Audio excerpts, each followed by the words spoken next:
Good evening, ladies and gentlemen. We are glad you are watching. Thank you so much for making time to choose Mtembe TV and your favorite show, Open Forum Political Discussion. Well, we are coming to you live from Nairobi, Kenya, and we invite your opinion, your thoughts on what do you think about the latest development on our political front. The DP is still out of the country, but Kenya Kwanza were in Lamu today, drumming up support for him and his bid for president. Well, there has been an outcry in the city from both sides of both the Boda Boda operators and those that have fallen victim of rogue Boda Boda operators, who love to hear what you think about the crackdown and the stringent measures that are being put across by the government to streamline this sector of the economy. We invite your thoughts on the same as well. And of course, Baba was in Wajir today with Azimio La Umoja calls.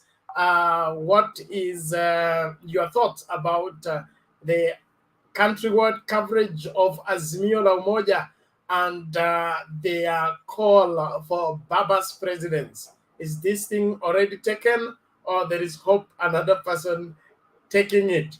Well, the link to use to get into the studio is right now in the comment section. You click on it and allow StreamYard to configure your camera as well as your audio. That is the only way you'll be able to be added to the studio. Then we'll be able to get talking. I want to salute all of you that are coming in fast and furious. We salute all of you and appreciate your continued support and followership to Mtembe TV. Salome Mbone, thank you so much for being faithful and always there. You say Jimmy Wanjiki is so funny. Well, we will see to it. There is the Clint Coredian. Huyu ni Clinton, eh? Hebu weka link. Bas, link ndio hiyo nimeweka. But hujakonfika vizuri. Karibu lakini. Long time no see. Daniel Kimtahi, karibu kwa show. Akengo Omwangu, tunakushukuru kwa kuwa mwaminifu na kuendelea kufuata vipindi vyetu. Mungu akubariki sana. Kuna strong lady. You're welcome. Thank you so much. Anderson Natie, asante sana. Sema Azimio tunangojea kuapishwa tu. Lazima mtoke uende upige kura. Hii story ya kungoja kuapishwa tu inaweza kuwa ni kona mushkili mahali. Bashir Muhsin, thank you so much. The warmonger is at it again, inciting people to violence, telling people hatutaki madoadoa.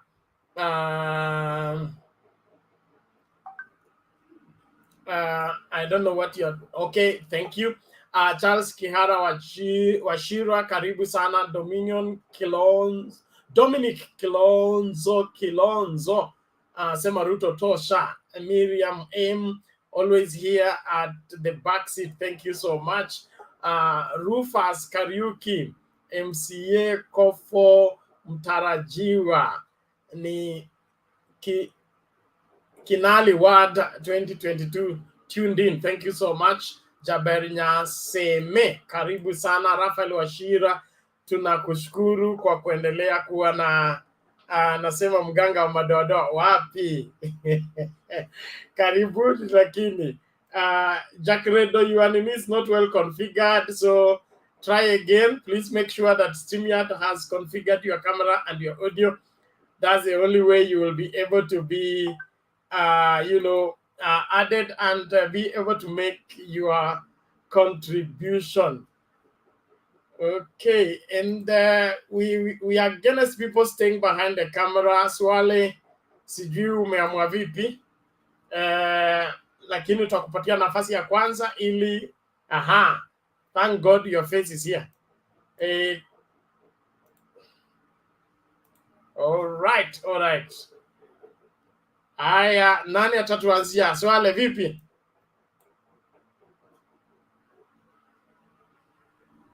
Poa Bernard. Hali namna gani kule huko? Si mbaya. Nimefika ushago.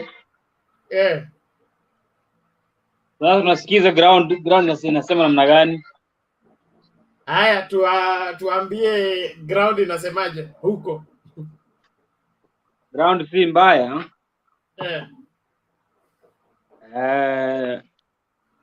Bado tunaangalia tu. Halafu there's something going on about Baba in Wajir, about madoadoa issue. I don't know you are taking this because people, the KK are against this. They are comparing with what Linturi talked about in Eldoret.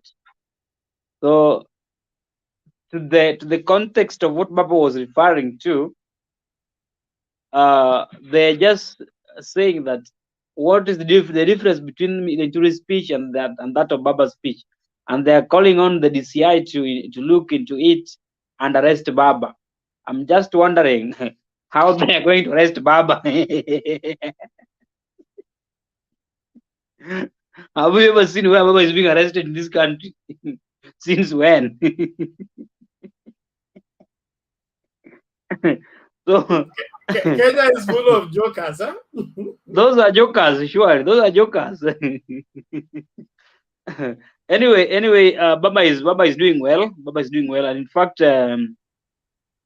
I heard them saying that yesterday they said that the 31 counties has been taken, and I can see that. In fact, if you look at Wajir, or they said that the KK was saying that the Wajir County, Mandera County are on their side. But if you look at the remember the political of this time, Bernard, is regional based political scenario, and the people of the region listens to they listen to their leaders from the ground, and they ask for the direction on where they should take. And if you look at Mandera, the governor of Mandera plus anybody in the office there are in UDM, that party, that the former party of Ruto. Remember, Ruto was the one of that party first of all. So if you see that that party is growing in that area, when you come to Marsabit, we have the UPIA, that one headed by Ukuru Yatani. People are in that. Then the same party also goes up to, it covers some parts of Turkana as well as Samburu. And I just believe that things are well with Baba. Things are not wrong. And very soon, Kiraitu joined yesterday, and tomorrow he's welcoming Baba in Meru. And the combination of Kiraitu, Munya, and Kavitu, that region will be locked and sealed. So these people will, that is why they are trying to show some bitterness on what is going against them that they didn't expect at all. Otherwise, I'll still be behind the curtain listening to you, so that I just want to let the space for others to also to get in. But I'm just worried, Bernard. All the time we are having the Azimio brigade inside this, but I don't see the KK people here. I don't know, are they afraid of them being seen here, or they're just, because they're just throwing words behind the curtain? They don't want to get in the studio. They do ask for the link. When you give out the link, they don't want to get into the studio. I don't know if they're afraid. I don't know what's happening. But all in all, if they don't want to get in, let us just be in. Thank you so much. Thank you, Swale. We appreciate your perspective and observation and your givings. Everybody's free to join, but we can't beat people to join the discussion. But we are glad that they are present even in the comment section. They are following the discussion and giving their views. It is important. And then, of course, they are the best spinners of propaganda in terms of twisting what was said by Baba and the rest of the people to make it say what it did not say. But all the same, it's not in my, it's not for me to judge whatever that they are saying. The truth shall always set us free eventually, because everything is looked at from its context. If somebody calls for tribal cleansing or rather tribal segregation as madoadoa, that is not the same as political voting pattern of full suit. So whoever mixes the two is doing it deliberate because he has chosen not to see what should be seen. And thank you. Naomba sasa tumsikize Omar tukisonga mbele mbio mbio. Bwana Omar, vipi? Siambo. Samaki wangu wa bahari hujatuma. Sasa mimi nimekaa tahimidi, nimesubiri sitaiona. Uliitisha Bernard? Sijajua kama uliitisha, nimesahau maybe. Basi nakupatia namba sasa hivi tafadhali. Karibu lakini. Mimi niko poa. Tunaangalia mambo ya crackdown ya mapikipiki, lakini tunasema serikali wamefanya vizuri, kwa sababu lazima sisi wanaume tumetoka tumbo ya wamama, kafaa tuwaheshimu wamama sana. Si vizuri kufanya wamama hivyo. Na government vile imechukua hatua, hatujasema imechukua kimakosa. Watu hiyo ndio watashika adabu na watafuata sheria, na ita happen again. Na nikikuja kwa nikianzia na Wanjige, leo naona ameingia safina kifudifudi, sijui muite ni kama amemuuzia pati ama nini. Unajua muite pia ni kama ameishiwa pesa, kitu kama hiyo. Sasa kumuuzia pati ya safina alishindwa na ODM, alitoka Wiper akaenda ODM. Kwanza alianzia Ruto, akaona watoto imemshinda, sasa ameenda safina. Sijui kama safina huko atavuruga pia afukuzwe. Sasa hiyo sielewi, lakini tunamtakia laheri. Na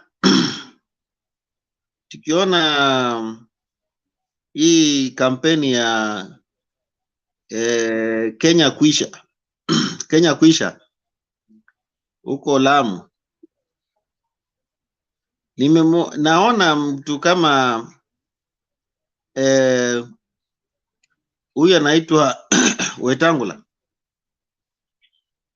sijui wana panic, wanaogopa huyo mzee, ama wanamjua mzee vizuri ndio wanaogopa anaenda kuchukua hii kiti. Kwa sababu ukiona mtu anakuambia anaambia watu wafuasi wake hii hatuna hofu, tutashinda asubuhi na mapema, ati wametembea Kenya mzima wameona Raila hana kura, hiyo already hiyo hawaambii wa Kenya ukweli, kwa sababu ni kama wameanza kupanic. Upande wa Odinga wameanza siasa, wameanza kubabaika. Na kitu ingine pia nimeona Manangagwa amekuja Kenya kuona Rais Uhuru Kenyatta, hiyo tunampongeza. Na tukienda kwa rally ya baba, jana naona alitoka huko Samburu, rally ilikuwa nzuri, akaenda huko sehemu ya Meru kuonana na Kiraitu Murungi, na tunashukuru sana Kiraitu Murungi kukuja Azimio. Hiyo pia imepatia baba nguvu.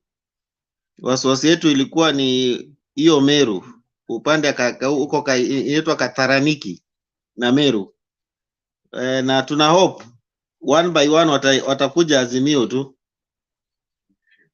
Na upande mwingine pia nimeona Gideon Moi, watu wake kama Salat wanamwambia aende tu Azimio, kwa sababu wamejaribu kubembeleza Kalonzo Musyoka, ni kama imeshindikana. Lakini nimefurahi ile speech ya Gideon Moi amesema hawawezi wakaacha rafiki yao nyuma. Na nakumbuka speech ya Kalonzo Musyoka. Kalonzo Musyoka ni muhimu sana kwetu, tusimwache. Hata kama ni mambo pandashika ye na baba, lakini Kalonzo ni muhimu sana, watu wasipuuze. Nimefurahi Gideon Moi akisema hawawezi wakamwacha Kalonzo Musyoka. Na Kalonzo Musyoka kuna speech alisema pia pali Gideon ataenda hata pia atazama. Wacha tuone next itakuwa aje. Na leo huko upande ya Northeastern siasa ya baba ilikuwa sio mbaya, na tunataka iende hivyo hivyo, kwa sababu naona ni kama watu wa Kenya kuisha wanaanza kuwa na wasiwasi, lakini tunawaambia ngoma bado tunaenda bado. Hiyo tu kwa sasa Bernard. Okay, asante Bwana Omar. Kabla uende, kuna swali umeulizwa hapa na Alum kwamba hali ya anga namna gani coast na kura za baba, ground iko sawa ama kuna wasiwasi? Ground ya coast, familia yangu wako huko. Familia yangu wengi wanakaa huko Mombasa, tukianzia Kilifi, Kwale, sana sana Kwale, nashangaa pia Kwale raundi hii tumwacha na gap kidogo.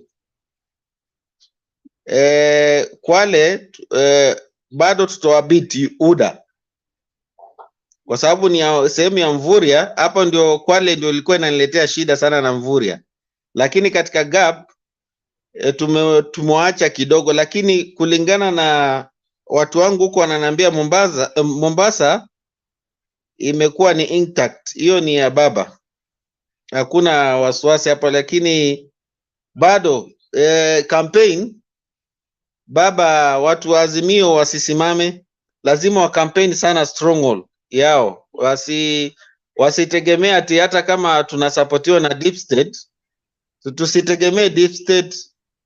Lazima tufanye mkazo tu campaign hizo stronghold za mzee.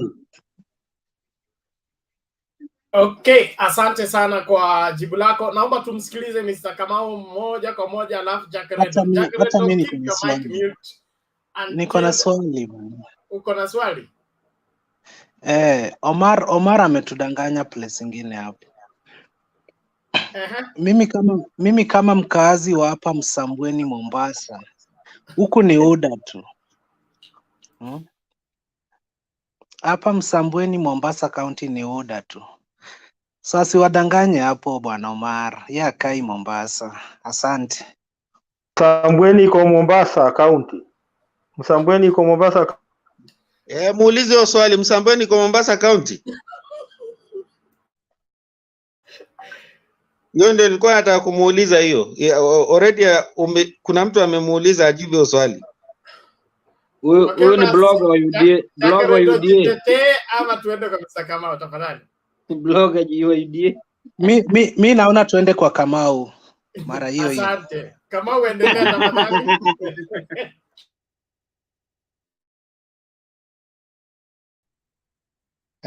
Ni kama Clinton amegwaya, wanasema kugwaya, kujibu swali.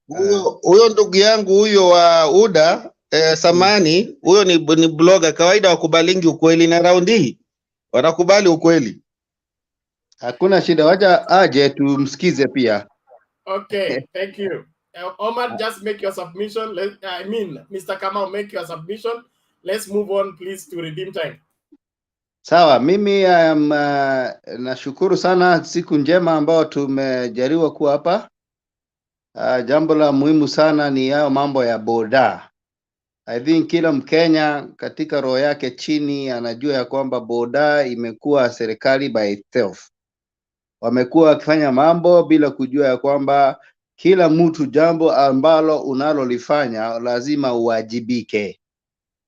Na ninashangaa sana nikiona jamaa kutoka huku Mount Kenya kwetu anaitwa Dede Nyoro bado anazingatia kufikiria kwamba hawa watu wanaweza chukua kura ama kupata kura kwa kusema kwamba waachiliwe ama wasiorganiziwe na serikali. It is a pity that as much as we want votes, we also want order in this country. Kile naweza sema ni kwamba pia askari wachukue jukumu ya kushika watu kwa utaratibu, isiwe ni hali ya kuvunja watu mikono na miguu ati ni kuweka sheria. I think everybody has to be treated decently, lakini jambo la kwanza hizi vitu ziwe registered. Nashukuru Rais Kenyatta alisema ile registration yote ya 5,000 shillings imekuwa waived. Kwa hivyo ni mtu yote ambaye kama mimi niko registered, me am a very fully fledged, I can even ride the motorbike ya president, the over 1,000 cc and above, even low cc and 120. I'm well trained, I know those things. Kwa hivyo mi napenda utaratibu, na mi huwa naogopa. Hata kuna siku niwastaajabishe, mimi nimeenda mahali nikachukua boda na nikaangalia vile anaenda katikati ya magari, nikaona huyu jamaa hajui kuendesha boda. So mi nikachukua jukumu, nikamwambia tafadhali ndugu yangu, niko hata na bag yangu, acha shika bag yangu, wewe acha nikubebe kama mteja. And he was surprised kwa sababu ile discipline imeonyesha, si kuingia magari katikati na kupita katikati ya barabara. That is putting everybody at risk.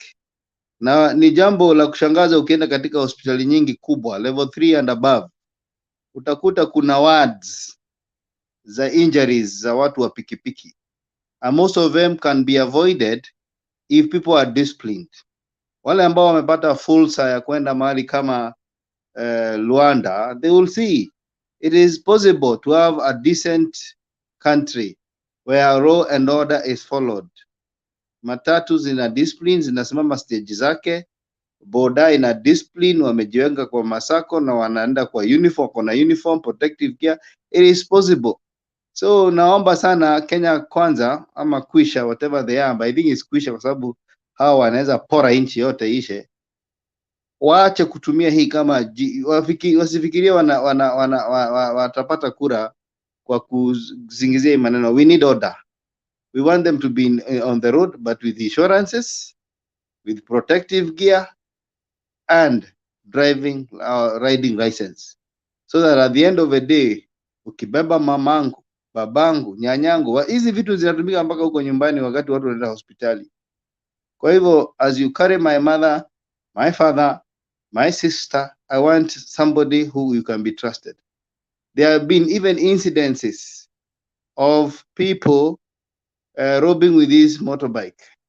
There have been even incidences of riders of these bodas raping children, because they also used to carry kids to school. There are issues of those issues of rape. So we want order, and we won't live in a disorderly country ati kwa sababu ya kura. We can't live in the disorderly country because of kura. Hata naona bado wanasema ati sijui ni Uhuru anataka kukua kwa hiyo biashara ya boda. Mimi najiulizanga, hata mkiongea juu ya Uhuru kutoka asubuhi mpaka jioni, hakuna mtu anakuambia uende kwa kampuni za Uhuru ukanunua. Unaweza nunua maziwa hata ya kampuni nyingine, ama you don't have to drag Uhuru into all these things. Uhuru, he is doing his business. It is willing buyer, willing seller. If you want to go to his businesses, go. If you don't want Fuliza, don't go to Fuliza. Stay without Fuliza. So those are things that are of concern to me. And as the subject says, we need to have order in this country. Let us be disciplined. It is 21st century. Si kila mtu anapita kila mahali anafikiria kwamba hiyo maneno itasaidia Wakenya. Number 2, I also want to say, sijui kwa nini Supreme Court ni kama wamesahau wako na ruling wanatakiwa kufanya. They should bring that ruling, because nimekuwa nikigojea hata signs. Naona Martha Koome akitembea na hakuna hata dalili anaongea juu ya kitu. We need it. We need to find and finalize a BBI so that we know where we stand, because UDA and a group have been saying they have God and the people and they own him, and that us we do not have. and we are praying to the same God, because God is for all of us, so that BBI can be revived, not only now, but after Baba is the president, so that we can, of course, implement the most important things that were in the BBI before it was poisoned by those people who have very narrow way of thinking. Number 3, the issue of friendly fire. We know the more the party support Azimio, the more complications there will be in terms of nomination. A place like Nairobi, I would say, if there are if there are 20 seats, they should be divided among the parties of Azimio by half, so that at the end of the day, we do not fight against each other. You know, friendly fire can also burn. Inaweza fika mahali mkicheza na moto hivi kila mtu achomeke. Kwa hivyo, I think there should be a meeting and a special committee appointed after the rally by Azimio, so that they can look on the best or the best way to nominate MPs, governors and senators. MCA wanaweza kanyagana mpaka wakufe huko, but the people who are more important ni hao watu wanaitwa MCAs, MPs, senators and the governor, so that we tunajua what happens, because with the way naona kama Mombasa, you'll always find this other guy Shabal and this other guy, they are fighting, and it's causing a lot of problem, because when you're fighting, women and children don't, women and of course the elderly don't participate in the rallies, and that is a bad thing. So finally, I want to say we're still hopeful that Kalonzo is going to come. I think Kalonzo is more attracted to Azimio because of the principles he has. You know, the other group is a group of thugs and cartels, wash. Everybody is there. They have found a very good home. They are warming each other. If you Google, you find all their names. They are, if you are not in wash, you are in tenderpreneur. If you are not in tenderpreneur, you are land grabber. So we know where they belong, and we are going to place them where they belong on 9th. Thank you, Bwana Bernard. Okay, asante Bwana Kamau. Sasa Clinton, vipi? Poa sana bana, ni aje? Salama. Sasa mimi nimevumilia nikisikiza hizo threats za Mr. Kamau. Wasemaje Ben? Mimi huyu nasubiri maoni yako. Naona huko mnipresent, mara uko Msambweni, mko Mombasa, uko Kwale. Sasa sijui nikituma pasa iliende wapi? Huko ni nyumbani bwana. Nikisema natoka Coast, panelist wanataka kunimeza bana. Hey. Sasa nikikuja kwa show nimevaa t-shirt ya yellow, si No wonder nitatolewa. So Ben, yes. Huyu ni Olo, aje mchezo. Olo? Si, ni Mr. Kamau ameongea. Mr. Kamau si Olo, alileta sura bana. Wewe endelea Clinton tafadhali. So Ben, yes. Nilisema Msambweni iko Coast, lakini kwa sababu wana Azimio hamtaki kusikiza maneno, mna viherehere ama inaitwa kiherehere. Mlikuwa mnafikiria nimesema Msambweni iko Mombasa. Mombasa iko Coast na Msambweni iko Coast. Hiyo nilisema, hivyo ndivyo nilisema. Ben, kwa history na Boda Boda, the incidents iliyokaa Nairobi, if I'm not wrong, lakini mpaka saizi Boda Boda wa huko Wuothogik Muhuru Bay is suffering. Na hii si kitu poa. Na pia tusiwapanish wana Boda Boda kwa sababu wako kwa hii mrengo ingine. Kwanza hizi pikipiki mmekusanya leo, na shuku tu ni zile tumekuwa tukichanga tunanunua. So hiyo mambo iangaliwe vizuri. Alafu pia kuna jamaa aligongwa na gari ambayo ilileta hii shida yenye tunaongelea sasa hivi. Jamaa hatumuongelelei, familia yake hatujui wanafeel aje. Sisi tuna concentrate tu kwa huyu mama na Boda Boda yenye imekuwa banned. Sasa huyu jamaa pia tumuongelelee bana. Alafu Ben, napendanga kuongelea vitu zinaniuma sana. First, hakuna kitu huniuma nikisikia mtu anaitwa kwa mfano Kamau, Muigai wa Kenyatta, hayo majina Kariuki, Kuna wakiongelelea Murunga, ambayo bana Murunga kuna Wangira. na kadhalika Eh. wakiita Kenya kwanza, Kenya Bernard, you kuisha. cannot allow hate speech here. No, what is that? Are you talking?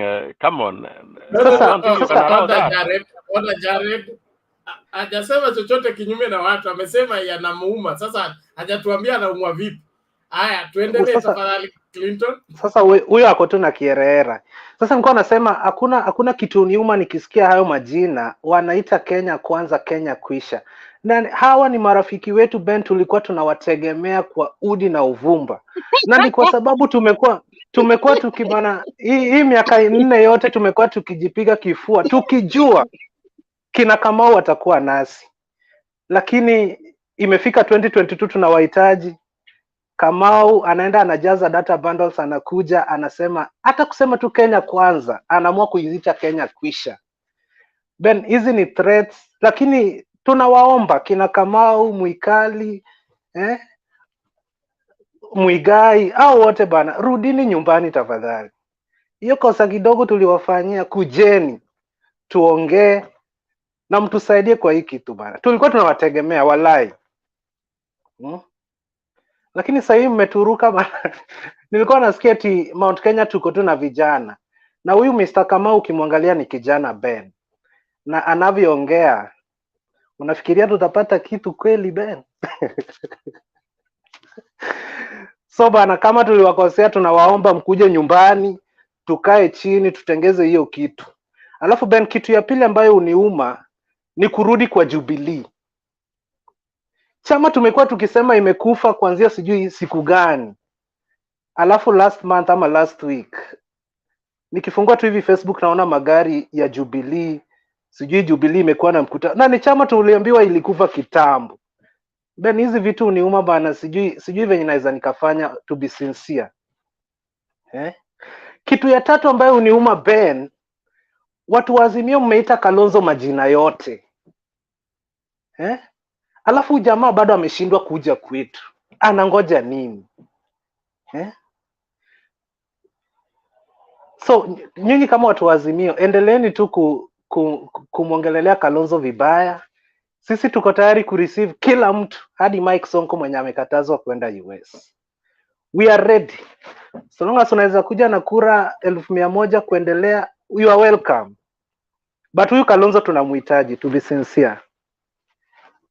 Nyinyi pengine mnaona mmefika mpaka Kalonzo hana space.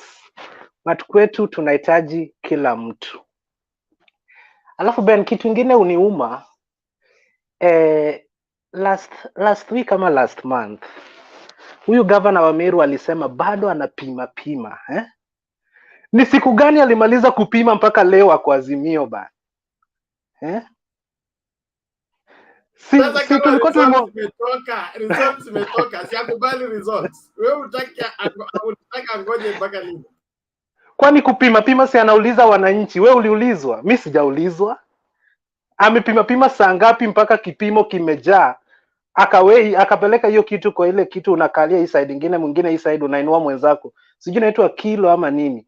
Mpaka akaona UDA ndio iko juu na Azimio ndio iko na uzito. Hapo pia tunataka tuelezwe.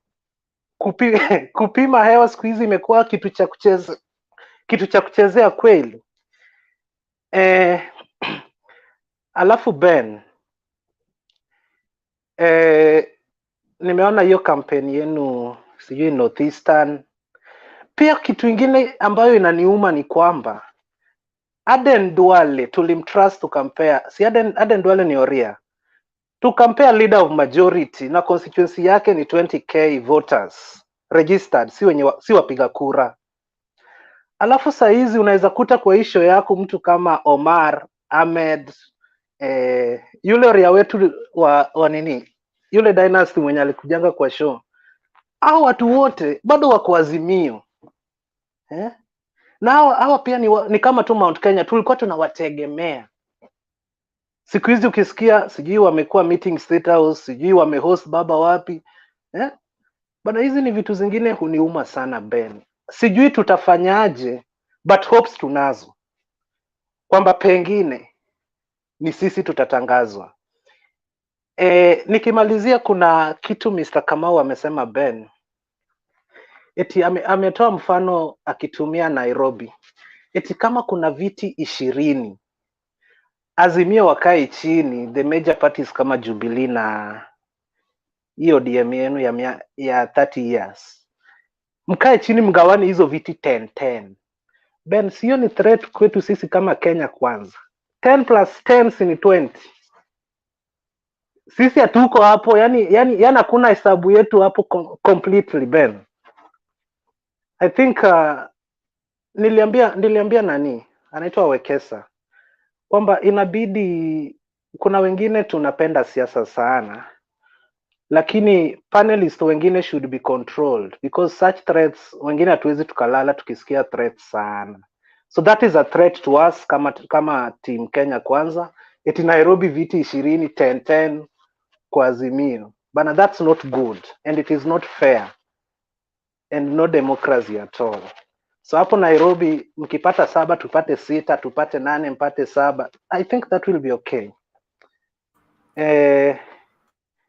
Meanwhile Ben, nikimalizia, Mount Kenya na kina Omar wa Northeastern bana, ni nyinyi tulikuwa tunawategemea, na mkitoka kwa chama ama muende huko kwingine, walai tunaumia. Na Mr. Kamau, tafadhali mrudi kwa chama, watu huongea, tutawapa nafasi yenu kama tulivyo nini hapo awali. Tafadhali nawaomba bana, msiposimama na sisi, yani Raila apate hata 1 million votes Mount Kenya, then there will be no presidential elections.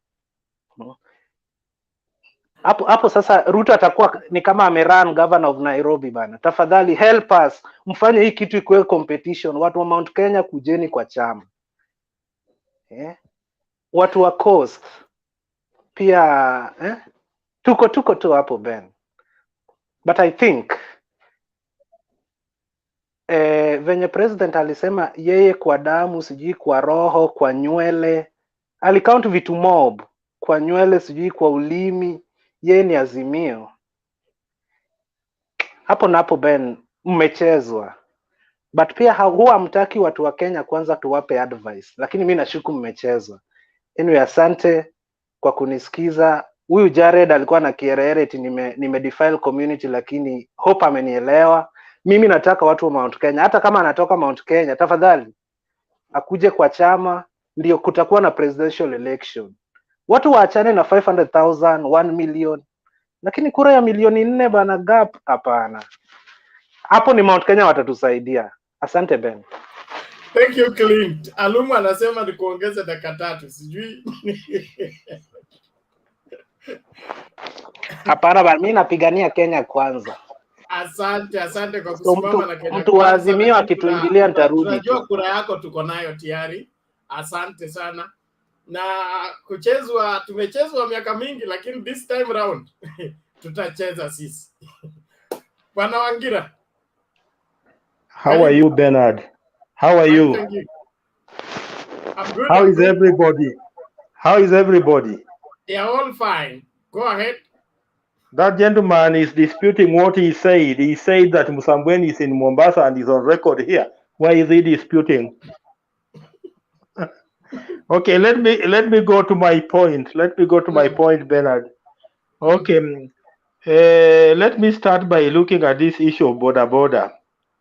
I remember yesterday you cut me short when I wanted to put my point, and today I want to put my point on a larger picture. You know, the problem in this country is not the Boda Boda sector per se, and I repeat, it's not the Boda Boda sector per se, but it's about our values, our morals, and our ethics as the Kenyan society. This is where the problem is, Bernard. Bernard, we are living in a country where we are living in a situation of exceptions rather than norms. And when I say exceptions rather than norms, Bernard, I mean that today, if you send your money on M-Pesa to a wrong number by mistake, and you are lucky to get that money, then you will be saying hallelujah, because in most of the chances you immediately you discover that the money has gone and it has gone to a wrong number. In most of the chances, you just forget and say that one is lost. So you see, we are living in a country of exceptions rather than norms. We are living in a country where most people are very indisciplined, where young people have become rogue. So we need to evaluate the entire situation from a wholesome societal perspective rather than just looking at one sector, that is the Boda Boda sector. That's my take on the Boda Boda. Then I am happy to report here that for what I read today in the Star, that now we are assured that Kalonzo Musyoka and Raila Odinga are closing ranks, and that now Kalonzo Musyoka is likely to attend the Azimio NDC at Kasarani on Saturday. But there's something that I noted. Kumbe, I thought that I was the only guy who was irritated by the behavior of Kalonzo Musyoka. Kumbe, I was not the only guy. Kumbe, guys in Kanu were also irritated. By saying guys in Kanu were also irritated, those guys who listened to this guy called Salat. Salat is the Secretary General of the Kanu Party. When he was addressing his chairman Gideon Moy, and I noted partly what he told Gideon Moy, and he was complaining that Kalonzo Musyoka is dragging them, and is dragging them behind, that they needed to move out fast. And I remember him telling Gideon Moy as follows: Chairman, hata kama ni Serelak akuli, sijui tumpatie nini ndio akubali. He was asking, even if Kalonzo Musyoka does not eat Serelak, so he was wondering what should they give Kalonzo Musyoka so that he can accept to join Azimio. Then he went on to ask, huyu mtu tumekaa na yeye na ni nini anataka na ni nini anataka. He was wondering, what does Kalonzo Musyoka want? He was wondering what Kalonzo Musyoka want.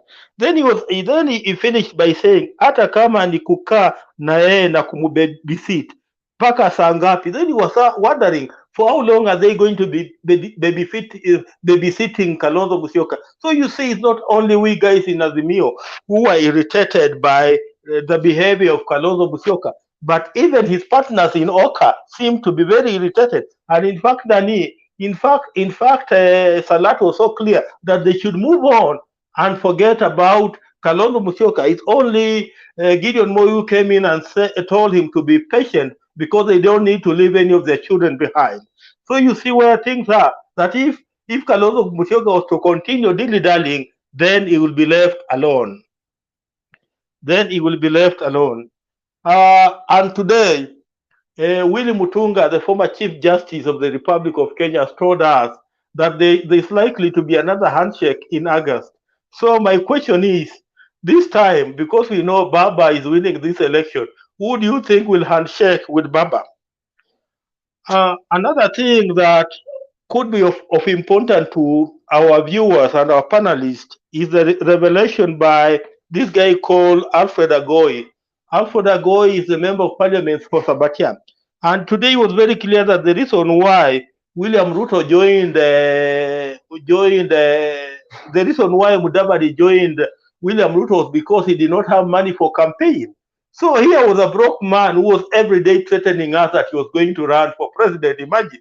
And when he discovered that he did not have anything in the bank to make him run to become president of the Republic of Kenya, then he decided to join William Ruto. So the claim by many people that Musalia Mudavadi was bought, and then then Wetangula was added on as Ugali Sosa, is not then far-fetched. It could be very, very true. Then and today, we are also celebrating the 4th anniversary of the handshake, and so far I can say so far so good, because so far Uhuru Kenyatta and Raila Odinga have kept their part of the bargain. since that 9th March 2018 handshake. Finally, Bernard, and this is to inform you, Bernard, this is to inform you that one of your colleagues, with the pastor of the Redeemed Gospel Church in Karen, I think it's called Pastor Peter or somebody, has said that you pastors are going to vote for your thief because you don't want to vote for the witch. So we are wondering, who is this thief that you guys are going to vote for? Ni hayo tu kwa sasa. Asante. That pastor should be arrested. Yes, I didn't get that last part properly, but you said Let me. pastor said what? There's a pastor, the pastor of the Redeemed Gospel Church in Karen. He's called Pastor Peter. Today he has affirmed that you pastors are going to vote for your thief because your thief always brings the money to church, and they are not going to vote for the witch. So no problem. The choice between the witch and the thief tells you where the person belongs. The Bible has a clear cut on who is the thief. And so if he has chosen to go with the thief, you know that he is not a proper pastor. A proper pastor does not follow the thief. The thief cometh to steal, to kill, and destroy. But I am come that you might have life and have it more abundantly. So the pastor has refused to stay on the side of life. He has chosen the side of the thief. And so it is his choice. And he doesn't speak on behalf of pastors. Aenda apigie kura kula nataka kupigia wengine tushaamua. Asante. But thank you for the information. We'll tutachunguza yeye, tulete yeye hapa tuambie vile kuna tofauti kati ya mwizi na Thank you, Bernard. Thank you, Bernard, and thank you for bringing it clearly that a thief comes to steal, to kill, and to destroy. So that's the reason why we don't even need to vote for the thief. Thank you, Bernard. Asante.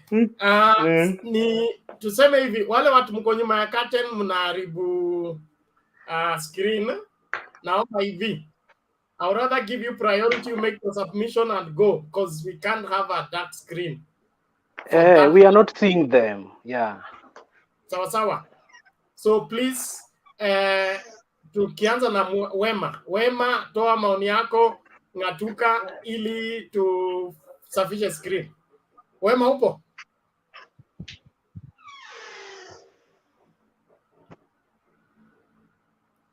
Wema 1. Okay, inaonekana Wema ako parking eh? Bwana Murunga, karibu. Good evening, the rest of the panel. How are you?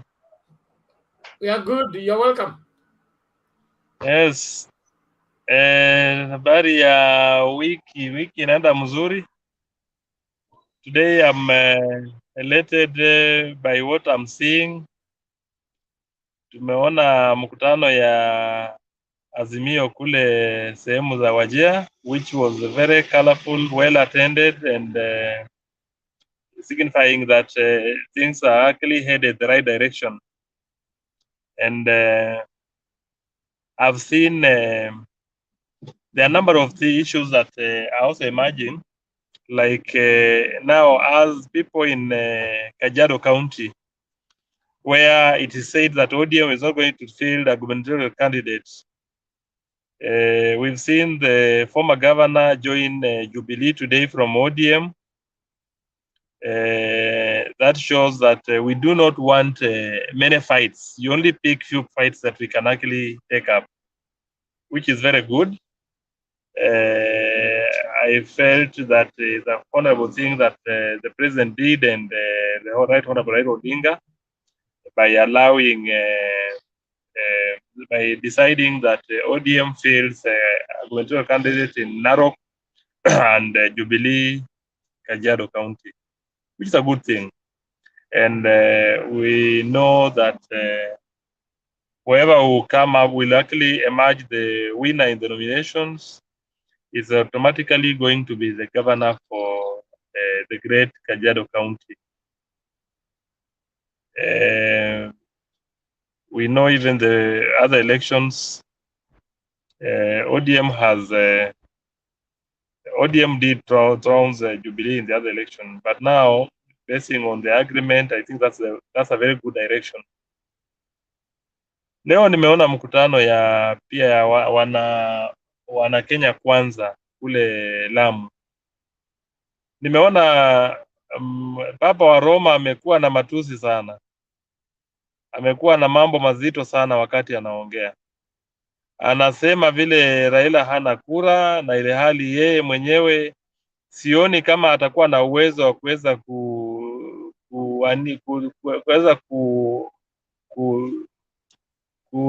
kurudi kwa hiyo nafasi yake kama senator wa Bungoma County. But I'm saying this because Bungoma County is a bit tricky, especially now that we have new entrants in the race. And the other times, of course, he has been riding on the wave of Raila support, of course, Raila supporters. But this time around, minus Raila Odinga and with William Ruto, I don't see him going anywhere. Bernard, there's also something that has come up today. I've had my brother touch on it, Wangira.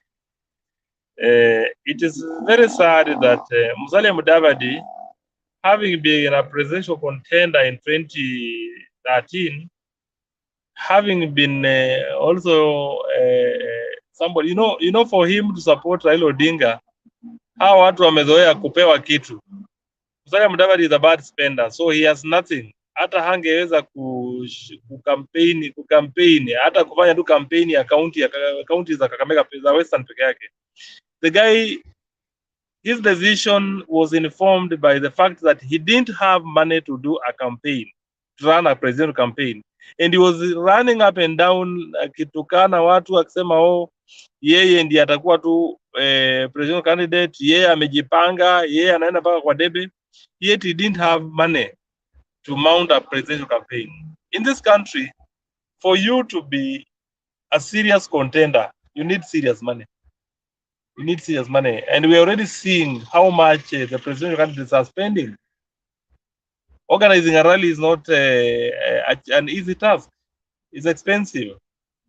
And that's why you see our Azimio rallies are very colorful, because of the spending that is involved. The candidates are spending good amount of money to organize one single rally. And for a candidate to organize 1 or 2 or 3 rallies, like they were the other day when we saw Baba having 3-4 rallies in a region, or even more than that, it's an expensive affair. Hiyo ilisababisha kina vijana kama Malala kuchukua sasa nafasi ya kuweza kusukuma Mudavadi kumbeba kumpeleka kwa wheelbarrow. Na unaona pale hata kwa wheelbarrow hajatoshea. He has realized that he lost loyalists. He lost a number of MPs. Indeed, he called it an earthquake, but it turned out to be a doom for him, because he no longer controls the western part of the country, which is so sad. And you know, Musalia Mudavadi is a big figure in Western Kenya politics, and it's very sorry that we are going to lose him. And once Raila Odinga wins the presidency, the likes of Nauparanya will not want to hear the name Musalia Mudavadi. Itabidi apotee kisiasa kabisa. He would disappear like Kinababu na Mwamba, and that is the class he chose to be. So hiyo sisi hakuna mtu atakuwa na huruma na yeye, kwa sababu yeye mwenyewe alijituma kule. If he stuck by Raila Odinga, hatungesikia hii mambo ya aibu hii that he didn't have money. You know, when you look at the property that the guy had previously, imeenda, hana kitu chochote. He's broke, and he's actually looking at people who are supposed to be his juniors. William Ruto is a junior politician to Musalia Mudavadi, and Musalia Mudavadi even imagining deputizing William Ruto. The shame to the Mulembe nation, is a shame to the to himself and the great people of Maragoliland. Hata leo isemekane babake mzazi anaamuka, atarudi, atakuwa na hasira sana, atakuwa na uchungu sana, because his son has become just a pauper. Aombe ndiye aweze kutoshea mahali. Ni aibu sana. So to the people of Mulembe Nation, we are very sorry that, and the good thing is that we have our sons. We have our sons, and we are happy that our sons are going to produce the best for the country after Baba. And Oparanya is up to the task. Eugene Wamalwa is also up to the task. Lakini sisi tunaona hata kijana ambaye sisi viongozi ambao tunajua kama vile tunavyofanya sisi Waluya, kitu cha kwanza tunaangalia, tunapatia kijana nafasi ya kuingia kwa ulingo wa siasa. And that's the same thing the people of Mumias did to our great son Fernandez Barasa the other day, and is ready for leadership, for Kakamega leadership. That's how we do it. We're also asking those who are also contending in Western region to follow suit. Tutaka kujua Malala kwao ni wapi, familia yake inatoka wapi, na tuweze kujua kama yeye anataka gavana, yeye anatoka kwa mlango gani, because those are the factors that come into play in Western politics. So wacha tuelekee sasa kwa mambo ambayo yametuguza leo ya muhimu sana, kuhusu mambo ya bodaboda, mambo ya pikipiki. Mambo ya bodaboda, nimeona kina Ndindi Nyoro have picked an issue with the president, na nimeona William Ruto naye anaongea mbaya sana. Ameongea na ubaya sana kusema ya kwamba hata kuna wale wezi wenye wamefuja pesa za PPEs, hii mambo ya COVID. Sasa anataka kuonyesha ya kwamba yeye ni msafi. Yeye ni msafi. Anasahau ya kwamba hata yeye mwenyewe sasa assuming that this country had we had serious institutions, William Ruto would not have appeared on the ballot. Thank you, Bernard. Let me let Jared come in as I get to the steering wheel. Wewe Murunga, wewe umechukua muda yangu, subiri hapo. Nitakuuliza swali lakini sio sahi. Jared, hold on, thank you. Jared, you are supposed to be next. But there is this Fred man. Huh? Ngoja kwanza. There is this Fred man with special request. He wants to... I need Fred to be there. Why is Fred running away? He says his network is problematic. So, Fred, are you able to get me? Fred, how are you? Yeah. I'm getting you. Neti inanisumbua bwana. Neti inasumbua wewe kwa nini, na wewe ndio watu wa kale? I'm good. What about you? Hapa huko kuna bottom up.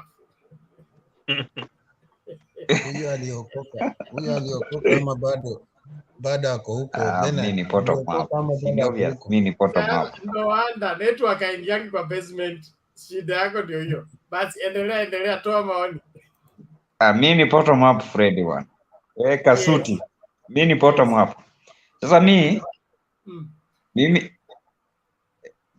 nataka kuongelea mambo ya bodaboda. Leo siingilisi sasa. Okay, accident ikifanyika, kuna sheria ya traffic. Kama umegonga mtu, for example, umegonga hata pedestrian akawa anapita, ufai kumufu gari yako, unafaa kuiacha hapo. Unajua tusikue tunalaumu eti watu wa bodaboda walikosa. Hiyo ni hasira. Na tunafaa kuona tusikue tuna charge consequences na tuangalie cause yenye ilifanyika kwa hiyo kitu. Wewe ngoja kwanza nimalize, ni raise my point. Ndio ine mkono. Huyo mama na ako na makosa, although bodaboda walifanya kitu mbaya. Lakini mama ako na makosa kubwa sana. Na yeye anafaa kuchajiwa. Kozi alisongeza hiyo gari the next team akaamua kutoroka, ndio hao bodaboda wakamkimbiza. Angesimama huko, kuna CCTV, kuna kamera, huyo mama angefanyiwa kitu, gari yake ingeuzwa kitu yeyote, kosi hapo ni karibu na CBD. So tusikue tunaraumu eti bodaboda wanainua uchumi ya Kenya na kuna family wanalinda. Wewe ngoja kwanza. The other thing, kuna watu wameshikwa kwa hiyo incident wengi, hata wenye wako wanajua. Mtu anaenda awekewa pesa mingi 40,000. Sasa hiyo incident utaweza wekeaje mtu 40,000 fine ya 40,000? Surely tukue an honest discussion surely. Na huyu mtu hata kuleta food kwa meza na mkalia difficult. Sasa wewe unaenda kumpiga fine ya 40,000 na ni Mkenya mwenzako. Ndio the same statement the president made on yesterday, eti yeye ndio the first president ameunua wana bodaboda, hata cost price ya bike simereduce na ndio yet simeongezeka. Si hapo tunadanganya tu, tukiona tukue na honest discussion. Mahali kuna ukweli tuongee ukweli. Mahali kuna uongo. Fred. Subiri hapo, Katwe uliza hii swali. Ni clarification nilikuwa nataka Fred asidanganye watu that ati ukisha gonga when there is an accident you are supposed kusimama hapo. The law gives a window period of you assessing the situation, and if the situation is in dire of your life, that ukiangalia uone ni kama utachanged ama you are under threat, the law gives a window running to the nearest police station or and reporting the incident within 48 hours. So Fred, usidanganye wasikilizaji na watazamaji hapa ati you are not supposed to move the car. If it is a problem that you see your life is under threat, tafadhali run for your life. Your life is much better than hiyo gari ama hiyo incident yenye imefanyika. Thank you. And your life is even better than the one you killed, yeah? Clinton. No, huyo clarification yeye pia atu-clarify. You can just run away because your life you save the life. You see, you save the life that is still alive. How do you assess the situation when you want to run away? You are going to assess it on Facebook. Umegonga mtu wa pikipiki. Umegonga mtu wa pikipiki. Ngoja, let Fred respond to what Katwe said. Sisi boda tuheshimiwe. Fred, umesikia kile Katwe amesema? Okay, Fred ana shida na network yake. Naomba turudi kwa mkururo wetu kwa Jared, lakini discussion iko for 8 hours, kwa hivyo ukirudi tena tutasonga mbele. Jared, welcome. Thank you.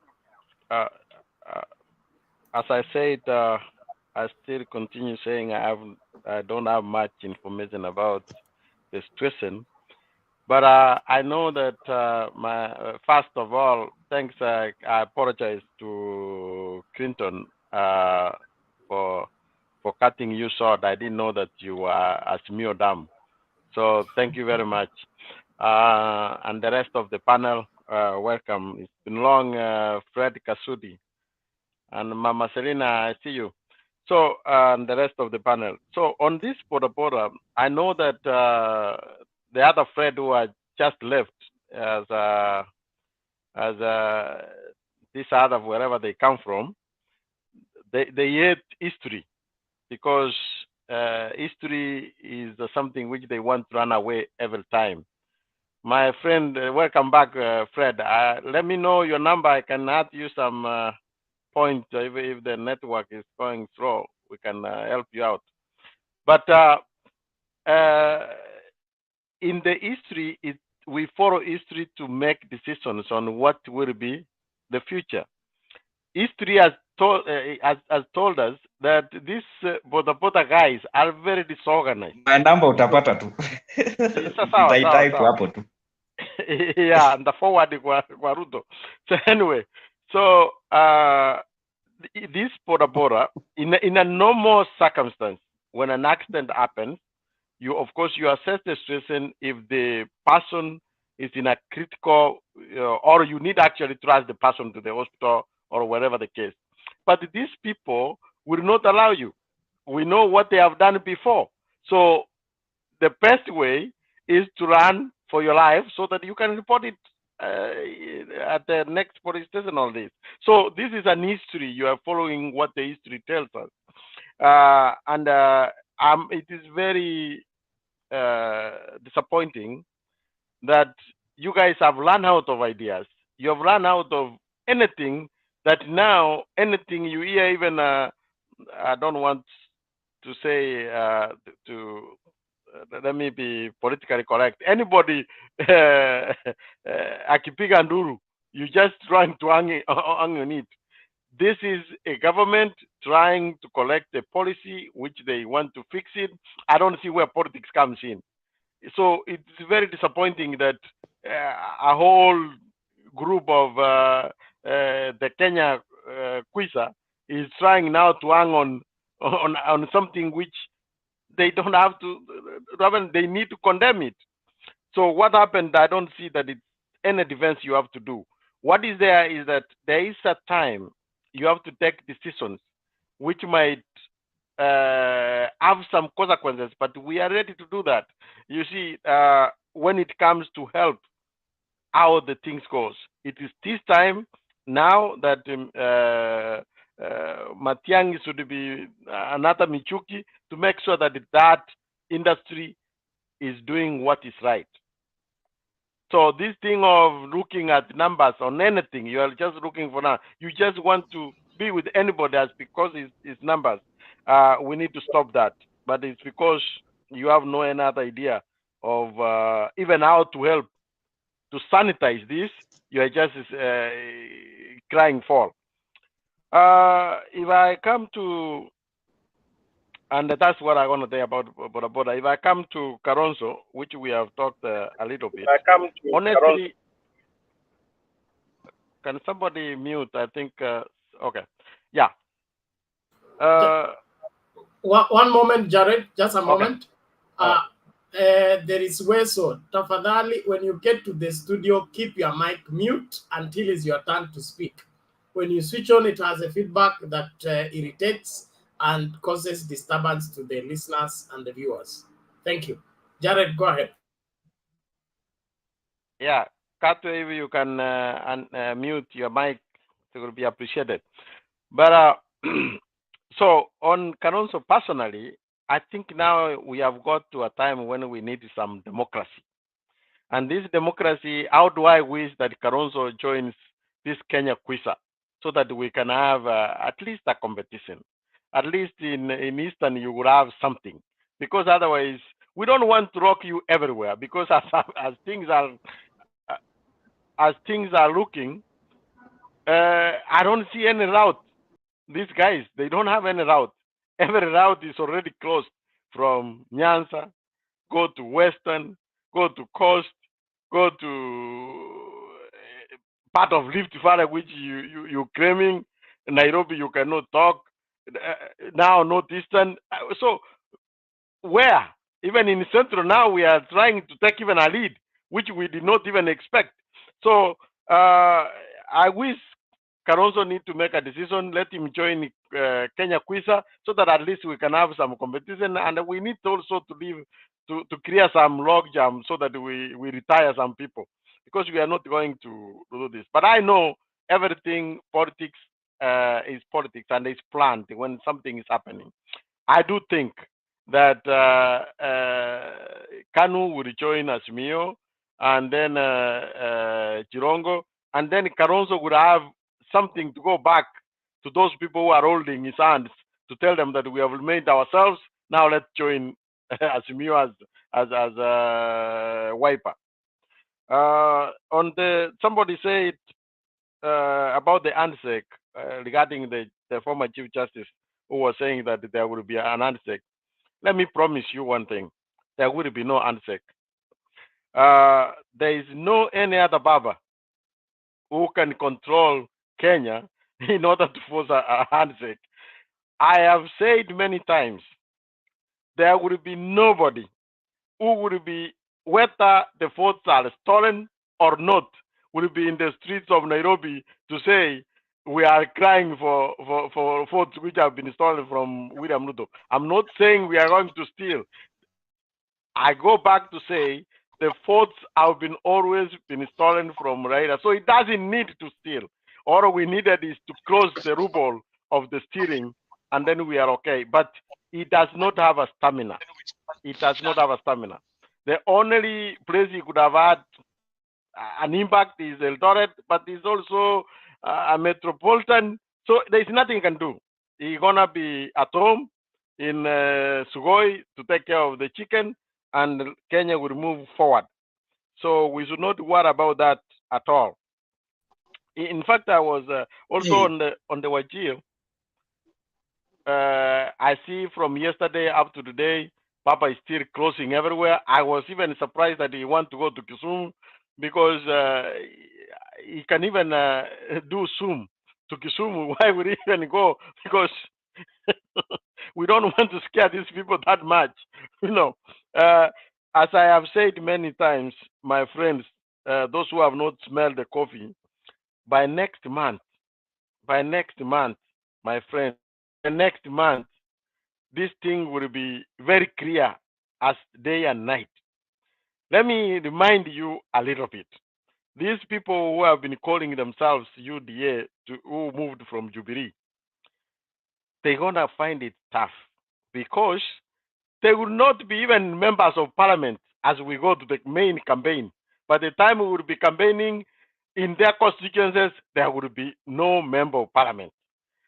Can you imagine going to campaign with your competitors that you are not the current member of parliament? There will be nobody because very soon they have started registering, I think paying for the other parties like UDA. They're going to be, those positions will be declared vacant. There will be no by-election. And now there will be no member of parliament for those constituencies. They will be from a disadvantage. And that is when they're going to realize these people, this small money they were making or having a bodyguard, that's when they will realize what is the life. And that's why I'm saying wait next month, and then you will see it will be day and night. Let us actually even accept now. I think if I was an advisor to William Ruto, I would have advised him to join Azimio so that we don't even waste some money to go to the election. But there's one thing I want to say. I hope that the government of Kenya will declare the deputy president, not even the deputy president, William Samoei Ruto, an enemy of the country, and then he should be picked up by Uber from the airport, finding that Karen is already locked, the locks are changed, and even a Rambaus, he is not fit to be in any government which he has destroyed abroad. He should be more than a terrorist. So I didn't want to use that term, but he's an enemy of Kenya. He should not have anything to do with the government. I hope that he will not have anybody to pick him up from the airport. He should take Uber to Sugoi. If that is one thing which Uhuru Muigai Kenyatta can break the law, I will support him fully to do that so that we can send a message that there is what we call a country. We can do politics in Kenya, in our country, but we cannot go out there to spoil the name of the country, to spoil the government. There were so many countries who wanted to get Moderna to build a manufacturing factory in their countries, but Kenya won. Kenya won because we have a stable country, we have everything, then we have one of us who is going to mess things around there. That is went too far. I hope that there is something they can declare that person an enemy of Kenya, treat him as a terrorist, and only escort him to Segoi. Thank you very much. Enough said, enough said. Let's leave it there. Thank you. Naomba sasa, it's supposed to be Katwe, but tupatie Mama Selina kwanza, alafu ndio tutapanda hapo juu. Tuanzie hapa chini. Alafu tupande hapa juu. Mama Selina, vipi leo? Yes. Asante sana Penat, naona bado unasherekea Women's Day, ndio unanikumbuka. Nataka kusema mambo ya bodaboda, najua imeathiri watu wengi, lakini tunataka kuambia watu ya bodaboda, niko kazini ndio sababu at least today I'm gentle. Tunataka kuambia watu ya bodaboda wajaribu na wakuwe na registration na ijulikane ni kina nani wanaongoza na wafanye kazi mzuri, because tukiwafukuza nyumbani Penat, na ndio vile kazi hakuna Kenya, itakuwa too much problem. So wachukuliwe, wakuwe registered na wajue viongozi yao na wajue pia Mama Selina, wanabeba watu. Mama Selina, Yes. soga karibu na microphone. Okay, na wajue wanajua wanabeba watu. So ni hayo tu, sitaki kusema mingi. Otherwise nilifurahia baba Wajir, mambo ni moto moto, wacha wenye wanalia kulia, tayari tuko serikali. Asante. Okay, Katwe karibu. Asante sana Bernard. Long time. I think it's been long, but naona kikao imeshikiliwa vizuri, and now that tunaendelea kupata wafuasi wengi. 2 months ago tulikuwa tunaona the same faces, lakini sasa tunaona watu wengi, akina Clinton anaona anajaribu kukuja. Usikuwe na wasiwasi, wewe rudi tu nyumbani pole like a prodigal son. We will order a very fat calf for you to be slaughtered on your behalf, just for you to welcome you home. First of all, I want to because a lot has happened this week, and we've realized a lot of things are not normal. First and foremost is the washing of the dirty linen of our deputy president with our taxpayers' money abroad. The second thing that really brought a very bad picture to our soil and to the international soil is the molesting of that young lady, probably because she was trying to save her life. And I really want to condemn this thing in the strongest term possible, that wherever we are, whatever that we do, these are our mothers, these are our sisters. Probably I also have a daughter who is young. I wouldn't that someday when she is old enough apate shida kama hiyo. So let us not do such a thing. And I also want to correct now that I have my time, that Fred, the Traffic Act is very lenient to the Kenyan motorists. First of all, it has not been criminalized because there is only one criminal charge that can be put onto you.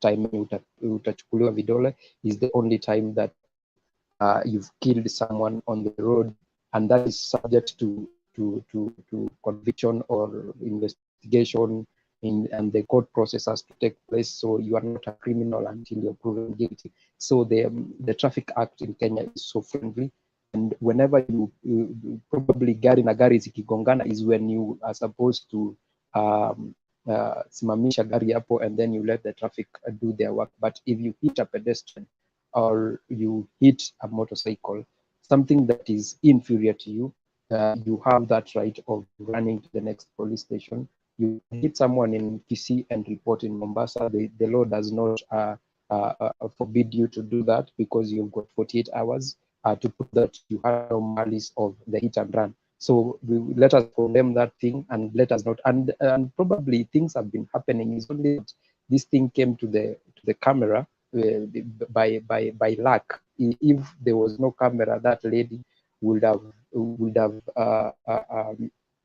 probably felt so bad and psychologically disturbed. But I'm happy that FIDA is also taking up the case to ensure that the perpetrators have been brought to justice. We saw the mastermind has been identified. So let us support one another. Of course, Fred is talking about the guy who was lying down there.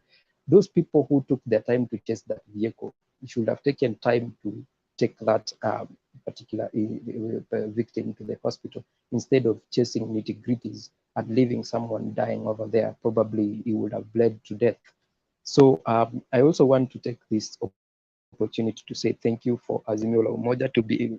They were at my workplace in Wajir.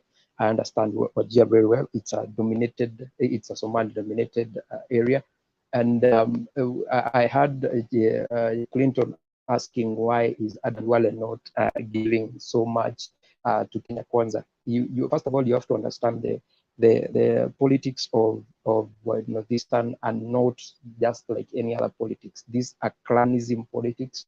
They take place when the Wazir say you are not going to vote to vie, you're not going to vie. If they do not endorse you, they do not endorse you. You saw the case of the son of Haji, who was given a direct ticket for the Garissa senatorial seat.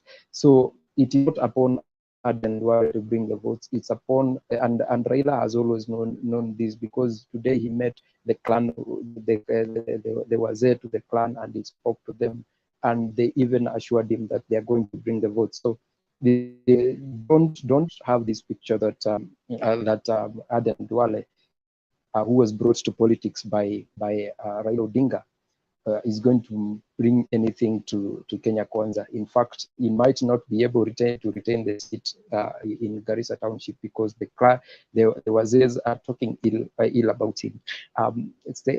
Thirdly, I would want to send an open letter to Kalonzo Musyoka to tell him that in as much as he's alleging that he was hurt by his former lover, the rules do change, and that is the reason as to why we laid the playground to be very neutral when we passed the bill of political party act last month. Actually, it was actually on January when we passed that bill, so that it can be able to cater for the law, because now Kalonzo will not be able to differentiate between logic and the legality of it. That is why he brought an illegal document to try and show us how much it was legal at that time, but it did not bring any law to Kenyans. So, in as much as he's trying to trade the quote by Robert Greene of the 47 Laws of Power, that you should look attractive and let people come to you so that your value goes up. He has to understand that it reaches a point where there is a meniscus politics, where now you become in Ekegusi say that when unagandisha maziwa inafikanga mahali huwezi kunywa, imekuwa gechito, because it is so bitter and sour that it loses value. But when it is at that valued point, the milk is so sweet. So Kalonzo should stop parading herself as this bride that everybody wants. Men do get tired. You cannot chase a woman for like a whole year, and the only thing she keeps on telling you, I'm going to think about it. She comes to a date and probably unamtumia fare, anakuja, sometimes anakula. Men, we get tired, and that is why you saw Raila saying, if you want to come, just come. We don't want to come. We are moving forward. Wewe utakimbiza hii basi udandie kama makanga bana, sisi tumechoka. So if he wants to come, let him come, so that we can think about making him the next prime minister of the next government, because we understand that the BBI is going to pass. Lastly, I would like to say this, and it's another open letter to William Ruto that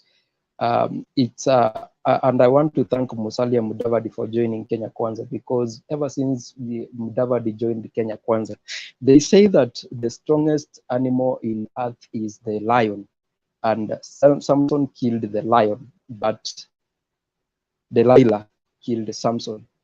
So I want to thank Musalia Mudavadi for actually killing the person who killed the lion for us, because ever since Musalia Angula Manueta joined as a twin brides to Kenya Kwanza, the confusion that has been in Kenya Kwanza and the fatigue that has been there has really brought up that picture that they cannot win this election. Because you see, if he knew that he was going to the US to spill the beans about the government, the best person who could have articulated those issues was either Musalia Mudavadi. Yeah, he didn't have any choice. It was Musalia Mudavadi. At least if he would have criticized the government, it would be seen that he is an aspirant. But when you take 107 million taxpayers' money to go and condemn the same government that has sponsored you to the US and the UK and Qatar, you're portraying that picture that you want that office. What do you think? Do you think those people are mongrels and these people you come to Kenya bottom up and all that nonsense? These are people who view issues with critical minds and says and they question you. Now you're saying that this government, and you're saying that from 2013 you've not been in that government. Why did you go for a second time if you knew your boss was not a straightforward person? It's just a question of legality and the question of logic, because they do not seem to understand these two things. So I really want to tell William Ruto that is in fatigue, amechoka, and these campaigns are making him to be tired. He needs to take a break. When Baba takes a break, anamuita ati huyu mtu ni mzee.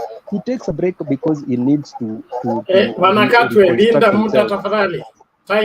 Time. He need, yes, I'm finishing. To take a break from this particular political mayhem, so that when he comes out to be a rejuvenated politician. So I really want to thank all the Azimio, but there are some problems kidogo, but we are fixing them. But we know that at the end of the day, we are going to win these elections. Thank you. Okay, thank you Katwe. Alinde muda venye tutalinda kura zetu. Na wewe subiri hapo Clint, unakuja after this. Ben, si umenipromise tu dakika mbili sahi, umechukua tena ba. Subiri hii moja tu unakuja. Has come under pressure to ditch his One Kenya Alliance partner, Kalonzo Musyoka, and join Raila Odinga's Azimio movement. KANU's Secretary General Nick Salat expressed frustration over Kalonzo's indecisiveness. Naoma Sampao reports. In an almost clear indication that the One Kenya Alliance, which includes Kalonzo Musyoka's Wiper Party and Gideon Moi's KANU, is breaking up, KANU's Secretary General asserted that the party is tired of babysitting Kalonzo. Kalonzo has remained hesitant to support Odinga for the third time in his presidential bid, arguing that Odinga should return the favor and support him this time round, which has slowed down the formation of a coalition between OKA and Azimio. Hata kama ni sera la kakuli, sijui tumpatie nini ndio akubali. Hii mtu tumekaa na yeye ni nini anataka hiyo mtu? Ningependa tu chairman.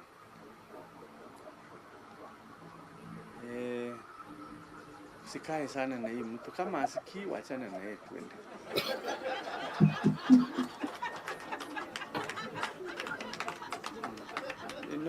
Kama asikia ukweli, kama asikii wacha tu. Hata kama ni kukaa na yeye na kubabysit yeye mpaka saa ngapi, wacha tu chama. We love you. With him or without him, let's go. We just have to go. Chair. Twende. Ni nini unakosa? The remarks came a day after Gideon told a rally in Samburu that he was all set to join Azimio. His allies are now urging him to announce his decision as the deadline for submitting coalition documents to the Registrar of Political Parties approaches. I am happy that our chairman yesterday has been indicating to us using the mouth like this. I'm happy that he said something yesterday, and I'm looking forward to us forming government. The One Kenya Alliance has been delaying the signing of their coalition, and now the KANU leaders appear to be accusing Kalonzo of being too slow to make a decision. However, KANU's chairman Gideon Moi chose not to respond to his foot soldiers' rallying call and instead focused on the day's events. Moi stated that one of his party's priorities is to combat corruption. We must remember that we have a country to guard and a future to secure. So yes, this election will be an opportunity to uphold the dignity of our people and to draw a line between their fears and the hope of a better future. Nayuma Sampao, NTV.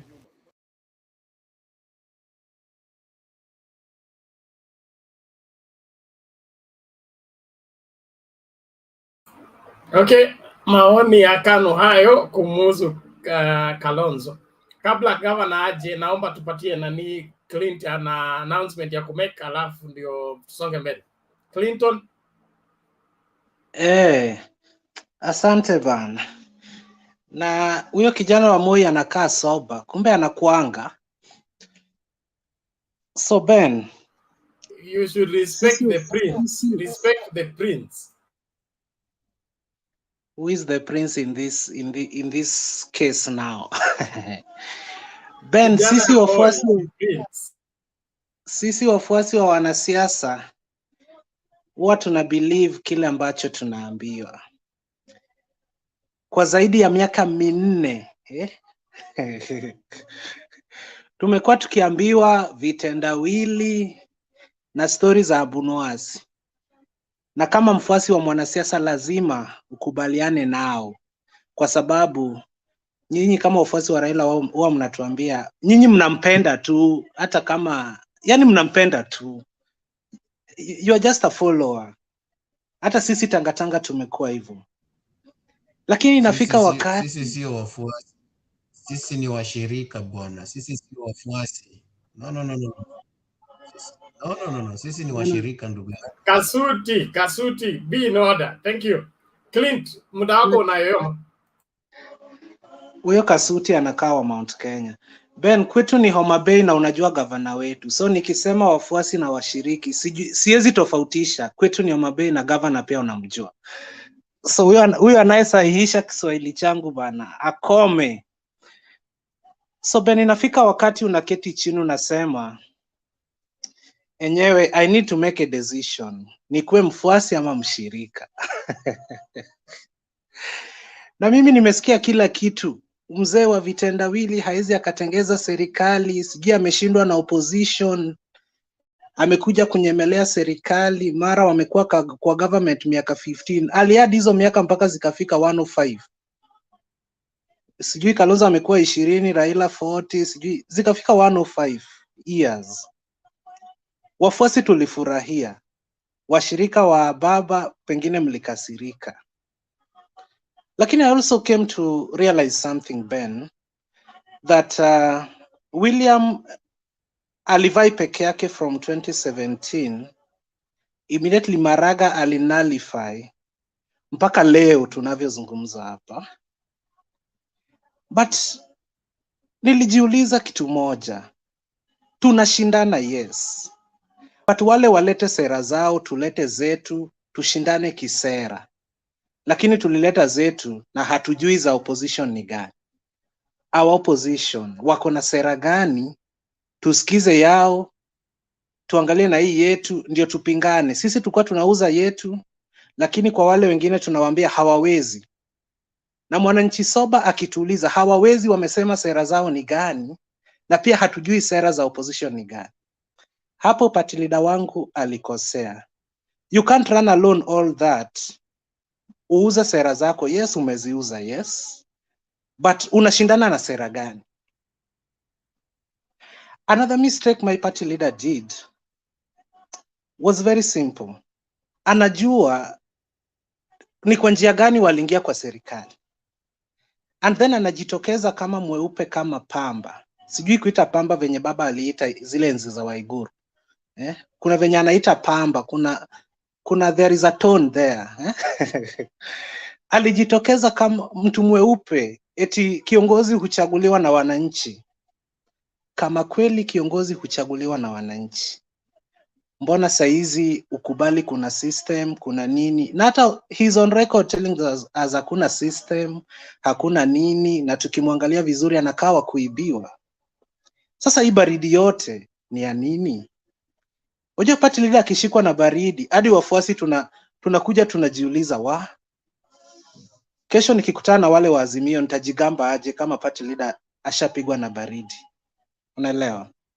Hiyo ndio maana sometimes na watch hii show bana, nasema hapa nikiingia saa hii sitapenda. Juu kila mtu amevaa hiyo blue, sijui imetoka kwa orange. So Ben, having looked at all these instances, I was a Raila supporter in 2007. Nikatoka tu kidogo juu niliona pengine hatutakuwa na uwezo wa kutengeza serikali, lakini kuna kitu nilikuwa nangojea, where the son of Jomo will place his bet, kwa sababu ni huyu the son of Jomo alitunyima hii kitu 2013 akiwa kijana mdogo sana, na walikuwa na William. The same son of Jomo akatunyima 2017. Kuna uwezekano atunyime 2022, lakini this time round ameplace bet eti tutapata. So mimi kama mfuasi, aliyekuwa mfuasi wa baba na ambaye amechoka kula tear gas, though sijaifika Nairobi, nasikia mliikula sana, na mfuasi wa baba ambaye pia amechoka kula tear gas, na pia the son of Jomo aliyetushinda mara mbili, sitaki kusema aliyetunyang'anya maana Kibicho ako awake sasa ni saa 2, aliyechukua hiyo 2013 na 2017 ameplace bet kwetu, na William pia ameshikwa na baridi. Mimi ni nani nikatae kwamba Raila will be the 5th? Kwanzia leo Ben, mimi nitakuwa nahubiri injili ya, inaitwa injili ya Azimio. Azimio La Umoja. Nitakuwa nahubiri Inawezekana. injili ya Azimio La Umoja, kwa sababu hatujui presidential candidate wetu ni nani. Mudavadi aliambiwa akuje, ajui position yake ni gani, na mtu kama Mudavadi huwezi ukamweka sasa aanze kujibizana na mbunge wa Nyeri something, Rigathi Gachagua. Unaelewa? Mudavadi is above that. So kama atasema Mudavadi tosha, pengine it will be okay, but I don't see, because William has spent a lot since 2013. Haizi akasema Mudavadi tosha. So mimi, I like what the son of Jomo has done. It is yani kusema tu ile asante kwa mtu hata hakukusaidia, lakini umesema mimi ni binadamu, I want something good for this country, na maybe hiyo something good ameona kwa baba. Sisi tulokuwa wafuasi wa baba hatuwezi tukakataa. Kwa hivyo Ben, niruhusu niite Kizito, Sam huyu wa Double M, anaitwa Sam wa Hanuva, Jane Mevo, nao wafuasi wote kina Nancy na Ashley wenye tulikuwa nao Tanga, tukuje nyumbani. Tuanze kufuata, kesho baba ako Meru, profiles zetu zote zichange zikuwe blue. Mkuje nyumbani bana, serikali tutatengeza ifikapo mwezi wa 6. Mwezi wa 8 pengine ni confirmation tu. Otherwise, asanteni Ben, asanteni sana, na mkiendelea kudebate, Mungu awabariki. Asanteni sana. Thank you Clinton, thank you and welcome. Azimio tuko na room ya kutosha kila mtu. Lakini unitafutie Nancy na Ashley, walipotea sana. So nakupatia your homework. The next time you arrive here, bring both of them. Thank you very much. Thank you Ben. Bye for now, man. Asante. Governor, you can come in now. Asante sana. Thank you very much Bernard. Nashukuru sana, ninapata vizuri sana, niko katika Doha, Qatar, na Nimefurahia sana kwa sababu nimeweza kufika hapa. Mimi ni Azimio Damu. Mimi nimetoka Madhira constituency. Kule kunaongozwa na huyu mbunge anaitwa Rigathi Gachagua. Lakini pia sisi watu wa Madhira, although siko Madhira, tunasema Azimio Damu. This time loud, Raila must be the president of the Republic of Kenya. Na ninataka kuambia Clinton, either wewe Uhuru atasupport Raila ama hata msupport, Raila is the next president of the Republic of Kenya. Maanake Raila amekuwa ameibiwa hiyo uchaguzi from 1987, 2007 akaibiwa, 2013 akaibiwa, 2017 ameibiwa tena uchaguzi. So this time round 2022, Raila must be the 5th president of the Republic of Kenya. Ile kitu ambao nimesikia sana imenikasirisha sana, and I'm so much eagerly waiting to hear how the deputy president William Ruto is going to speak akienda kwa kampeni zake next week, kwa sababu amesema he is not part of this government, and the same person, the deputy president William Ruto, is the same person about tutamsikia next week akisema na serikali ya Jubilee imetengeneza mahospitali, na serikali ya Jubilee imeweka stima, na serikali ya Jubilee I am waiting to hear that man kama akirudi Kenya, kwa sababu amechafua jina ya Kenya, amechafua jina ya serikali. I'm so much eagerly waiting to hear how the deputy president is going to speak, how if he is going to continue placing the government, because it cannot be that at some point you want to place the government and another time you don't want to place the same government. Now he is on record, amesema wazi ya kwamba he is not part of this government.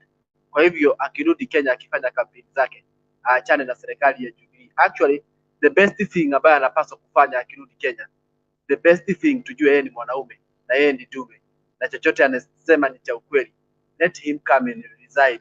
Sasa tumenyane na yeye tukiwa tunajua alikuwa former deputy president, kwa sababu hatutaki kusikia hizi stories zake za kudanganya watu ya kwamba serikali imejenga mabarabara, serikali imeweka stima, and at the same time ni yeye tu mtu mwenye ambaye anaenda hapa UK na huku USA kusema ya kwamba he is not part of this government. So Raila is a good bet, and I want to confirm that we are on the safe hands when we have Raila as the next president of the Republic of Kenya. So I don't have a lot of things to say. I'm so much happy to be part of you and looking forward that we are going to be debating and to be deliberating on some of the issues that are coming in the country. Nikimalizia kuhusu hii maneno ya bodaboda, watu wa pikipiki ama watu wa bodaboda wamekuwa watu ambao wamekuwa so much careless, and that was an incident that was so bad. Nobody is supposed to be treated with such kind of atrocity. I think it was so much inhuman, and the government actually need to streamline na inapaswa kuleta guidelines na order na sanity ifika kwa mambo ya bodaboda. Na hawa watu wa tagataga, kwa sababu tutawasikia kesho wakianza kuleta siasa katika hii maneno ya bodaboda. Penye wako kama wanatusikia katika televisheni, kama wako na kama wanasikia, we want them to shut up. Wacha waache serikali ifanye kazi yake, kwa sababu we need sanity, kwa sababu it can be my sister next time that can be done such kind of a thing.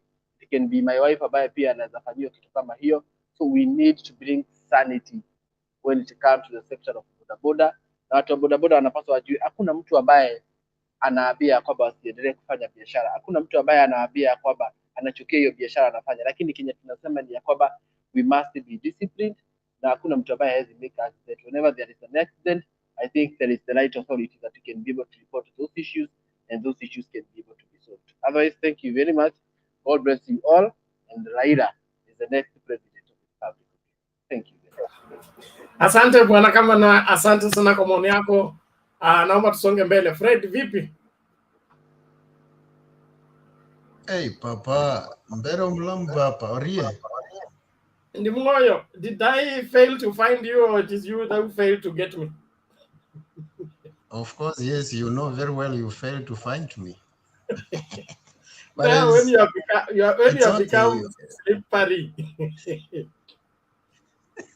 I'm not. Imagine I'm not slippery. I'm just intact.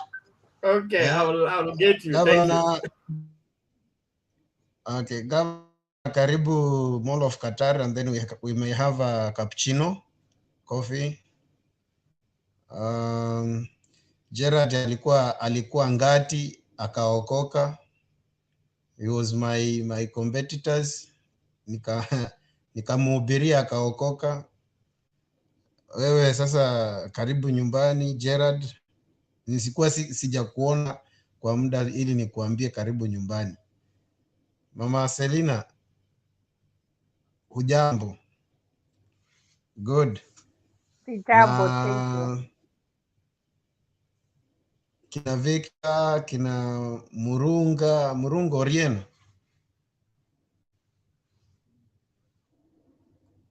Murunga hakona. Muno. Oh, sawa. Okay. Mimi, I will start by damaging ignorance or stupidity. Ya watu wanajiita Kuku Alliance Association, hiyo chama. Because hizo ni kuku mbili, mmoja ni wa kufuka kuku, mwingine ni mulaji wa kuku. So hizo ni kuku mbili, KK. What's the meaning of KK? Hizo ni kuku mbili zimeshikana. So hiyo chama ya Kuku Association hiyo, I want to start by damaging the stupidity. What governs people on the road? I think Freddy alikuwa anaongea. I don't know if at all he's a driver or ni anakuanga tu passenger siku zake zote. Hajawahi fikia hiyo kukalia hiyo kiti ajue hiyo kiti inamaanisha nini when you on that seat. Driver, kuna mambo mawili, kuna mambo matatu unafaa unaendesha magari matatu ukiwa uko kwa barabara. Sasa hii kutoka ile siku huyu mtu wa bottoms up alisema ya kwamba ukiona mtu akona gari amefanya vile amefanya, ati akona gari amechukua vitu zilizokuwa zenu nyinyi wenye mko na bodaboda, sasa nyinyi hamfai. Kutoka hiyo siku, because I remember when that narrative came out, kuna mzee alipoteza gari yake, alichomewa gari pale Nakuru, I think so. Kwa sababu gani? Alihiti mtu wa bodaboda, then hao majamaa walikuja na wakachoma gari yake, wakachoma gari ya mzee. Tena kuna incident nyingine ilifanyika upande wa huko side za Kinungi huko, the same thing. So hii ni kitu walikuwa wamelea, walianza kulea kitambo, the days of dynasty, narrative of hustle versus dynasty. Na tunaona na tunasema tu ya kwamba mtaanzisha hii kitu but itakuwa ni vigumu sana kuizima. But now it is the right time to switch off that narrative, whereby watafakiliwa wote hiyo upusi, kama kwa sababu most of these bodaboda people unakuta ya kwamba uko nyuma ya mtu anaenda kushoto anaweka indicator ya right, anaenda unashangaa anaenda kushoto anaenda kulia anaweka indicator ya left, which means these people they don't attend even driving courses. Majority ni wale wa vichaka tu, mtu ametoka tu kwa kichaka huko, ameenda amejifundishia pikipiki huko kwa kichaka, alafu akishaona lami hivi, kitu cha kwanza akiona lami ndio hiyo ajali ishatokea. Kwa sababu gani? Hana any skills ya kudrive on the road. Na hao ndio watu mnasema ati tunataka ku grow up wana bodaboda. That is not the kind of society we need in Kenya. Watu wakuwe civilized, watu waende shule wajifundishe kuendesha hizi vitu. Hiyo si baiskeli, but hata baiskeli inapenda kukuaibisha ukifika katikati ya watu. Sisi ndio tunajua baiskeli. Sasa wao wanafikiria vile baiskeli iko na miguu mbili, wanafikiria pikipiki pia iko na miguu mbili. Sasa inaweza endeshwa kama baiskeli, which is very wrong. Very wrong. So hiyo kitendo ilifanywa on Friday. It's a humiliating incident na imefanya watu tumekasirika sana, na pia sisi tunasema I hate bodaboda with passion. Wacha vile watu wanasema I hate it. Kwa sababu gani? Kwa sababu hiyo bodaboda ilininyang'anyia mtu mwenye nilikuwa napenda sana, sababu tu ya hiyo recklessness ya mtu ametoka, alafu akaingia mtu akampiga, vifo vikapatikana. Unaona, at the end of the day kapikipiki kameisha, mwenye alikuwa kwa pikipiki ameisha, mwenye alikuwa kwa gari pia yeye ameisha. Sasa unaona vitu kama hiyo, spendi vitu kama hiyo, kwa sababu majority wao wako tu na ile ignorance. Tunasema ni ignorance, because if you don't know the road and the rules that governs the people who are using the road, my friend, wewe endesha pikipiki yako huko kwa kichaka, huko kwa mashamba huko, wacha kukanyaka barabara. In fact, angalia huko ni wapi mtu anaenda kuendesha pikipiki kama mwenye karibu, kwanza uko karibu State House. Imagine hiyo Forest Road, hiyo ni maeneo ya State House hiyo. Alafu unaenda kuendesha pikipiki kama mwenye unaendesha huko Kishagi huko Uluyani huko Kiminini huko, si vizuri. So inabidi watu wajifunze kitu moja, na tusikuwe watu wa kuencourage tuite makosa, na mali watu wamekosea wakuwe tayari kurekebishwa. I like what Ngirishi, I don't know, the senior Ngirishi, not Purity Ngirishi, the senior Ngirishi is doing in Kirinyaga. That gentleman ni mtu ambaye anaona future, kwa sababu kwa programu yake yote ya kusaidia hao wanabodaboda wote Kirinyaga, ukikuta mtu mwenye hana license, pengine huyo ni kupenda kwake, lakini as long as mtu amekutana na huyo mtu anaitwa Ngirishi, huyo wote anawapeleka shule, wana train, alafu una come up with the license, umehitimu kuendesha hiyo pikipiki, alafu anakuambia sasa you are good to go to do your business with that bodaboda. So if other people they can follow that suit, badala ya kuambia tu watu sisi bottoms up, asola, sisi tufanye, that one can be a good thing ya kusaidia watoto wetu, ili hizi vitu sisi tumezie jamii bwana. Hizi vitu zimefanya watu wengi sana viwete. Ukienda referral Eldoret, viwete wengi umetokana na pikipiki. Ukienda almost all referrals in Kenya, hakuna mahali utakosa ajali ya pikipiki. Mtu mwenye ako either amefunjika miguu, either amefunjika mikono, either amefunjika mbavu. Kwa nini? Kwa sababu ya ajali ya pikipiki. So if people they will accept and then waelimishe kwa hiyo. Sasa wacha niachane na hiyo, nimalizie hii. Sijui kwa nini watu wana take their time kuongea kuhusu aliens in the government, because what the TB is doing is becoming an alien in his own government. Yani amekuwa kiumbe ambacho hakieleweki, hakitoki kwa hiyo serikali ya Jubilee. So let us wait and see, kwa sababu sisi tunajua ya kwamba kiburi inatangulia kabla ya mwanguko, na ule Mungu tu alichakua Sauli ni huyo tu Mungu alimkataa, na akasema ya kwamba wewe, kwa sababu umeenda kinyume na vile nilikuwa nimekuagiza, sasa nimekukataa na nimechakua mtu mwingine. Sasa let us be calm and let us not debate on that issue so much. Tunampea ponga points zenye aziko, tunajaribu asifu ana sympathy na ile yenye hawezi akadeserve. So haina haja ya kudebate kwa hiyo kitu sana. Wewe wacha tumwache akuje, tutamuuliza pesa zetu. Alitumia pesa zetu 100 million hizo, akapepa au wakora wake wote, kina Wayukuru, kina sijui nani, au wezi wote akapepa, akapeleka US. Na ujue kuna kitu yenye imefanyika as a warning. Yeye kwanza saa hii nimeona kuna video inaenda viral ya kwamba Songa anateta, anasema Ruto ndiye amechangia yeye kupikwa kuwa blocked kusafiri Amerika.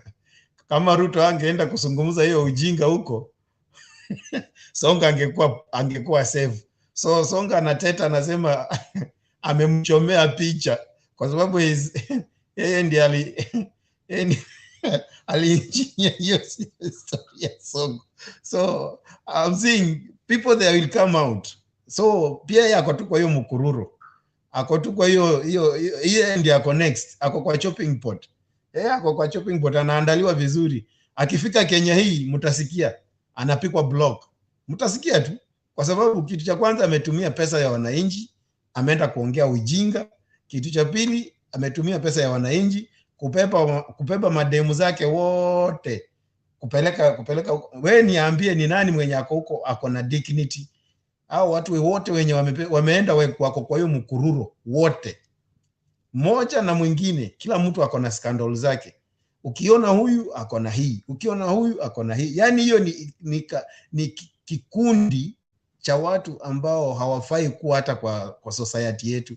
Hao ni watu wamesababisha sisi tunateseka. Saa hii watoto wanateseka huko nyumbani, watu wanalia huko nyumbani, maisha yalikuwa gari. Alafu kulikuwa na mwingine hapa jana, penalty huko, kuna mtu alituchokoza hapa jana na akaongea vibaya sana about people who are in wale watu wako either regardless which respective country, wale watu wenye hawa Kenya. Huyo mtu akaongea vibaya na akasema ya kwamba sisi ni kama hatufikiri, ni kama hatuna akili. Na nikajiuliza, hao watu wa UDA, kumbe vile baba yao anafanya hivyo ndivyo pia wao wanafanya. Kwa hiyo nikamwambia kwamba kile unapokea ndio kile unapeana. So the moment baba yao amefika huko internationally, alafu anaita watu wengine wajinga, stupid, foolish on an international platform, mimi nangojea kwa sababu ashakojolea ile sahani yetu. I'm waiting Baba to go there on Chatham on when maybe in next week or next week part 1 after Azimio. Baba will go there to go and sanctify that place because ule bishop alisema is looking forward to meet Baba because aliona huyu atashakojolea madhabahu. So kitu kinafanyika, inatakikana mtu atoke aenda sanctify hiyo madhabahu. Na nimemalizia hapo Bernard. Sitawachosha na asante Kasuti, asante na shukuru kwa maoni yako na tusonge mbele. Kabla tumlete huyu Charles, na Charles umeamua kukaa nyuma ya curtain. Andiko ndio sijui lile unatumia, lakini there is somebody here, Nuru Jija, kuna tangazo umepeana hapo, naomba ukuje kwa inbox unieleze vizuri, ndio kama tunalipigia debe tulipigia debe the healthy wherever service at was it Jomo Kenyatta or wherever. So if you can inbox me the details, we verify, we'll be able to announce it because it's humanity and it can be of help kwa wale ambao watahitaji hiyo service. So ukiweza kuja inbox unipatie details, then we will give a shout out for the same in case there is somebody interested in that particular service. Thank you for all of you that are following this and keeping it at wherever civil as you do your comments. Please, no insults, no calling people names. It's important that we respect each other, even those that don't buy into our political persuasion. The Boda Boda riders, it's good the government is cracking down on everybody so that there can be sanity. It's important. We can't live in a world without rules because the world without rules is a world that nothing can thrive. Going back to the Bible, it says after the death of Joshua, and there were no judges, there were no priests in Israel. And so everybody lived the way they saw was right in their eyes. And what happened? All of them went away from God and began to do all manner of evil. So laws and rules are meant for the betterment of lives. Any person seeing that as a problem, he is a problem indeed. And that's why he needs to be solved. And the UDA people who want to get political capital from the same, it is immoral, it is ungodly. You shouldn't do that. Lives are important, they should be protected, but dignity first. Let's respect our women, let's respect our mothers, our sisters, our people that God has placed us around them. And one of the things that is sad about the incident yesterday is that the people who are doing this against this woman were men. But there was not even one man who stood up and said, no, stop it. It is not the right way. They all went one direction and did their evil to the extent that not one voice was raised to stop the rest of the people from continuing with what is evil. And that, in my opinion, shows us the kind of generation we are raising, of men who don't have a nerve to stop evil other than want to dance along with evil. When we were growing up, these things were not there. When we were growing up, these things were It not was there. our Even duty to defend it was our duty the to vulnerable in defend our midst. the As small boys, with our sisters as we go to school, it was our duty to protect them. If there was any aggression against any of our sisters or the girls who come from our village schooling far, it was the boys' duty to fight the other boys to keep them away from attacking our sisters. Now that we have a generation of men who all go one direction and they are doing evil and nobody can stop them, this is very dangerous. And that's why we must all come up and call people to order. It is important. We can't wish that away. Thank you very much. Naomba sasa tumsikilize Charles.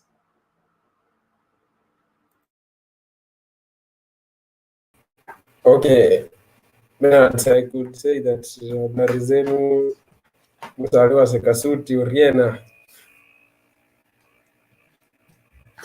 So currently, ndiusachwe. Sasa, okay, Bernard. Okay, currently I'm in Mombasa. For those who don't know me, I'm in Mombasa, but I'm from Bungoma County. Okay, I would like to say something about the Boda Boda. So the Boda Boda Sanity, I would like to say this: the president is doing the right job, but you know, when they are doing the sanity, they are just taking everybody, and yet they are just doing the sanity of just taking everybody they are taking everybody. They are not considering even if you have a certificate or you have the necessity for you to be on the road. Okay, following the incident that happened on Friday, I would say that they are doing a right thing, but there's something that they are not doing it in the right way, because you see that woman hit huyo mwanamke alihit a young man. That young man up to now is still in the hospital and he broke the leg. So I think for someone who followed the incident very well, the Boda Bodas asked the lady so that she can take care of that man, but it seems she refused. That's why they decided to go and start hitting his vehicle. If they could be done it well, they could just have called the police so that it can take up the incident. But that incident, we can't say that the Boda Boda, you know, for now in Kenya, if we can just count the number of youths who are using the Boda Boda, the youths are the ones who the youth are the active. If we can say that, I can say in this manner that youth are the active age, and most of the youths are the one who are having Boda Bodas. If for now they can decide, for example, in Nairobi, most of the people who are having those Boda Bodas are youth, and if they can take the Boda Bodas now, ndio utasikia sasa Nairobi ukitembea kidogo ndio huyo ukapigwa kwa shingo umenyang'anywa simu. At the same people are the Boda Bodas that wakishachukua hizo pikipiki watarudi kwa streets, au ndio watangalia watu magari, mtu amepaka gari yake unatolewa kioo yako hapo hivyo. So unaona watu watakuwa wanatuletea shida. Alafu another thing is that for those who are saying that about Azimio and these Ruto, you know, we have some, when you are doing some projects, the government cannot produce a project and prosper. We can take it, for example, in 2002, Uhuru was a project of Moi. But all of a sudden, Kibaki came from nowhere and became the president of Kenya. If you can take the such incident, is that Raila. Bwana Charles, just hold on Yes. before you start the project. There are issues about the Boda Boda that people want to counter. So just hold Yes. on. I will give you time to conclude. Fred Okay. Kasuti, then Mr. Kamau. I just want to clarify something according to Mr. Charles kila anasema. Kumbuka hii kitu inafanywa hivi. Either you are the owner of pikipiki, na kama wewe ni owner of the pikipiki, ukienda kununua pikipiki, kuna zile details, kuna zile vitu unafaa kufanya. Kuna KRA, kuna vitu, hizo vitu zote kuna vile unafaa kufanya. Na hizo vitu, kile kitu serikali imesema, president amesema, if there is anything, any pending bill yenye ulikuwa nayo kuhusu pikipiki, imekuwa waived off. It's a fresh. Enda uregister. If you are the owner of pikipiki, enda uregister. Na hiyo vitu inafanywa across the country through Huduma Center. Enda uregister. Ukisha register, hapo ndipo itajulikana, je, uko na license? Uko na nini? Uko na vitu zenye zinahitajika ili ukaweze kuendesha ama kufanya hiyo kazi. So watu wasiogope ati wanawanyang'anya vitu zao. No. Ukijua wewe hauna vyeti za kusababisha ukuwe mmiliki wa pikipiki ama ukuwe dereva wa pikipiki, fanya hivyo saa hii. Kama huna, we nenda ukaregister. Hakuna kitu unaitishwa, hakuna kitu unafanyiwa ati useme leta hii, hakuna. Nenda ukaregister, alafu ufuate mkondo. Hii ni Kenya bwana, karibu Kenya. Kenya lazima ile kitu nafanya. Order, Charles. Hold on. I told you I'll give you time to conclude. Mr. Kamau. Nilikuwa nataka kuelimisha Charles ya kwamba msiba wa kujitakia haunanga tiba. Kwa sababu wakati wangelijua ya kwamba kuna kitu inaitwa the rule of law, watu huwa na accident kila siku, lakini huwezi chukua sheria mikononi mwako.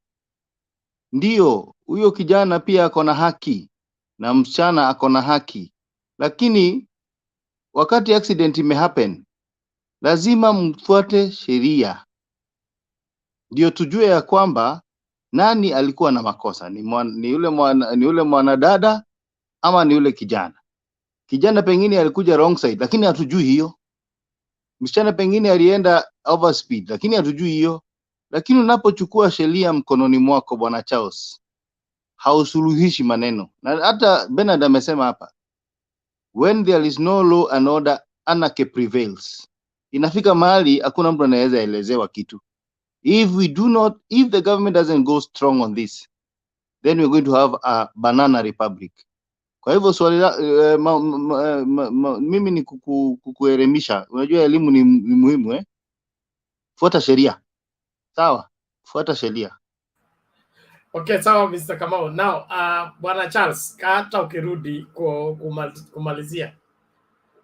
Kuna sababu kila gari liko na number plate. Na hiyo number plate iko mbele na nyuma. Okay? Mtu akisababisha ajali, alafu aondoke. Cha muhimu wewe kama witness, number 1 ni kuokoa maisha ya yule mtu ambaye amegongwa. Okay? Umsaidie afike wapi? Hospitalini. Sasa wewe ukimwacha akigaagaa hapo kwa barabara, ati unafuata gari na pikipiki, ushike yule ako ndani ya gari. What are you helping? The only thing is you share responsibility. Get the details of the car and get the victim to the hospital. That is what you need to do normally. Lakini maneno ya kutembea na genge la kwenda kuibia watu kwa mahali ambapo ajali imefanyika, and then you use it, you say it's because the youth are doing their job. Being youthful doesn't mean you're not under the law. Everyone must obey the law, and human law requires that you put the interest of saving lives, not destroying a life in exchange of another life that has been hurt. So hii maneno ya watu kujitungia sheria zao is something that must be put to a stop, and I support the government to see to it that kila mtu ajulikane, pikipiki ni ya nani, imesajiliwa kwa jina la nani, nani anaiendesha, na kuna CCTV kila mahali zinachukua picha kila mahali watu wanapita. Hakuna mtu anagonga mtu na alafu drives away and then he gets scot free. It is not possible, not in the current scenario of the digital world where we are. So let's not be naive in trying to justify what is obviously wrong. The way the big people are operating is not the way things are done. Something happens, then you're surrounded by 20 people. 20 people surrounding one woman in one car. What is wrong with us, especially men? It is embarrassing for men to gather to fight a woman. It is madness. Nobody should justify that. Not in this world. Thank you. Charles, kamilisha na story yako ya project tulisonge mbele. Okay. So tukiendelea nilikuwa nasema so hii project yenye wanasema Raila is being a project of the government cannot succeed. What he could have done is that Raila should not for now, he used to be Raila can make a good opposition leader because ukiangalia hapo nyuma venye imekuwa Raila every day could criticize the government, but now he's in the government, he cannot criticize the government, he's seeing what is good. Na hapo nyuma amekuwa criticize the government, now he's there. The same thing is happening with the Ruto, but Ruto is in the government. Hata sasa hivi mkisema Ruto anasema nini, Ruto is in the government, even if he's saying that he's not there, but Ruto is the government. Whatever they are doing is capable. He must say whatever Jubilee government has done. So hii mambo kwa tuambia ati Ruto akisema hivi, Ruto is the government, he has been there as the deputy president and is going to be the 5th president of Kenya. So what I can say that hii mambo ya nini ya kusema ati nini baba, hiyo mwache bwana. Saa hizi mtu mwenye tunajua the 5th president is Ruto. Order. Thank you. Order. Now, Bwana Charles, mtu anafanyaje ndio akuwe opposition leader? Ruto cannot be an opposition leader. Anavai kukuwa opposition leader? No, he's not trying to be an opposition leader. Do we have anybody who is voted for to be an opposition leader? No. So what are you saying? I was saying that Raila can make a good opposition leader according to the statistics from behind, but Ruto cannot be as an opposition leader. So who is to blame for this? Us who vote. We don't make good decisions. Bwana Charles, yes. you look younger but not very young. That means you've been around for a while, huh? Okay.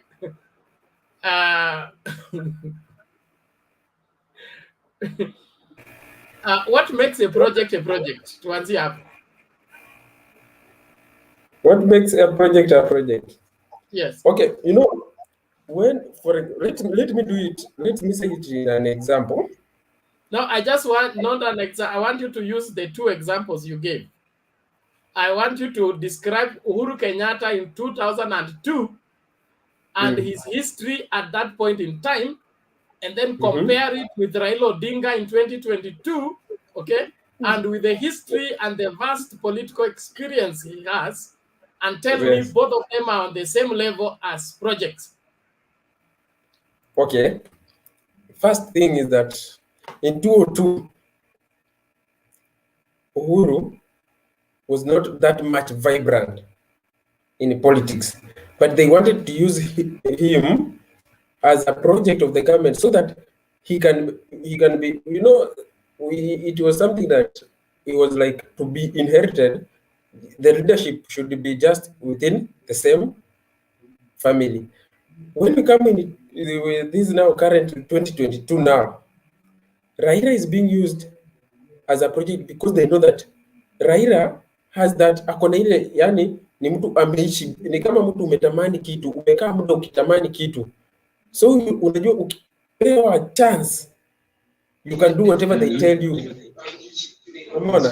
So Raila can, whenever he will be just be like a robot, he will be controlled using a remote. Wakisema hii kwa serikali afanye hii, anafanya, so itakuwa hivyo. So mimi nakuuliza Charles, na mahali tumekaa na hii chumvi mingi umekula, okay? Wewe unajua Raila kweli ama unamsikia tu? I know him, but if Raila hamujui bwana. If Raila could be the best man, okay, he would not be now in Canada. He could be in Kenya because Raila is capable of doing anything. Charles, yes. Muda wako umeisha. 1, 2, you need to go and make research before you come and make claims. You cannot compare two different people and put them in the same basket. You have said very well that Uhuru Kenyatta in 2002 was green, picked from nowhere and be proposed for the highest office. That cannot be said about Raila Odinga. Raila Odinga was going against the government when everybody was afraid going against the government, the Moi government. That is why he was detained for the same. He stood against governments and challenged them successfully. While he is not in government, he cannot be a government project. And even if he is a government project, let's take it from you, okay? What has Uhuru Kenyatta done, okay, to the Kenyan people that has made them so angry the way the Kenyans were angry with Moi in 2002? If Uhuru Kenyatta was not the darling of the mountain, why would William Ruto right now be begging, crying all over the world? Because Jubilee has come back and things are no longer the same at the mountain. So don't compare scenarios that are not comparable. The truth is, get prepared for the Raila presidency come August 9th. And William Ruto, if he cannot make a good opposition leader, begin to train him right now. Chukua yeye, peleka tuition, afundishwe jinsi ya kuwa opposition leader, na kama vile unataka akuwe good opposition leader. Thank you very much. Naomba tusonge mbele. Naomba Fatma, tusikilize Fatma kwanza. Ai, Mr. Kamau hapana. Tumsikilize Fatma. Nimeongea sana. Naomba Fatma aongee alafu tufuate mkururo. Bana dogo niulize swali na No. I said it is Fatma. It is wrong for you to break when somebody has been given a chance. Fatma. Unmute Fatma alafu ongee. Yes, Bernard, how are you? I'm well, thank you. Karibu. Asante, nimefurahia. Leo nilikuwa nataka kuongea kuhusu bodaboda. Watu wa bodaboda juzi wamenikasirikisha vibaya sana. Vile walifanyia huyo mama, ni mama mwenzetu, na watu wa bodaboda karibu 80% wako na hiyo tabia. Hata ukikosa hata 20 bob labda ikiwa miss kwa 50 bob ile wamekwambia ma 70 bob ya transport, utaona bodaboda 20 watakusurround. Wakitaka wanakutishia lipa, leta, saa ingine misplace pesa, umepoteza pesa, pengine uko na short ya 10 bob ama 20 kama vile watu wanapanda tamatatu, saa ingine unaambia hata mtu wacha nikuwekee kwa M-Pesa, mwingine anakuambia utarevise. Siwezi amini, lete cash. Ukitaka kuagi na wao kidogo, unaona karibu 10 wamesimama on the same time, wamekusurround. Issue kidogo wanafanya kitu kubwa. Wanafaa vile President Uhuru amesema wote waende wajifunze. Kuna wengine wametoka mashambani hawajui hata waoni hata traffic, wakiona hata traffic light gari zimesimama, hao ndio wanachukua chance wanapita. Hawatii sheria barabara, wakiona barabara inaitwaje, barabara wako wanapita katikati, wanapita kando, hata huwezi kuelewa. Hata ukipanda barabara hauko, hata ukipanda bodaboda hauko safe. Ya pili, hawataki inaitwaje, vile wamefanyia hiyo mama sio vizuri kabisa. Sisi ni wamama, wamewazaa, wako na mandugu, wako na madada, wako na watoto, daughters, they have daughters. Ni the same vile huyo mama wamemfanya. Sio mzuri wafanye heshima kama hiyo. Hiyo sio vizuri. Sio watasema ati watu walikuwa hawako sober, walikuwa sober. Most of them walikuwa sober. Sio mzuri kabisa. Ya pili, nimeunga mkono rais wetu kusema wachukuliwe inaitwaje, waende at least training, waende wajifunze inaitwaje kutembea kwa barabara na heshima pia. Kuna heshima pia nafaa kutumia na watu. Most of them unaona hawana heshima na watu, wanaanza kugombana, wanaanza kutusiana. Nimeona most of people wenye wanakosana hapa tu ni bodaboda. Kama gari kidogo umegonga mtu, wanachoma gari yako, hata kama ulikuwa na means unachoma, hata kama uko kwa matatu atakushukisha. Ni fujo tupu wote. 80% ni fujo. 20 labda watakuwa watu wazuri. Sasa mimi nilikuwa nasema hiyo sheria yenye wamepatiwa ni mzuri sana, waende wajifunze. Hiyo ndio nilikuwa nasema leo mada yangu, waende wajifunze. Ya pili, nilikuwa nataka kumkosoa Charles. Raila si project. Raila amepigania nchi kwa muda mrefu. Yeye alikuwa kwa opposition. Saizi naye kwa handshake yuko bado still opposition, bado hajaingia kwa serikali. Mkisema ni project, mnamaanisha kwamba rais bado yeye ni Raila bado ni prime minister. Na yeye alitoka mambo, hayuko kwa serikali saizi. Kwa hivyo Charles, nataka kumwambia Raila sio project. Raila anapendwa na 80% ya Wakenya wanamtaka, na this time round Raila atachukua hiyo kiti. This time round tuko na yeye bega kwa bega vile tulikuwa naye kuanzia kitambo. Raila na sisi na Raila until we dead. Hiyo tu Bernard. Thank you, Fatima. I love that conclusion.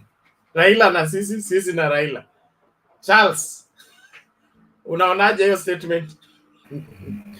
I would like to say this, Bernard. Sindio, if Raila was just a real person that amekuwa akitafuta ikiti, sindio, he could come alone. Angeacha kuenda yaseme natafuta usaidizi kutoka from Uhuru Kenyatta so that he can use Uhuru. He could have come alone peke yake. Charles, wacha tafadhali. Kama unataka ku make argument, fanya argument. Raila amesimama peke yake miaka ngapi? How many times have you sponsored Raila to vie for president? This is the 5th time. So huwezi kusema hajakuja peke yake tafadhali. It's important that we remain factual. So tutumie hii platform kusambaza propaganda. Wewe enda uchukue kitabu inaitwa nini? Flames of Freedom. Okay? Soma vizuri. Yes. Enda kwa National Archives. National Archives ni 50 bob. Unalipa hivi kwa mlango unaingia. Okay? Enda chukua magazeti ya 80s, 90s. Soma story ya Raila. Raw information. Wacha hii unaambiwa na UDA na hao watu ambao hawataki kusoma, hawataki historia. Go and compare notes so that when you come on this platform, what you say is fine. Sawa. Sawa. Naomba. Thank you, Bernard, for damaging ignorance. Because Charles is just being ignorance. Kasuti huyo ni ndugu yako, tafadhali tafuta namba yake, mtaongea polepole vile mnatoka chwele. Wewe mimi na kuku association na mimi ni mkulaji wa kuku. Sasa siwezi nikaingia. Mwanawe nyoyo ni. No. Akiwa kwa yellow fever. Mwanawe nyweni. Akiwa kwa yellow fever is not. Mwingi semsiama. Thank you. Aokoka. Ngoja, asante. Mr. Kama ulikuwa unataka kusema nini kabla tumsikilize nani? Douglas. Nilikuwa naendelea kumuelimisha Bwana Charles ya kwamba I'm sure ameshaivutia Raila 2017. Si ndio, Charles? Who did you vote for 2017? I voted for Uhuru. Okay, anyway, my point is Raila alisimama kama nini hiyo siku 2017? If he was not a project, then what was he? In 2017 Raila alikuwa in individual peke yake akiwa NASA. So sasa amekuwa project kwa sababu ya Uhuru. My point is the connotation you have of Raila being a project, not all projects are bad. Kuna project kama ya barabara ni mzuri, ya kanisa, ya hospitali. Kwa hivyo hii project mimi tumeshukuru, tunataka hiyo project. Ndio uache hiyo sasa hii ni nzuri. Sawa. Hii ni nzuri. Haya. Ana mtu wa mkono wa rais a support project ya rais. Okay? Acha kusumbua rais kufanya project yake. Kama umekubali yani project ya rais, ambia watu wote wa mkono wa rais waunge mkono project ya rais mpaka dakika ya mwisho.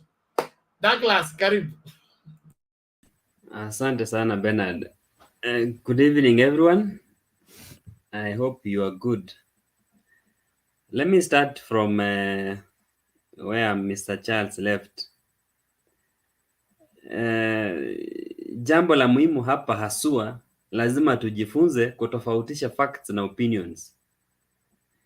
And Mr. Charles, with all due respect, you are using what we calling reverse psychology.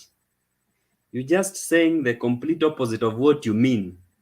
Deep down in your heart, you know that Raila can never be a project. And Raila has stood as an astute politician and a dependable leader for this country, Kenya, my friend. And you are telling us here that angekuja peke yake. Kwani, did he announce in any public arena that he was seeking his friend Uhuru to help him clinch the presidency? Never. If there is any documented evidence, bring it on. We'll argue from there, Mr. Charles. But speak on facts and things that we can substantiate and things that we can ascertain that really they are true.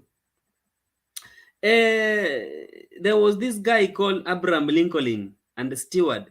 At one point, they were bitter rivals.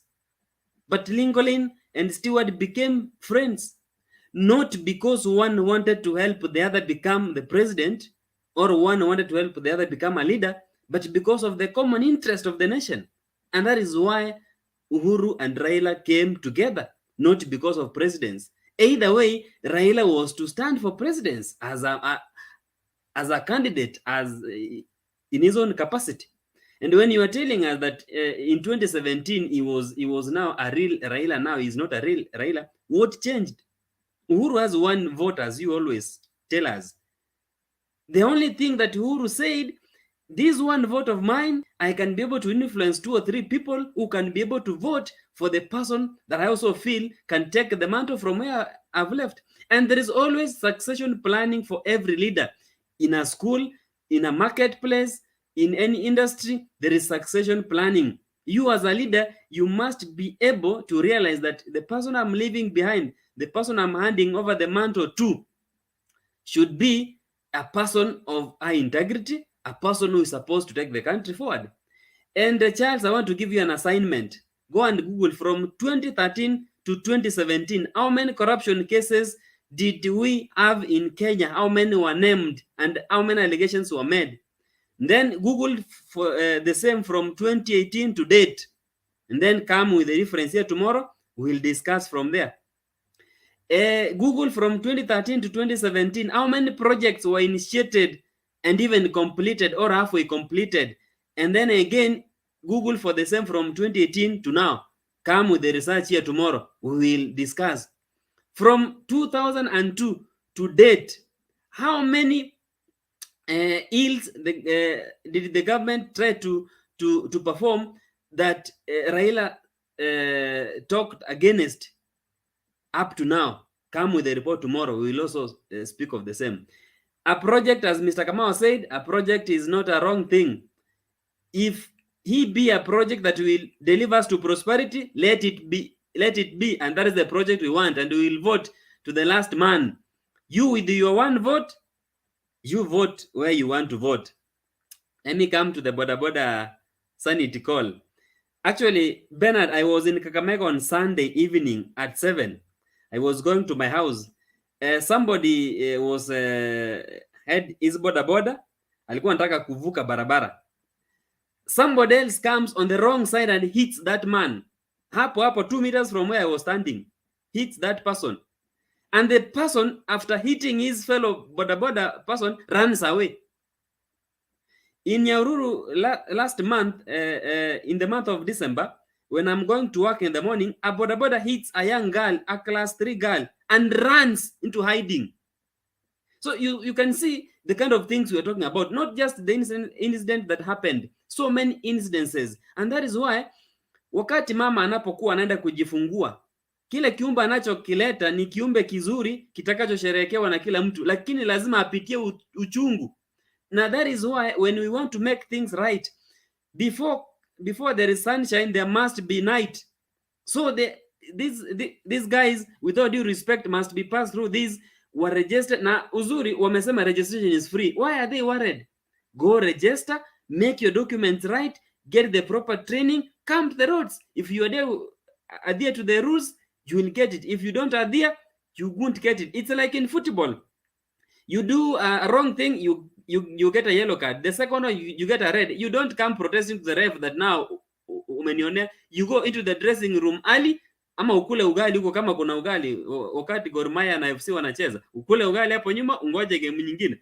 So this industry must be regulated. We have about 1.4 million bodabodas. Hao ni watu wengi sana. If they are left to be unruly, this country will go into anarchy, as Bernard said, and we will be having so many of those issues, kidnappings, and it has to be regulated with all due respect. Thank you. Okay, asante sana Bwana Douglas kwa maoni yako. Naomba sasa tumsikilize Favor. Favor, how are you? Favor, are you able to get me? Thank you. Yes. Good evening. Hello, can you hear me? Yes, we can hear you. Good evening to you. How are you? Okay, so good evening, everyone. Good evening. Carry on. Okay, thank you very much. Yeah, I will just run through a few thoughts that I have. I will begin with KKA in Lamu. I just saw a brief of whatever they were trying to do. I didn't listen so much because I don't pay a lot of attention to what they are doing. But just what I saw standing out is, I think that energy that they normally have when they are moving around seems to have left with Ruto when he traveled out of the country. They don't seem to really have that energy, and probably that is actually the road they are taking. Even as he comes back, they will be just dying and fizzling out as we approach August. Then for the Wajir campaign, I think I like the statement I had Gedi saying, Honorable Gedi, when she said when she took that decision to follow Baba, and it looked like she was the only one who was treading a lonely path. But history now will judge her correct today, because eventually it seems now the whole area is actually rallying behind Baba. So she actually felt proud that actually when she was making that decision earlier in the day. And I actually find it so sad, because somebody like Duale, the way he has always been chest thumping and moving around, I don't know where he will find space to hide himself or what he will do. Now, I come to the Boda Boda issue, and it is just so sad that when we are looking at one evil, then somebody is bringing another ill. Now, try to think through the events the way they happen. Somebody is driving and a motorist dives into the road by their own sheer knowledge, and then you accidentally hit them. Fine. Prudent wise would be probably to see how you get this person to hospital. But you also, as a driver, you have to scan the environment before you jump out of your car to say you're running, because it is common knowledge that there are also thugs who normally pretend to create an accident, and during that accident they rob you, they hijack you. If you live, there are countries where you are even told, when you see somebody on the road lying down, please, if you cannot swerve your car because maybe you are driving very fast, just run over that person and go, because in the bush or on the roadside there are people waiting for you to stop, and then they will attack you. But that is not what happened. What really happened here is, yes, somebody was knocked down, but I didn't see even attention. It's now that people are trying to ask us what happened to that person who was knocked down. But you can imagine if that energy they invested in trying to harass this lady, if they had invested that energy to help this person, to take the person to hospital, that would have been something very good. And then that narrative of a good Samaritan would come into play. But you can imagine what they did was actually not right. I mean, in a civilized society, that is not right. Actually, this is one thing that I can say. If you live in Middle East, for example, in the regions of the Middle East country, you cannot think of doing such like a thing. You try to mistreat a lady, actually the next thing you do is you'll actually be sentenced to death, leave alone this idea of being sentenced for life. So these people, I don't, any offense which is related to sexual harassment, the minimum is we start with 15 years before we talk of anything else. So there is no leniency. And I like what the president did when he said, let us bring sanity. These people should be registered. SACCO should come into place. Because, for example, why do we even have national identity cards? Even in the exam, let us just go very basic. Before you did your KCPE, you are given index number. You didn't just come to class and sit down and take an exam and then you waited for the exam to be sent. You were given a number. When you sat for your KCSE, you were given a number. Then you have an ID. So why shouldn't these people be registered? So anybody standing up in the form of Ndindi Nyoro and trying to say that they should leave Boda Boda people alone, and I think even Senator Murkomen, in fact, he's not even a senator, it's just Murkomen was arguing me in the Senate that why arsenals are being targeted against Boda Boda people. And I just wonder, he's a legislator. These are the people who had the opportunity to have legislated so many laws that probably would have brought sanity into all this. We waited until this incident has happened. Then we are trying to come in and defend them. I don't see how trying to defend all this Boda Boda will translate into votes. At the end of the day, yes, we appreciate they are genuine and honest Kenyans who are working in that sector, and they are very respectful. I remember a story of one Boda Boda person, rider, who actually, I think, carried somebody to some place, and then this person, I think, forgot something, and this person had to go back and look for the person to return it. And you see, such people, actually, you give them, actually, you appreciate them and praise them. But we cannot have this kind of people who actually are just hell-bent on harassing. In fact, that clip, what actually stood out was the crowd of men and the screaming of that lady. And I asked myself, you think, put yourself in the right sense. If this is your sister, your mother, or your daughter, would you be able to stand there and be asking myself what happened to the person who was knocked down? This is the reason why in some countries people walk with guns, and you just go there and you just shoot indiscriminately and collect everybody, because at that point it is called self-protection. If that lady had a gun at that point and then used it to kill 1 or 2, 3 people, somebody will be saying, why was he carrying a gun? But nobody is thinking what really happened. And I think, as one of the presenters here said, it is so ashamed that no man stood to try and say, no, this is not right. She has knocked somebody. Okay, let us get this person to hospital. Let us get the police to handle it. That was the way a civilized nation would have handled it, or a civilized society. And it goes back to our values and our morals.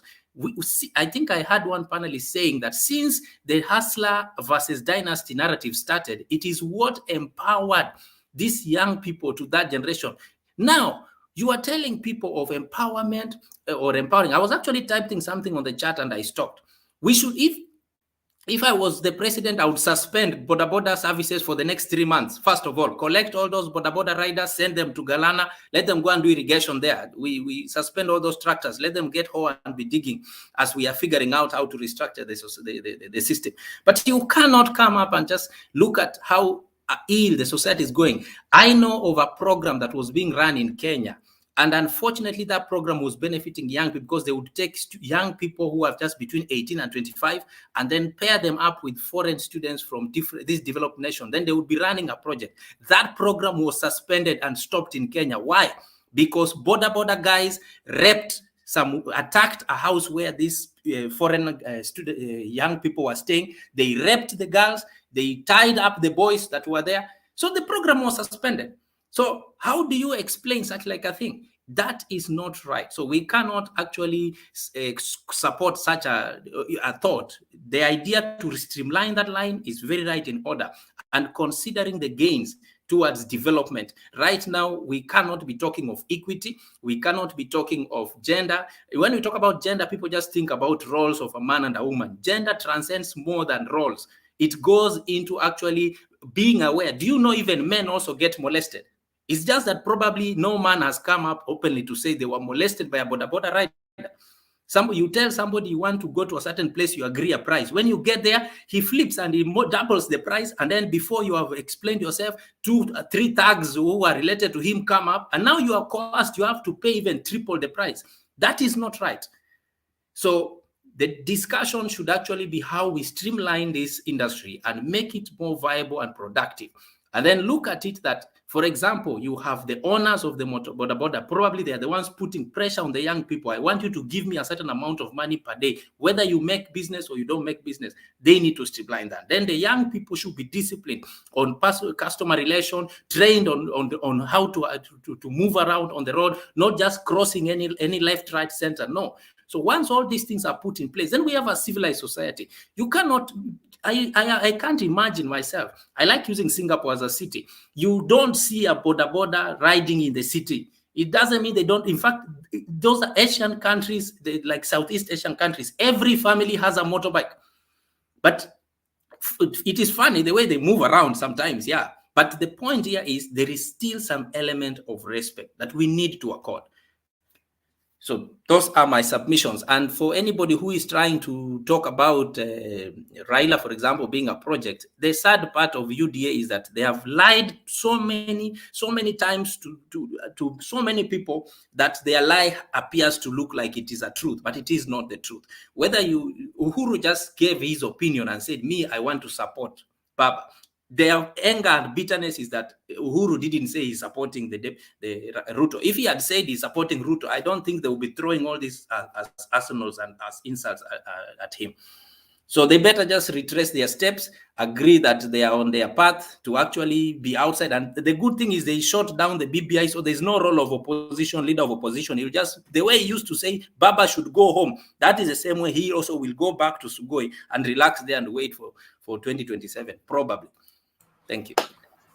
Thank you, Favor. That rest there, I did not see any hand asking questions, so let it be there. I'm happy for the submission.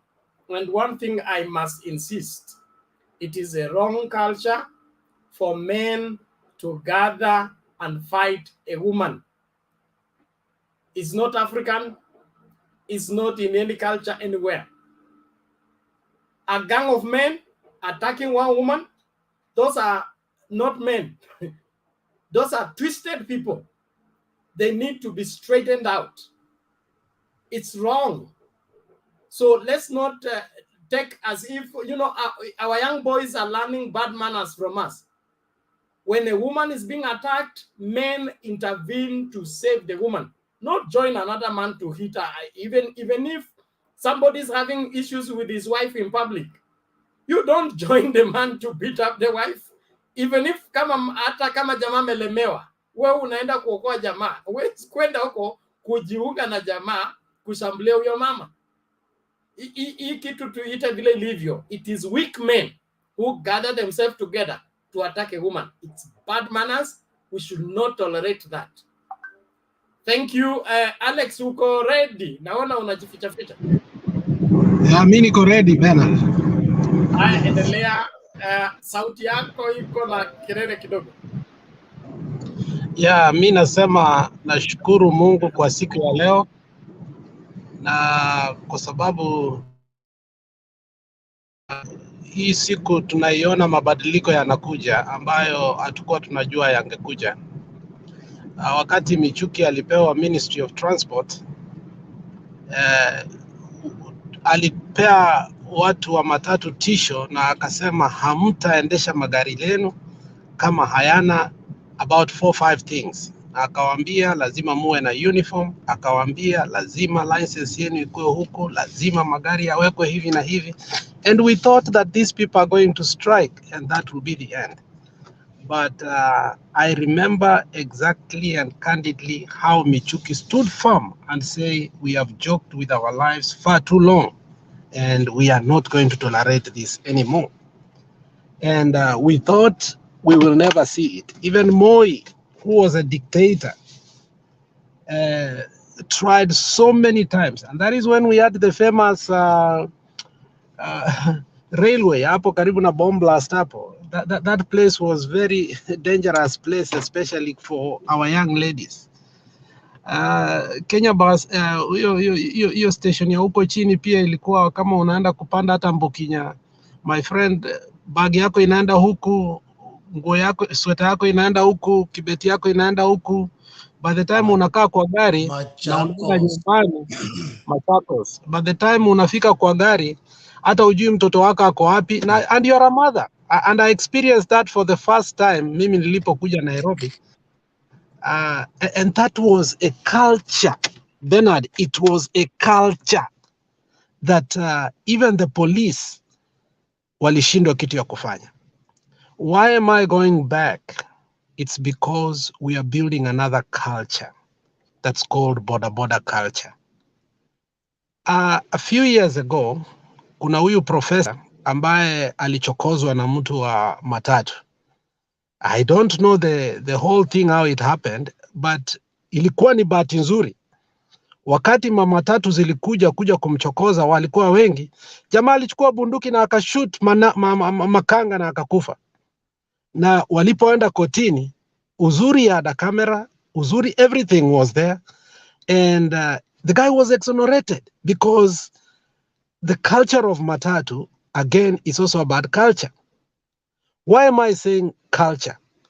We have built a culture called Boda Boda. We are nurtured it, and we are thinking that it's acceptable. It should never be acceptable. Everywhere from Nairobi, Mombasa, Kisumu, Bungoma, I don't know Northeastern, maybe because wanawake wengi kule maybe hawapandi boda boda. But you will find that hata watoto wetu wanapoenda wakike kupanda boda boda, wanaogopa. Ni kama they have taken one person ambao lazima wachukue kutoka nyumbani na warudishe. Amekuwa like the only person. If this person is not there, then they rather take another route. Kwa nini? Kwa sababu ya uoga ya hawa watu. So leo ilikuwa siku nzuri kwa sababu mmoja Matiang'i ambaye alisema traffic police lazima mkuwe na card and respect. Aliwatoa katika mabarabara for a very long time. Ndio wakarudi baadaye. Though we haven't streamlined it completely, but we are on the way. Flying squad walikuwa wanakuja kwa nyumba yako kama hawakupendi ama kitu chochote. Flying squad could come and even terrorize you in the house for no apparent reason. Aliwavunja for 1 year, constituted it again, and today we have a different flying squad.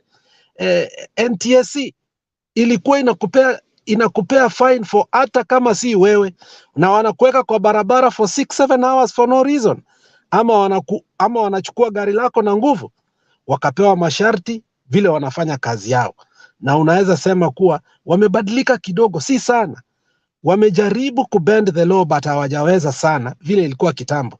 On a normal day, NTSC tuseme kama ya Kisii, wamepatwa mara mbili.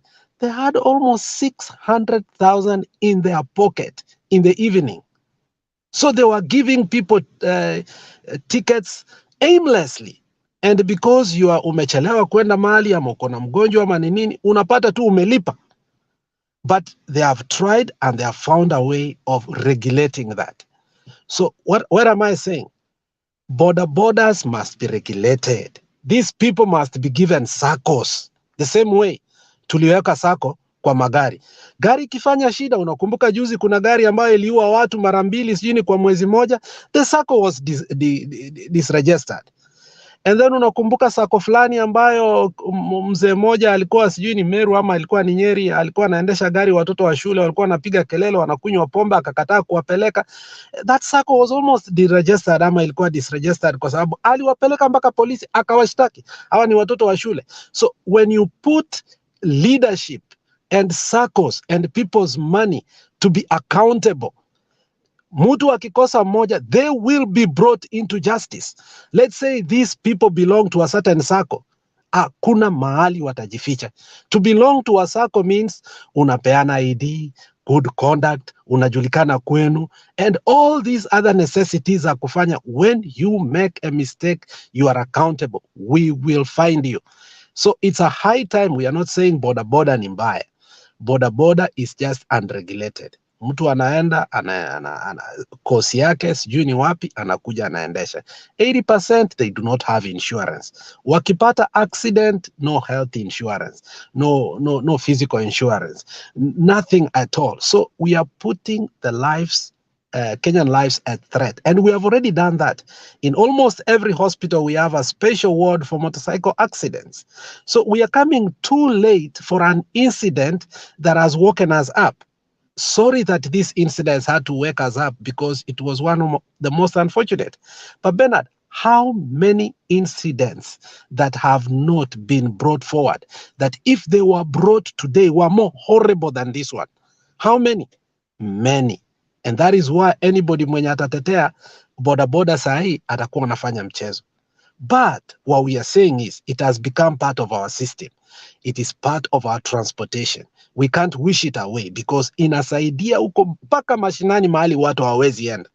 Mama anachukuliwa kutoka nyumbani, anaenda biashara tena anarudi.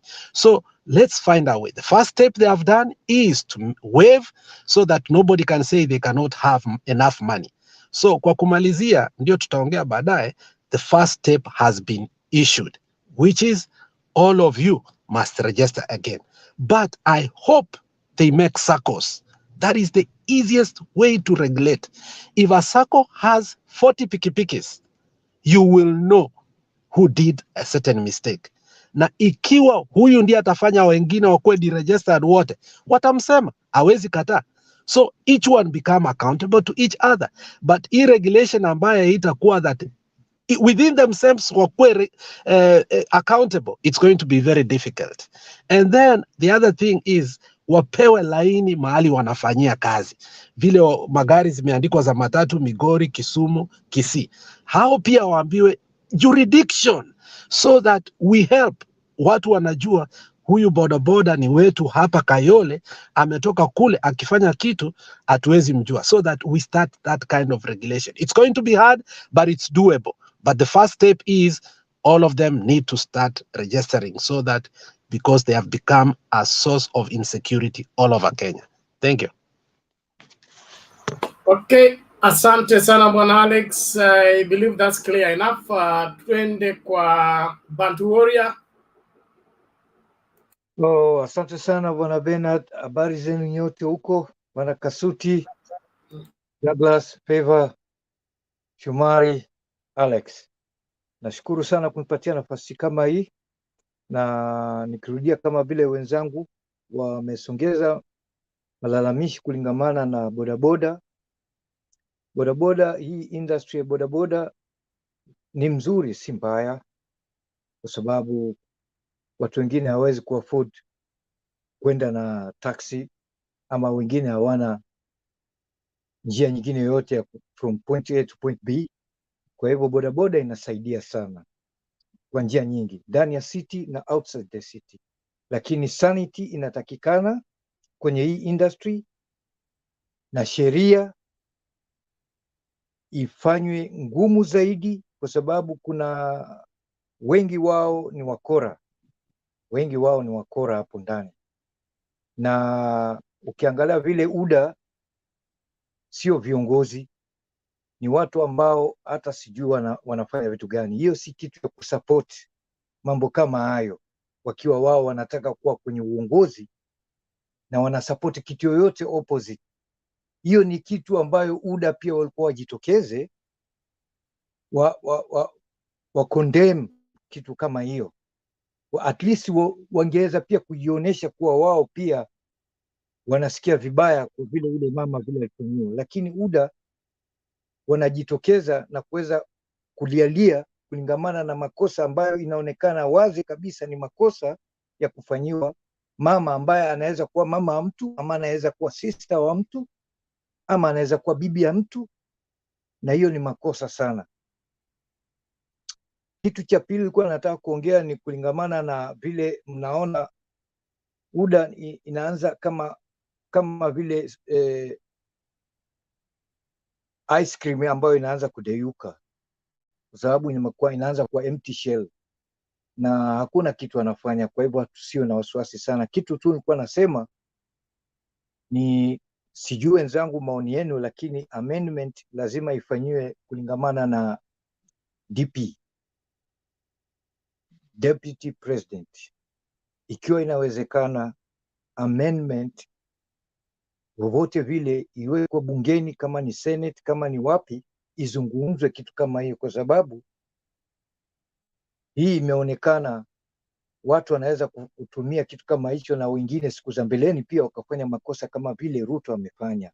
Kwa hivyo ikiwa inawezekana, ningependelea sana serikali inayokuja na wabunge watakaoingia, hiyo kitu kama hiyo iangaliwe. Sijui wenzangu maoni yenu ni vipi, lakini inaonekana wengi wanaweza wakafanya tena scenario kama ambayo Ruto ambayo amefanya, akiwa kama vice president anakwenda kukashifu ile government ambayo yeye yuko ndani na hajali, kwa sababu anajua constitution haiwezi kumuondoa hapo, hakuna mtu anaweza kumuondoa. Kwa hivyo ningeomba pia irekebishwe.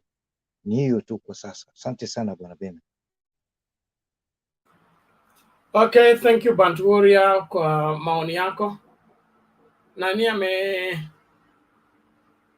what happened?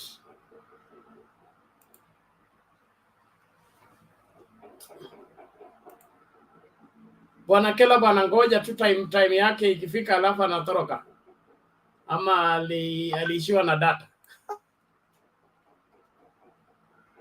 Okay, Mokogoti. Jesus is Lord. Vipi? Popo Bernard. Hey, jina lako kwanza hata na kupronounce nisiripeleke kule nilisaliwa. Mugisi Mokogoti. Mugogoti. Mokogoti. Ya, kinda mimba. Toa maoni yako. Mbona umejificha? Niko kazi ma niko na kamera huko sasa, sitaki kufungua. Na wewe unaelewa kazi baba. Aya, toa maoni yako haraka ndio sisi pia tufanye kazi. Okay. Mi kwa maoni yangu mimi siwezi toa kwa maoni ya siasa, mi natoa kwa maoni ya Boda Boda. Najua hiyo ndio okay, most of us hiyo kitu wakati tuliangalia ilikuwa kitu mbaya hao wana Boda Boda walifanya.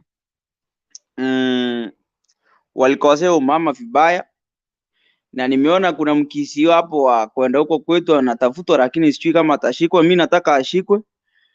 Hiyo ni maneno mengine alikuwa anafanya mbaya.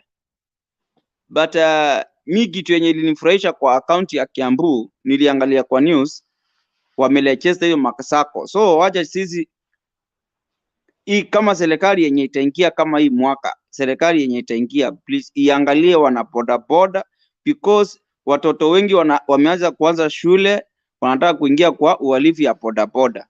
Hiyo ni uhalifu by the way, because unapata mtu anafika kama ni class 8 anaacha shule anakimbia kwenda kwa Boda Boda. So na hii kitu ya kuimplement about driving, hiyo nayo walifanya poa, because most watu wengi hawachenda shule, wengine hawana ID bado wanaendesha pikipiki. Mtu mwingine anarudishia hata mama yake vibaya, anaweza tusi hata mama yake. Ama kama ukienda huko Ushago Bernard, I don't know mahali uko, but ukienda huko Ushago unapata mtoto mwenye uliacha mdogo hata hajafikisha 18 years bado anaendesha pikipiki, ananga heshima, anakutuzi kama venye anataka. Naona huyo mtoto adolescent stage anakutuzi venye anataka, anaona wewe ni mtoto kwake tena. So mimi chenye nasema bodaboda wacha wawekewe sheria kali, ndio tuone kama Kenya yetu tutaenda wapi, because hii bodaboda imekuja iko na wezi wako ndani huko ndani, wanaipa wako huko ndani. Hata niliona hiyo siku wakati walipiga huyo msichana, tena kesho yake sijui penalty wewe ni kama huko kuna kilipu kingine bado, kesho yake tena wanachapa chama mwingine hapo Nairobi tu. So hao wana bodaboda hawafanyi poa, wasifikiria ati wao wangi, hata wao wanauanga. Hiyo ni accident. Kitu kama ni accident waje chukuliwe kama accident because kuna sheria. So mimi nimemaliza about siasa Bernard hapo unajua mimi siwekangi kwa roho. Na mimi siendi kuvote. So siasa nayo bro labda upeane kwingine. Sasa umeongea vizuri alafu nataka kumalizia vibaya. Shida yako ni gani? Bernard unajua okay siasa kura kupiga kura ni Freddy skiza. Kupiga kura ni uzalendo. Okay Bernard kama Mkenya. Mali niko kupiga kura ni kupiga kura bila kupiga. Mali niko mimi siwezi piga kura, labda niambie mama yangu na sister zangu wapige kura, lakini mimi mali niko siwezi piga kura. Huko register?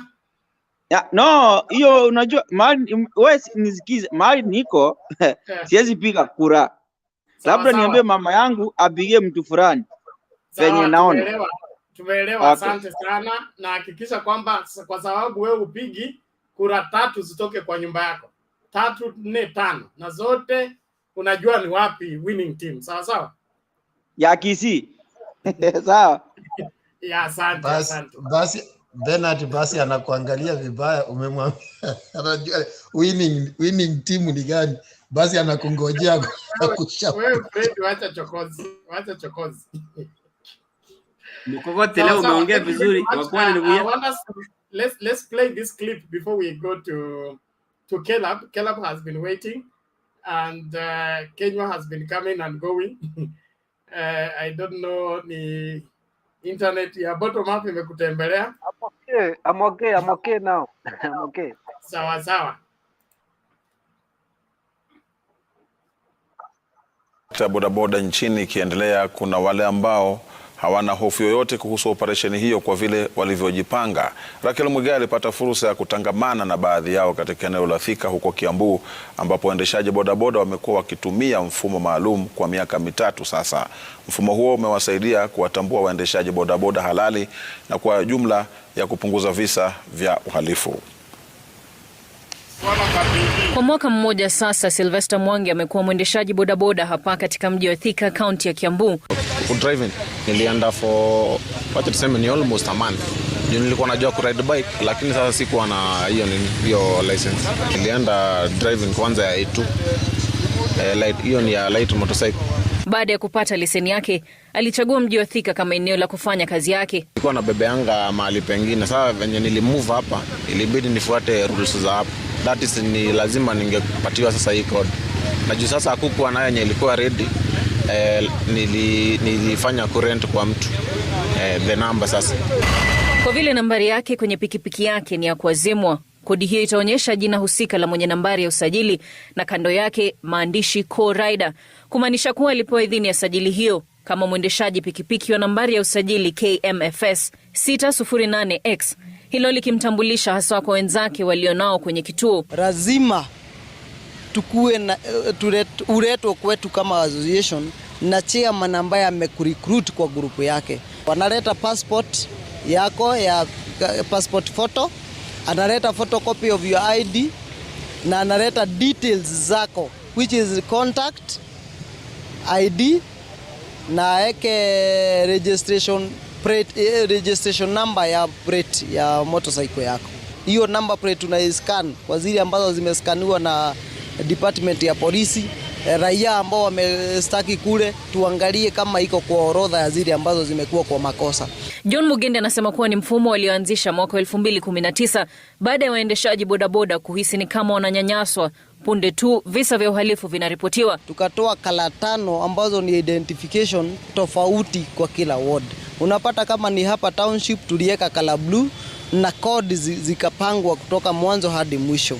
Tukaenda kwa hospital ward ambao ni next na Thika township, wakapewa kala green ili kuhakikisha kila mtu akitoka kama ni ward fulani akuje hii ward yetu tunamu-identify kama ni mwanabiashara wa bodaboda harisi. Ni jukumu ambalo wamejitwika wote katika sekta hiyo, umoja wao ukiwasaidia sana katika kutatua masuala mengi. Pale tunabebea, tunabeba na line. Kwa hivyo hata sasa customer akienda pale, ukienda wakosana na mtu arudi pale, kumtrace inakuwa ni rahisi mwenye amekubeba.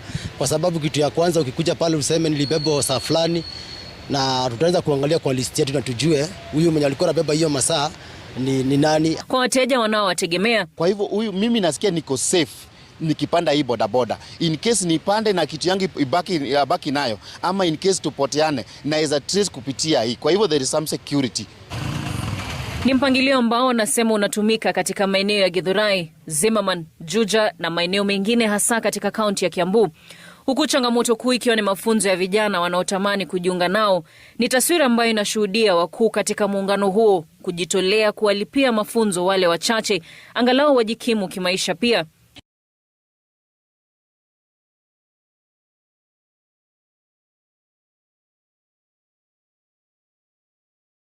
Okay. Orderliness is godliness. That is my maxim. Where there is order, everything can be done well. Where there is disorder, you cannot keep evil away. So I think we are in the right direction on streamlining the Boda Boda sector of our economy. Kelab Shumari, how are you? I'm fine, Bernard. Yes, it is your turn. Make your submission. Okay, good morning, my fellow panelists. Good morning from Nairobi. Bernard, I'm fine. First, Bernard, before I begin my submission, I would like to urge all the men, and especially the youths. You know, even if when you're talking about this Boda Boda issue, there is an issue which is arising again, the gender. And we as men, because I can see almost all the panelists, all of us are men. I would really urge each and every one of us to have a bit of respect to the women. The issue of Boda Boda, you'll get a guy maybe referring to somebody like, I had this phrase, I don't know where it came from, kwani mimi ni mwanamke. You know, when you're using that phrase, it's like you're trying to, I don't know how to put it. It's like you're trying to put the other gender like it's inferior. Like it's inferior. When you're trying to sell somebody like, kwani mimi ni mwanamke, I think using of that phrase is very wrong. And for somebody who's mature, somebody who has been brought up well, I don't think that's a good phrase to use, and we should refrain from using it. And coming to the Boda Boda issue, I think there is an underlying issue that the government needs to solve. You know, at first, when the Boda Bodas came in, there was sanity on the roads. They were following all the rules and guidelines that were there. But I think there is a time whereby the government started lifting some of the restrictions that were in place, whereby you will find that the government allowed the Boda Boda guys to operate in such a way that they were not following all the traffic rules. And that's what it was a recipe for the chaos that we're experiencing today. You come to find that it came to a point whereby you only go to buy a Boda Boda and then direct to the road. I have been to maybe Samushago and then maybe Nairobi Vichorochoro somewhere in Langata. There's a field over there. You find a guy anakuja, a 17-year-old, 16-year-old boy comes, patwa pikipiki, jana shikashika nini, anafunzwa vitu mbili tatu. Within 2 days, the guy is on the road.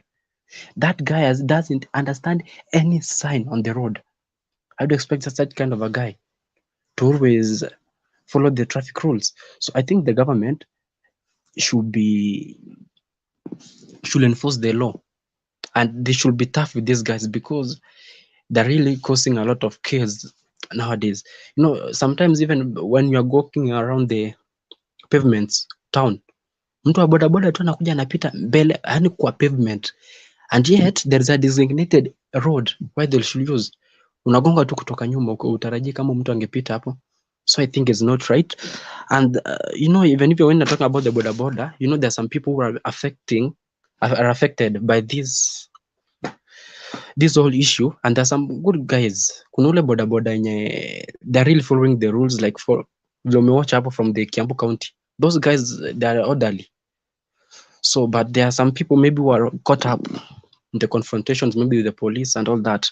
But I think it's a wake-up call to all the people to discern from this thing.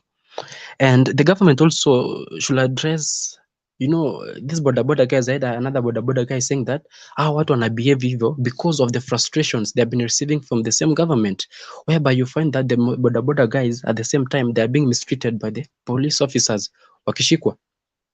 So I think there are some things who are causing this, what we're experiencing today, kuna the root. So I think as the government is going forward to look for the, no, and ensuring that each and every boda has an insurance and all that, having the license, the government should look at the root cause of this problem.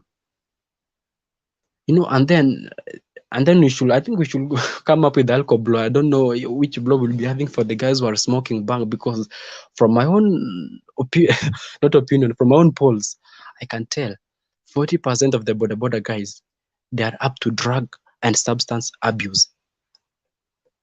Most of them are not sober. You find somebody in the morning, they are worn out. Is like mtu alilewa asubuhi saa moja kabla kuingia kazi, and then you want to tell me that kind of a guy is the one who is going to operate the whole day. That kind of a guy, you expect him to behave like a mature person, to follow the rules and guidelines that have been put in place by the government. It can never happen that way. So I think the government should ensure that these guys are sober. And that's the work now where the NTSA comes in and the traffic police. And then the government also should look at the traffic police, the corruption over there and the NTSA, because they're the ones who are now, it's like a recipe and giving these guys an ego to continue misbehaving on the roads.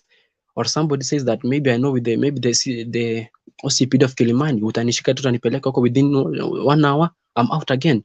So I think the government should look at that so that these guys can be cornered. Fanya makosa, go to court. I think even the guys who did that woman, they should be even serving a life sentence so that we can curb those kind of cases, because we Kenyan kama watu wanangojea for the government to come in with full force for them to do the right thing. Hata curfews unakumbuka watu walisumbuana wakati serikali ingia na nguvu na polisi kushika watu na wengine kunyoroshwa, watu walifuata maagizo ya serikali. So I think that's the way to go.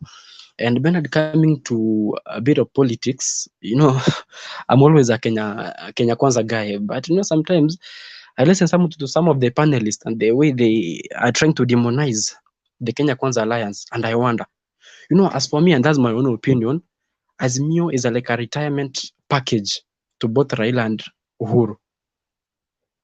Take it or leave it, but that's my own opinion. Azimio is like a retirement package for Raila We and cannot Uhuru. take that one. That one we cannot take it. No, Fred, you're out of order. Fred, you're out of order. Let him prosecute his claim. You have the liberty of taking it or leaving it. So that's why I say take it or leave it. And to me, I always refer to Raila and Uhuru as null and void, because you know, I've heard most of these guys, when they go to the public rallies, by the I'm a Kenya Kwanza guy, but I always dedicate my precious time watching their rallies, listening to them, trying to compare the ideologies. You know, sometimes you can shift camps anytime. You can't be leaning on one side of the coin. You always have to look for a safer side. So that's why I always keep on looking at both sides. So that's why I always have some time. If I didn't watch it, maybe I'll go to YouTube. If it was live, then I will watch it again. So to try and look at and evaluate if I'm on the right direction. And I really say this. You know, most of the people who are in the Azimio rallies, I will start by saying, they always have that thing of respect the president. I do not have any problem with those guys asking the Kenya Kwanza guys to respect the president. But I would really like to remind them, respect is earned, is not commanded. You cannot command somebody to respect you. The kind of respect you show to that guy is the same way that guy is going to reciprocate it. If you don't show me respect, Bernard, if I'm your friend, your Well, kids cannot show respect to me. Caleb, that is my Yeah, point of departure with you. There are two kinds of respect. yeah, There is exactly. respect that is earned, and there is respect that is accorded by reason of somebody's position in your life. Your father doesn't Exactly. need to earn your respect. Your mother doesn't need to earn your respect. It's accorded. From the fact that you call them mother or father, they are automatically entitled to your respect. If you wait for your father to earn respect before you respect them, it will be too late for you. So the Bernard, I'm president totally in and the agreement with you. office he holds demands that everybody working under him, especially if you're working under him, you must hold him in the highest respect possible. But if you are his assistant and then you go against him, you disrespect him, you are the bad example this nation needs not to look at. Bernard, okay, that's a good way to go. I'm not in any way opposing the kind of respect that should be accorded to the president. But my question is this.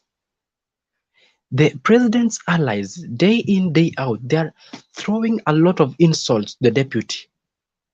Yes, you have clearly said that respect should be accorded to according to the office you hold.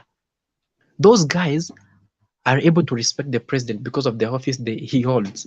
Why can't they do the same thing when it comes to the office of the deputy president? They lack respect totally to the deputy. But you know, if you have been observing Ruto very keenly, maybe of late that's when he has been loose about the respect of the president. He had been very tight on respecting the president. He was even saying that despite all this Madagodanio, I still have that respect for the president because the head of the country. But you will see that these Azimio guys, they are saying that the respect only ends at the president. But when it comes to the deputy, it's another thing. They are using a lot of insults like Babu, you know. I wonder what kind of guy is that? That's what those are kind of people we are seeing. Poor role models, the society, the kind of words they use. Babu is a young guy, but the kind of words he uses and the kind of insults he uses in front of elders like Atuli, Raila, and they can't tame such kind of a person from their rallies. I really have some questions over those guys. And then going to another issue, I would really quickly Before you switch gears, before you go to another issue, let's sort out the issue of respect. Okay? There is no deputy president without the president. If the deputy president does not enjoy the respect that the president is given, the problem is not the president. The problem is the deputy president who doesn't know that everything he has is wrapped up in the presidency. If the president is worshipped, the deputy gets the worship through the president. If the president is respected, the deputy gets respect through the president. There is no two centers of power that after you praise the president, you now turn to praise the deputy president. That's a wrong understanding, and that is why he's run into a problem, thinking that he's separated from the president and he should be respected independent of the president. The deputy president and his operation cannot be separated from the president's office. And for him to serve successfully, he needs to understand that his job is to make his boss succeed. His success is in the success of his boss. That's what I understand by being a deputy. Bernard. But if you want to be a deputy and you want to run your wife to run his own empire, and you are running your own empire, at the end of the day, you will not have a home, you will not have a marriage. That is it. So when you accept to be deputy, you must tame your ego, tame your ambition, and understand my only success here is through the success of my boss. It may sound more Christian and biblical, but I believe it's the right way to go. We will have one nation, we'll have one respect, we'll have one people. Mikono iko juu. Ngojea hapo kidogo. Mikono iko juu na patia nusu dakika. Tunaanza na Alex. Ndugu yangu, asante sana kwa yule ambayo umesema na nimekusikiza vizuri sana, na mimi na kuunga sana na kuunga kuwa Babu Owino hana heshima and na maneno anayoongea sio mazuri, na umesema anayoongea mahali wazee wako, na huyo mzee ni Raila na huyo mzee ni Atuoli. Sasa kama wewe unajua huyo mzee Raila na huyo mzee Atuoli, nani anapenda kutukana hao wazee kila mahali anaenda? Nani utukana hao wazee? Alitukana mzee mmoja hata akiwa London, nje ya nchi, kati ya Babu Owino na Ruto. Nani mjinga zaidi? Nataka unijibu hiyo, kwa sababu umesema wazee wawili, Raila na Atuoli. Wewe ndio umesema hao ni wazee, na tunatumia maneno yako. Kama Raila ni mzee na Atuoli ni mzee, mbona kila wakati tunasikia mzee akitandawili, muganga, mtapeli? Tuache tu rais labda sio mzee, but wewe umetuambia wao ili ni wazee. Nani huwatukana kila mahali na kila mara? Na kama ni hivyo, huyu jamaa wako, do you really support him ama umekuja hapa kutudanganya? Okay, Kasuti, ngoja kwanza, you will be given time to respond to all of them. Kasuti, malizia tafadhali, half a minute, then Caleb comes in to finish. Acha nimuelimishe huyu, ni kama haelewi mambo na respect. Kama iko swali uliza tafadhali a respond. Iko hivi, kati ya Babu Owino, compare with Oscar Sudi, compare with Didmus Barasa, Rigathi Gachagua, Ndindi Nyoro, Kimani Ichung'wah, Susan Kihika akiwa kwa hiyo mkururo, ongeza Keti Warukuru, kichwa mbaya, ongeza huyu mwingine anaitwa Gunjiri.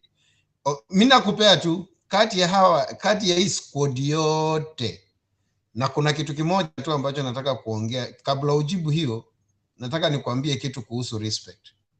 Respect iko mara mbili. You cannot force people to respect you, that's one. But you can do something can force people to respect you automatically, whether they like it or not. So according the way TP or Deputy President, according to the things that he do when he's on platform, any platform, it does not even convince me to give him a respect. Does not even convince Babu Owino to give him a respect. That's why unaona watoto wadogo sana wale hawako rika yake wanaona sasa kama huyu anaongea hivi na hatuwezi tukarau ukuje ukojolee baba, ili hali sisi tuko hapa kama ni jeshi lake tukuachilie uende scot free. No, we'll come for you.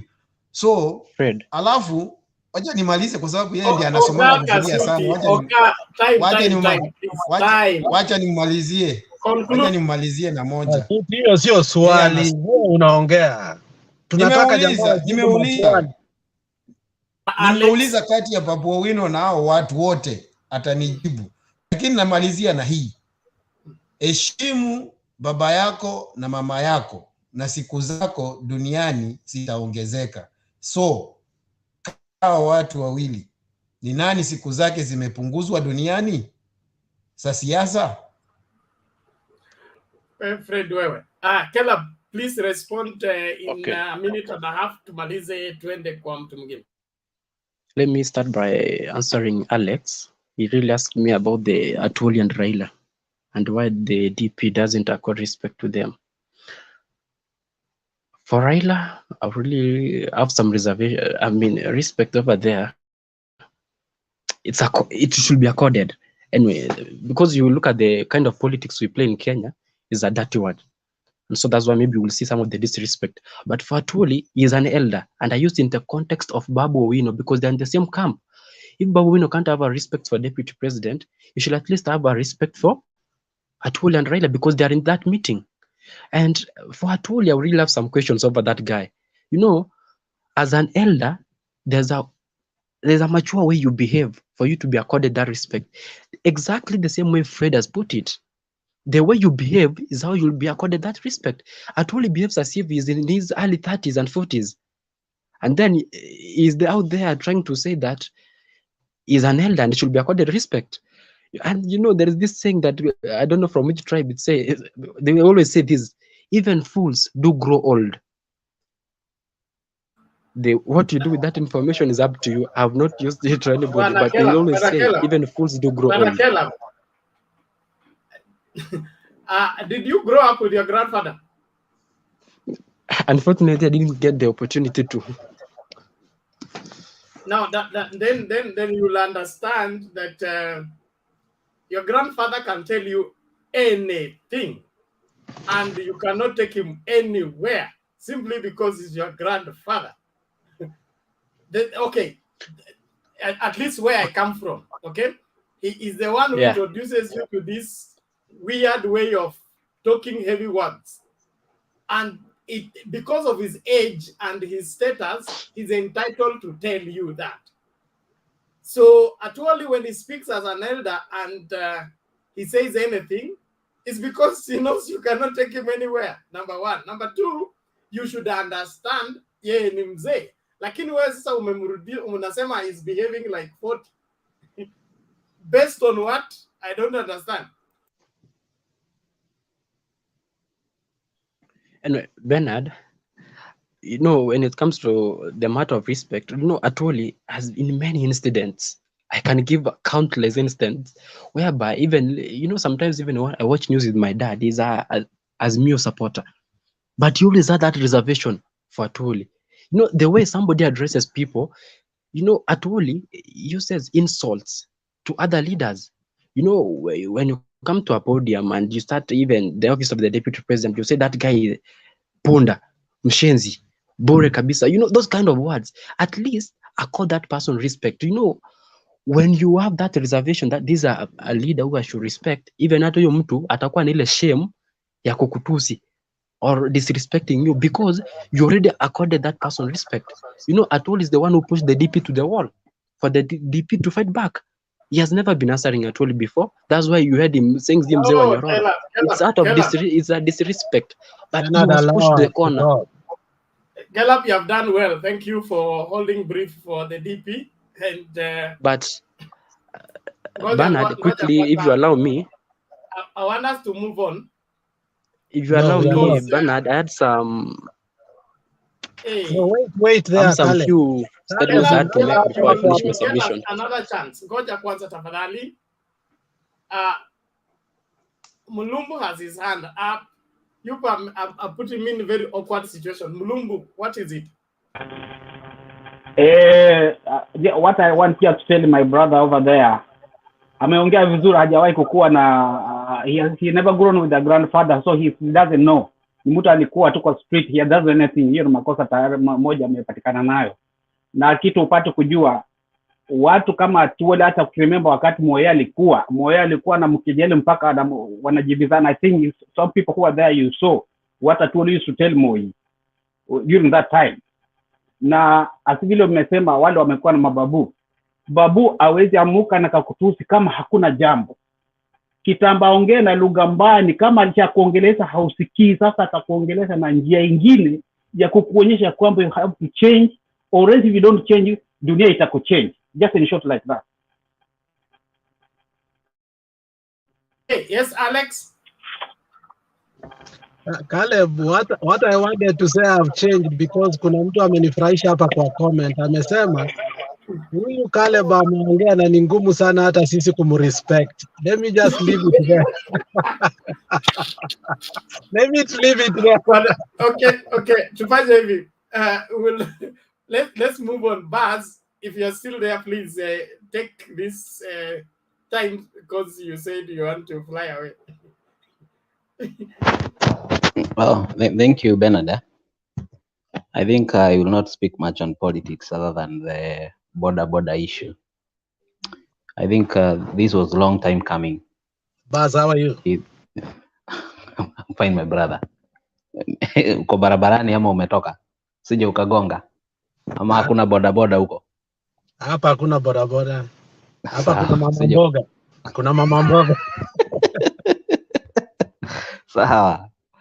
Now I think the road carnage with these guys had been a lot, and it was a long time coming.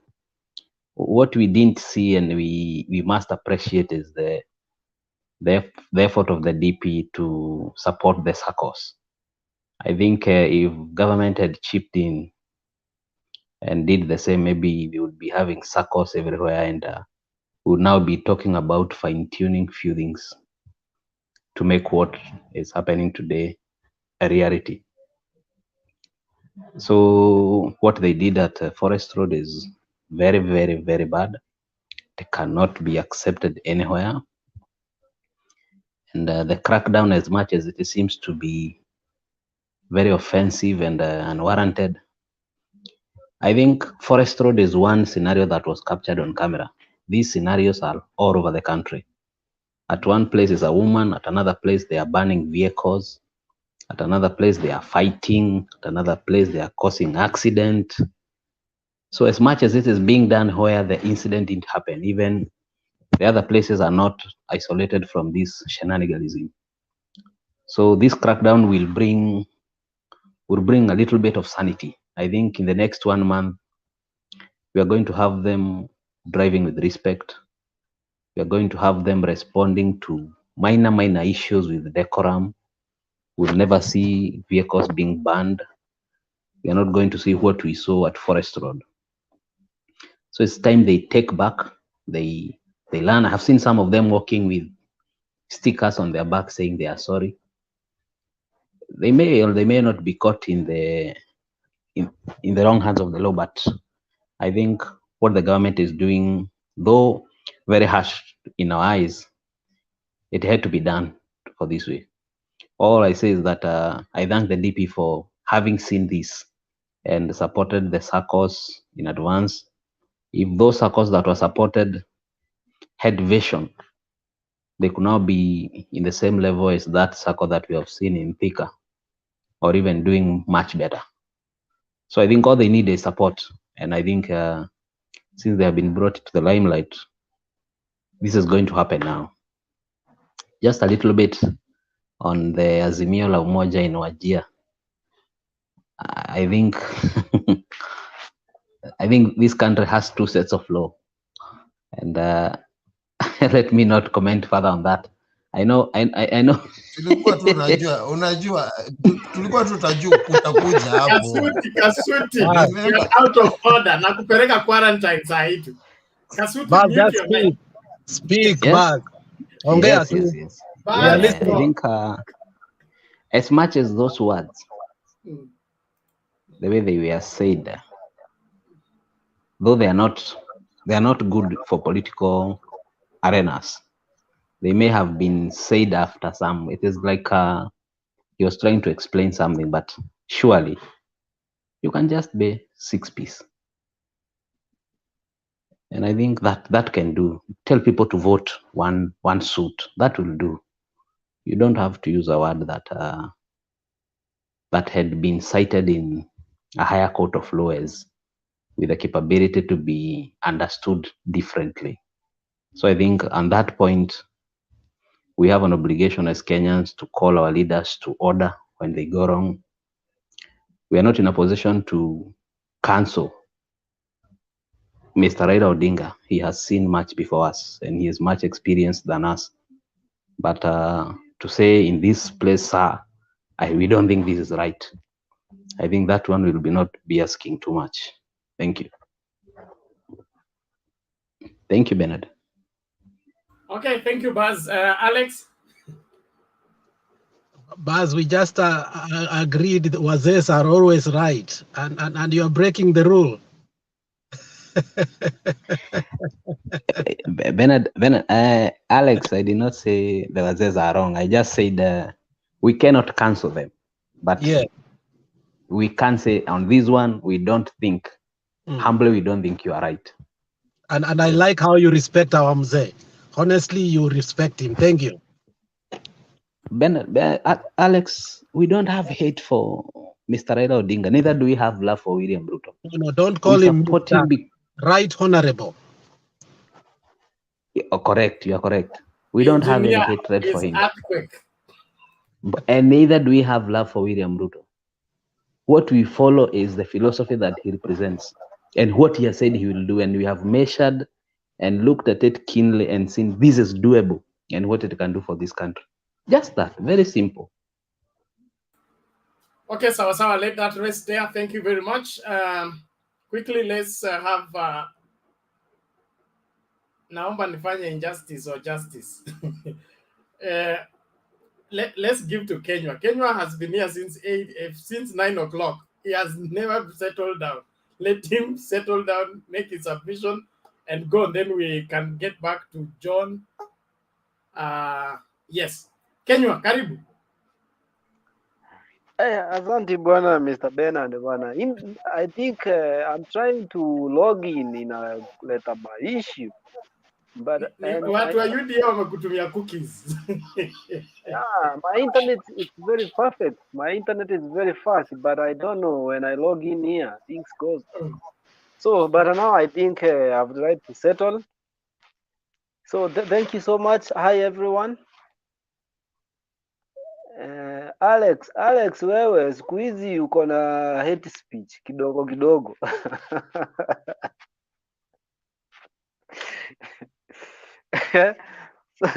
Okay, so let me just go direct to the point. Let me just changia about the Boda Boda issue. You know, to me, I support the government 100% on what they have done about the Boda Boda industry. These guys, they have been messing up everywhere. Like yesterday, along Mombasa Road, almost I knocked someone down, wrong side.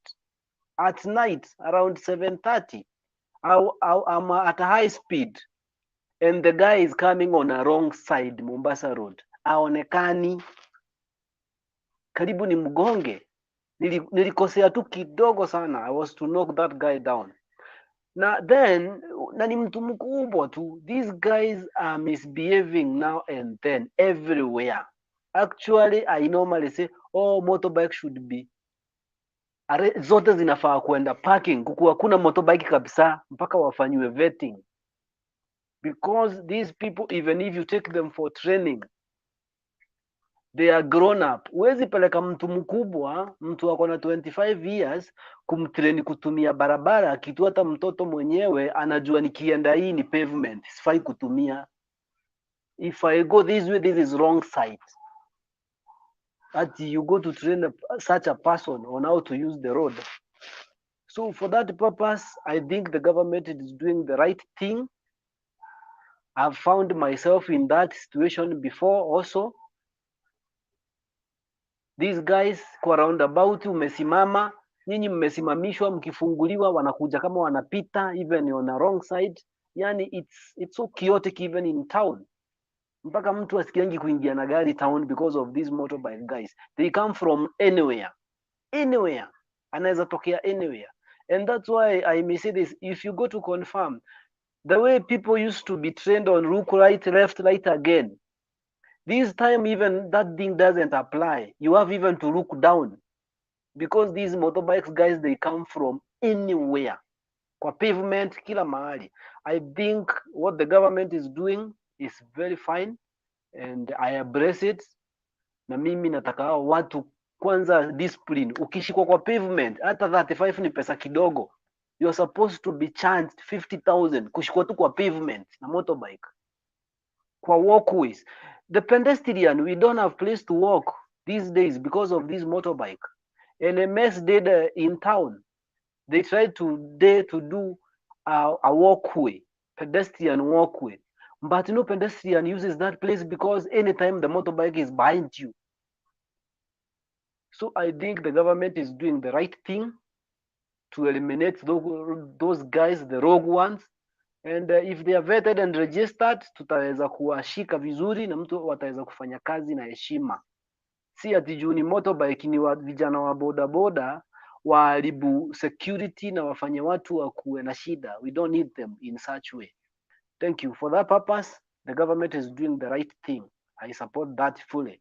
About the Azimio in Wajir, Azimio, the fire will still keep burning every day, day after day, day after day, day after day. There is a guy, I think is this child. I don't know. Someone was saying that Baba is a project. He still insists on that. And I think people should learn. People should understand. Raila Amolo Odinga is an institution. This guy is not a joke. It's an institution. Raila it's a campaign machinery. Himself is a campaign machinery. So for likes of Kinarigadi and Ruto trying to compare them with Raila Odinga, I think that's a big mistake they are doing, and that's why Babu Owino keep on saying Raila na Ruto kushindana ni kama tuktuk na turela kufanya accident. And it's true. I have come to see it's true because I've come to notice people are now listening. And the deputy president has done himself a very big mistake. Nobody would like to go in another country and you appointed, this guy is from Kenya where there is no democracy in everything. Some places, countries you go, they see you by where you come from. So this guy has done, is a deputy president, and I think he doesn't qualify to be a leader, a national leader. He's supposed to come back here in Kenya and go for a training to do about leadership. You know, there's the issue of to call a doctor, that's the doctor that doesn't do something that inaonekana. I think that title, he doesn't want to have that title. It's better Uhuru ana title yoyote tunamuita, it's just Mr. President, and at least the guy is composed. He doesn't ropokwa porojo hivi hivi, because he is a national leader. So for that purpose, mimi najua Azimio will have the day, na moto inaendelea kuwaka Wajir, tuko Meru kesho, and by the time tukuja Saturday Nairobi nini ya Azimio, ndio Kenya Kwanza wataona kivumbi, ile inaitangwa kivumbi. So for that purpose, hapo tuko mbele. KK in Lamu, hao watu, those guys are MSA, they are Malaysia, wanakuanga tu Malaysians anywhere they go. Juu zile vitu wanaongea, they don't even understand themselves of what they are saying. Wanakimbia for 1 month and the Baba will just go for 2 days and will take everything. Because people have started looking at the point. Na mwenye anasema Baba haezi atinjua ameshikana na Uhuru. Uhuru is an individual. Na in 2002, how many years are those? 20 years. 20 years, how old was Uhuru Kenyatta? Uhuru Kenyatta was around 30-something years. 20 years ago. So you cannot compare that time Kibaki and Uhuru. Uhuru was an age of almost my age. He was almost like, he was heading to 40, I think 40. For that purpose, that in 202, it's very different. The leadership of 202, it's different than leadership ya sahi. Now let me tell you, if it were not for Raila Odinga, Uhuru could have gotten the presidency in 2002. Is that we didn't want that regime of Moi. And the best way we could have done, Raila could have done that to finish the regime. If Raila didn't do that, Uhuru could have been president in 2002. And people should mark this very well. If it was not for Raila, Uhuru angekuwa president in 2002 with such age. Na hii katiba tulikuja kupata ya 2010 iko na limit, haingepatikana. Uhuru angekuwa president for 30 years. So people should understand that. So hata wakiona Baba akiongea, people should know who is Mr. Raila Odinga. This guy knows Kenya like the way he knows its palm in his hand. Raila knows that. Sisi wengine huko hawa tunaona wakipiga raundi huko wakiropokwa, hawajui anything, ni propaganda wanakuja wanauziwa, then we fall into that propaganda, then we start suffering again. and I've seen people have tried to change their mind. I've confirmed a couple of number of people walikuwa diehard wa UDA, and they have come into a conclusion to see we might go in the wrong direction. It's better we follow how our leader is telling us, and that thing is done. Kwa hivyo KKA hawana kismat, hiyo nayo si siri, hawana kismat. The earlier they notice, the better. Saa hizi wajue saa hii waanze kujifanyia therapy so that after 9th wasikuwe na wasikufe. So saa hizi wacha tuanze kuwafanyia therapy, they should understand, then we enroll them on a therapy session so that maisha yao ikuwe mzuri. Thank you very much, Bernard, and that's my submission for now. Okay, thank you Kenywa. Kasuti, unasema unataka kuondoka, anza na kunitumia hela ya wifi, sadaka ya nini ya kunisumbua leo.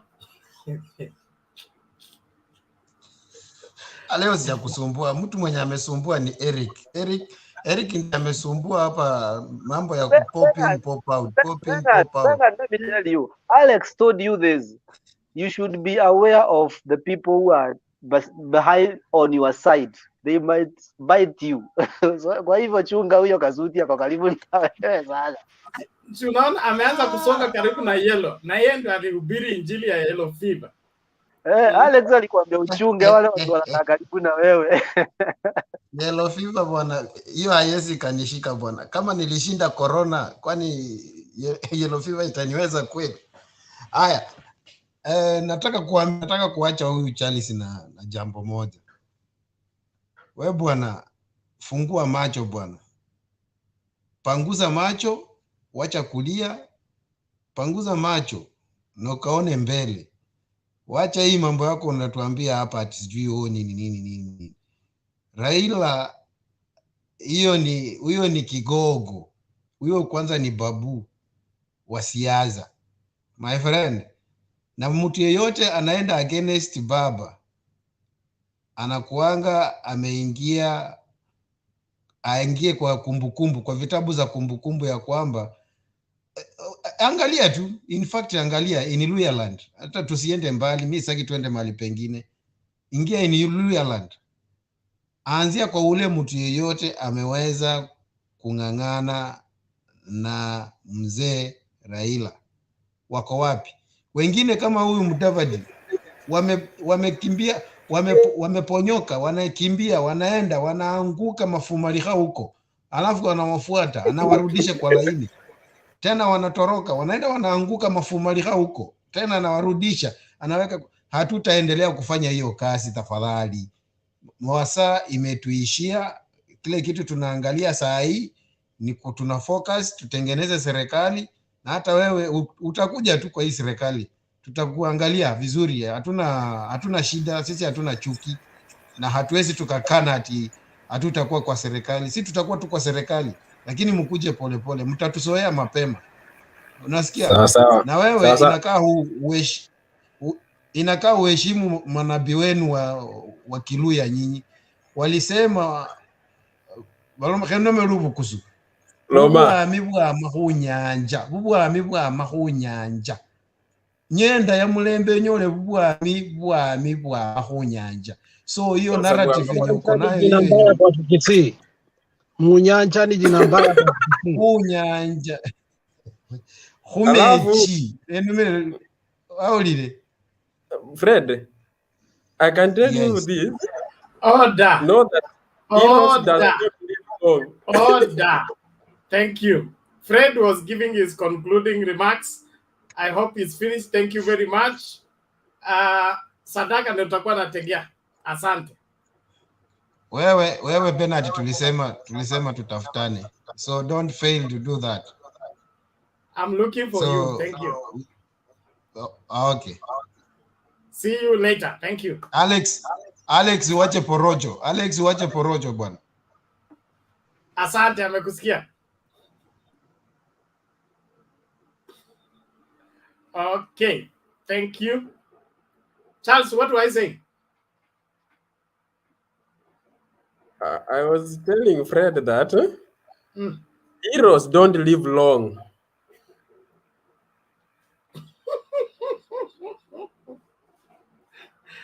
I hope that has a story behind it. Thank you very much. Naomba sasa tumsikilize John. Douglas, ulikuwa unasema unainua mkono. Mimi sikukuona. It's darkness or my eyes are failing me. What was the issue? Nilikuwa na swali kwa wale hao jamaa, mmoja alikuwa anaitwa Caleb, mwingine Buzz, but sasa wametoka. Lakini I wanted to tell them and all of us, ukienda sokoni uone mtu mwenda wazimu, we pia hautoi nguo kuwe mwenda wazimu, muanze kupambana nani mwenda wazimu zaidi. You maintain your decorum, and that is what I wanted to tell them on the issues of Babu Owino and Kutusi naibu wa rais. And then number 2, deputy president is the principal assistant to a president, and the president being a symbol of national unit, then the deputy president also is a national unit symbol. So you should not start kuanza vita ndogo ndogo na watu wadogo wadogo, kwanza kupigana kutukana watu in the podiums. Hiyo ndio nilikuwa nataka kuambia. Okay, asante sana. I think the message is at home. John, you can come in. And 1 minute from John. David Muriuki, mind your language. You will not come here and set the agenda. You can as well prosecute the Madodoa statement by Baba on your own successfully. You don't have to use Mtembei TV. Thank you. Thank you so much, Bernard. Now, the first thing about the Boda Boda issue, of which I was the first person to condemn that thing. I told you, no, we need to do something. The crackdown that is going on in Kenya, that is the best. That is the final. We need order. If we get an orderly country as from the citizens, hapa chini tukipata order, even getting our manifesto to go as the way we planned, itakuwa tu sawa. Kuregister itakuwa ya kutosha. If somebody amekuwa involved in a crime, heavy fine. Heavy fines and jail terms is idea that. Like those guys who are involved, like getting them with a bond of 35,000 from Metoka into the society, still they are a threat to the society. And another thing, we have that sentence of right. If a crime happens somewhere, we are there. Can free my fellow countrymen. Can we avoid crime because we are tampering with evidence? Hiyo evidence yenyewe ingefunga mtu mwenye alikuwa mshukiwa mkuu, but we tamper with that evidence, we don't get as long as the person who did the act. So kindly, if you are seen a crime anywhere, just avoid it. For example, we are on the road every day. What's not right? We usually get to places where unapata gari imegongwa hadi imeisha. But because we know the exact road, usimame hapo, get the involved parties and the law, that is the police, waache wafanye their own investigation. If you do that, tutapata everybody mwenye ako involved in any mistake atakuwa in charge of his mistake. And another thing, mimi sitaraumu the guys who are the Boda Boda. They have the same current, 90% of them. And another thing, naraumu NTSA, ours for the places of magari na kupeana right. You can't, in a position, let me use I have a closest friend of mine, a relative of mine. Mimi nilimkataza go to class, learn on how to drive. Hiyo mambo unaniambia nikulipie upate driver's license. Next, you are the person who's gonna cause an accident.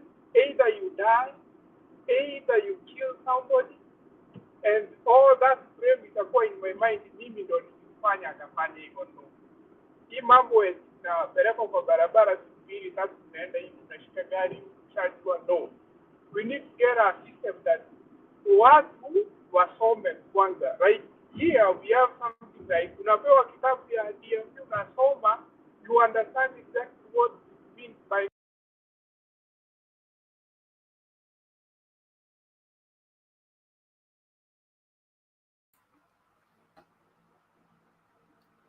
Bwana John, you're mute. You mute yourself.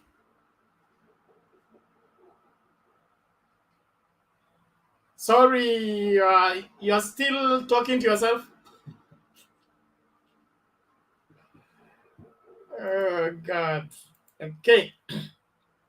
You come in later. Raphael, how are you? I'm good. How are you? Good. Well, good to hear you. I'm also happy to be here today. It has been long, but I've been following anyway. I've been following all the topics that we've been discussing. Now, I just want to comment on the Boda Boda issue. I'm far from the country, but it saddened me when I watched a woman being beaten. And according to our culture, it's irresponsible for man. That means the man has failed. He cannot think anymore.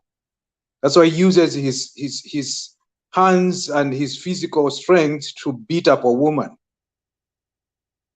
So that is something which needs to be condemned by every leader, irrespective of their political affiliations. Now, the issue here, which actually brought everything, it's not just the Boda Boda. I think there is a nut loose somewhere with abiding with the law in Kenya. The laws are there, but they are not enforced. I heard people talk about Michuki, but what happened when he went? We went back to zero. Most of the vehicles, in fact, when I came to Kenya 2018, I was worried. I just hired a taxi so that I was safe to move from one point to another. I was very happy with what Michuki did, and I thought that would continue. But what happened? We are back there. When Matiang'i took over, he really tried his best, but people started criticizing him. And you know, we're human beings. We reach a place where we say, okay, this is what people want. I'm not going to talk about it anymore. So there is something which people themselves in Kenya need to be responsible. We know we have the government, but we as people in Kenya need to be responsible. We need to make sure that we abide to the law. Ben, I want to tell you, when I came here in the United States, I learned how to drive a car. It took me time before I got my license. And the trainer made sure I was able to drive on the road. Look what is happening there. There's a lot of corruption. We cannot say there isn't corruption. Somebody trains for 3 days. The 4th day is given a driving license. And it's because it goes through back door. And even the policemen who watch the training, they are also bribed, and they keep quiet. So it's a problem which has been there for a long time. And I'm not even saying that the incident which happened has given a wake call to the government, because eventually people will go back to the same thing. The government is acting now, but after some time, things will go back. We shall have Boda Boda riders without license again after some time. And we shall have motorbikes which are not registered again. So there's something wrong. So what I'm calling upon is, can something be done with the laws? And if a minister is working like the way Matiang'i has been working, let him be left alone and work. That is what I wanted to say about the Boda Boda. With politics, let me keep quiet. Thank you so much, Ben. Okay, asante Bwana Rafael kwa maoni yako, tunashukuru. Naomba kila mmoja tafadhali toka nyuma ya curtain. Alex, screen yote iko dark na tuko hapa wanne peke yetu. Sasa sijui mnataka tufanyeje? Naomba sasa nani? Alex, anza kujitetea na Charles wako huyu. Oh, Charles ni mtu mzuri. Najua hapa defect sana shida, wana respect wazee hata kama watu wa comments hawataki kumpa respect. But me nampea hapa kwa panel. So nilitaka kuongea tena juu ya boda boda. There are just very few apples. Hatuwezi sema ati 80% of boda bodas are bad. There are people in boda boda who are truly good, ambao utapigia simu mwambie tafadhali mamangu ako na shida, mkimbishie sukari. Ambao iko watu kila siku asubuhi wanajua niwe kazini nisiwe, atapeleka mtoto wangu atamrudisha. Yani hiyo ni kazi yao. Utapata wengine wanaenda wanachukulia mtu kitu kutoka town wanampelekea somewhere. Unapata wengine wamesaidia ndugu yako, dada yako, anti yako, wamemtoa nyumbani, wamempeleka hospitali, wamemrudisha. Hawa watu wa boda boda kuna ambao ni wazuri na wako na utu mzuri sana. Hata mkifanya biashara nao, you feel like you should help them. Iko watu wa boda boda ambao wanakuencourage, wameendesha pikipiki siku chache, wametoka from grass to grace, wamenunua magari, wamefanya biashara, wamekea mama zao, bibi zao biashara na wameendelea. Ulikuwa unaona labda wanakunywa pombe wamewacha, sasa wameendelea kwa vitu vingi sana. Hatusemi kuwa watu wa boda boda ni wabaya. Tunasema kuwa iko watu ambao si wa boda boda wameingia boda boda. Mtu ambaye ni boda boda ukweli amekubali hii ndio kazi yangu, hii ndio riziki yangu, lazima aiheshimu. Na nimeona watu ambao wanaheshimu boda boda. Mtu analipia watoto wake karo za secondary, analipia watoto wake, analipa nyumba ya kodi, anapeleka mtoto mpaka university. Ukweli ni kuwa boda boda ilisaidia watu wengi. Shida ziliopo katika boda boda zimeletwa na serikali. Tuko na serikali ambayo imeharibu biashara ya boda boda. Kwa maana hawa askari they don't reinforce vile huyu mwenzangu amesema. The laws are there. The laws that are there already are enough to regulate it. We don't need more laws anyway. We just need to use the already laws so that we can make it a better thing. So that we can have an industry that is respected, which people can start from where they can. Unajua, kuna biashara nyingi Bernard katika hii dunia. Ni biashara chache sana ambazo you get liquid cash kila siku jioni. Ni biashara chache sana. Like every day in the evening, your cash flow, you get it. Na hizo ni kama boda boda, matatu, na maybe M-Pesa na vitu zingine. Zingine utaongojea dividends, zingine utaongojea rent, zingine utaongojea profit, zingine hata ujui kama ulitengeneza pesa ama ukutengeneza. Lakini kwa boda boda, kwa wale ambao wanaanza, huwa inawasaidia sana. So tunasema musijaribu ku crack down in a way that you're going to hurt people. Nimeona leo askari wakipiga watu wa boda boda. Wakiamua leo hivi waende strike, Bernard, we will go for a loss. Watoto wetu wataenda shule, mama zetu hawataenda hospitali. Kuna watu wako na blood pressure wanatolewa nyumbani, wanapelekwa hospitali, wanarudi.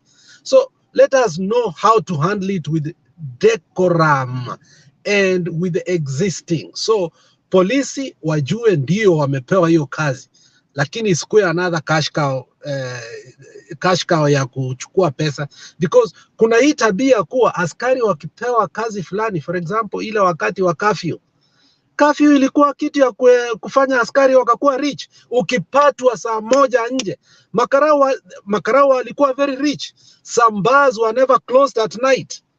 Watu walikuwa wakikunywa kule the whole night. Sakaja alipatikana akikunywa usiku, na yeye ndiye alikuwa amesimamia hizo vitu katika Senate. So tunasema kuwa hizi laws zinafanya mahali pengine hazifanye. So ikiwa tunataka Kenya moja, isiwe kuwa the crackdown ikuwe tu Nairobi peke yake, lakini ukienda Bungoma, ukienda Lamu, ukienda Wajir, those laws are not being implemented in any way. So we are urging the government to form a task force that will make sure that the whole country, and it must be through the implementation of an act of parliament, through the transport committee of parliament, so that it doesn't see that the executive is going to exert pressure.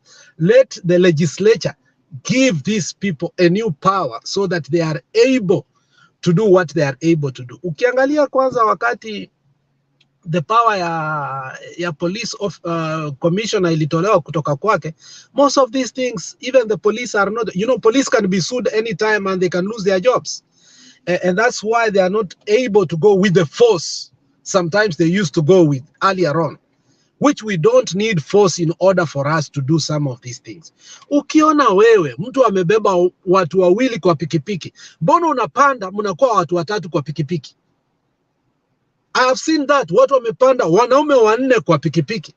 So hao watu ndio watakana wapelekwe jela. Huyo mtu wa bodaboda yeye awachwe. Ikiwa wewe umepanda pikipiki watu watatu, I think we should not blame Boda Boda. We should also blame us who are encouraging this kind of behavior. There are some that inaenda kuwa ngumu, like kuvaa helmet. Utavaa helmet kwa sababu hizo helmet Bernard zimekuja mpaka mapua.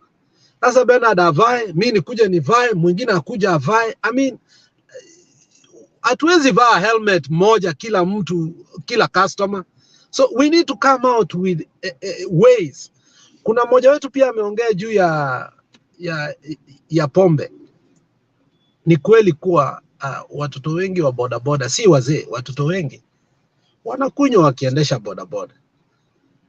Sasa sijui kama tutapata alcohol ama tutafanya nini. That is where the circle is very important. Ikiwa kila circle itakuwa na alcohol yake, itakuwa rahisi sana kuliko askari askari hawezi kuwa na alcohol nyingi, anakuwa tu na moja. Na hiyo ndiyo atatumia kila mahali. Sasa hata tukitaka hizo alcohol, they may end up even giving us corona na kila kitu. So I think self-discipline ndio itatusaidia sisi wenyewe, tujue kuwa tusaidie bodaboda kwa sababu bodaboda wanatusaidia. Bodaboda leo hivi imekuwa part of our economy. Tukisema tuitoe ama watu waache kazi 80% for 3 weeks, our economy will be affected in one way or the other. So tunaambia serikali ifanye kazi with the existing laws, but ikuwe na utu kwa watu wa bodaboda. Wengi wao wanatusaidia. Asante Bernard. Okay, thank you. Now, sasa hii story ya Excuse me, Ben. Yes, Rafa. Can I say something about alcohol? Yes.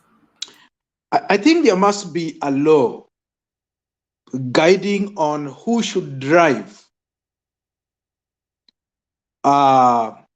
Kwa sababu hapa mtu ambaye amelewa is an alcohol haruhusiwi kuendesha gari, na imefanya accidents nyingi haziko. Sasa you can imagine hapo watu wanapanda bodaboda watu watatu na driver ni 4, na huyo driver amelewa. Hapo kama ni kuanguka, basi motorbike si ni wote wanaenda na wanapata majeraha au wanakufa. Kwa hivyo mimi ningeomba tu serikali iweke hilo bunge, hawa wabunge tunawachagua waangalie haya mambo, si wayaangalie wakiona hawa ni watu wetu. Waweke sheria ambazo zinalinda mwananchi, na huyo bodaboda rider ni mwananchi pia. Kwa hivyo atakuwa analindwa yeye na wale wengine pia wanalindwa. Kwa hivyo mtu, ikiwa kutakuwa na sheria ya kusema akiwa mtu amelewa asiende kazi, iweko sheria. I like the way Michuki alikuwa akisema hili jambo lifanyike, harudi nyuma, inaenda hivyo hivyo tu. Watu wakasirike, wasikasirike, mambo inaenda hivyo. Kwa hivyo ningeomba hayo mambo mengine hasa ya kuhusu licensing na mambo ya ulevi, something needs to be done. Hata hao wengine watu na sisi watu wenyewe, kama alivyosema Alex, sisi watu wenyewe, we should be responsible of our own lives. Serikali itakuweko, lakini je, na sisi tunazo tabia? Haya, nimemaliza.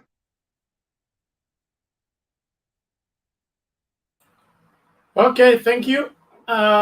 Can we now hear from Julius? Julius, how are you?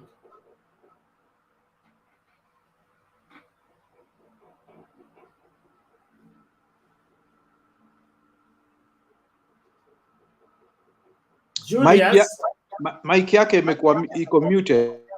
Unmute your mic. Yeah. Thank you for welcoming me.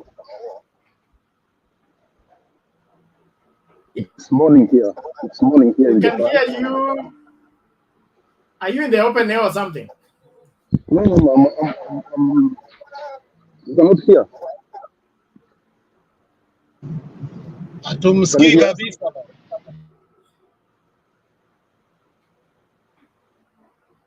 Endelea. Okay, let's bring Charles back. Charles, namna gani?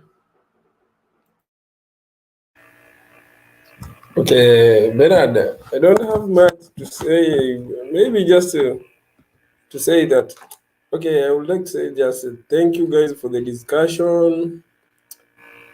I would like to appreciate you, as you said that I look old, but I'm young. I'm not old, as you may be thinking. I'm too young. So, guys, I like the discussion, but kuingia Azimio ndio siwezi. Azimio siingii. Hiyo itakuja mpaka kijiji chako. Vile umesema you are young. Then you need to listen to elders. Listen to your big brothers. I respect more things than you have done. No, I respect elders, but I don't fear them. I respect them. I don't fear them. Fearing them is a biblical requirement. Are you a Christian? Yes, I'm a Christian. Romans 13 says, fear those that you must fear, respect those you must respect, honor those you must honor. Give honor to whom honor is due. So fear is valid. So when you do away with fearing elders, that's why you get into this mess of this Boda Boda madness. Because traditionally, as lawyers, you are afraid to do something because elders will curse you. And when elders curse you, all your life will be damaged. So you kept away from all this menace of trying to mess up girls and things like that. Sasa wewe umesema you have overcome that fear. That is now my greatest suspicion. I have respect. So, you know, when you have respect, you don't fear. But so that's why I've said that I have respect, but I don't fear. That's why I'm here with you guys. Thank you guys for this discussion. I'm just following up. Acha niendelee kufuatilia. Sawa, asante. Umesema uko Bungoma sehemu gani? Mimi siko Bungoma, currently niko Mombasa. Okay. But yeye alituambia Msambweni iko Mombasa. Msambweni iko Mombasa. Kama hiyo na kura yetu ya Azimio huko, tafadhali usiharibu. Asante Charles. Chunga kura yetu ya Azimio iko Mombasa nyingi sana. Mombasa is I know. Yes, so hakikisha kura yetu isiharibiwe. hata ukipatia kwa UDA tutakuwa tumetoa sadaka yetu. Unajua sio lazima tukule matunda na mbegu yake, naweza toa mbegu. Acha hizo Bernard. Sawa Charles, thank you. Tuna Romans Omuto. Hey. Hii ni Romans ile ya Romans ya Bible ama gani? How are you today?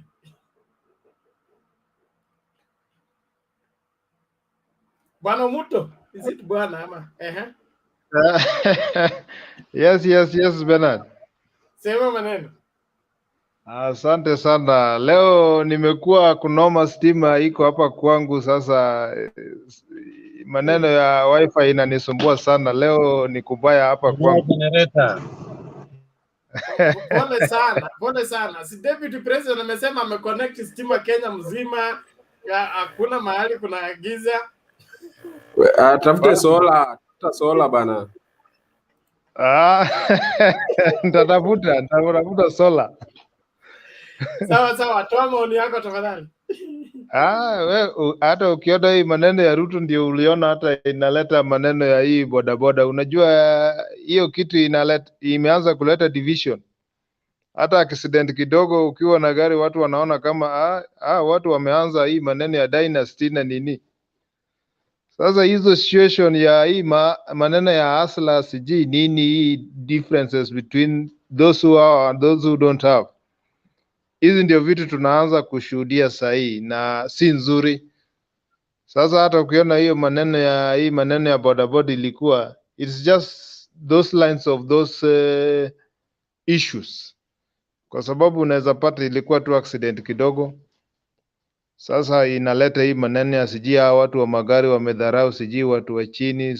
So hiyo maneno ya Ruto ndio inaleta hizi maneno kabisa. Na we should not welcome something like that. Kwa sababu unapata mpaka watu wenye wanafanya kazi ya bodaboda, tuseme this delivery guys. So unapata pia wanaumia sana na they do a lot of job to feed their family. Wengine wameandikwa kazi ya ofisi ya hii maneno ya office messengers. Hata unapata hata leo mtu wetu leo alishikwa CBD Nairobi. Sasa unajua akona kila kitu, lakini polisi lazima umpatie kitu kwa sababu akienda huko utaandikiwa ulikuwa unaendesha kwa pavement na au unaendesha hivyo. So these things imeleta maneno sana, na I think the correct way government should do, walete njia nzuri ya kuweka watu wa bodaboda pia wapitie njia kama vile uwezi endesha gari kama una qualified license, gari yako haina insurance. I think those are the things the government should put forward for some of the laws to be followed strictly, even by the bodaboda guys. Kwa sababu bodaboda unapata ni kitu unajifundisha umeshajua. Sasa mtu anaendesha tu na hajawahi enda shule, ajui jinsi ya kufuata sheria, ni ile kitu tu anazoea kwa barabara. Ndio maana unapata bodaboda sana sana inakuanga na shida mingi sana. Kwa sababu they don't obey most of the laws. They don't obey because they didn't go through training. Na kama ni mtu mwenye amepitia training, haiwezi fanya vitu zingine tunaonanga kwa barabara. Kwa sababu hata ukiwa na gari uone bodaboda mbele yako, you should not assume that bodaboda guy until you pass him. Hata don't assume ati bodaboda anakuona hata kama yako kwa barabara peke yake. Kwa sababu unaweza jaribu unampita hivi ndiye ana cross mbele yako. So at the road you don't assume bodaboda. Na issue ndi inafanya hivyo ni easy issue, wana train tu siku moja amechukua pikipiki yako kwa barabara. Lakini angekuwa amepitia training haiwezi fanya vitu kama hizo. So I think government just should put those laws to be enforced well. Vile tu watu wanaendesha magari, huwezi endesha gari kama una license, hujapitia training. Kama we ni lano hujajua kuendesha vizuri, unaweka L hapo nyuma. I think even the boda sector, they should do that. And with the time, everyone will follow the laws. And I think that's the correct way of doing it. na sahii ukiona maaskari wanaitumia sana sana sasa kuumiza watu na si nzuri. Alafu kitu ingine pia ilikuja pia inafanya askari pia wanakuanga reluctant kidogo. Kuna sheria ilikuja hii ya askari akitumia force sana, hata yeye pia anaweza shtakiwa. Sasa unapata hiyo kitu pia ilifanya maaskari pia walikuwa reluctant kabisa, kwa sababu yeye pia anajua akifanya vibaya anachukuliwa video inawekwa online. Sasa yeye pia alikuwa naona maisha yake ikatarini. Sasa I think these people, most of them, even the police sector, the Boda Boda sector, I think all of them should be put some directions to be followed. So the police knows where to follow, even the Boda Boda guys. So I think hiyo ndio kitu itafanya maneno ya Boda Boda isaidiwe vizuri sana, kwa sababu hii maneno ya Boda Boda ndio kitu imeleta maneno sana. Alafu unapata hata wakati Boda Boda ilianza, hapo ndio unapata hata wezi wengi walijificha hapo. Unapata tu mtu amejificha tu hapo anafanya Boda Boda. Sasa ndio ulikuwa unapata hii maneno ya uwizi, wanatumia Boda Boda sana. Mtu saa zingine ni mwizi pia anajificha hapo mchana, ikifika usiku ni hivyo hata mchana.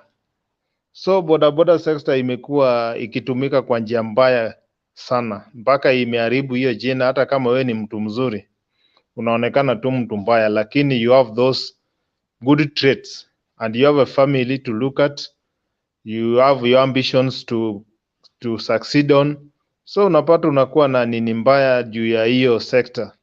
So the government just should put some laws, good laws to be followed, and everyone should go under training, and you have qualified documents for you to be on the road. I think that should be the correct way of doing it. Nikiongelea hii maneno ingine hii yetu ya Azimio, I think it is going well. It's not bad. The only problem naona hapo Kalonzo ndio sasa naona kama anajaribu kuleta vikwazo kidogo, but I know Gideon is on this side.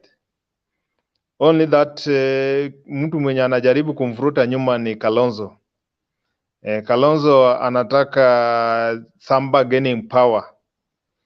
Sasa yeye ndiye anavuruta Gideon nyuma kidogo, lakini what I know with Gideon is already in kabisa. Sasa hawa watu wajipange tu vizuri, like those areas walienda hii ya Masomali hawa. Unajua hawa watu wanakuanga watu wakanu sana. Sasa unajua lazima wakuwe tu nyuma ya Gideon, wakiona Gideon ako ndani na itakuwa sawa kabisa. Lakini what I don't know in this Azimio, vile watakuwa wanafanya election yao, hapo ndio itakuwa tricky sana. Sijui vile watakuwa nafanya, kwa sababu the best way of winning in some areas, inafaa waangalie vile watu watakuwa. Kama Gideon ako strong in those areas, inafaa waachie Gideon. Let's say in areas like Nyanza, waachie ODM. In areas like Central, waachie Jubilee. In areas like metropolitan areas like Nairobi, so those areas they look at. It will depend with the person now. Kama mtu ako strong, wanamwachia. Lakini wakifanya double trick vile walikuwa wanafanya wakati walikuwa NASA, unapata saa zingine Kalonzo amesimamisha, Raila amesimamisha, Mudavadi amesimamisha. So unapata mwingine anapitia kwa urahisi.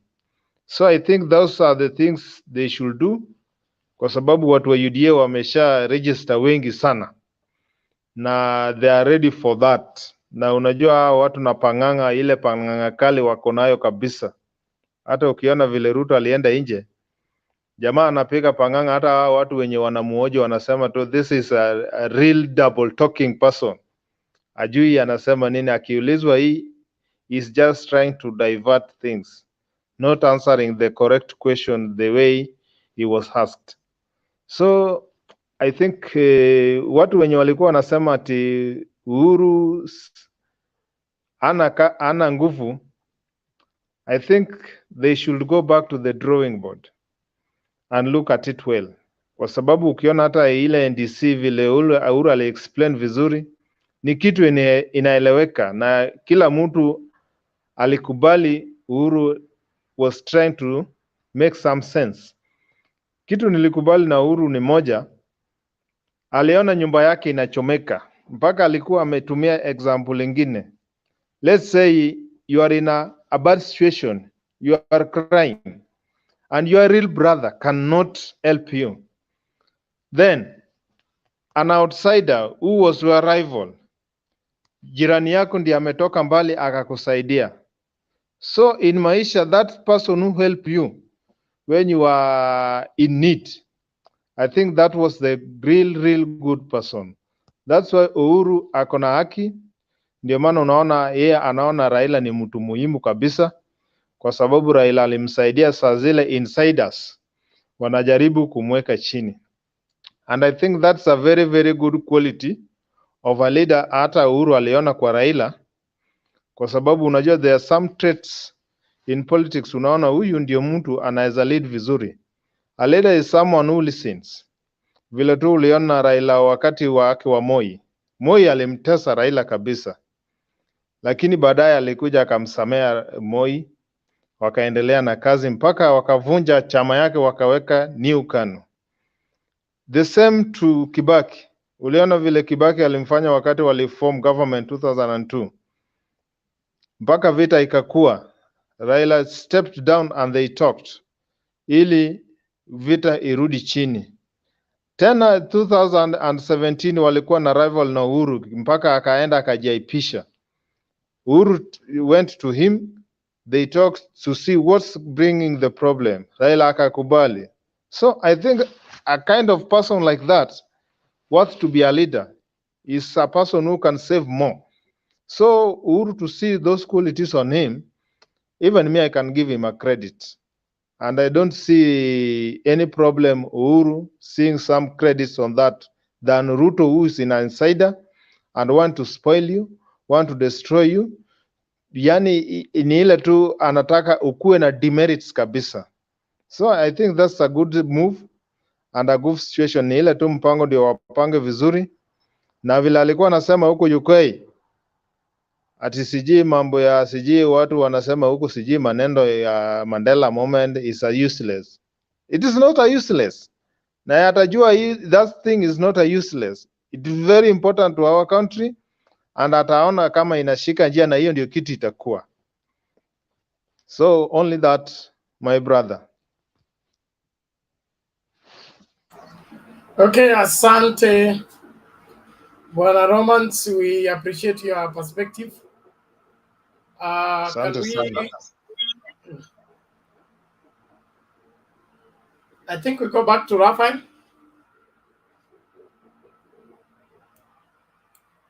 Alex, inaonekana leo tutafunga mapema.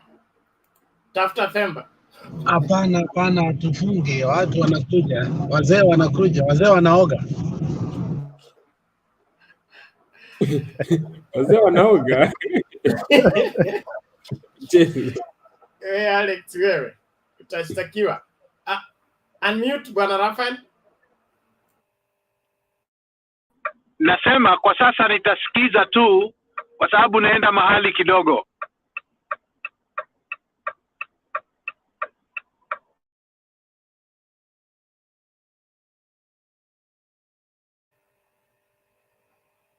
Sabena, tusome kitabu cha Romans 5:18 hivi ndio tuone inasema aje. Warumi.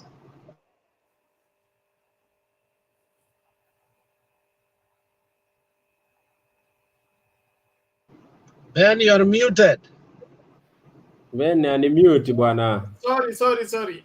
I said karakara. This is double karakara. Unmute your mic and speak. Is he there?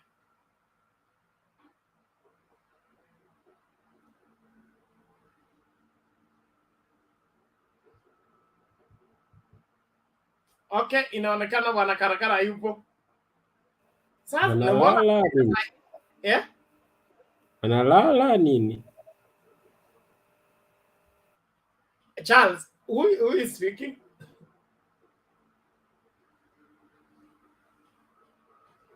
Hello, you guys. Okay, Alex. Yes. Eti unasema unataka romance what?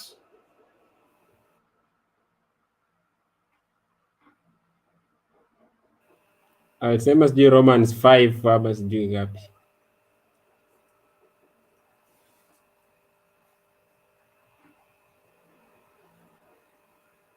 Alex.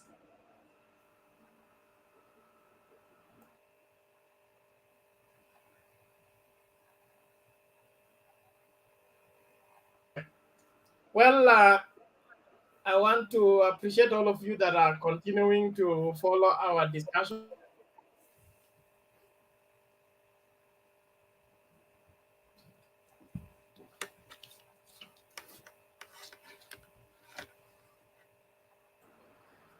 I appreciate all of you that are faithfully followers of Mtembei TV. On the comment section leo tukuwa na shida mingi. Wale walileta kierere ni kama waling'atuka mapema. Naomba tuendelee hivyo, na unaruhusa kusupport mtu yeyote ile unataka, lakini usituzi mtu yeyote kwa sababu anaamini tofauti na vile unavyoamini. Kisiasa, kimaisha and otherwise. Hata tukielimishana basi tuelimishane kwa upole. Biblia inasema mtu yeyote ambaye ameanguka arudishwe kwa upole. Inamaanisha kwamba lazima uweke interest ya kumrudisha mbele kuliko kusave jina lako. So it's important that we all respect one another and do what we must do in order to help this country move forward. And 2022 elections, like I've said before, is historical elections. Nobody should make a mistake about it. Historical in the sense that power must change hands. And when power is changing hands, many things are at stake. So everybody must be vetted properly, especially the person you want to make an MCA, the one you want to make member of parliament, women rep, senator, governor, and president at all levels. All these people are really, really important, and so ensure that you don't vote in anything. Vote in people that are credible, trustworthy, their character is constant, their word is their bond, and we will have a government that will deliver. But if we vote in jokers, we vote in players, we vote in liars, what we expect will be the same thing we put in. It is your input that determines your output. So you cannot have crooks as leaders and end up having right leadership. You cannot have opportunists be given responsibility of leadership and you expect to get right leadership. So let's ensure that we do what is required in order to see to it that everything is done accordingly. There is some information I'm receiving that Tasia complex is on fire. I don't know if you're in Tasia, you can confirm that for us. And probably confirm what has been done about the same. If the fire is contained, there are people at risk. If you are in Tasia, Feather Road, tuambie moto umefikia wapi, mazima moto wamefika ama bado. If you are closer there, naomba uangalie maneno alafu tueleze vile mambo yalivyo. Wengine wale kina Princess na wengine tukam kwa panel tumalize kipindi. Wale ambao wamekuwa wakinisukuma wanataka kuongea. Sasa wakati ni huu. Karibuni tumalize kipindi pamoja, tusikie maoni yenu, tuelewane vizuri. Okay, sasa naona Bwana Charles vizuri kabisa. Lakini Charles umekataa kuniambia uko Bungoma sehemu gani? Umesema unatoka Bungoma. Umesema uko Coast lakini unatoka Bungoma County. Sio? Natoka Bungoma County. Bungoma County wapi? Kimilili, Namirembe, Webuye, Tongareni huko kwa Steward up. Kule Yesu mwenyewe alipatikana. Kama nyinyi watu wa Tongereni. Yesu wa Tongereni. Mkishatumalizia na Yehova Wanyonyi, sasa umetupatia Yesu wa Tongereni. Ninatoka hapo karibu na penye West Kenya Company imetengeneza hapo factory, the new factory. Okay. Sawa. Sasa unaona maendeleo imefika kwenu, alafu wewe unataka kusababisha matatizo. That is a private section bwana. That company is from the private sector. Employer is employer. You don't have to be employed by government to be employed. If somebody is creating job for people, let people work and make their own money. Bernard. Yes. Unajua si ati nini? I'm from there. Okay, that project was a good project because the area MP who is up Kenya is the one who lobbied for that project to have that factory there. So it is creating job opportunities, but you know, most of the members of the people from that area are most of them ndio watu wa boda boda ni wengi. So unaona hizo kazi nzuri, nikisema kazi nzuri najua unaelewa. Hizo hawezi pata. Wanapata zile kazi zingine.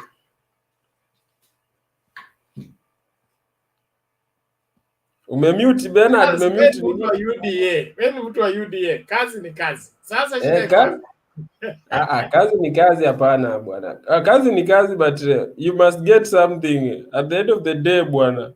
You must have something. Sawa, unaenda kinyume na slogan ya president wako wewe. No, I am not going against the slogan. Bernard, umemute. Wacha nikwambie, I'm not going against the slogan. Kazi ni kazi. It doesn't mean that kazi ni kazi, any job you take it. It doesn't mean like that. Some jobs you... Kama kazi ni kazi. Mbona does it have another meaning? No, it doesn't mean any job you are no, some jobs are not preferred for some people, one. You can't tell me someone has a degree and is going there to do some jobs that someone who is a school dropout is doing. No, you can't do it like that. So hapo wezi niambia ni kazi. Sasa mwanza kunichanganya bwana Charles. Kazi ni kazi. Hata kusukuma mgogoteni ni kazi. Kusukuma wheelbarrow ni kazi. Mama mboga ni kazi. Kazi ni kazi. Each person has his own category.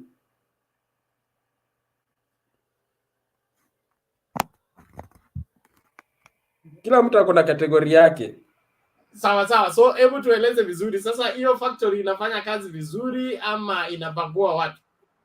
Nini hiyo company? No, currently I have not been there, but when I had some of the interviews, they are advertising. You know, when something comes in the area, you need to have around 60% to 75% should be the people from the same area, so that the people around should. Unajua ukianzisha kampuni sio, they should benefit because they have some casualties, there's some effects that come from the same company. So if they don't benefit, at the end of the day they'll just start crying that company inatuharibia. Unajua hiyo kama hiyo kampuni ya miwa iko na bagasse, and that bagasse can affects most of them. So unajua wasipofanya hapo kazi, mtu ataanza kulia hii kampuni ilikuja hapa inatuletea shida. So I think they are recruiting members from the region, and most of them are getting jobs there. And so that is the kind of development we are talking about. And industrialization, whether it's private or government, it is the way to go, other than this, your bottom-up proposal. Bernard. Yes. Unajua karibu ni kuache. Karibu ni yangu, karibu My system izime bwana, wacha niweke charging bwana. Oh, pole basi, sawa sawa. Alafu Yes. ndio tuendelee kuongea.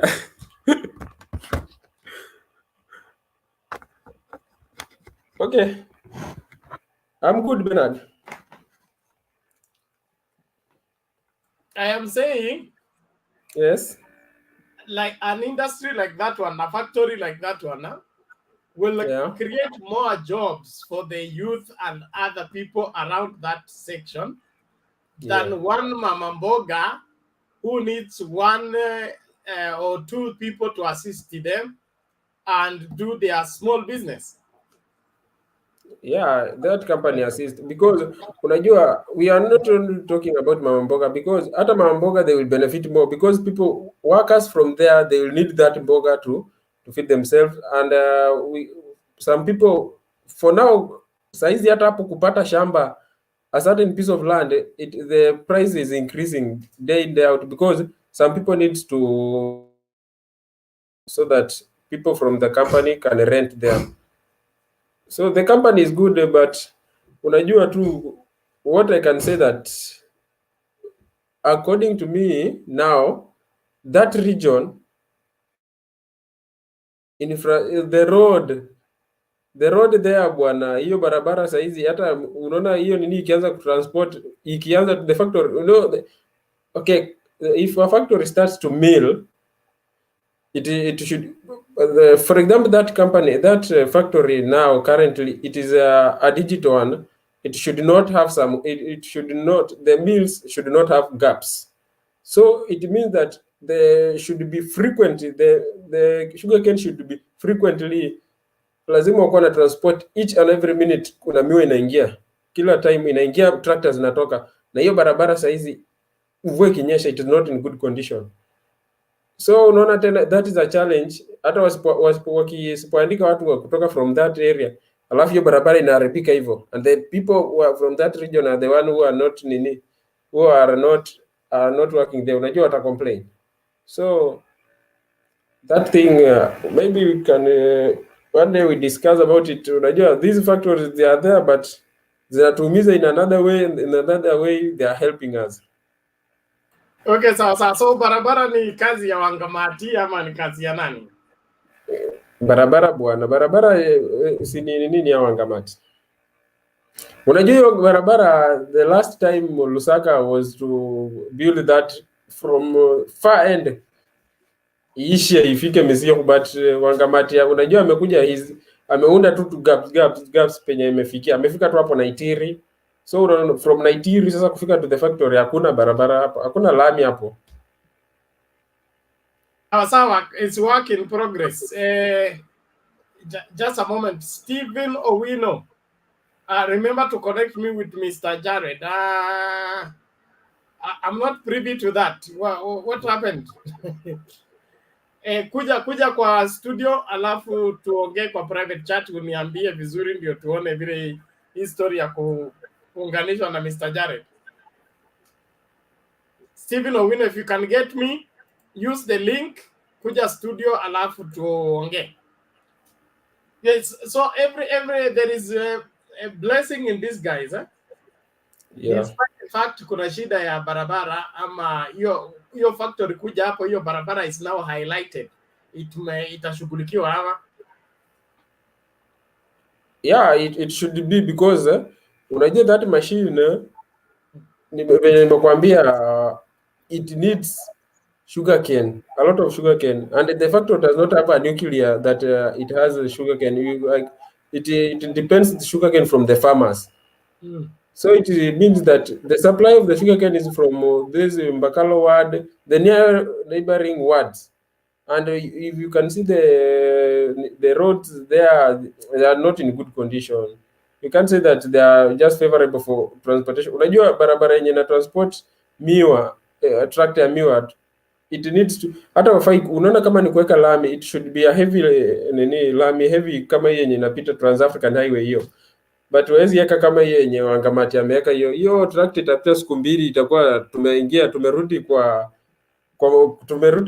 Mwitoma, matope mingi. Aya. So inaonekana engineer wenu wa county hafanyi kazi vizuri ama contractor. Maybe we don't know. But sasa unajua the contractor, we can't say that the contractor, you know, once an engineer you assigned a job, a certain job, you will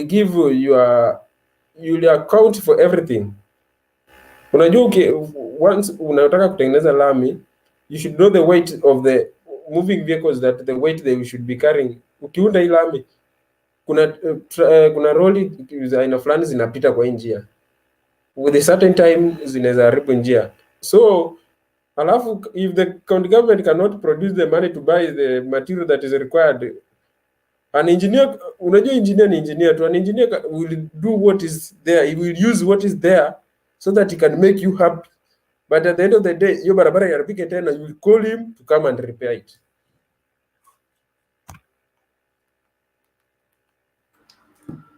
So generally, how is Wangamati's performance? Is he taking the seat again ama mnafukuza?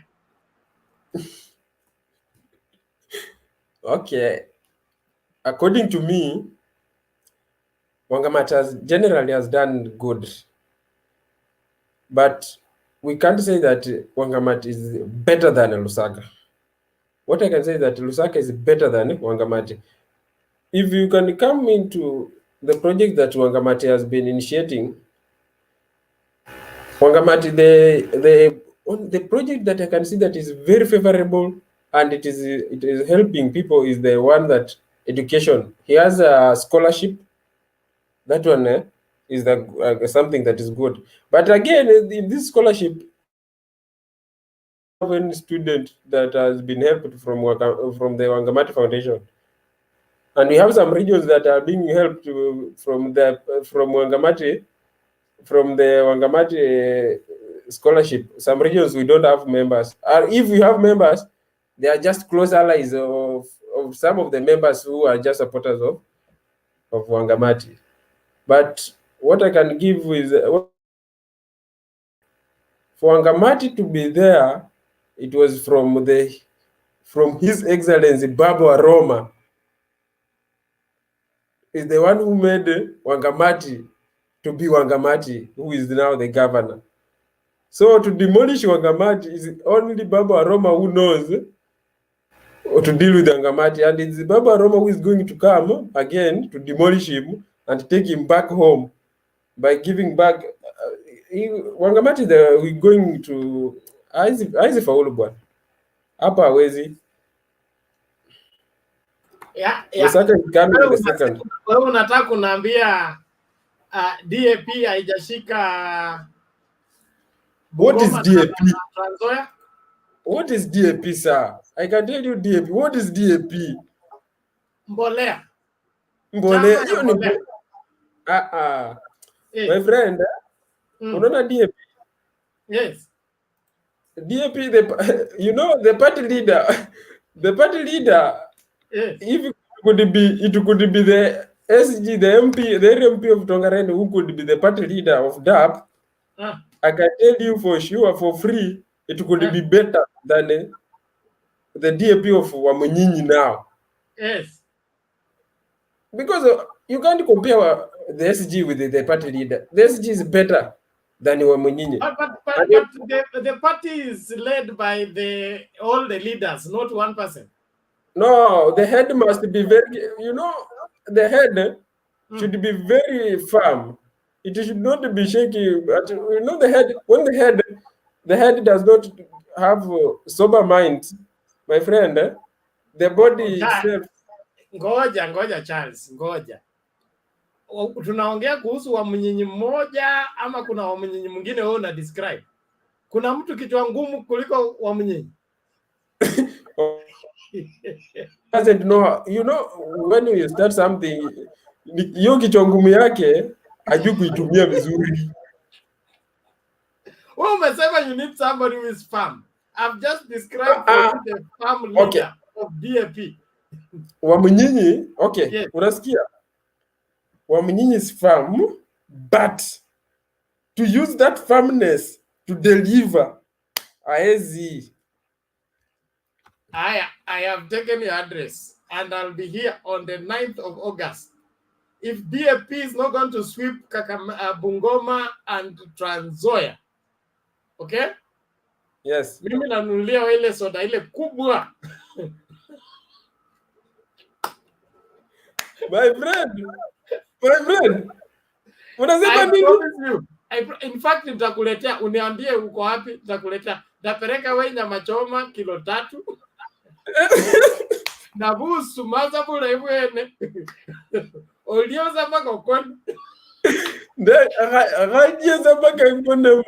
DAP.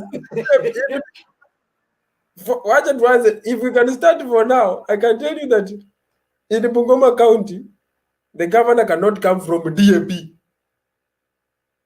Take it to the bank and be given. Take it to the bank. Okay. Relax, Charles. Wacha Stone PK aongee. Yeye amekuwa kwa ground. Wewe inaonekana umekaa Mombasa sana. Uelewi ground. Nimekuwa home. It is just when I've just come in Mombasa. Relax. Listen to Stone PK kwanza alafu tuendelee mbele. Stone PK, how are you? Thank you. I'm very fine, Bernard. Nice to see you. Nice to see Favor. Charles, Hamjambo, Gavin Norinda is coming in. Good to see you this evening, morning, from wherever you are. And yeah, I see Brother Alex there. Wow, nimeingia na rundo yote. Okay, let's look at this. This mjadala ya leo ni mzuri sana. Let me also begin by the bad news about the Boda Boda. It's bad news and very sad news because in Kenya we have this habit of, when a mistake is done, we start, kind of, number one, we start going beyond the boundaries to kuipaka mahali kwingi. Instead of calling it as it is, now people are saying, wow, this crackdown is not necessary. Wow, it is Raila Uhuru, it's useless Uhuru, Raila. I think Kenyans, we are really deteriorating.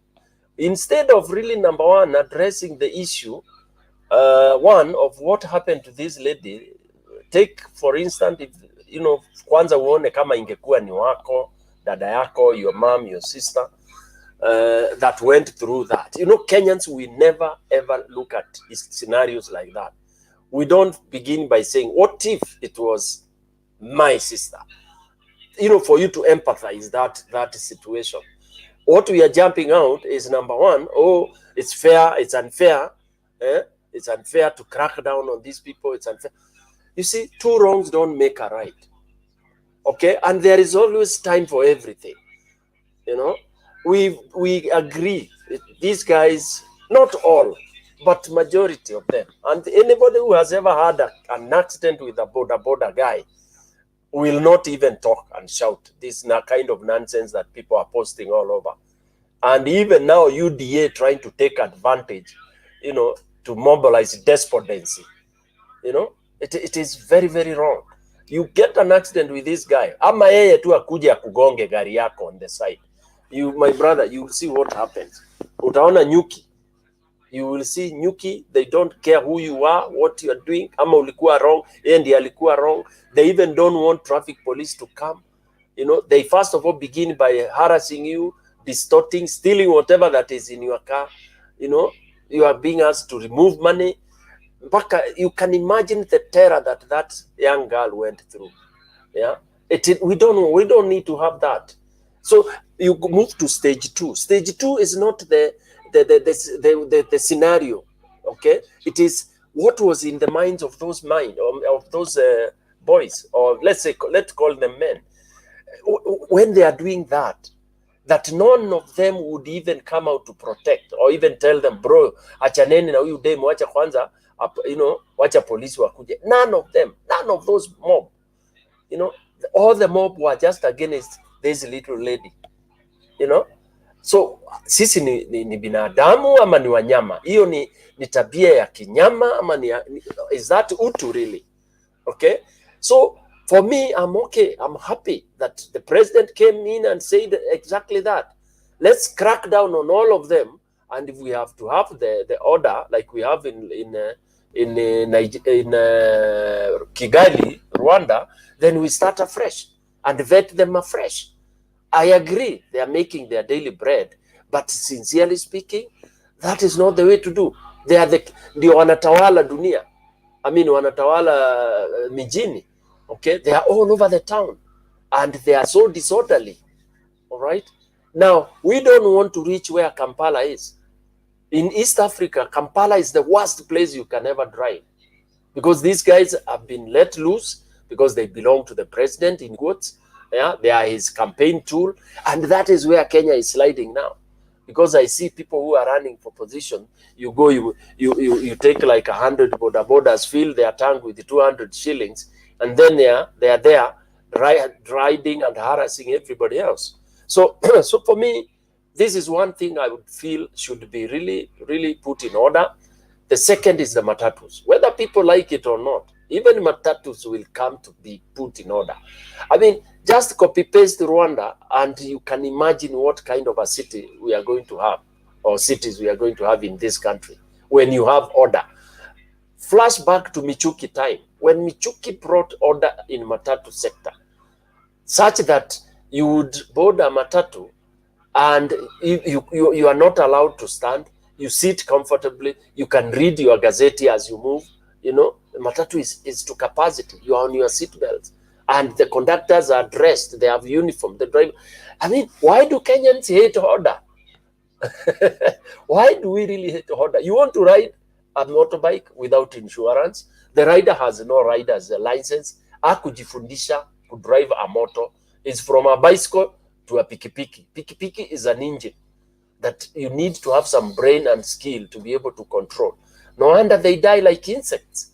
But we want them to die on their own, not to kind of bring people to their deathbed, or even go harassing our sisters and brothers, yeah, on the road. So for me, in fact, as much as we are saying it's an income, it was a good thing, but it has to be very well regulated for them to be able to coexist with us.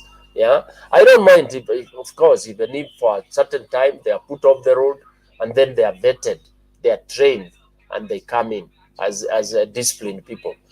I know it is possible. We had a very nice project in Uganda, whereby in some part of Uganda, whereby we invented. I mean, we invested in them and gave them all the trainings, sexual, gender-based violence mitigation, ability to serve people. That's where we even started the concept of delivery. This, kind of dignified delivery of parcels, food, and all that. Okay, and we called it Safe Ride, whereby you are vetted, you have a card, you put your card around your neck, people know you have a number registered on your motorbike, on the helmet. So unajulikana wewe, and then you have where you belong, hiyo chama yenyu, base yenyu, and it is coded even in the police headquarters. They know ikiwa ni motorbike, wakifinya tu namba hivi wanajua huyu ni kijana wa base fulani, and they have continued training, hata wanafunzwa mpaka hata mtu huwa anaoga, so that there is hygiene. Yeah, so that can only be done if we stop the button. Hata wanaoga. Exactly. Uliona So we wapi? stop. I'm telling you, is my program. So that we were supplying them even with sabuni na deodorants. So that can be done if we start all over again. Matatus were fairly regulated when we started the SACCO system. That is what brought some bit of sanity. Up to now, we have some matatu or SACCOs that are very disciplined. Unasahau wallet kwa gari na unaipata. It is na ile pesa ilikuwa nayo. We have SACCOs that are that much. So it is doable. It is doable to have sanity. Wacha watu waache kuingililia Uhuru and Raila, they are even saying sasa hiyo ni dalili Raila akichukua atamalizia watu sijui biashara zao, atatoa nini. Those are very useless propaganda. Hiyo nimemaliza na boda boda. I mean, for me, I think we should restart again. We go to factory setting, tuende vizuri. With the campaign or no campaigns coming, you know, order has to be order. Wajir was very good. The only thing that let us down there today, despite everything going very well, I think we had Baba has to do something. His technical people have to do something with the PA system. I don't know what Domobagi is doing. I think Domobagi is overwhelmed now because it is very bad and very sad for his advanced team not to really do the proper study on the ground, because like the stage was packed, and this they knew that Wajir ilikuwa itakuja hapo 100%, you know, watu wameamua, wamekubali. So unajua watu wakikukubali kwa pati yako, kama ulikuwa utachinja ng'ombe moja, chinja mbili ndio watu wasikose chakula. So if all the leaders were saying, you know, the advance meeting, they had said yes, Baba akuje, he will be this and that, that stage was too tiny, you know. And unajua sasa all leaders need to come there, they need to be with Baba and then go back to the seat. Yeah, so that I'm just critiquing that as a concern, and also it interferes with Baba's security as well. You know, he's not supposed to really intermingle that way. We are still having COVID situation; it's not over yet. So I think it doesn't cost so much to have a well spread dais whereby you can accommodate all the aspirants, or if there are too many, then unaweza weka wengine wakue chini. That organization we are lacking a bit, and those of us who care about Baba's security, we feel some jitters when we see that kind of whatever. Otherwise Wajir wamemu-accept vizuri. Also one thing I observed that they didn't know is that when you are in Northeastern, and I'm saying this from a very soft note, it is where people talk at the same time. Hakuna mtu ati atanyamaza wewe utoe speech yako, okay, na wanasikizana. That is how it is. Followed by our brothers in Kisi and sisters. Yeah, you should get used that they talk at the same time na wanaelewana. So I think they took a lot of time before they adjusted. You can never have a classroom silence when you are in that region. But we should go benchmarking there, because that happens here. We should go benchmarking there. Yes, Alex, it is true. So basically, and you know, one thing also we should have learned is that our watu wamekubali. They did not even want to hear the reputation, because they had given their points.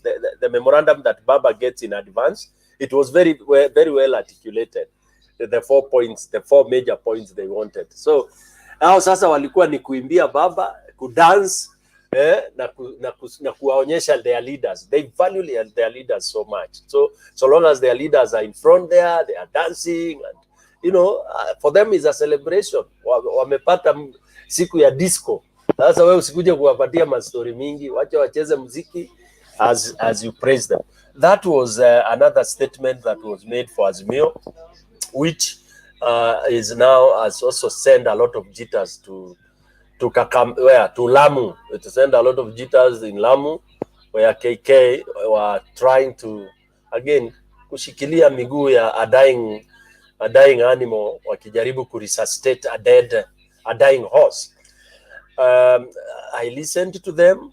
Their biggest approach there was about land. They were saying, oh, Kenyatta, to explain how or where he bought land from and all this. Those usual old and tired narratives, instead of saying, what will you do? What will you do, or how will you deal with those issues of land you are talking about? Si useme basi utakuja uichukue uwapatie, other than asking rhetoric questions. Oh, utatuambia kule ulinunua land, utatuambia ulinunulia nani? How about those sultanis who are the absent wanaitwa nini, absent landlords, and they continue getting the cess and the rates of that land? Why are they not questioning that? So for me, KK, as I keep on saying, they are really tired and have run out of ideas. and they will continue seeing nails being pigiliwad on their coffin. We are really waiting for their king to hear what narrative he is going to come with. I heard that they are now talking of with definite definition that election will be stolen. So I think what they are doing is now they are whipping their following that kura zitaibiwa, si tunadhani wanawambia kura zimeibiwa. Kwa hivyo I don't know what he means and what objection, I mean what results he wants to get from that kind of statement. The incitement, does he want people to go to the streets, or does he want people to block the elections now? We need him to come and really explain to us very directly. I wish the government would be able to task him to do that, because Kenyans are really waiting. They want to hear him repeat that when he's on our soil, so that we tell him as it is, because wananchi wamechoka pia.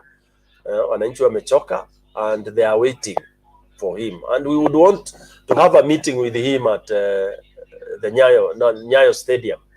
Tuende huko atuelezee hiyo maneno na tumuulize maswali na tuamue, tumwambie what we expect him to do, because amefanya dhambi nyingi sana and wananchi now need to really subject him to that. Thank you very much, Bernard, for taking a little bit long. Thank you. Thank you, Stony PK. Thank you for your perspectives and your contributions. DB Ruto, I think you should prepare either to boycott the elections or run and lose. There are not two ways about it. Nobody needs to rig against a weak candidate.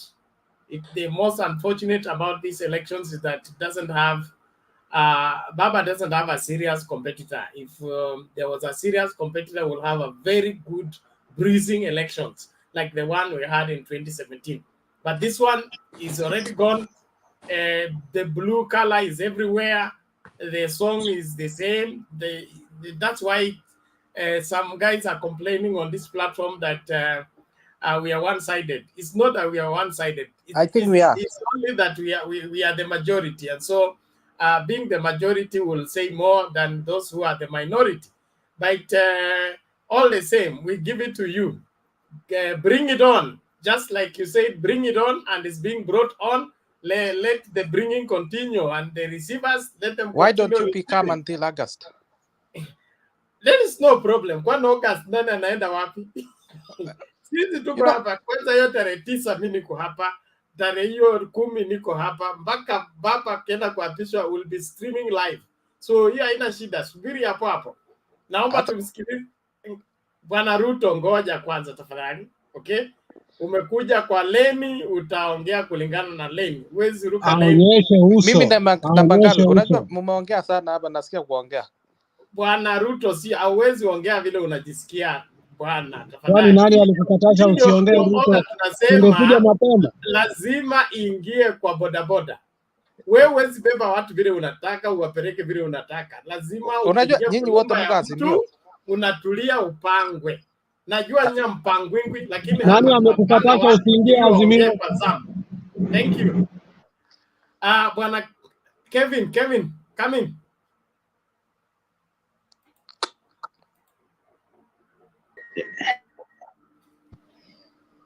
Bernard and team, good morning. Good morning to you from Nairobi. How are you? Fine. Yeah. Thank you. And I've been following the discussion and the entire session. It's a good session and it has been a good moment. I thank all of you for the commitment and the teamwork that you've shown. I want to bring my contribution on board as a Boda Boda operator who earns a living from Boda Boda 4 hours a day. And I've been in Boda Boda for the last 10 years.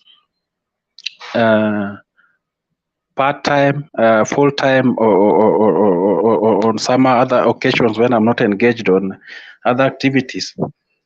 And this is something that I've done passionately with quite a number of guys that we operate with in Nairobi in a specific area. and this is what I pay my school fees with and feed my kids with. Apart from when I'm engaged on some contracts here and there, just to make ends meet. So the issue that happened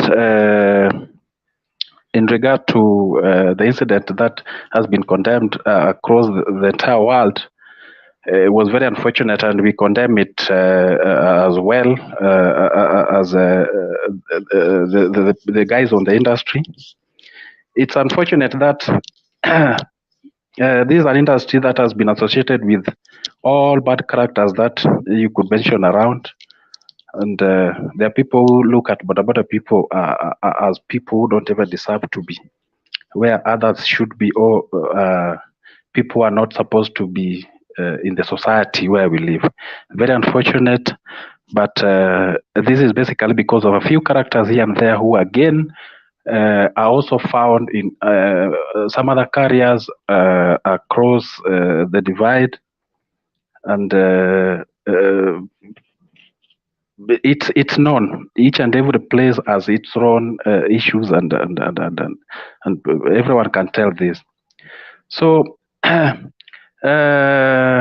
it's true, we have bad characters in this industry, and again, it's true that we have good characters in this industry. Like me, I will tell you specifically where we operate. We are 10 guys. We lost one in a fatal accident along Jogo Road, and we remained 9 to date. Since 2010 to date,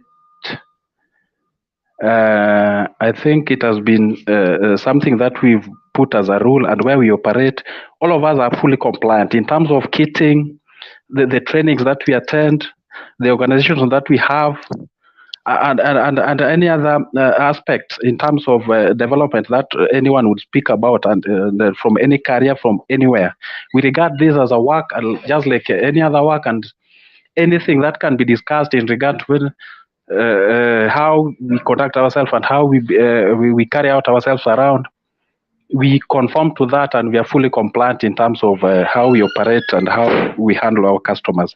It has been working well for us, and as we speak now, where we operate, none of us has been arrested or has been harassed in any way, basically because it has been a norm that amongst us, all of us are fully compliant, and in the event one wants to violate any simple requirement by the law or by the government, we normally come in as a team to ensure that we are fully doing things the way they are supposed to be done.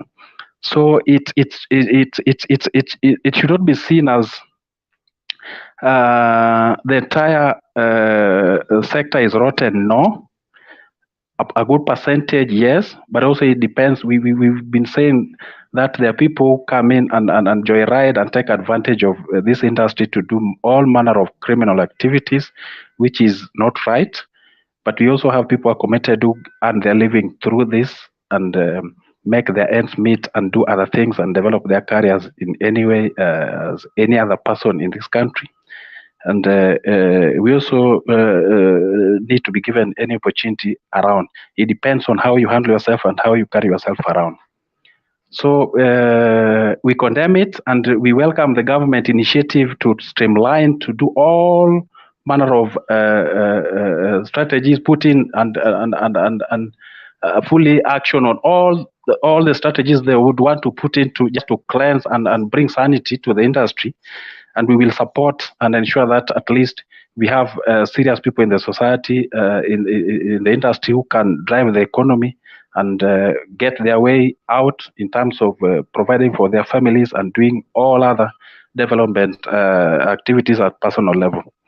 Getting to the rally that we had at Wajir, it's pretty well, and the industry, Baba is doing fine. We are hoping for a very successful rally come Saturday. That I think that should be at Jacaranda, and we are hoping all will be well. To this other team, we are saying let them carry on with the exercise they are doing. And the most part that is a little bit worrying is this aspect where the DP is condemning the government that is working for and is earning from our from our own pockets as the taxpayers of this country. It's very unfortunate going to the international community and talking negatively about the government that he serves in. And it speaks a lot on his integrity and it boils down to him in leadership and what he stands for as an individual, which is very unfortunate. But it's clear, the wave that is carried away of the Asla nation, as the UDA guys put it, and the Boda Boda team, like us, it's a rule where we operate that we can't have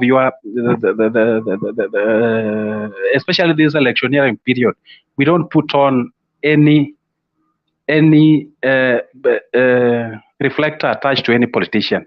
Yes, we belong to political parties. Like me, I'm an ODM member, but we don't get associated to any politician when it comes to work. When you want to do your politics, and even our team, they know, that particular day you particularly get attached to that, fully exercise and do it. But once you are at work, we don't want to get associated totally with any politician, basically because the customers that we serve have different interests and they belong to different parties, and it boils down again and it affects our business in one way or the other. A UDA person or a Jubilee person who will see you in an ODM reflective jacket and will judge you right away, even without speaking to you, without listening to you, without engaging you. And we don't speak politics when we are handling our customers because it has affected us in the past, and we know. And at the end of the day, you know how people get personal when it comes to some of these discussions on the ground. So we normally avoid some of these things. So for me, we are encouraging young people, especially in this industry, who are lured by the DP that things will get better with them, the Boda Boda industry and the Mamambogas and all those who call themselves hustlers, of which I know DP is not one of them. Is someone who has fully established and he has a lot of resources because he has been in the government for that a long time. Yes. Tamatisha, muda ndio huo umeyoma. Kuna swali la kuulizwa. Okay, let me take the question then. Alex, ask your question. Mr. Orinda, first of all, I want to thank you so much for coming out outrightly and being honest that Boda Boda is partly your occupation, and it has really helped you to pay your school fees, raise your family, and also you're proud of it. I mean, it's we've been disparaging here that kind of profession, but it's good for you to come out and so that we can know that there are out there very good Boda Bodas, as I said before. And therefore, that courage is what we need. My only question to you is, why don't you request Bernard and his group to give you an interview so that people do not just think that all Boda Bodas are bad people, so that you can put it in both in context and content of what your experience is as a Boda Boda and the highs and lows and every other dynamics that you see there, and how we can improve so that Mutembei cannot be a place whereby we come here and just complain, but also out of it we can have a solution to an industry that is very vital to us, because we can't do without it anymore, because it helps in transportation in many ways than even the taxi. It's cheaper. Why don't you agree into such an interview?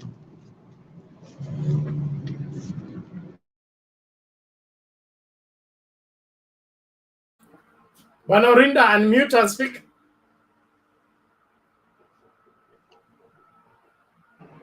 Sorry. I didn't know I had muted. Thank you, Alex, for your kind comments.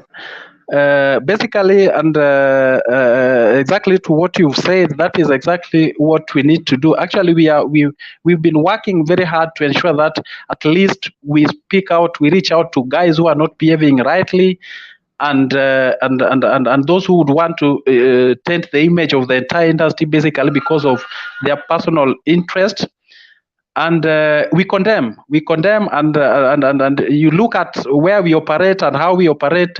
Quite a number of guys would not want to get associated with us, basically because this is one industry that is known for smokers, is known for drunkards, is known for all sorts of criminal activities. But when you want to bring someone on board and tell them exactly what you stand for, and that is, and I tell them who you are and why you think that job has to be respected, because it starts with you. The way you respect yourself, the way you dress up, the way you speak to your customers, the way you handle yourself speaks a lot, and it boils down to your moral standards as a person. So I welcome your advice on engaging Bernard to have an interview to speak to Kenyans who would want to listen to people do things differently. It's a good thing. I will arrange and get in touch with him and maybe plan for this in future and just get to discuss and talk to Kenyans about some of these things. Thanks, Bernard. So thank you. Orinda, there is on the, is it on your right on the screen? There is private chat. You can drop your number and then we can engage each other later on and see whether we can line up an interview for the same. Thank you very much for the good work you're doing. And orderliness is godliness. We support orderly business. Not people want to mess us up in the name of wanting to help us move to the next place.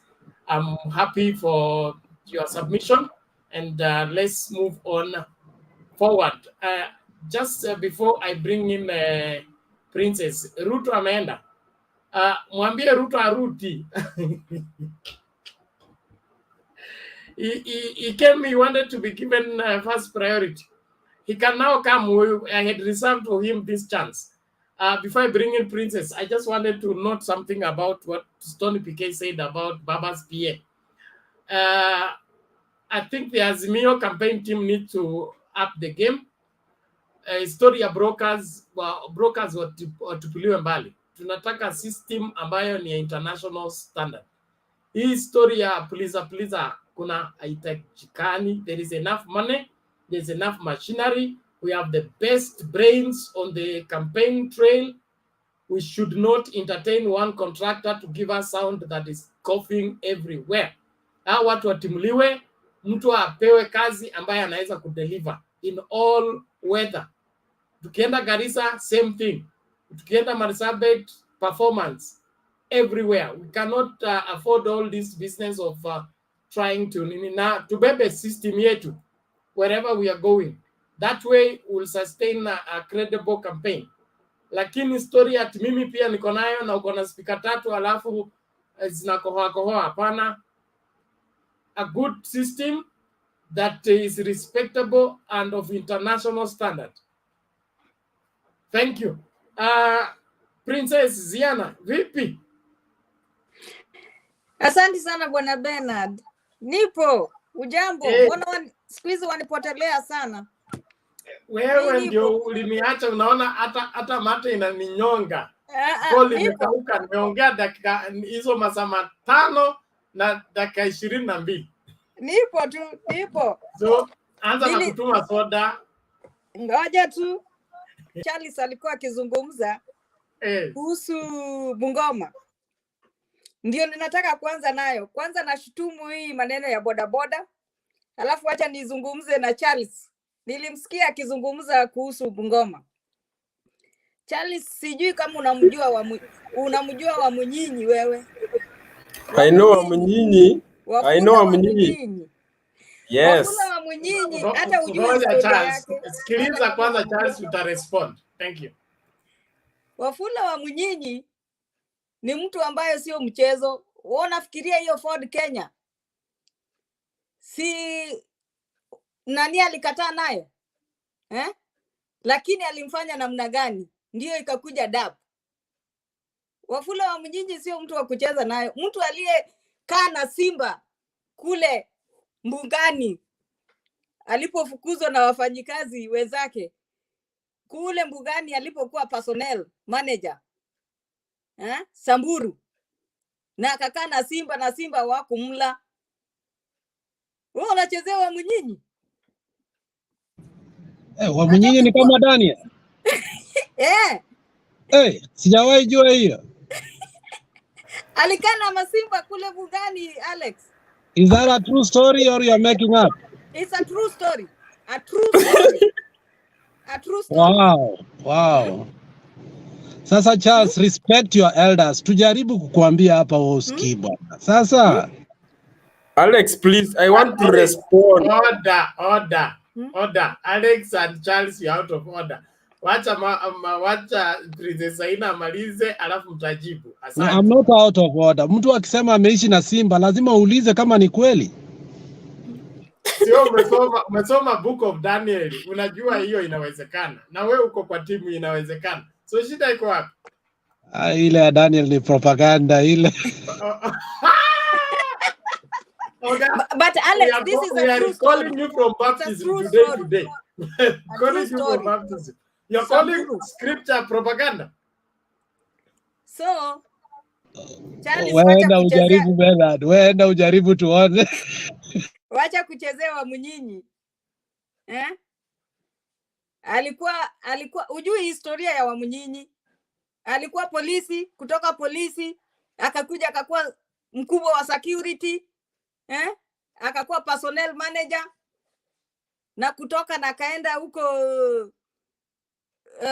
kukua MP. Wa Mnyinyi sio wa kuchezea. Nani alikuwa anakatana na nini yake? Kwa hivyo Charles, wacha nikuache na hayo. Wewe usichezee wa Mnyinyi. Kwa hivyo Bungoma ni adapt. Wachana na hiyo. Utaongea Bungoma ni adapt. Upende usipende. Kwa haki na kwa njia ya nje yote ni adapt. Ikiwa ni ya kuiba tutaenda nayo.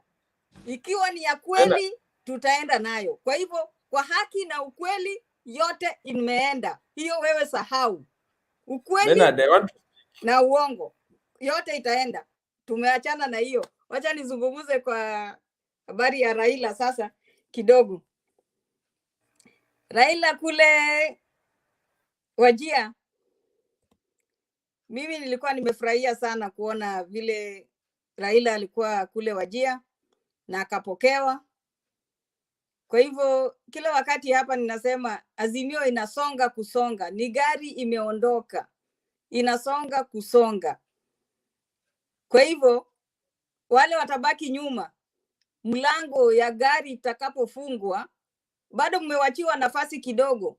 Najaribu kumwambia Kalonzo aweke mguu ndani ili asibaki, kwa sababu unaona Gideon ameona kana kwamba hii gari iko karibu kuondoka. Ameenda basi, anaonekana pale, uso yake ameshaingiza uso, bado miguu. Kesho utasikia ameingiza miguu yote, yuko ndani. Kwa hivyo mimi naomba tu wale wako nje waingie ndani. Charles, kama unafikiria UDA itachukua upande huo, na kuomba uje tu upande huu. Kama uko Bungoma, njoo tufurahie serikali ambayo inaingia. Tuenjoy pamoja. Nitashukuru kuona pale. Sitaki ubaki nyuma.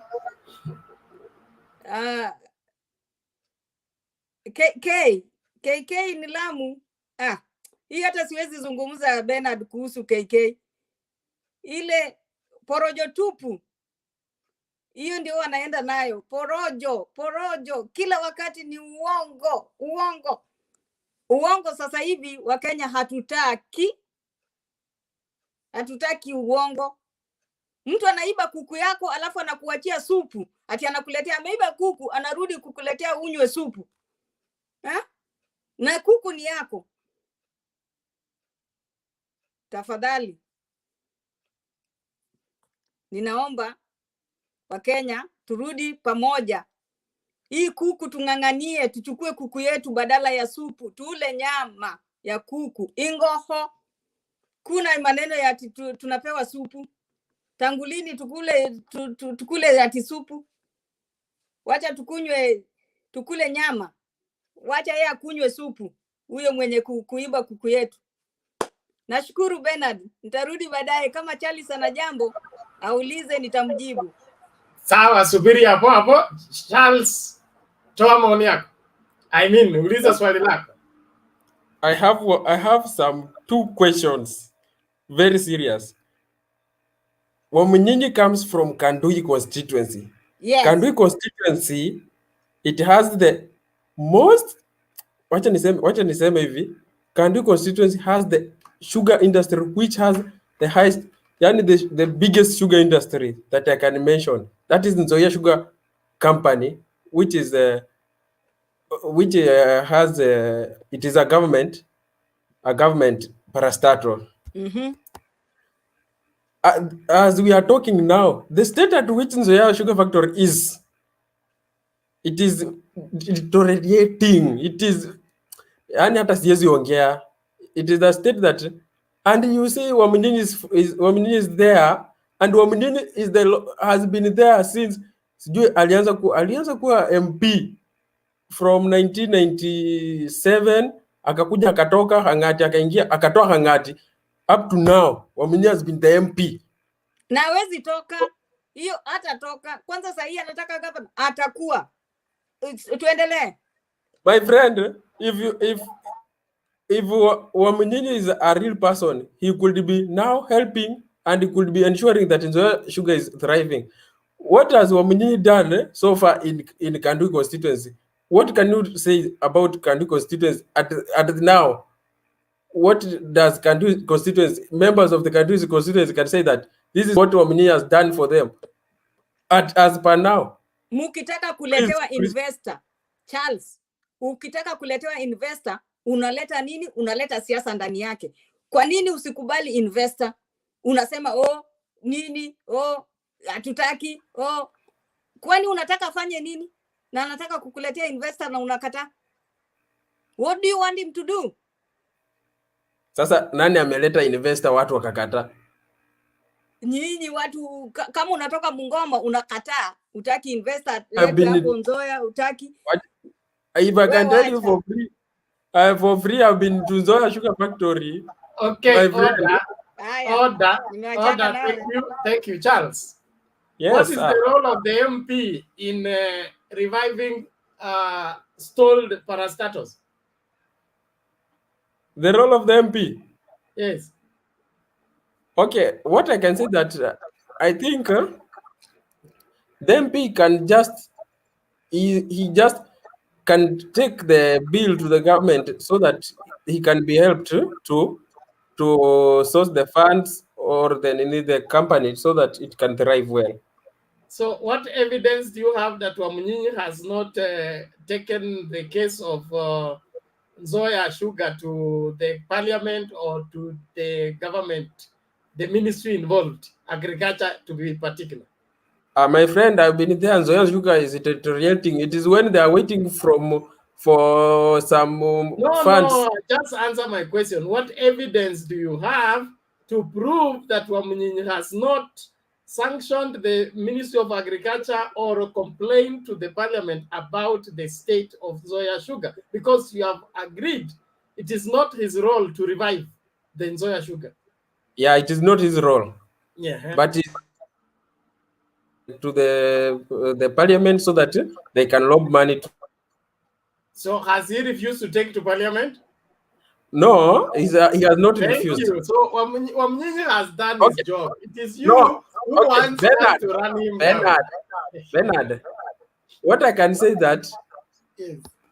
It is what I can say that umeona venye Wetangula wameenda nini kwa UDA.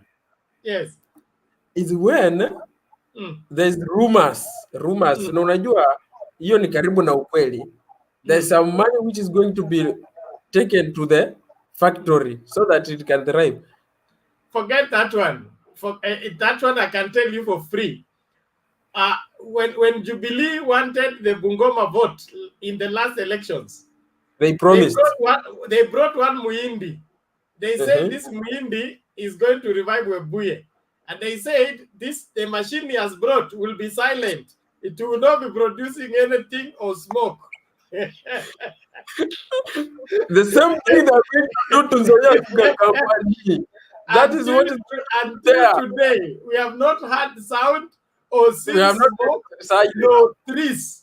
Yes. Being taken to Webuye. So please, watu wa UDA tunawaelewa. Na sasa Mudavadi na Weta wamewajoin. Ndio mtakaangwa. Hapana, ndio wamesaidia. Maendeleo inafanyika Bungoma. In fact, those questions you need to be putting them on Weta. What has Weta done? Having been a member of parliament all his life, he has been a senator for two terms. He has been on the forefront. What has he done? You can't blame Wamunyinyi for all. And he has been a principal in all coalitions. Yes, he has been a principal in all coalitions. What has his and now he's a mini principal? Sawa. Favor, yes, Favor. Yeah, thank you very much. You know, it's Charles, it's very good that at least I'm meeting you today. I think it's good to hear your reasoning and the way you are trying to turn around the discussion. Please, if you are talking about sugar industry, if you can remember very well, when the county government started, Governor Oparanya was among the first people who fronted the idea of having to come up with a board which will be within the Western Kenya to actually take care of all the sugar factories that are within the region. And the reason why he was bringing this up was because we understand very well that the sugar industry is actually facing a big cartel that actually wants to undermine it. That is number one. Unfortunately, that didn't go through for other political reasons, which if you wanted, we can discuss it off record, because it will take over the whole discussion, and that is really not our topic. Number two, if you are looking at parastatals, you also have to understand that parastatals work a little bit different. And that is what informed, for example, when the president decided to use the military to try and put them into the parastatals, people made a lot of noise. But if you check very well, parastatal is just like a normal business. I believe you are working in some organization where you also have structures and you have a leadership. And the organization where you are working, if it is actually a private business, the agenda or the objective is that they are making profits. So you cut down on costs, you cut down on wastage, you do all those things to actually maximize your profit. So if the parastatal is not doing very well, before you even come to attack the MP or the senator, which we will also do that, you should actually look at what is the management of that factory itself as it stands today. There are things that you need to look at to be able to understand this operation. It is so sad that you are busy. We are actually crying about Nzoia, and Mumias, which had remained like the jewel, is actually on its knees. I don't know whether it's on its knees or is in ICU. Now, you come now to look at the same area. Nzoia is not very far from Pan Pepper, which just closed, and we were all seeing. I remember when I was young, I used to pass through that Webuye, and I would be very fascinated when I would see the lagoons and whatever, because Webuye, actually, I remember in our primary school days, we were taken to Webuye Pan Pepper to actually look at how pepper is made. And it was a very good trip, I can remember, being young. And we remember those were the days we were told Pan Pepper used to actually make, it's actually East and Central and South African pepper milk. Yeah, but it is actually as good as gone. Then you come now to look at, for example, you're busy saying, yeah, the MP can go to the parliament and lobby and say, yes, we want money set up in this place. Maybe you need to go and revisit the roles, the functions of the MP. And that is the reason why now, when actually counties came into place, some of these things the idea of devolution was to actually address some of these things. Unfortunately, that hasn't worked. If you tell me somebody like Lusaka is coming back and is going to do anything, honestly, I will be crying for Bungoma, because Lusaka will be a bad option. He was already in office. He was the first governor who should have set pace for the county. What did he do? He brought us non-carcinogenic wheelbarrows. I am in the health field. I have never seen a wheelbarrow which is called non-carcinogenic. Really? And we want to bring him back. What will he tell us now? Please. So leave that one. And then now this. So he's the one who started these wheelbarrow things. Lusaka and wheelbarrow have been neighbors for a long time. That is the person you want to bring us. Where have you bought a wheelbarrow at all? The amount was extra. I mean, that was just, bribery in broad daylight. It is better somebody who stops you with a gun and tells you he's collecting your money, because then you have the option to negotiate. But this one, the Bungoma people didn't have the option to negotiate. The money was just taken in broad daylight. Then you are now looking at actually bringing in now the member of parliament who actually has survived the storm. This member of parliament has survived the storm of all these tides to actually stay. It is good when you say he actually is among the longest serving members of parliament that has existed.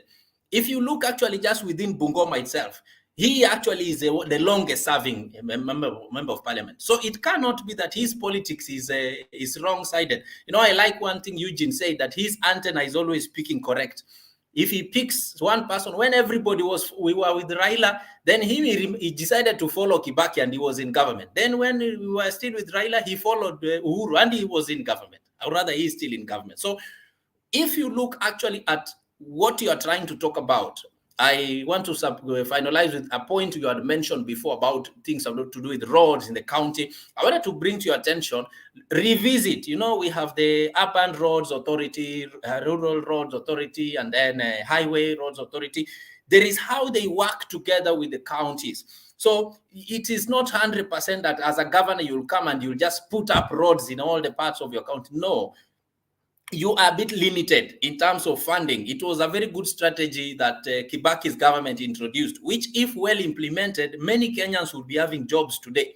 Because look at the giant Kenya Power and Lighting Company is broken down to so many branches today that, I mean, you even cannot tell.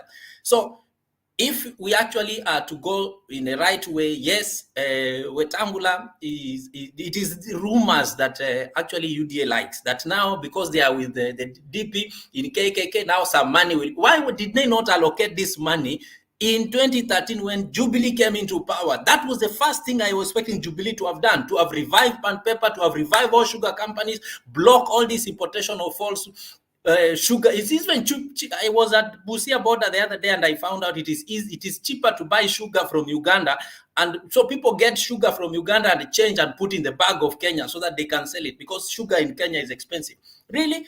And then in the same Western Belt, how many sugar factories do we have? Noah Wekesa wanted to put up a sugar factory in Trans Nzoia, but he was sweet-talked by this Butali person so that he doesn't set it up so that he can still bring sugarcane. He is the only person growing sugarcane in large quantities in Trans Nzoia and ferrying it all the way to past Webuye to spoil our road that we again begging Kenyatta build for us. So if you look at the politics of Bungoma, it's a little bit tricky. And then to go to Mount Elgon when people are burying our former member of parliament and then bring politics on ground is not right. That is a sign already that KKK is not having ground in Bungoma. Trans Nzoia, you can't tell me there is any Ford Kenya. Forget it. Natembeya is just walking straight to that governor's office. So DAP is the party of choice there.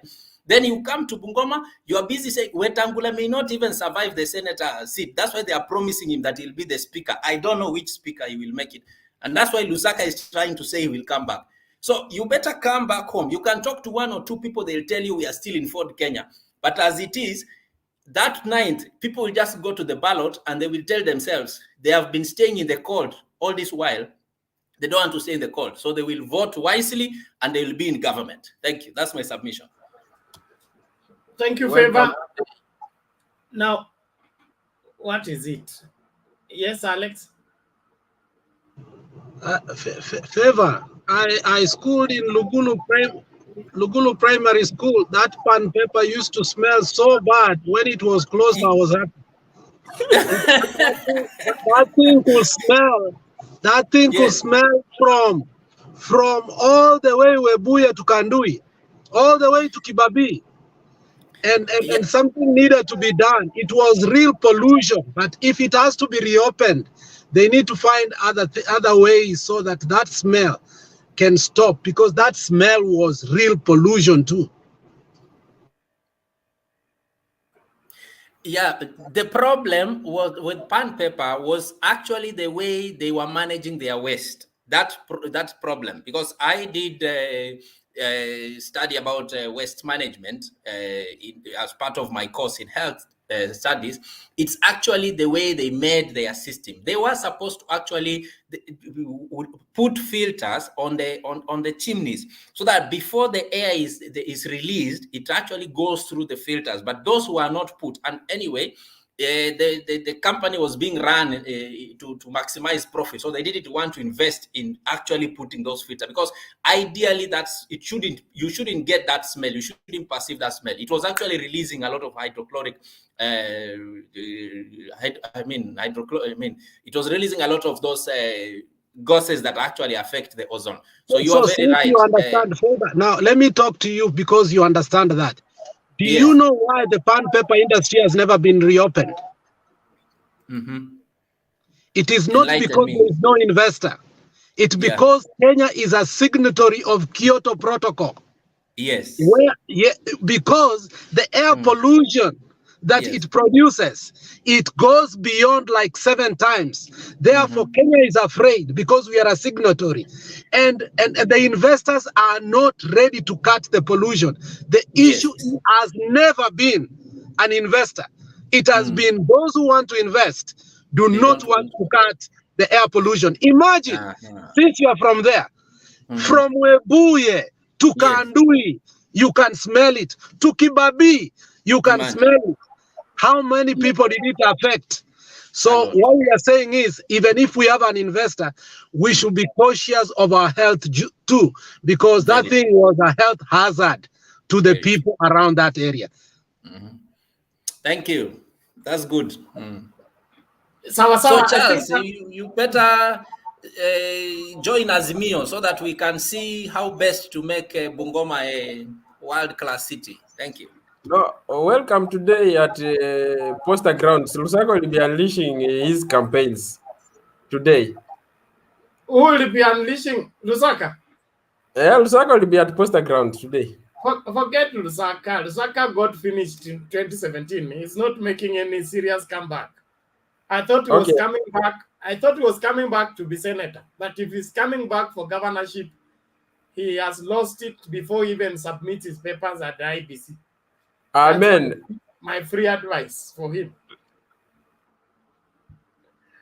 Just encourage Charles. It's good to keep the hope and the faith, you know? No. False faith and even the captain who was on Titanic, when the ship was sinking, he still told those people to keep playing the song and hoped that they will get help, but unfortunately it didn't come. Favor, I can tell you for free, go to the ground and see what the ground is saying. You will come and tell is going nowhere. Hold on, Charles. Which other ground are we talking about? Is it the ground where Kenya Kwanza are begging to hold a meeting? They are begging to hold a meeting. Leave alone convince the crowd. The crowd where people are talking back to Tangula and say, "Hapa ni Azimio." Which other ground are you talking about? No, you know, Natembea has been underestimated, but you are going to have it rough. But all the same, tufanye hivi. Let's not turn this one into Bungoma affair. We will do a special program for Bungoma and regional counties and their politics as we continue with the conversation. Naomba tuendelee mbele. Nani huyu? Kenya ulikuwa unasemaje? No, asante sana bana. Nilikuwa nataka kuambia huyu Charles mambo ya Lusaka aweke kando. Actually Lusaka ndiye alikuja na story ya wheelbarrow. Alafu mi kwanza nilikunywanga chai ya 15,000 Bungoma County wakati wa Lusaka. So nilikunywaga chai huko nikuwa meeting bwana, na hiyo chai baadaye na maandazi, I think it costed around 20,000. I got really shocked. I know Bungoma very much well. I've worked for the county when Lusaka was there. I know Lusaka by me myself. Kwa hivyo hiyo hatutaki, anakuja UDA actually. He is going UDA na tunataka hiyo grupu yote ikae mahali pamoja ndio tuweze kuwafinya wakiwa pamoja. Waweke chungu moja tuwapike pamoja. Tuwapike pamoja tutoe supu. Unajua those people, they have messed us big time. You know, these guys have messed us big time. So we need to work very hard to eliminate such characters in this country. We need, and I think I'll just try to do something for Charles to understand. Do you know why even Uhuru Kenyatta decided to transfer most of projects into military? You don't know, but it's only Baba who understands why Uhuru did that. Because the advice from Baba, and when you hear Baba say that he knows where money is, he knows where to get money. Baba knows very well the design, how he will do to get that money. And the one design is this: to close hizo mashimo zote. Hawa watu wanaendanga wanabeba pesa wanatoka nazo, na kufunga hizo mashimo. Njia ya kufunga ni hiyo unaona. Juu saizi kama ni contractor wa Kenya kama ni contractor wangepewa kurevive even railway to Kisumu or even to Nanyuki, my friend, that thing couldn't have worked. Haingefanya kazi, wangekula pesa watoroke. NMS in Nairobi, I was there in an engineering section sometimes, and nikapata zile gari Sonko walikuwa wamedump. Sa hizo gari ni cartridge iko na shida na ya cleaner na oil filter, lakini gari imekuwa dumped, wanaenda kununua gari ingine. Do you know NMS since waingie they revived all hizo gari zote zilikuwa repaired, even the excavators, everything they were repaired na wanajeshi, and they are functional. Hawezi pata gari imekuwa na zenye haziku manage, they are still working on them at a low cost. When the governor was trying to look for someone to service them, it was to cost almost 300 million. But the NMS did it with less than 100 million, all of everything. So when Baba said that he knows where the money is, Baba knows, anajua pesa iko wapi. Now I'm very glad Uhuru transferred all those things to the wanajeshi, because those guys, they believe in service delivery. They are not politicians, so they work. They don't want to make profit. Na hiyo ndio meanya yenye Baba anataka kufunga. My friend, Baba akiingia, everything will be worked. Zitakuwa kazi zinafanywa na NYS. Wanajeshi na kazi yao si kulalanga tu kwa kambi. In Kenya we don't fight, we don't go for fight. Kuna ma-engineers huko. So those people, they are the ones who work and they do things very easy. Na pesa yenye inaenda kwa contractor yenye akina Ruto wanaweza kuiba inakosekana, because the government itakuwa hakuna pesa inatumia kulipa contractor huko nje. Those risk pesa tunafanyia hiyo kazi sisi wenyewe, serikali inafanya kazi yenyewe, so hakutakuwa na issue na ati this contract ilipewa sijui nani, hawakumaliza, the money got lost, such things. Na hizo ndizo angalia KMC, Kenya Meat Commission. People used to cry for 1 year you have never been paid and you have supplied your animals there. Unakaa mwaka hujawahi lipwa. Saa hii within 72 hours mtu anakuanga ashalipwa supply yake. Umepeleka 72 hours ushalipwa. Hiyo pesa inatoka wapi saa hii? Saa hizi inatokanga wapi? Because William Samoei Ruto was part of people who are supplying animals there. Yeye mpaka kwanza apewe pesa yake. Nyinyi wakulima wengine wadogo wa ng'ombe 5 na ng'ombe 2, nyinyi mngoje mwaka moja, yeye yake ashalipwa. So let me tell you, what is happening, this country will be transformed. Na niwaambia watu ukweli, kama we Charles nilisikia ukitaka kusema baba, it's a project. My friend, let me tell you, you have to sit down and think and do a research. Don't be brainwashed by this narrative of Udaku. Be informed. Sit down, do a research, listen, think. Listen and think. I remember, Mr. Bernard, I can go back to, I think Kebicho was in Kirinyaga and interacted direct with the vijana, direct. He asked you questions, you answer.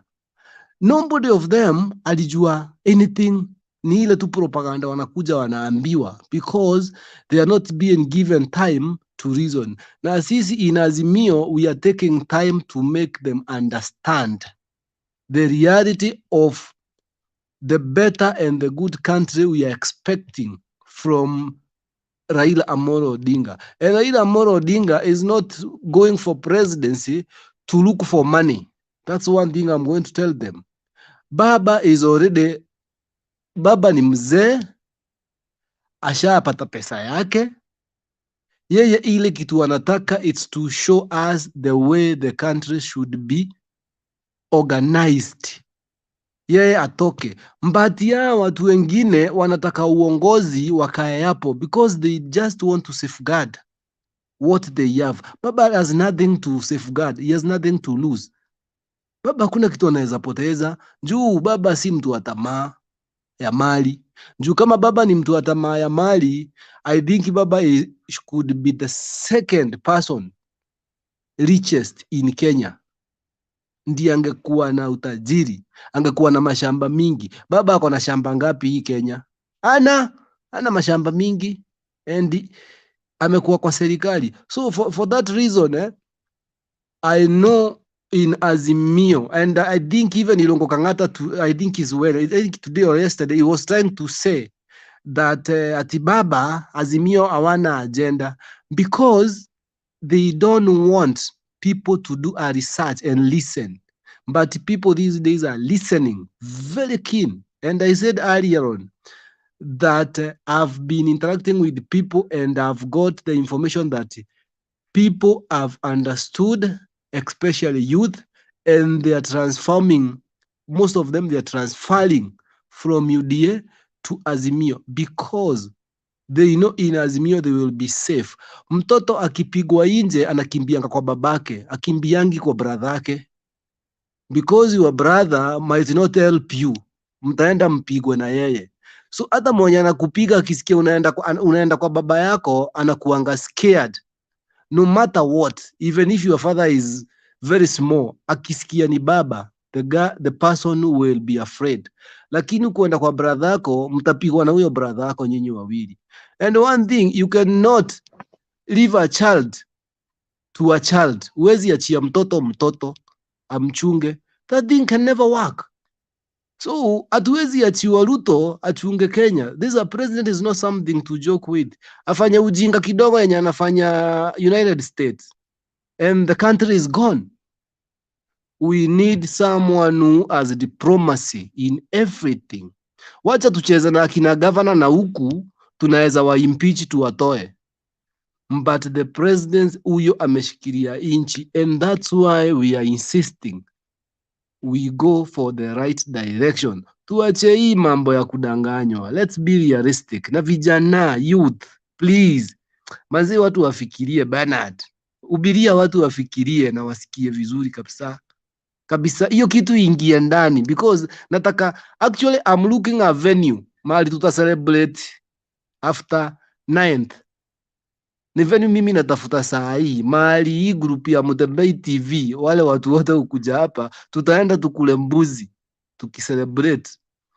Because the country will be like, I don't know, South Africa. Show itakuwa kwangu. Show itakuwa kwangu. Sawa. I think Alex, they think should be organized. Wataka zako tatu zilisha kitambo.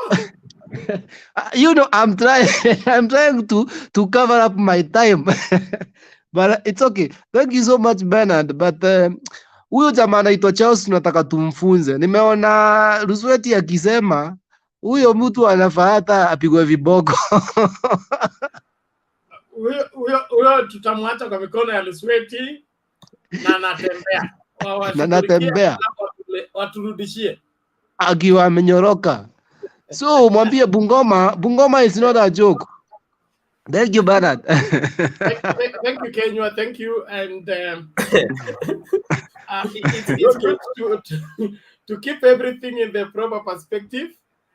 Charles, I'm happy that you are engaging us, and I'm sure that you are learning one or two things. Exchange your numbers with you're free. That is at your own free evolution. Huh? On the private chat here, you can exchange numbers with the people that you will want to ask more questions. There is Douglas left you homework. Sijui kama umeshika your homework uende kuifanya. How to research and understand.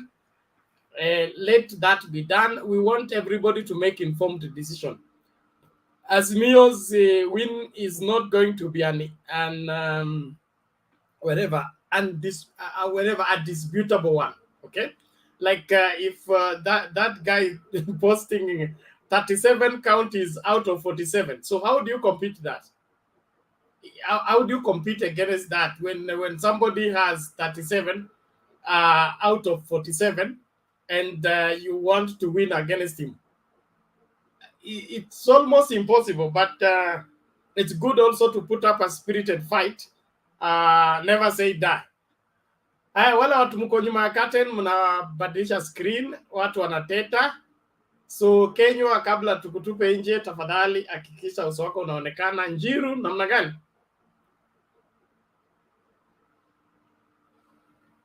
Njiru, Charles, wale watu mko nyuma ya curtain.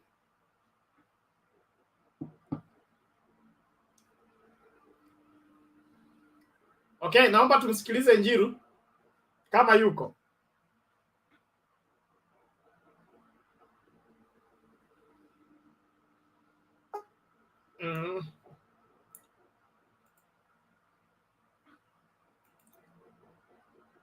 Njiru amesahau jina lake ama what happened? Saimo sasa? Mzuri buddy. Vipi lakini? Poa dadi. Haya, maoni yako haraka dakika 3. Oh. Ama hujajiandaa tu? Hujajiandaa vizuri. Nipatie dakika zingine 5. Haya, subiri hapo basi tutarudi kwako. Stony PK. Thank you, Bernard. Wow. Let me begin. Can I be heard? Yes. Yeah. Stony PK, we can hear you. Lakini mimi nilikuwa nataka tuendelee kuchimba hii story ya brokers wa Azimio campaign team. Nimekuwa kwa hiyo ofisi ya Azimio secretariat na iko na brokers wengi sana. Mimi sitaki mtu yeyote ainterfere na kuharibu kampeni ya baba. Hawa watu wote tutaenda tutupe wao ndani ya Mahindra tupeleke Indasweria. Thank you. Let me, Bernard, you know, I've been really trying to be of help. No, well, with the little that I know, I've been to that office many times. You know, I never wanted to believe what people have been saying, but it is sad. It is sad to note that Baba campaign team, not the top. The top, he has tried to fix the elites and all that, but there is a gap in between. The people who are supposed to implement. Those are the most important. Forget about the policy, the top cream. Those ones, they just do desk studies, you know, that kind of a thing. But the real implementers, the operations team, leaves a lot to be desired. Most people are just there because they want money. You know, your broker, that's the word, the right word to use. Kila mtu hapo anauliza atakula nini, atatoka na nini. You know, not that tutapata ofisi vipi ndio tuweze kukula vizuri, if there is any eating, you know. They are not after shamba tutaiprepare vipi, tupande vipi, tupalilie vipi, then so that we are able to harvest. Because you find even like printing of these cards, this merchandise, from the one of the meeting I attended, the merchandise should not be a story, you know. Feasibility, hiyo pesa imemwagwa ya kutosha.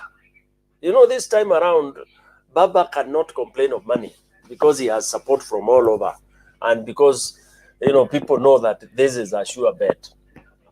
Same thing with the vehicles. Vehicles are being prepared, but people are expressing fear like what we had 2013, 2017. Magari ya kwenda field unakuta inakunywa pombe huko Kitengela, you know, na gari iko assigned kwenda Migori, for example, or what do we call Nyamira. You find it over the weekend iko Nairobi. You just wonder, this vehicle is supposed to be helping people reach mwananchi, you know, that is the purpose. So again, when I went there, I found the national language, the language there, unakuta watu tu wanaongea one language, you know, and with, you know, overcrowding of, you wonder, what are these people doing? I thought they should be teams going out there and discussing. Same thing when it comes to the outsourcing of this, the PA system, the communication system. What is on paper, Baba's communication team is supposed to have so many channels that you can loop into live activities direct. Lakini sasa sijui, I don't want to accuse anybody. I don't know whether whoever is in charge amefanya ni kama you have kumuona kando ndio ukue looped in and all those kind of things. Then also we have, you know, these guys who are supposed to go advance party, wale wanaenda ahead of Baba. You know, they are given all their allowances, pesa na nini na nini. You find people go there, the first night ni wako tu wanarukaruka kwa town. They are busy having fun instead of doing work kwanza, kwenda kwa ile ground, because the routine is supposed to be the day you arrive. If it's very far away, you arrive in the evening, you are not able to go. You freshen up, then first thing early in the morning, you're on the ground, with the inspect, for example, kama delivery imefanywa ya stage nini, all those things. There are those people who are supposed to supervise. So you wonder, you find people doing those a few hours before Baba arrives. Then you wonder, what is it? You know, kama basi unakuta unaenda Wajir na hakuna hiyo stage iko challenge, si truck iende imebeba hizo vitu. You know, let the truck go 2 days before, waende, you pay those people your allowance. You know, it's better you spend a little more, but you have something decent, something good, something presentable, you know, something that you can really look. So this is a weakness that we have as Kenyans. You entrust people with responsibilities and wengine wanafanya mzaha, wanacheza, you know. Like now, some people are serious, others are joking. Some others are jokers. They don't know how serious it is to even have that proper image. Presidential campaign. This is presidential campaign. It should be like if Uhuru is going anywhere. Akunanga mchezo kwa mambo ya Uhuru. You know, people, advance party goes there, they work. You can celebrate after the meeting. Yeah. So I don't know why they are doing Baba at a lesser level, or I don't know whether Baba has entrusted people who have recruited in competence, ama wameleta tu family members, or by extension watu tu wamekuja ku make some little coins here and there, because professionalism has deteriorated, you know, in the last 1 or 2 weeks. I don't know what has happened, and this is the time now. It should be really at the very high level, you know, so that you have something worthwhile. It is so frustrating when you are in a meeting or in a rally. You want to hear what Baba or the speakers are saying, but you are only like 10 meters away. You can't tell what they are saying. You know, the volumes, the voice is distorted, and you know, a lot of noise. The you know, that ile noise equipment is an amateur. That is true. It is very bad, as you have observed, and we don't know what is the problem. Sometimes even putting equipment that are not matching or something like that. I don't know what happened to the DS Njoroge's system. I know it could be quite expensive, but he does very well. Wherever in the country, wherever you want him to be there, it could be expensive. But again, if the money is there for the activity, I think the events should be well managed. So we hope there will be improvement, because when crowd doesn't really hear you clearly, they become unruly.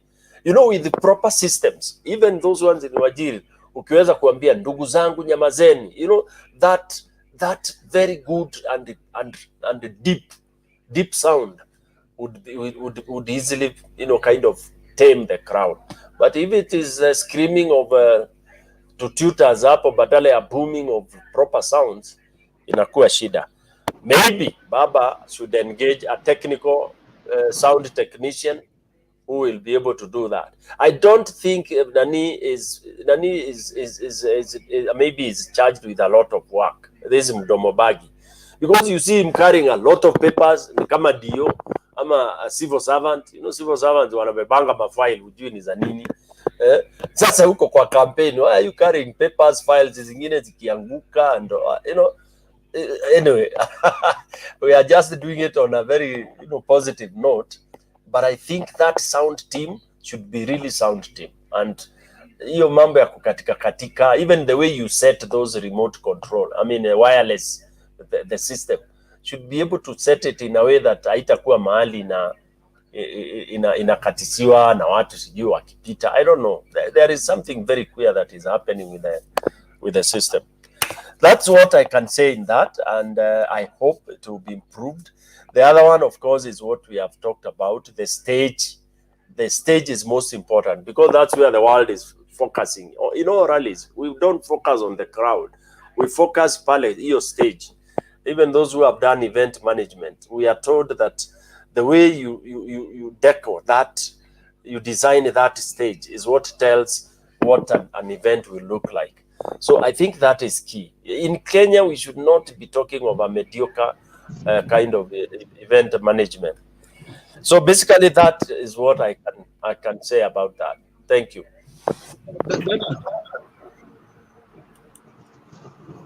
Yes, Alex. Yeah, I think the Stone has spoken very well, and I think we have a problem in that. One team of Mdomobagi has been overwhelmed.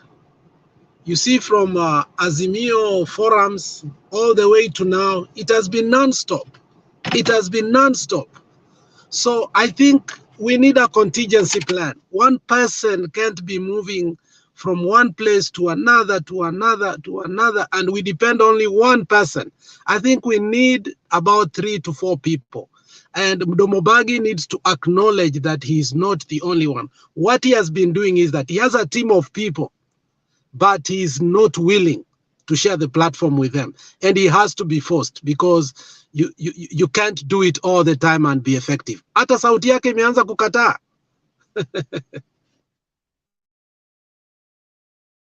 Sawa. I thought Mtomobagi is in charge of live streaming. I'm learning from you that he's in charge of the whole communication wherever. He is part of the ad hoc committee of communication.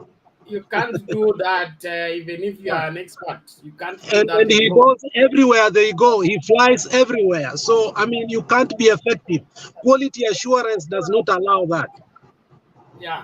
Sound is very vast. You can't run it alone and succeed, especially when you're doing live stream. Live stream requires the fullness of your attention. You cannot be worrying about speaker and microphone and all that while you are live streaming. So probably where they are hearing us and they should do something about it. We don't want those embarrassing scenes with Baba's address to the nation and to the electorate. It's important that Baba is taken with the required respect he deserves. He's a senior citizen of this country, a statesman. it should be accorded respect by ensuring that quality sound is available at whatever cost. Let it be quality all through. Thank you. Thank you. Demba, you have arrived. How are you? I'm fine, thank you, sir. How are you? I'm well. Good to see you. Good to see you too. What's up? You need now to consider my overtime. What do you mean? Hey, consider my overtime and begin to sanction so that my cup be overflowing every day.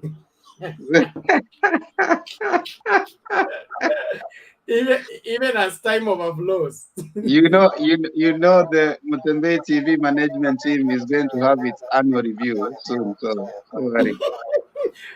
By the time they're doing annual review, my dividends will be factored in the 2023 budget, so that is submitted in 2025. By that time, I'll be eligible for an elective seat.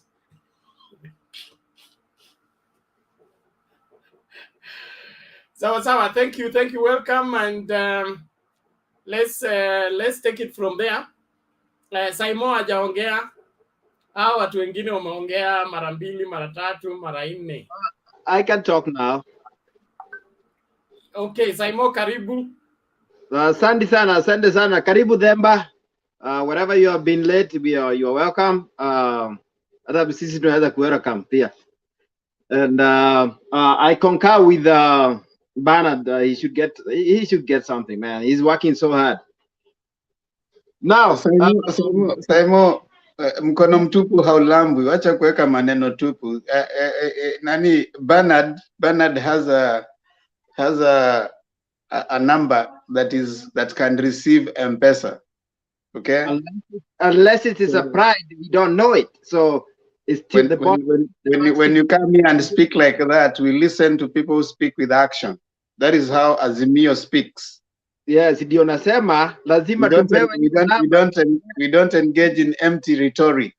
So if you keep the number to yourself, we cannot be able to access it. The number is here. The number has always been here. Have you asked for it? All right. The number will be made available. Temba, let Simon make his submission, please. I'm messing up with Simon. You can't come. Now, while you are away, Demba, I noticed some few things, and Bernard also has been quiet about it for today for some reason, and I think you guys should also be reading the whatever people are writing on the chat, and I noted the other day there was a guy who was being very mean and calling women names. He called one lady something queen, and today there's another one. I noted his name. It was Steve Murumbi, and he's calling the other side morons, and they should not be entertained to be talking on this forum. So what I'm calling for is sisi tuwe natambia, at least most of the people here, they are Azimio, and even those who come here, even from the other side, let's have some kind of discipline, some decorum, and we talk like we are brothers and sisters. Guess what? This elections is coming up. Itakuja, itaisha, na it is supposed ituache tukiwa madugu, we brothers and sisters. So this issue of calling other people names and demeaning, and I really encourage all of us to shy away from it. Sisi ni Azimio, sisi ni watu wa kuunganisha watu. Let's act as the name suggests. Sisi, we want inclusivity. We want discipline. We want to be the ones to be to abuse. Sisi, ukiangalia wale watu yenyewe, we can learn from them. They have discipline. I have noted that, especially watu wakiongea na wakati watu wanaandika kwa chat.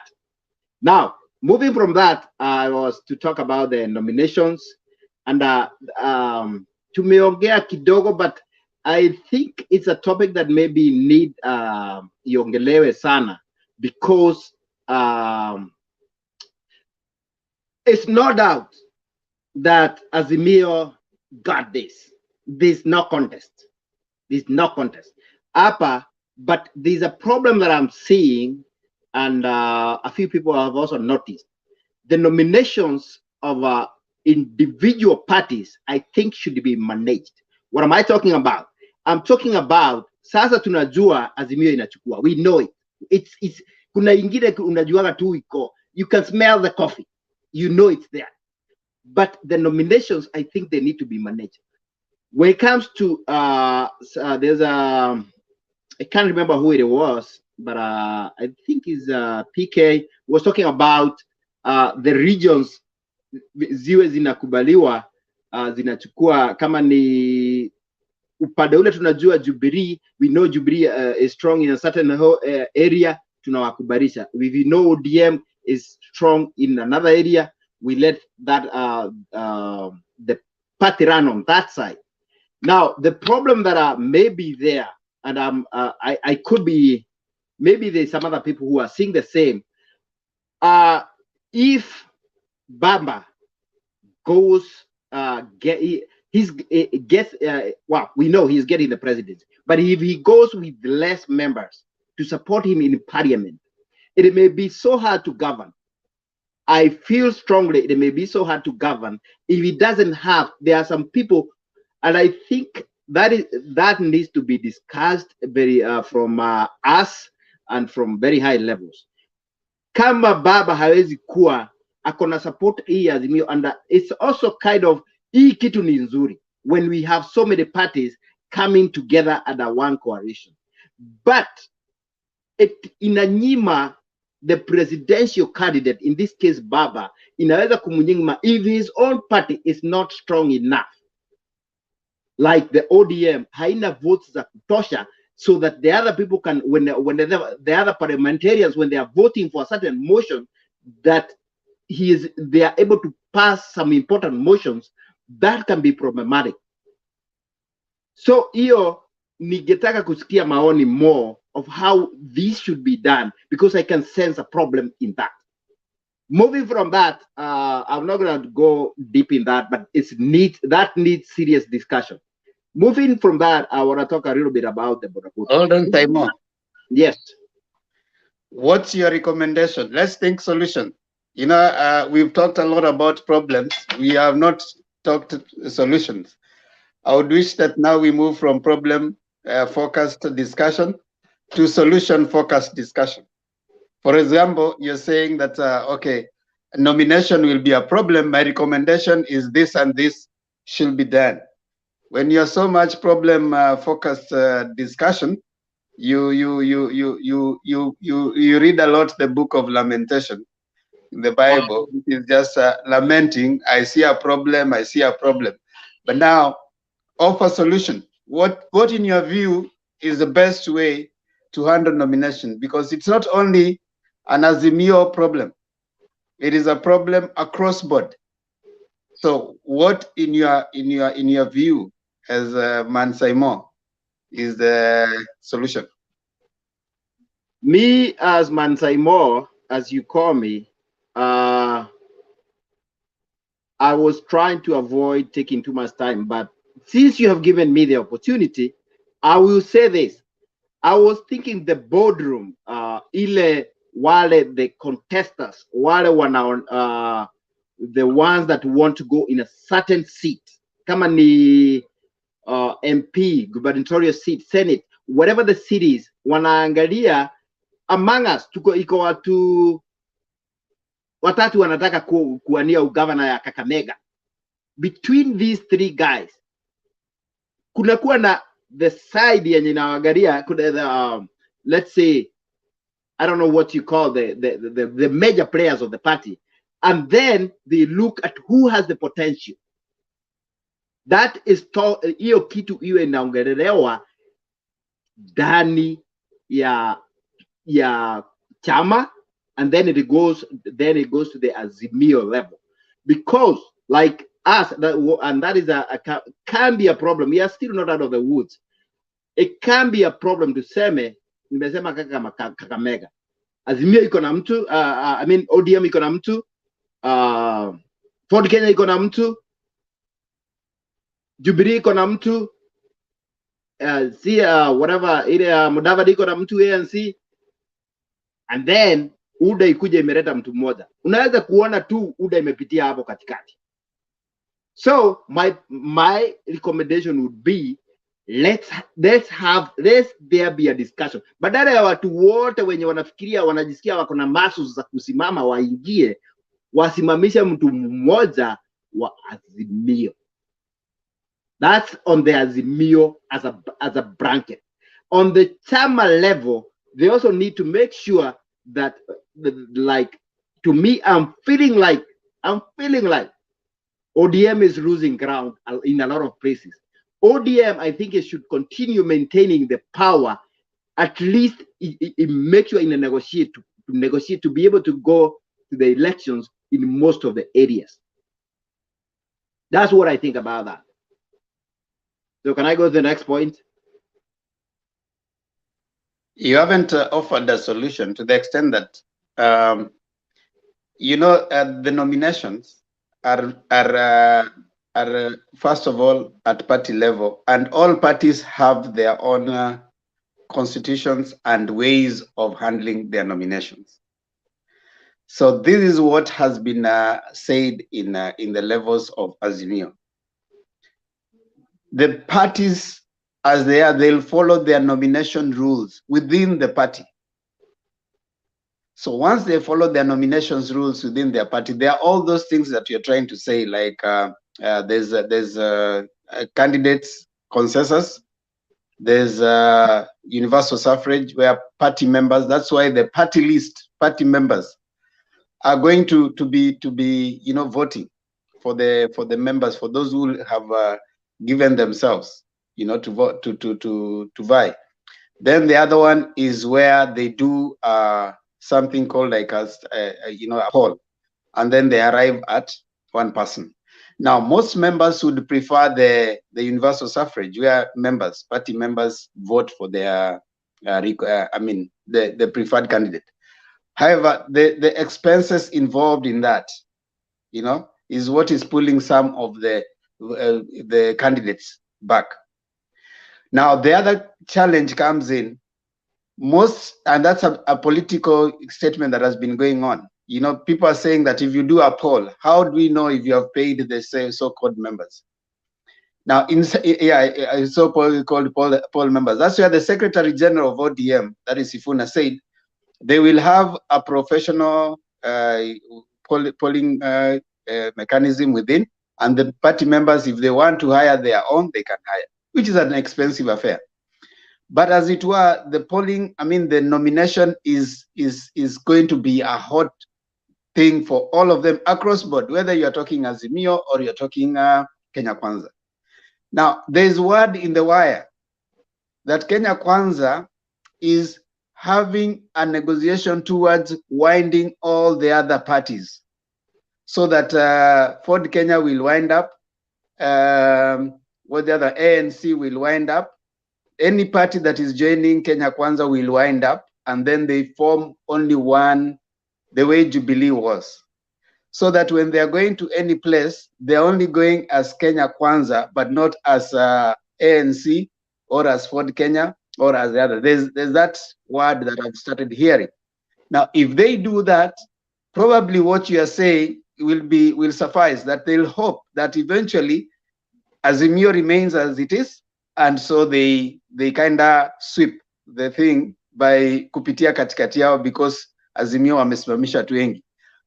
However, it is yet to be finalized. Now, nomination thing, as we have always said, it's a very hot thing for all the parties. No politician will accept to be told that they are the ones who are not going to be okay. Every politician thinks that they are very popular. So when you tell them that you need to leave for so-and-so because the polls have said, they are not likely to do that. So it is something that they are going to have to balance, like you're saying. And the solution is zoning. If like Ukambani, you have certain parties that have taken. If ODM has never won, the ODM has been here for long. Right now, they know that they can win Western. They know they can win Nyanza and Kisii. They know they can win Nairobi. They know they can win Coast. So the other places, they can leave for the other brothers and sisters in Azimio. So that way, the rest we can leave competition. That is what they are trying to say. Jubilee can be left for especially Central. And then, of course, DAP, like Nani Kiraitus DEP or something, is left for, Meru. So that way, it is going to try and, muscle the people. So they are campaigning for Azimio members. But just leaving them with a problem, I don't think is going to. But you can move on to the next point. Thank you for that, schooling me a little bit. That sounds pretty good. Although even you didn't get to the bottom of it. I guess it's because the problem a solution hasn't been found yet. There's something that is still going on. Now, my next point was on Boda Boda, and most of the speakers in this forum have agreed it's a sector that needs to be really dealt with, and the only difference that I feel like some people are saying is that the way this Boda Boda should be dealt with is it needs to be so careful. It needs to be I have had, I think that was PK was saying that it's the people, the bad people in the Boda Boda sector, they are like 80%, and there's a lot of I can see a lot of untruths, and my take and the way I've seen it, and trust me, I go home every 3-4 months, so, and I spend time, so I know that this sector really need a lot of control. Those people who are always in Kenya, they probably can, they have kind of gotten used to seeing like it's normal. But most of you would agree with me that the Boda Boda sector is not old. I left when I was there 15 years ago, it wasn't there. There was, you could hardly see one. It's a new sector, but we all agree it's an important, it has come with a lot of help. But we also have to look at what are the problems that it has brought. If you talk with a lot of people, if you go to hospitals, nobody can say that they don't know somebody who has been either died from the accident that they have either the driver or they have hit somebody, or the damage that it has brought is so big, as much as it has brought a lot of employment, but the damage is so big. Why is that?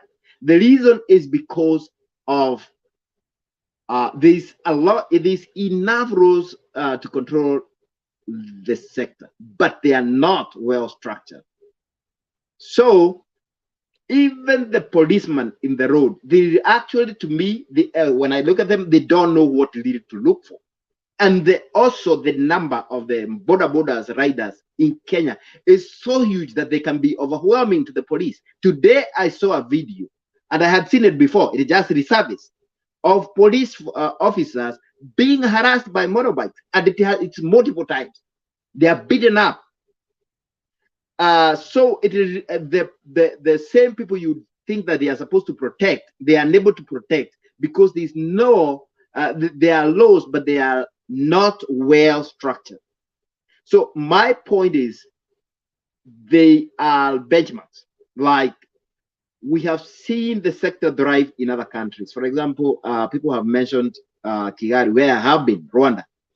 And it's organized. There are so many ways of even these rules that they need to be strengthened, but there is new rules that need to be made. For example, you can talk about these SACCOs. I think there are some organizations, but I don't know whether, I know the Matatus have SACCOs, but I don't know whether the Boda Boda have SACCOs. These cooperatives, and this is well structured in the government, so that these people, like one person said, they are clearly known who they are. So they also need to be vetted. Who are you? Is Simon? Where do you live? And then I remember back in the day, nearly 20 years ago, there was something that was called like checking your background. Certificate of conduct. That's what it was called. You are given a certificate of conduct.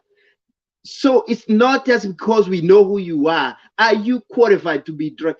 Do you have the right mind? Because there's so many problems.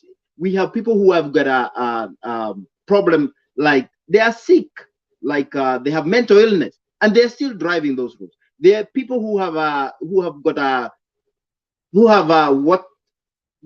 crimes. They have been to they are jailbirds, and they are still in the sector.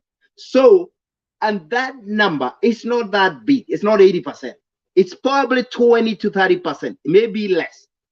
But this small number is the one that we are saying it needs. The president was saying people need to be registered. What I didn't hear him say, that they need to carry another training and be vetted new and be qualified to do what they are supposed to do, because it's a very important sector. It's helping a lot of people, but we probably need to weed about 20 to 30% of who are there.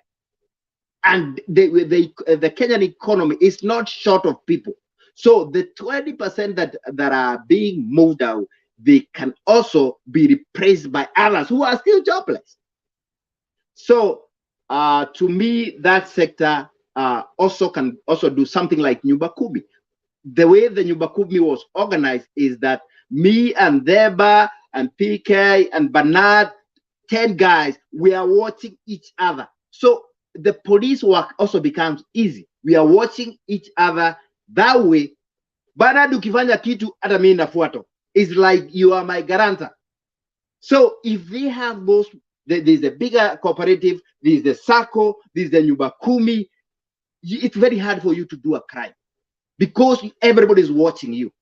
The public be enabled. If there comes up a video of you, imekuja hizo pikipiki zote ziko na namba plate kama magari, imekuja video yako Bernard, ulikuwa unaendeshea mahali utakikani kuendeshea, unaendeshea the wrong way, that's enough for you to get a fine, and you can even be punished by a certain fine, uwekwe mpaka kotini, all the kind of punishments. Guess what?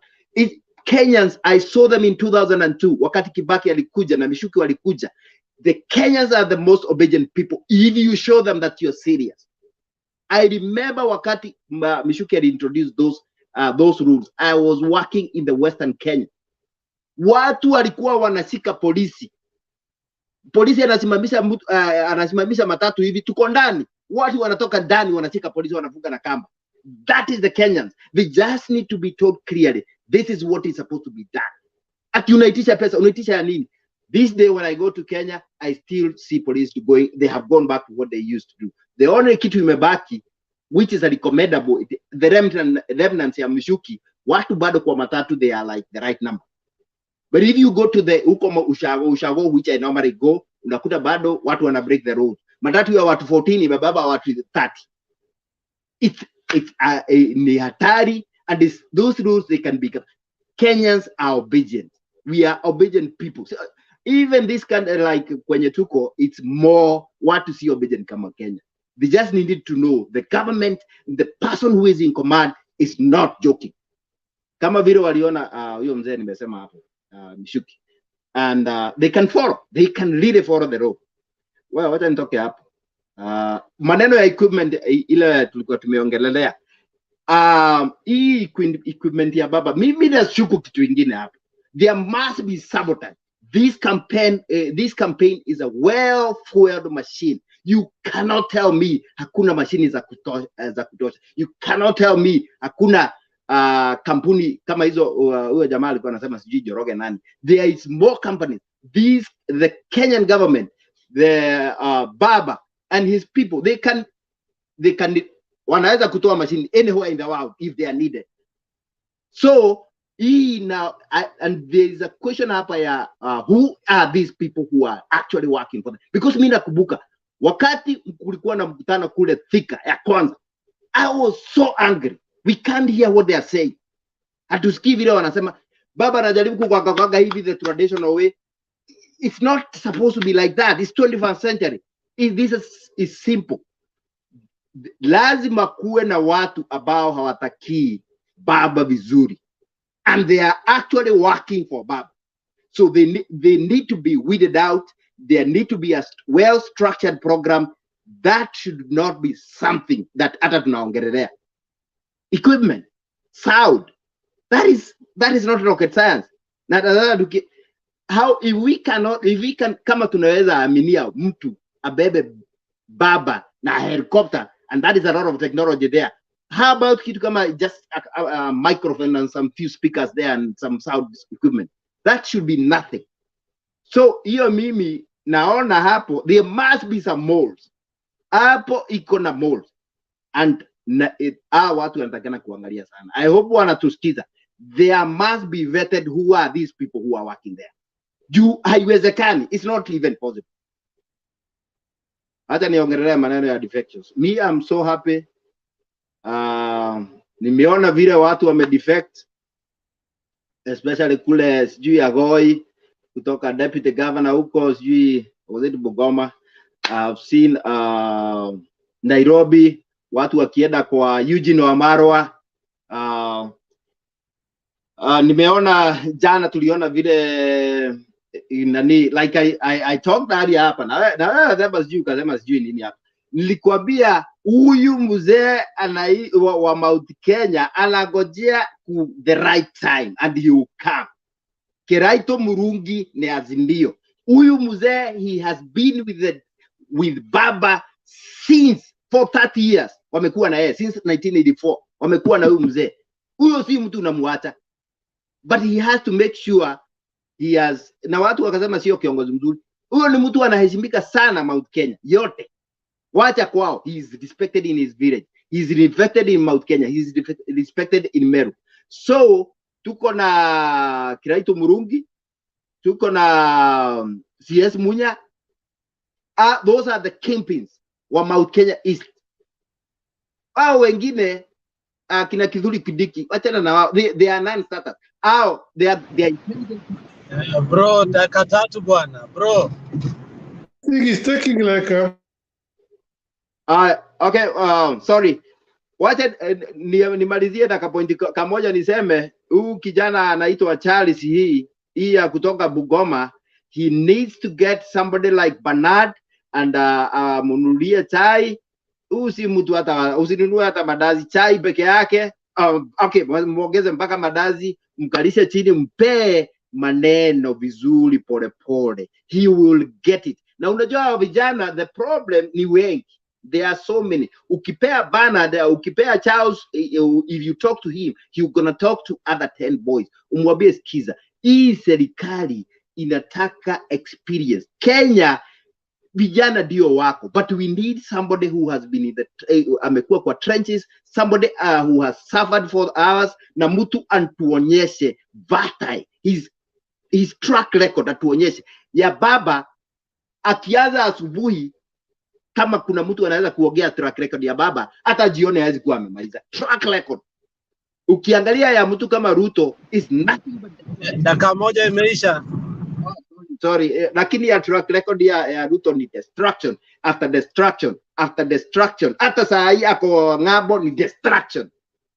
Sasa anyway, sorry, thank you. Well, I'm falling asleep. Okay, thank you so much, Simon. You guys are being unfair. Why are you becoming moderators in between? You need to let Simon make his point. Eh? We are brothers keepers. We are brothers keepers. Alex, umenikaribisha na kunigonga mawe lakini ni sawa. Okay. I know Okay, Alex unasema nini? No, naambia Simon ile namba tumeweka kwa private chat. Ile namba mzuri, ile namba ya till number. Oh, by the way, ebu fanyia Bernard kitu hapo aende akiendanga saizi. Si mambo na kuongea tu bila kusema kitu. Karibu concede. Now Stone PK naambua unataka kuenda kwa sababu unasafiri asubuhi. Stone PK? Oh, Stone PK bado yako kwa simu. Acha nilete Njiru ndio akimaliza tutamleta.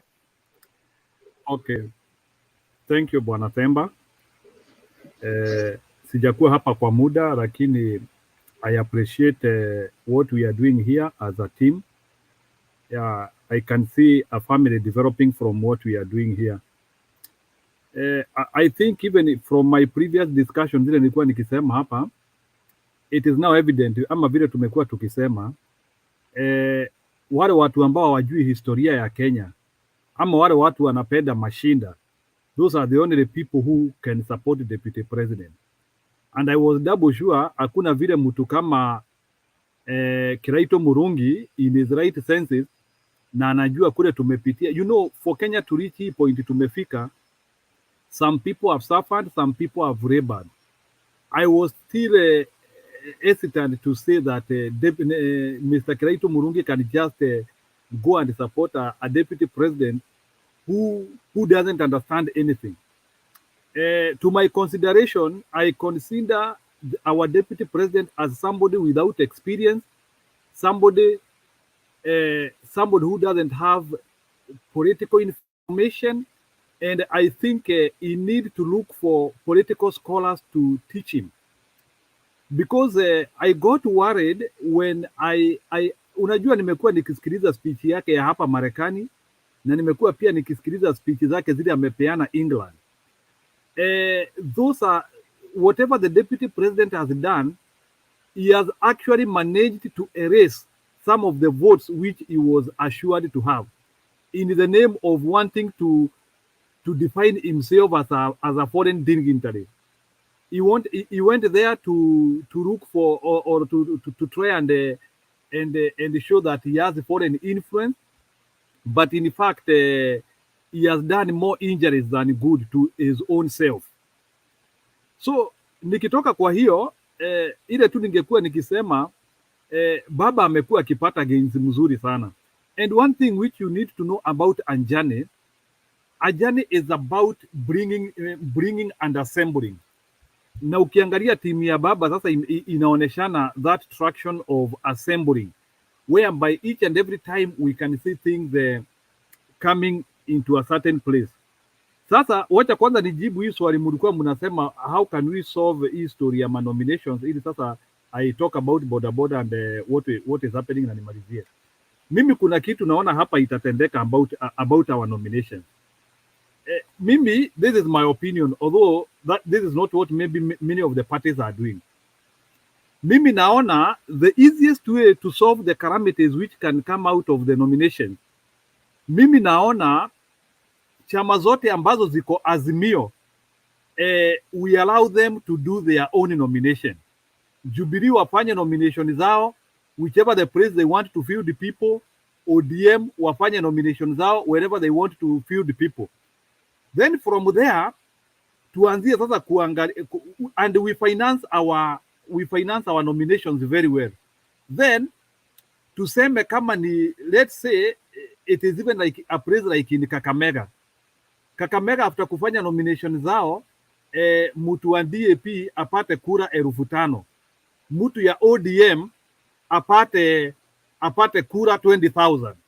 So to me, that one can be a very good indication, which can even inform even better than opinion poll. So to the extent sasa DAP and ODM can agree on somebody ambaye ameweza kupata kura mingi in a certain place, and it is something which it will even be mapped itself by the popularity of those parties, even without trying to force anything. It is something which will be able to just rubber stamp itself hapo. Then kitu ingine naona to avoid having shambolic nominations hii wakati, we need to have a reputable good audit firm. Good companies, like, you know, we have these companies which do like oversight of issues. These ideas of parties just having people without ideas and the concept of how these things are done, we have to now get away of that. So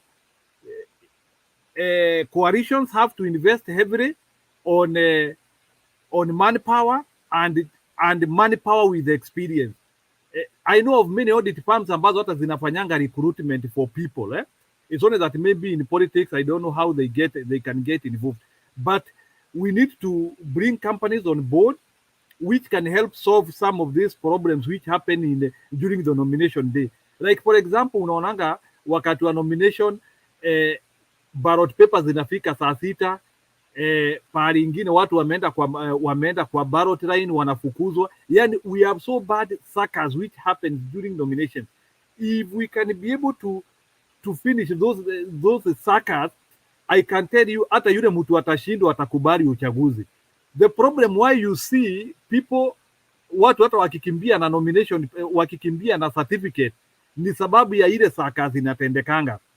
So me, I would just urge political parties, the suckers of the nomination day should be kept close to zero.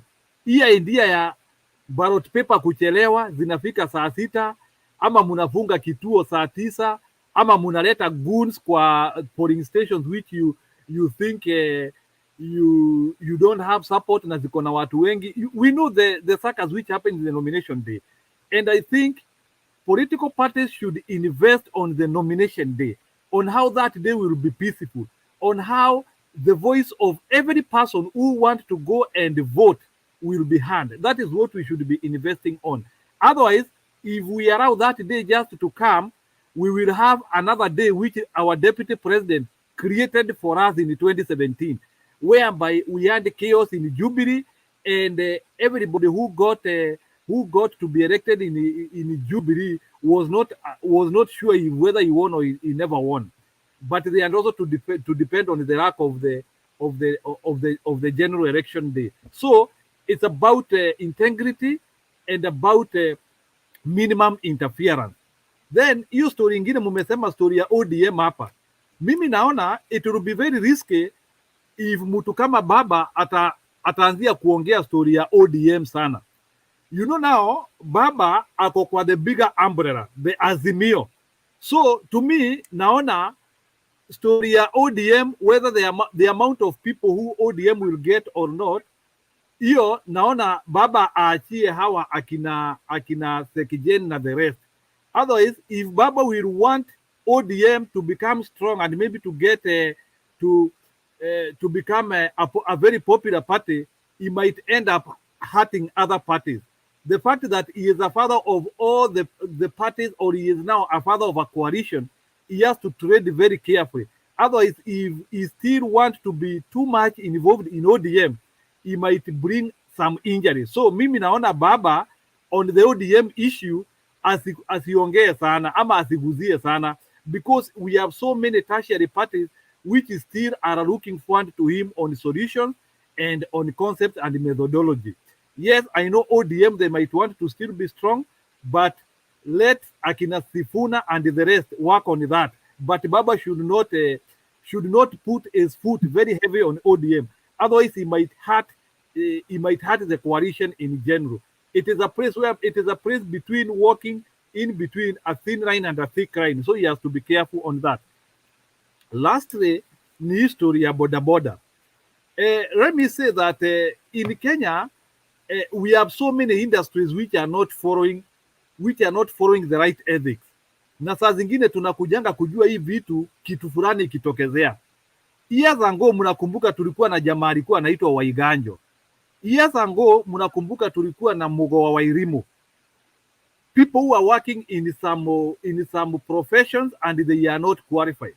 So what do I mean? What I mean here is that in Kenya, profession and ethichood has not been defined properly, whereby watu kama hawa boda boda, it is like they are here. You know, I see how people become boda boda riders. Mtu ananunua boda boda, you become a rider. So these people are not, they are not exposed to proper ethics.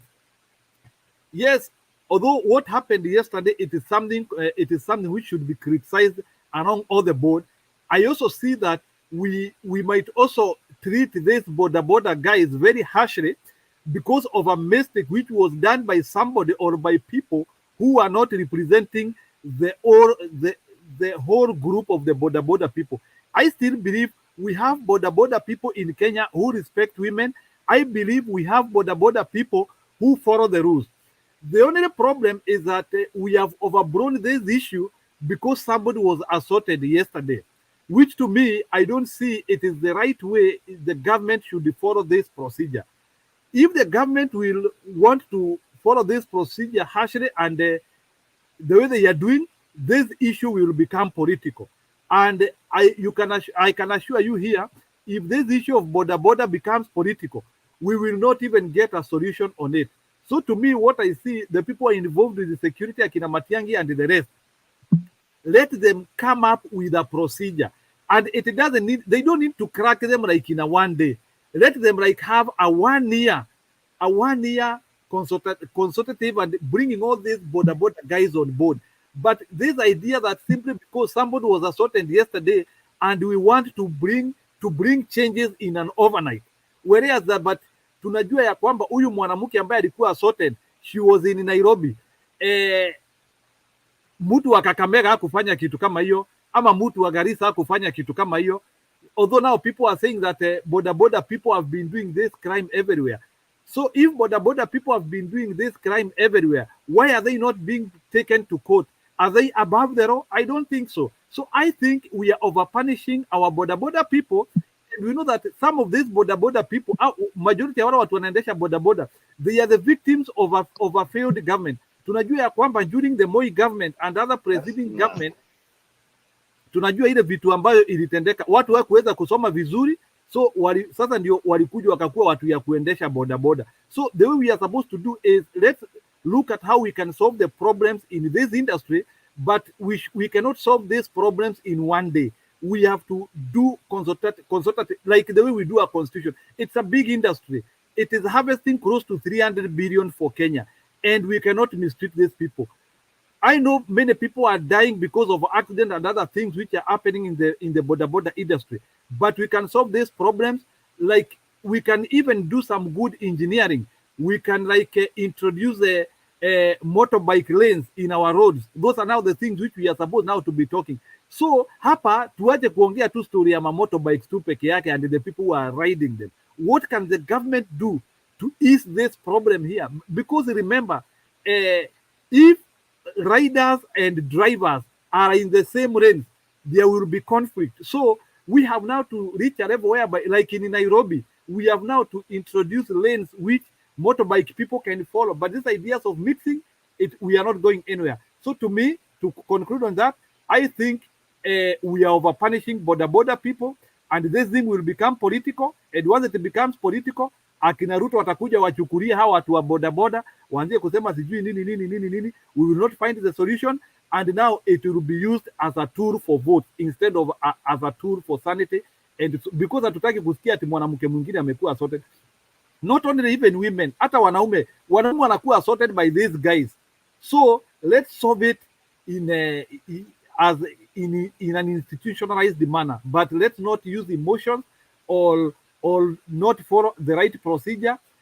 Maybe to me, I would even think, why can't we even have a commission which can listen to these people on board? Because it's a big industry. It's an industry harvesting 400 billion, and we cannot let them behind ama tuseme ati hawa watu waende na huko. We have to have a commission to look into these things. That's my submission. Thank you.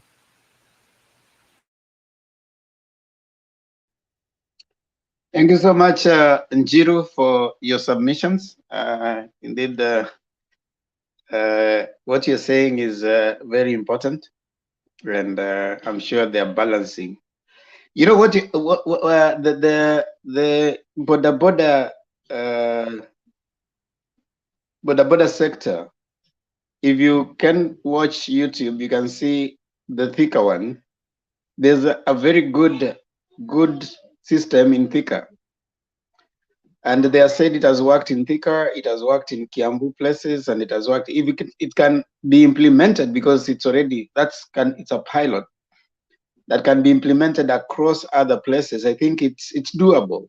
Yeah, and the good thing is that the Boda sector in the country has already, come in. They had a meeting with the CS, the IG, and even the NTSA.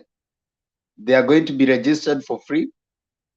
They are going to be trained and licensed, registered for free, and of course, each circle, just like the Thika one, they are going to be having those very particular registrations. And I think if you can follow, you see it can work. It has worked in other places, and it's something that I think it's doable. Those who are trying to reap political mileage out of it, of course, will do, because everything fight against corruption has been politicized.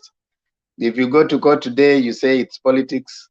Everything is politicized. So if you fear acting because of political, those will take political mileage out of it, then a lot will not be done. But a lot is being done already.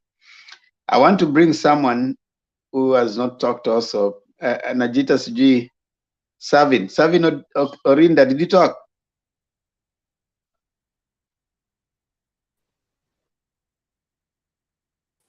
He has talked. Oh, he has talked? Yeah. Okay, let me bring Consige. Is it Consige or what? Okay. Hello, can you hear me? But Yes, he came after me, September. No, he came before you. No. Okay, ina shida. Wacha Fidel anze. Ina shida. Wacha anze. Fidel, I'm the moderator. No, I want you to be a fair moderator too. If I jump you, it is the use of power that I have. Okay, then I recognize that one, sir. So I will honor your authority. Just go on.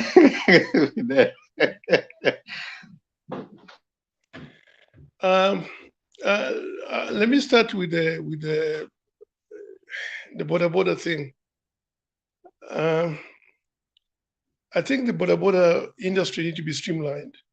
I don't know much about what is going on right now because I've been away for a long time, but I can just imagine how it is. Kenya is one of those countries that people don't like following.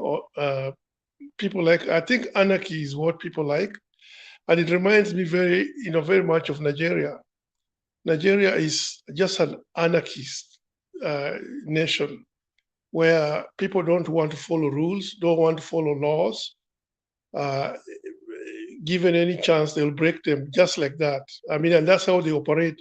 And when it's anarchy, they operate very, very well because everybody wants to be anonymous. And I think that is how the Boda Boda thing, as people have looked at the entire industry, where they can do anything they want and they will not be accountable. Right now, even the police was supposed to bring order in case Boda Bodas have gone out of the way, get intimidated. One particular person will be surrounded by 600 motorcycles, or Boda Boda people, and you only maybe one police officer who was manning some small post or a small roadblock, and you've got 600 people, and they know they fend for each other. You will never see a Boda Boda guy who does not take sides. They will always take side. They will always follow or agree with their person, regardless whether the person is on the wrong.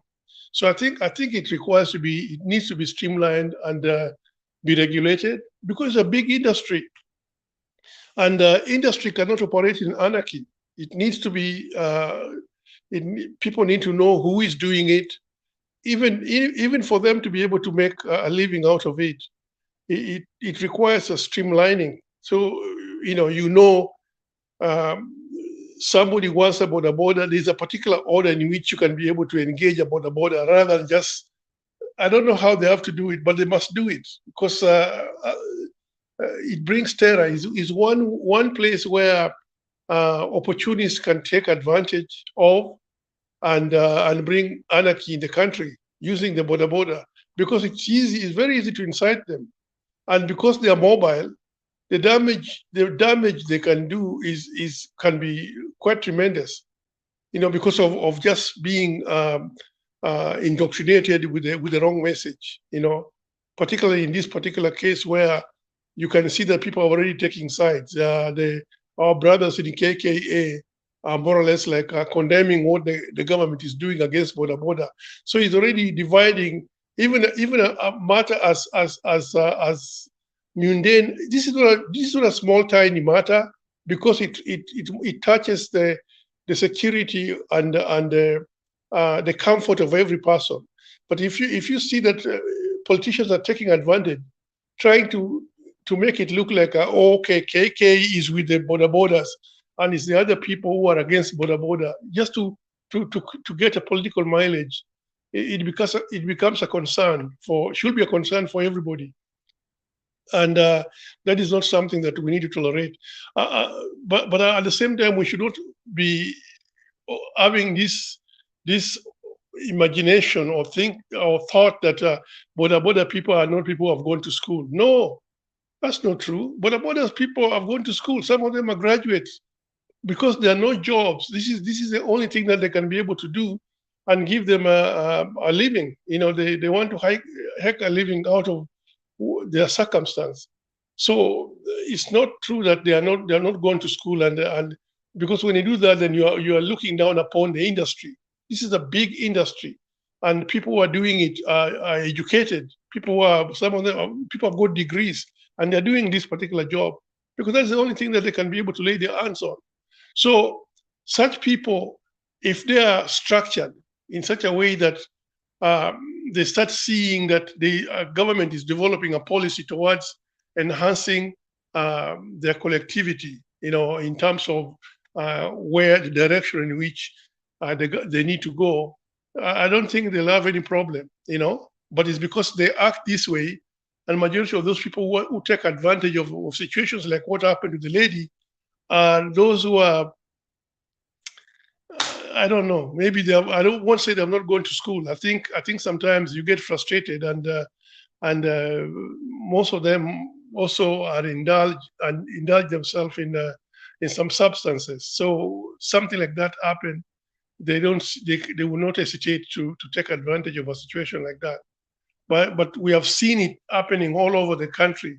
Wherever there's an accident, maybe a motorist knocks a Boda Boda, even if a Boda Boda is on the wrong, that motorist has to run for his life, because they will not come and ask, what happened, or somebody wants to reason out. No, they will go for the head of the person. You have attacked one of their own. So I think the government needs to do something about it, and it should not be politicized. Coming to the nomination of parties, that has been a concern, and it should be a concern for everybody. But I think somebody has suggested earlier about the dominant parties in a particular region. I think when a party is dominant in a particular region, that region should be left for them to be able to conduct their own nomination in whatever way they want.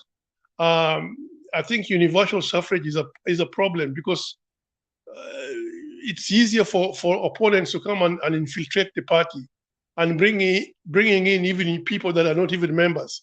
Because right now, as we are speaking, the registrar of political party has not assembled.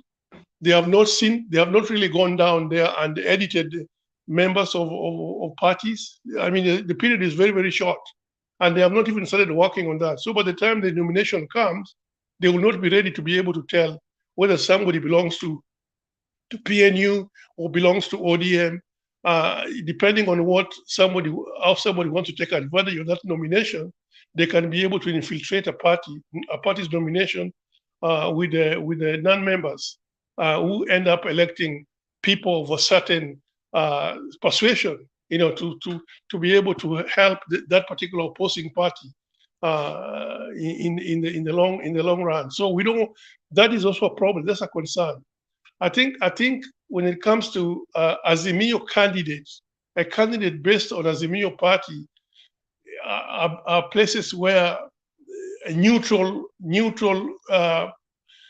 regions that have already been identified as neutral, like for example Nairobi will be considered as a neutral place where ODM and Jubilee are the ones who have been dominant, but you cannot cede ground to one particular party. So, but at the same time, you also have smaller parties that also want to grow. They want to grow their space and their expanse to become a party, because right now it's a question of political funds, money that is coming from the exchequer. Everybody's looking at that. So if you don't have a certain members of maybe representation, you can't get that particular money. So each party wants to have that fund.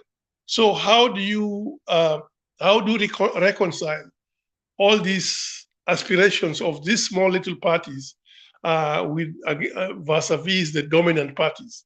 That is an issue that Jubilee Azimio needs to really focus on, and I hope they are working on it as we speak, rather than waiting until they get their candidate. You have a think tank that should be dealing with this issue as we speak, so that by the time they're launching their presidential candidate, they come out with this how they're going to conduct their nomination. That will really help the party rather than doing it later. The time when they are launching their presidential candidate on the 12th, they're also supposed to come out with a proposal of what they have, a rough of proposal that people need to consider when it comes to nomination, how they want to go to move forward with the nomination. So that will really be able to still consolidate the support that they have. But if they leave it and then they address it later, it will be time barred. People might just go their own way, although they belong to Azimio, but they might end up scattering their votes, and the Azimio candidate end up suffering. So that needs to be looked at, how they do it. But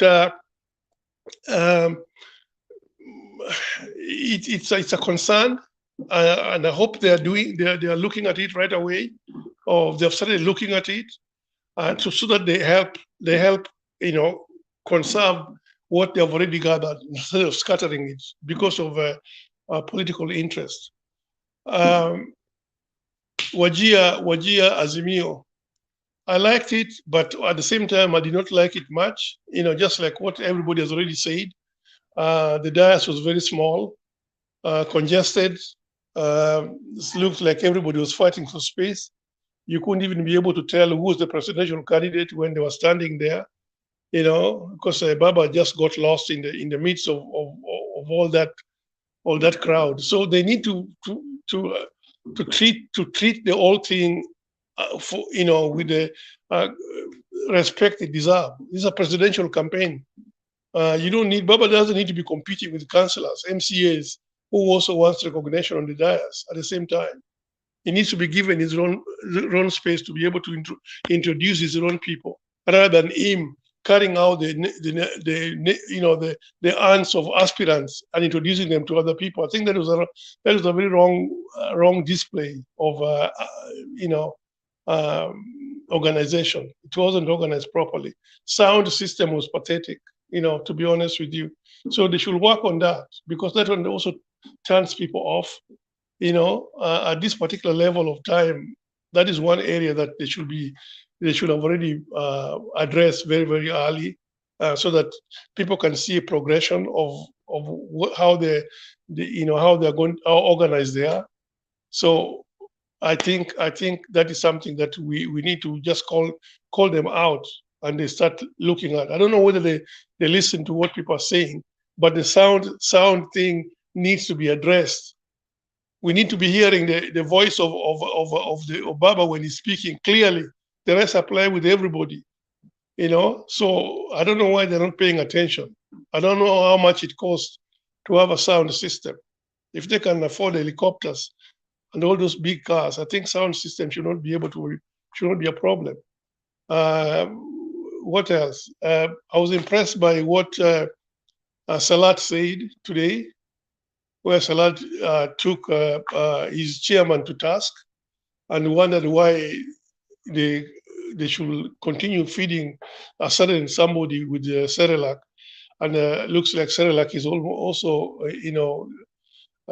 it's finishing, and where are they going to get more Cerelac? I mean, he was asking the chairman, and so if this man can only be relying on Cerelac, they don't have any more Cerelac. They should start chewing some meat rather than just baby food. So I was impressed by that what Salat did, and that should be able to give Kalonzo the direction of how he has lowered his stock, and beside that is one least person who should be given DP consideration, because he does not have any stock right now. There's no value he brings. I don't wanna go on and on and on like some people whom I'm not going to name. So I will just give this thing back to Temba and let other people contribute. So Temba, back to you, my friend.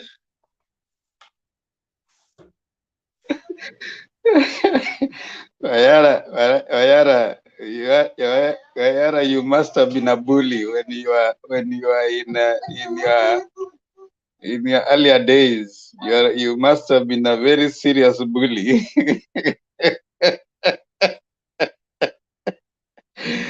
I know a bully when I see one. Eh? I never bullied anybody's neighbor. I never. Karibu Geoffrey Cherani, karibu Consige. It's your time. Can you hear me? Loud and clear. Temba, can you hear me? Loud and clear. Yeah, thank you. Yeah, I've been a fan for a moment, for some months. You, Temba, Alex, and okay, I can't remember the other name of the moderator, but yeah, you and Alex, I'm such a big fan. So let me just start very quickly because I don't have a lot of points to put out, but I agree with Fidel. For one thing, that when it comes to Azimio, they do, when they go to Nyanza, especially Kisumu and Northeastern, whatever the sound system they use, they're so bad. They're so bad. If you compare them with when they go to, let's say, Central, let's say the other parts of the other provinces, whatever the sound system they use, like even today, it's so bad to the point you're like, what is happening? But whoever organizes them, I hope they'll get to know whatever they are doing. So apart from that, okay, let me just go to this part of the main topic that we've been talking about for the past 3 days. When it comes to the Boda Boda, I find it that is kind of a bit biased. Yes, I know whatever happened was so bad, it was so vile, whatever was so happening. But the Boda Boda guys, they're always so bad on everybody. Even like you can find videos for the past 3 weeks. They get somebody from the vehicle, they beat him up, everything. It's always on the social media. But it's never even like put on the social media and the police act on it. How come only this, whatever happened, and it was from Friday, on Monday is when everything blows up and it's like we don't know whatever is happening. So I find it's kind of biased because in the end we are all humans. We're either man or woman. Women, as in the end, like police should be dealing.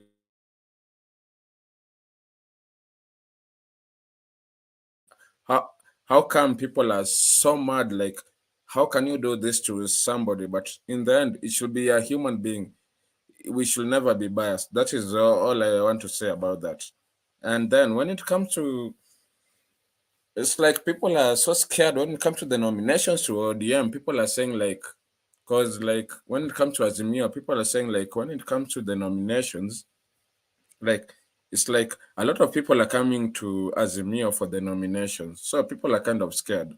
But in the end, if you were to tell the truth, the kind of nomination that will be so bad will be in URP. Because try to imagine when it comes to the former province, Rift Valley, how many people will, let's say in Kericho, how many people are vying over there? What kind of violence will be happening over there? But it won't be like regurgitated or whatever it is, like it's so bad compared to ODM. You'll find maybe two competitors, they're so fighting. Let's say like in Mombasa, we have the two people who want to be governors. That is whatever will be in the media all the time. But when it comes to in a certain province in Rift Valley, there'll be like 10 people, they'll be so fighting, but the media will never cover it. So I don't know how the media can try to cover it so that we can see, like, because in the end, our politics is, we are still, I don't know how I can put it, because we are still in Kenya compared to America, which has like 200 years when it comes to democracy. So when it comes to, okay, what I'm trying to say, when it comes to Kenya, ODM is the one that gets a lot of bashing compared to other parties, to the point like I'm always asking myself, are we the only party over here in Kenya, or like these other parties, do they have any other standards? Maybe you can help me, Themba, when it comes to that. But anyway, this was my first time, so yeah, I'm not so good at this kind of debating, but you can help me. So that was my submission today. Welcome, welcome, Consig. That is how we enter the stage. They say in politics, power is not given, it is taken. You come in and you take your space. That's how it rolls. So don't worry. You know, you'll be coming as you keep on talking. You will find that this is your place. And these are most of these people. Some of them probably had never talked addressed people largely. But they came here and they have found that they have something to say, and there are people who learn from them. We learn from everybody here. There's always something to learn, even from you. So we appreciate that you have taken your time even to join in. No, there are so many people who have been silent followers down there. But at least when we hear from you, you see we also learn. We learn a lot from everybody who comes on board. Don't be scared by people like Wayara. You know, Wayara has been here. You know, he's been through the trenches, and he's a very wise man. So when you hear him talk, do not be scared by people like Saimo. Man, Saimo. Man, Saimo is a veteran. Mulumbu will give you lots of Swahili, but he's a good man. And of course, Pen Nyagaka is a rebel, supporting UDA to the core. Even when he has nothing to say, he will say it. Karibu Pen Nyagaka, it is your time. You've been dropping on and off. Thank you, Themba. Asante sana. Habari ya kila mtu. Mimi niudie damu, but I have something to say. It's not that I don't have anything to say. Like I told you from yesterday, you guys got your position, stay there. Mtu kama mimi, ile wakati ya Kibira, nilipigwa. Nikarudia vijana wakakula kitu. Mimi sijali kushindwa. Wacha mshinde tu wa opposition, ndio mtaona opposition ni nini. Lakini kuna wengine wanataka kutukana, lakini that's part of life. So we don't really mind it. Kenya gaka tutakukaranga ndio utajua kumba ujui. No problem. Mimi hata hiyo pati yenu mimi nitawatumia kitu mkule. Ukipata vijana yangu ya hapa Dallas ambao wako ODM, niliwanunulia kitu wakati ya Kibra. Hata mlituchapa lakini tulikubali. Na seriously Themba, sisi hatutajinyonga. The definition you guys giving ODM people is so negative. It's like, when do you ever live a positive life? Hata ya kwenu.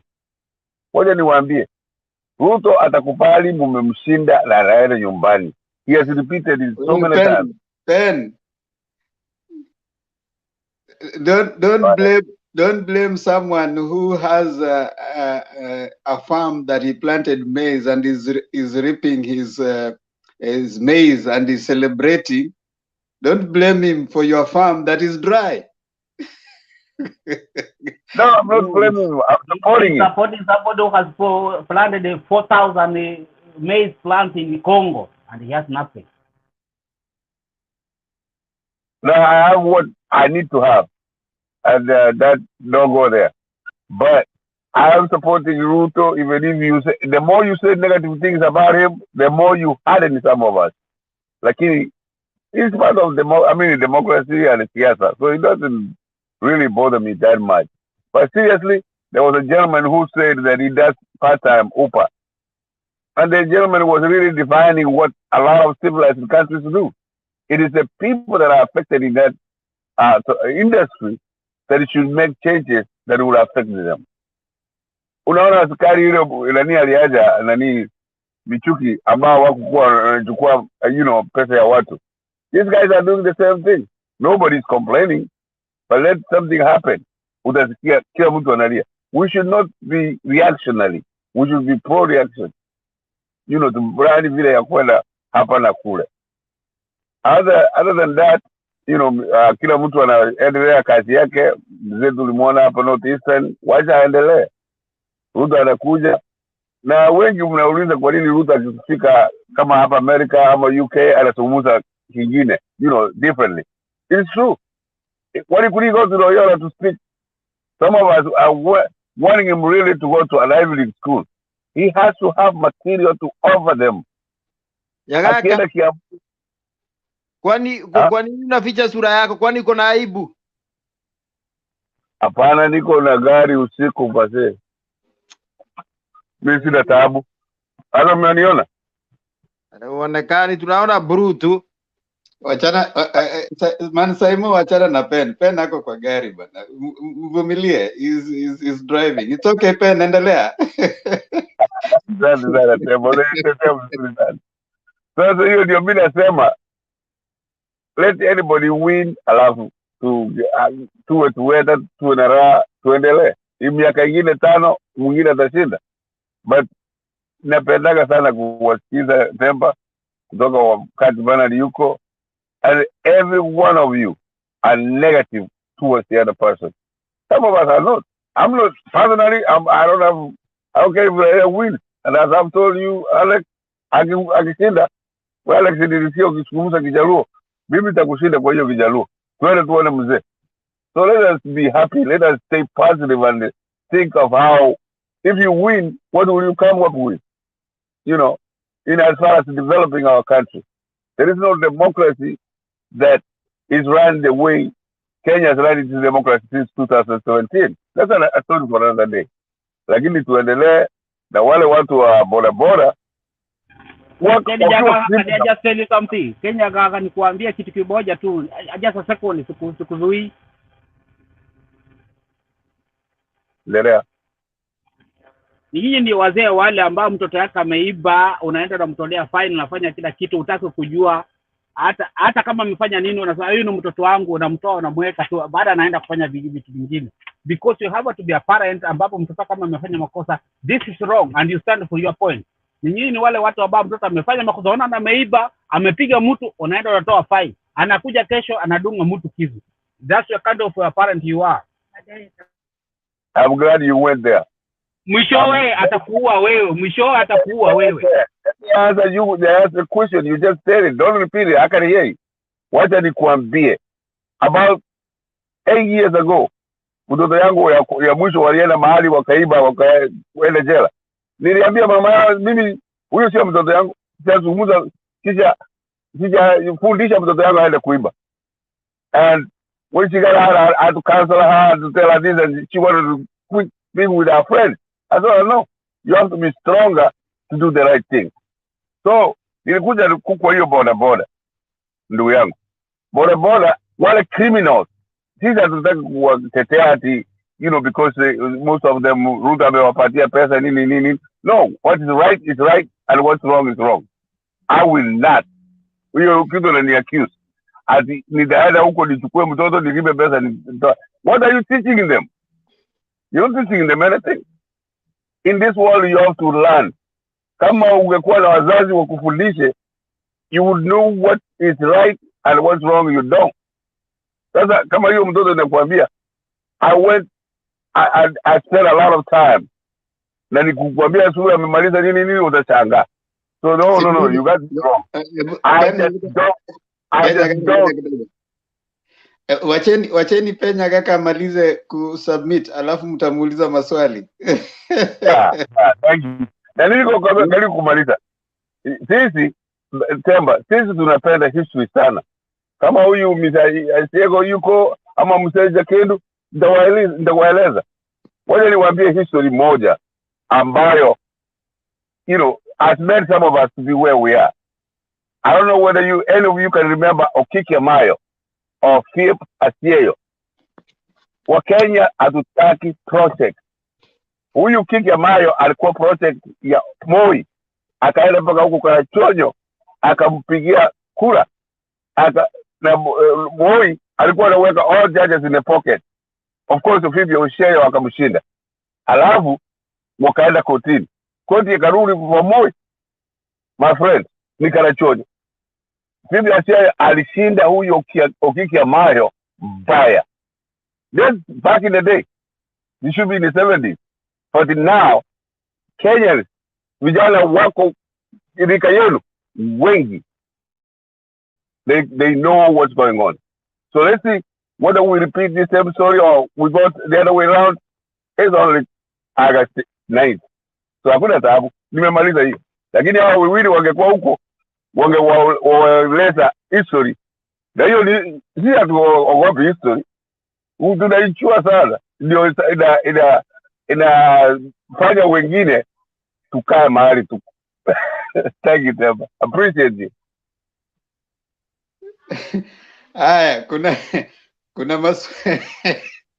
maswali utaulizwa hapa. Kuna Saima ako na swali, Fidel ako na swali, Princess ako na swali, alafu ndio nilete Dennis Cherani, alafu Mulumbu. Yes, Saimo. Okay, niko na rafiki yangu sana anaitwa Nyagaka, lakini jina yake ya kwanza sio Penda. But the question that unajua hapa pia tunaelimishana. Kuna kitu moja nakubaliana na Nyagaka ya kwamba siasa isitufanye tuwe maadui. Lakini kile kitu nataka kusema ni kwamba we educate each other. Wewe umeulizwa na Murungu, I think that is his name. Akakwambia he accused you of kuwa wale wazazi wenye wanatetea msichana mtoto wao hata kama amekosea. Umejitetea, you didn't do that when your own son did aliiba sijui wapi alafu ukawasema sio wako. Now the question is, the vice president came to United States akasema hakupewa nusu ya serikali. Do you not know? Kuna Mkenya mmoja hajui ati Ruto hakupewa nusu ya serikali. Hiyo ni swali moja. Swali ya pili, Ruto alikuja hapa akasema ati corruption should not, na kama hujasikiza hiyo video usikize, ati corruption should not be personalized. I want to tell you, Mr. Nyagaka, my friend, watu ndio huiba mali ya serikali. When we talk of corruption, it's a fancy name ya kuiba.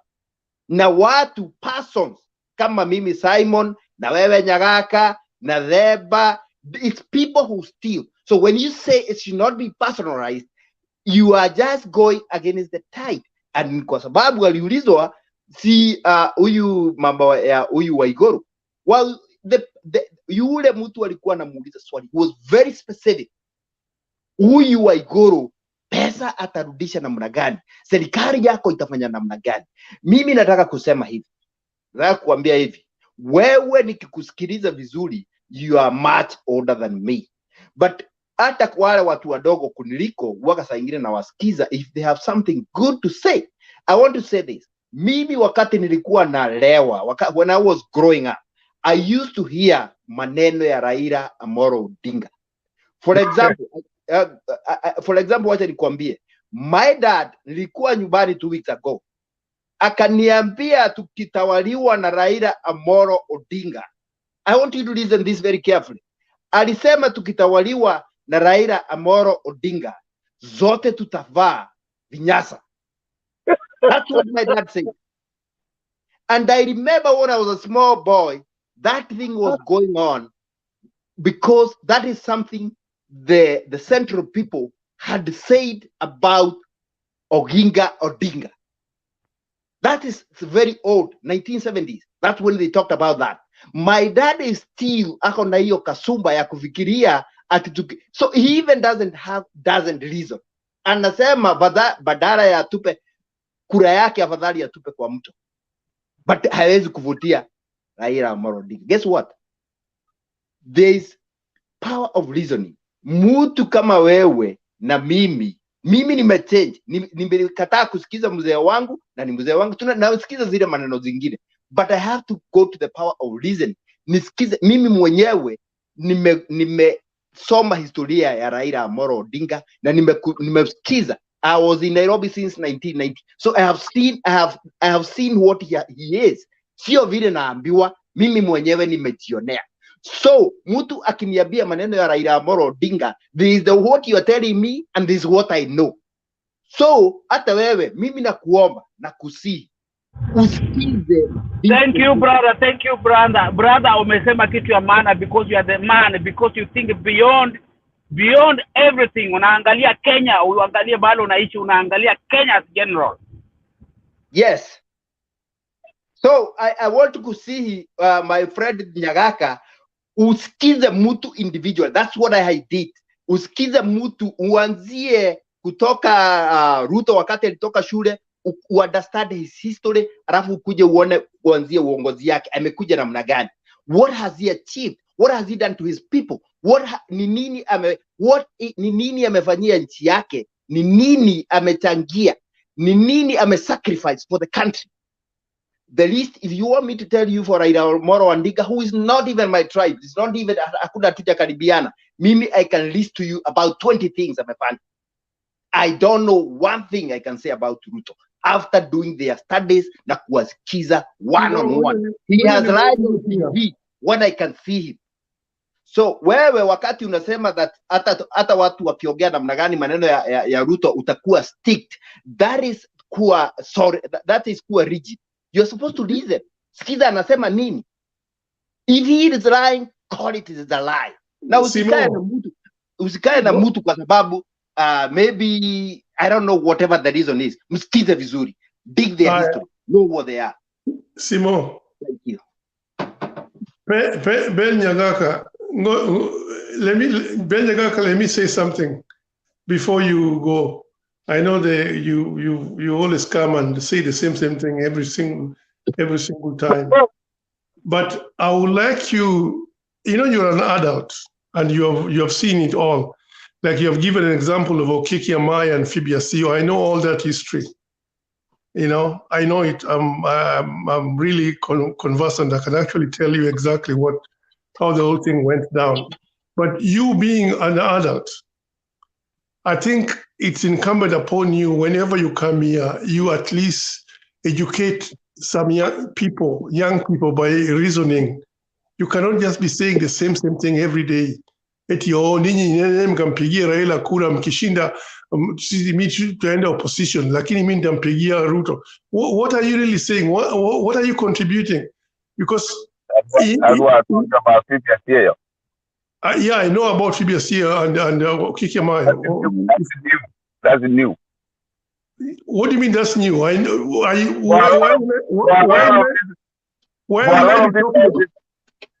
I be talking about some? Let me just finish.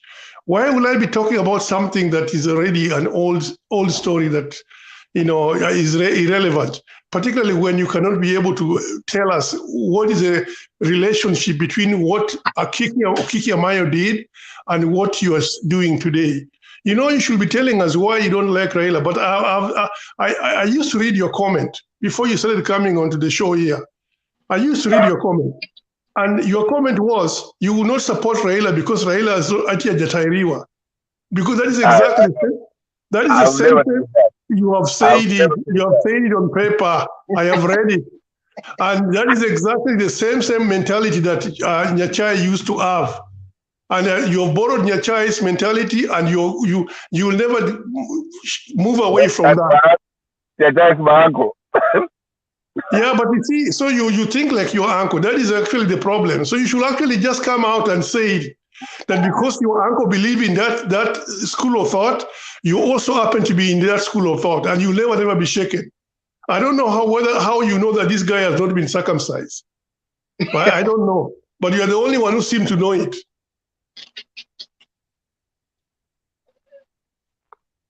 So I just want you to be honest and people learn, but you cannot just stick to the same thing, and you don't want to tell people that is the problem, that because of what you believe.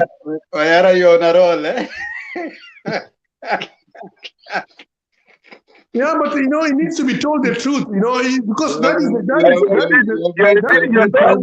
to be quiet today.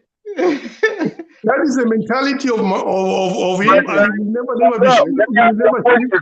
Okay, let him respond. Let him respond, Wayara. It's okay. Let him respond. Thank you. You can mute Kidogo. We hear Wayara, Nyagaka respond, then I can bring someone else. Nyagaka, what do you have to say? If you have nothing to say, just let him. No.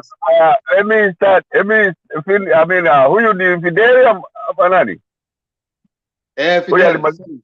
Fidel. Mimi nikienda hapana manaitwa Fidel Castro bwana. We share the name. Lakini I went to school in Migori in the 70s. Wote wajaluo wanastahili Wait. Is it true what Fidel is saying, that you say you won't support Raila because he's not circumcised? I've never remember saying that, but if he says it, then it must have been. But I don't remember doing then that. You say apologize if you say that. If I did, I apologize. I don't care. It's a lot of guys. Angekuwa hapo, ningemuuliza watu ya kuwa wengi sana marafiki zangu. Okay, now you have apologized, apology accepted. Now move on to another point.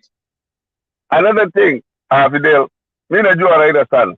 In the 90s when mzee wake walikuwa na form 40 people, who was with my other uncle, Abuya. And I used to let them have my car. They went to Mombasa. They came to Kamkunji. I was there. So I don't have any illusions. But if I don't like Raila, you cannot force me that I have to like him so that I can be normal. No.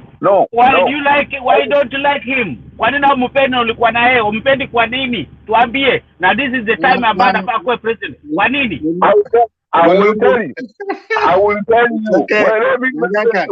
Nagaka, listen. Listen. In this show in the evening, this is what I like to ask us all. Mulumbu, it's okay, Nyagaka, not to go with what he thinks Raila sticks by. He has a right to do that.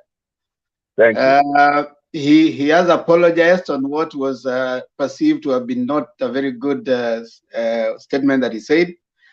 But he has a right. I mean, we don't like Ruto also, and that's okay. He doesn't like Raila, that's okay. He's not gonna vote Raila, that's okay. He doesn't have to, all right?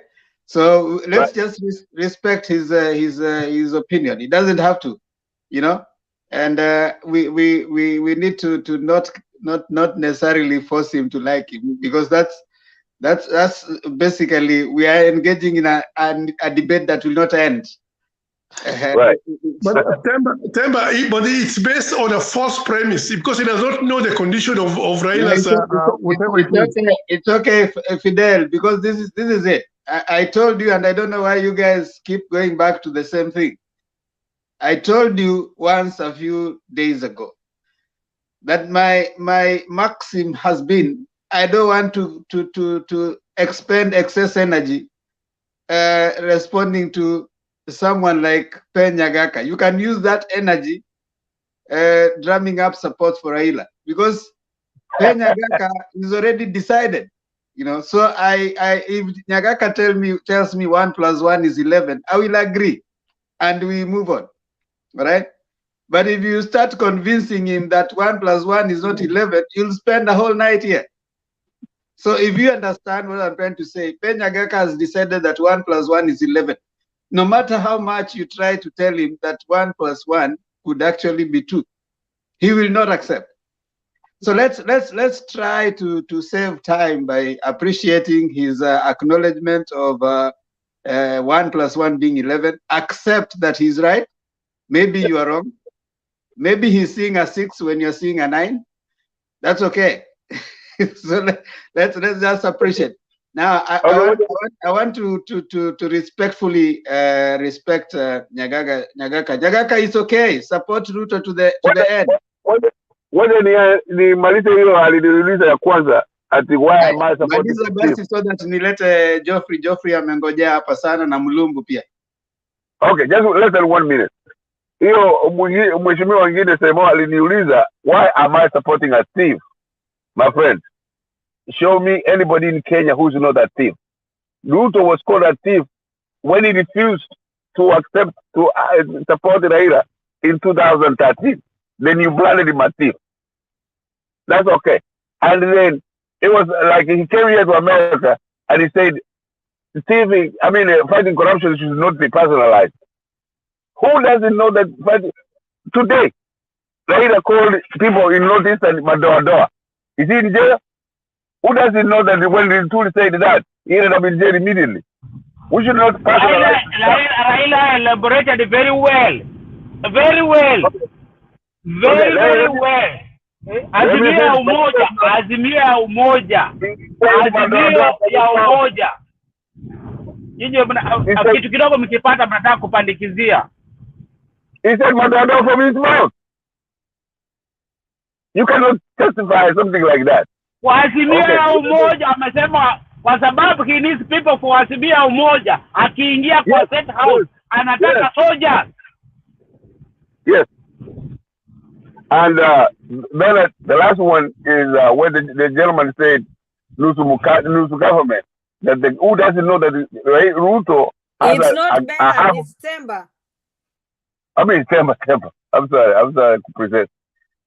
That somebody, my friend asked the same that who doesn't know that Ruto has a half of the government. Yes, he did. From 2013 to 2017, he did. There is no way he can refuse. He's the one who recommended all those people to be hired. A fact should be said a fact. After 2017, he was kicked out. Today, 4 years ago. And he has never seen eye to eye with each other. So that's the problem. But let's go forward. Thank you. I hope no one wants to respond to that. Because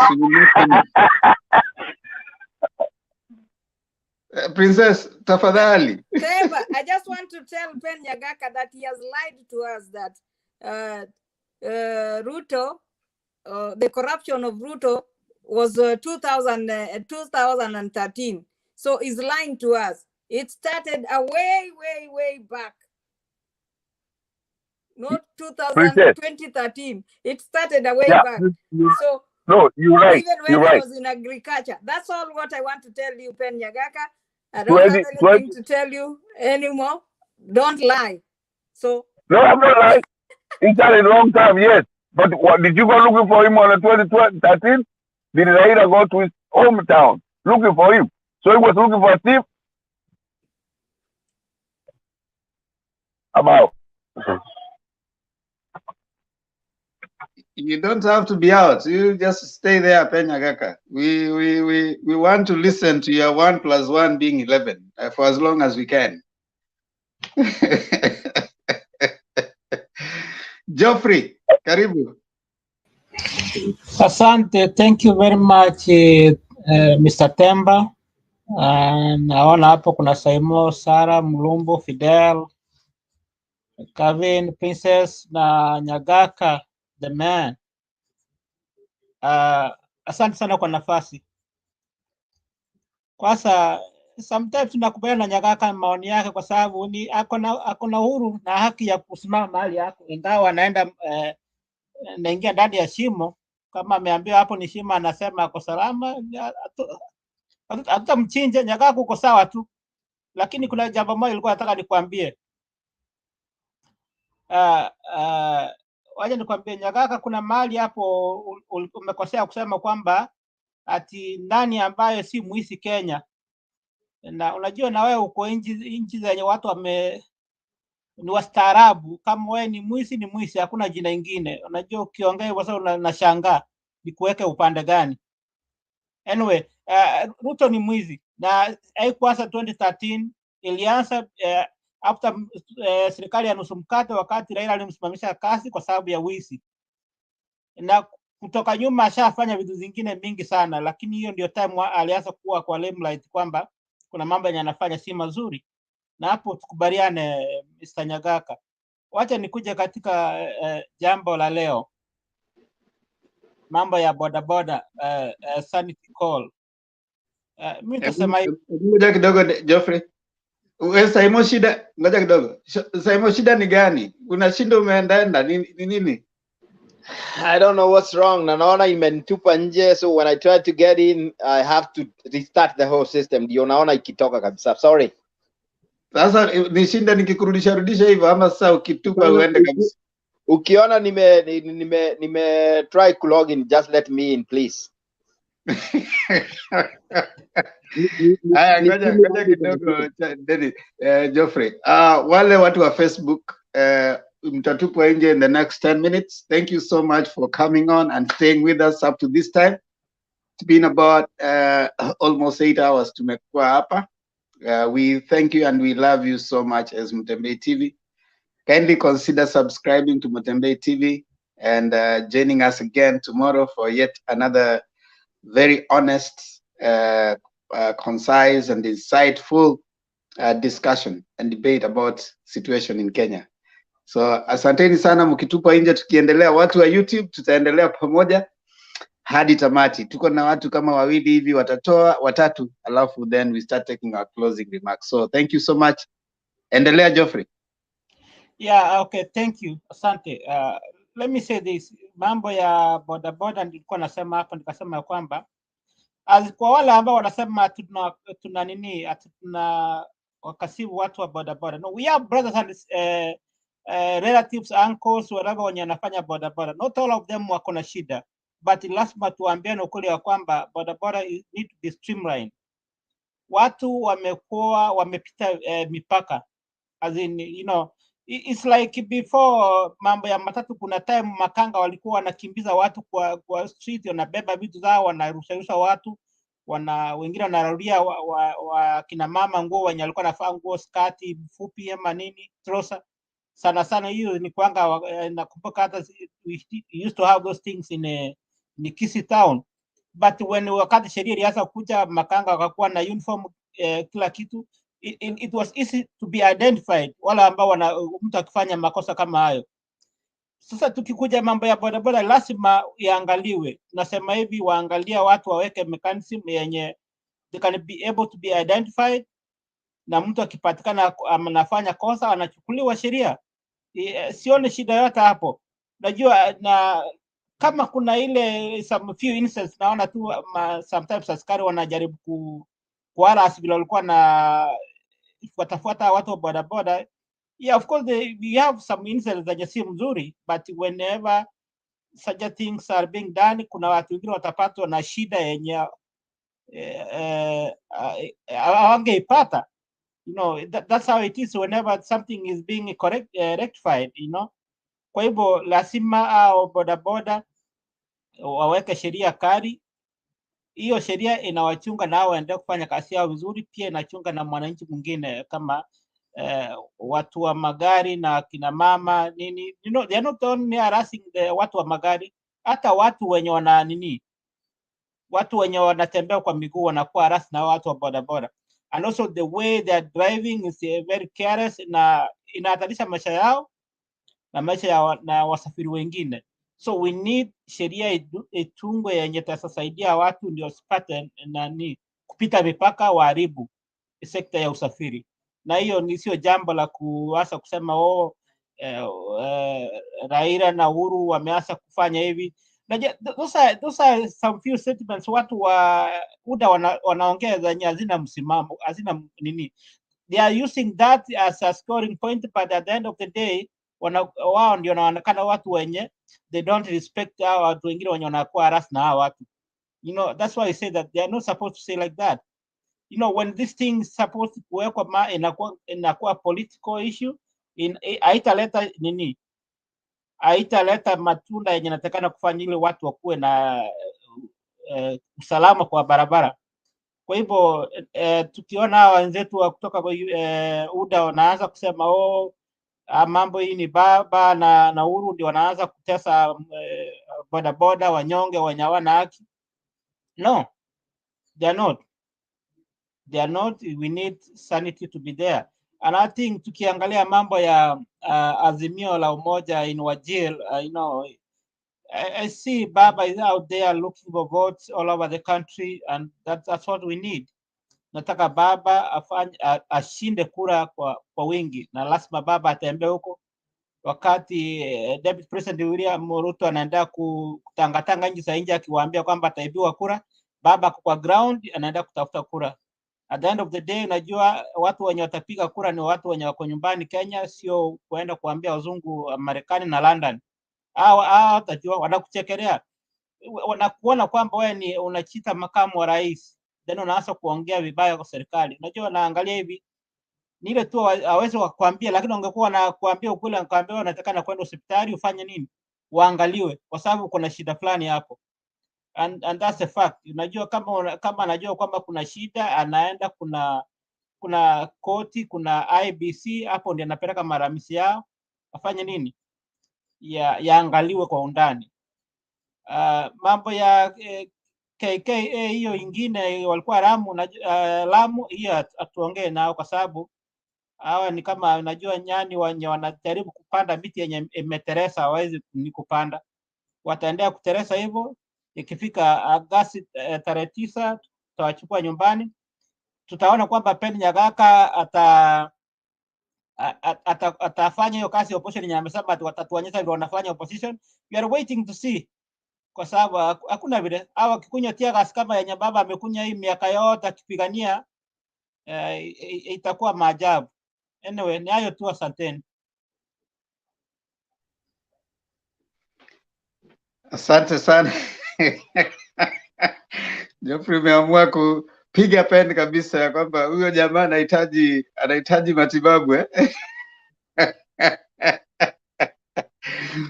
ni jamaa wako anahitaji matibabu, lakini ni sawa tu. Mulumbu, habari gani? Mulumbu. Na usigonge Pen Nyagaka sana tafadhali. Najua wewe ni mzee wa biashara. Huyo nimemalizana nayo. Unajua ukitunza watoto vibaya, mwisho utabakia wewe peke yako kwa uwanja, kwa boma, watoto wote wamekufa because of bad advice.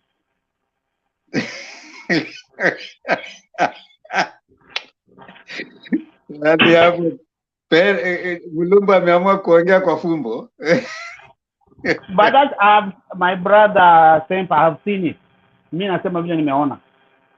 Wale wazee au matende wanapendekeza watoto wao wakiiba, anapeleka pesa, anamotoa. Akiua mtu at long last wanabakia wewe wenyewe, watoto wamekufa wote. That's what happened.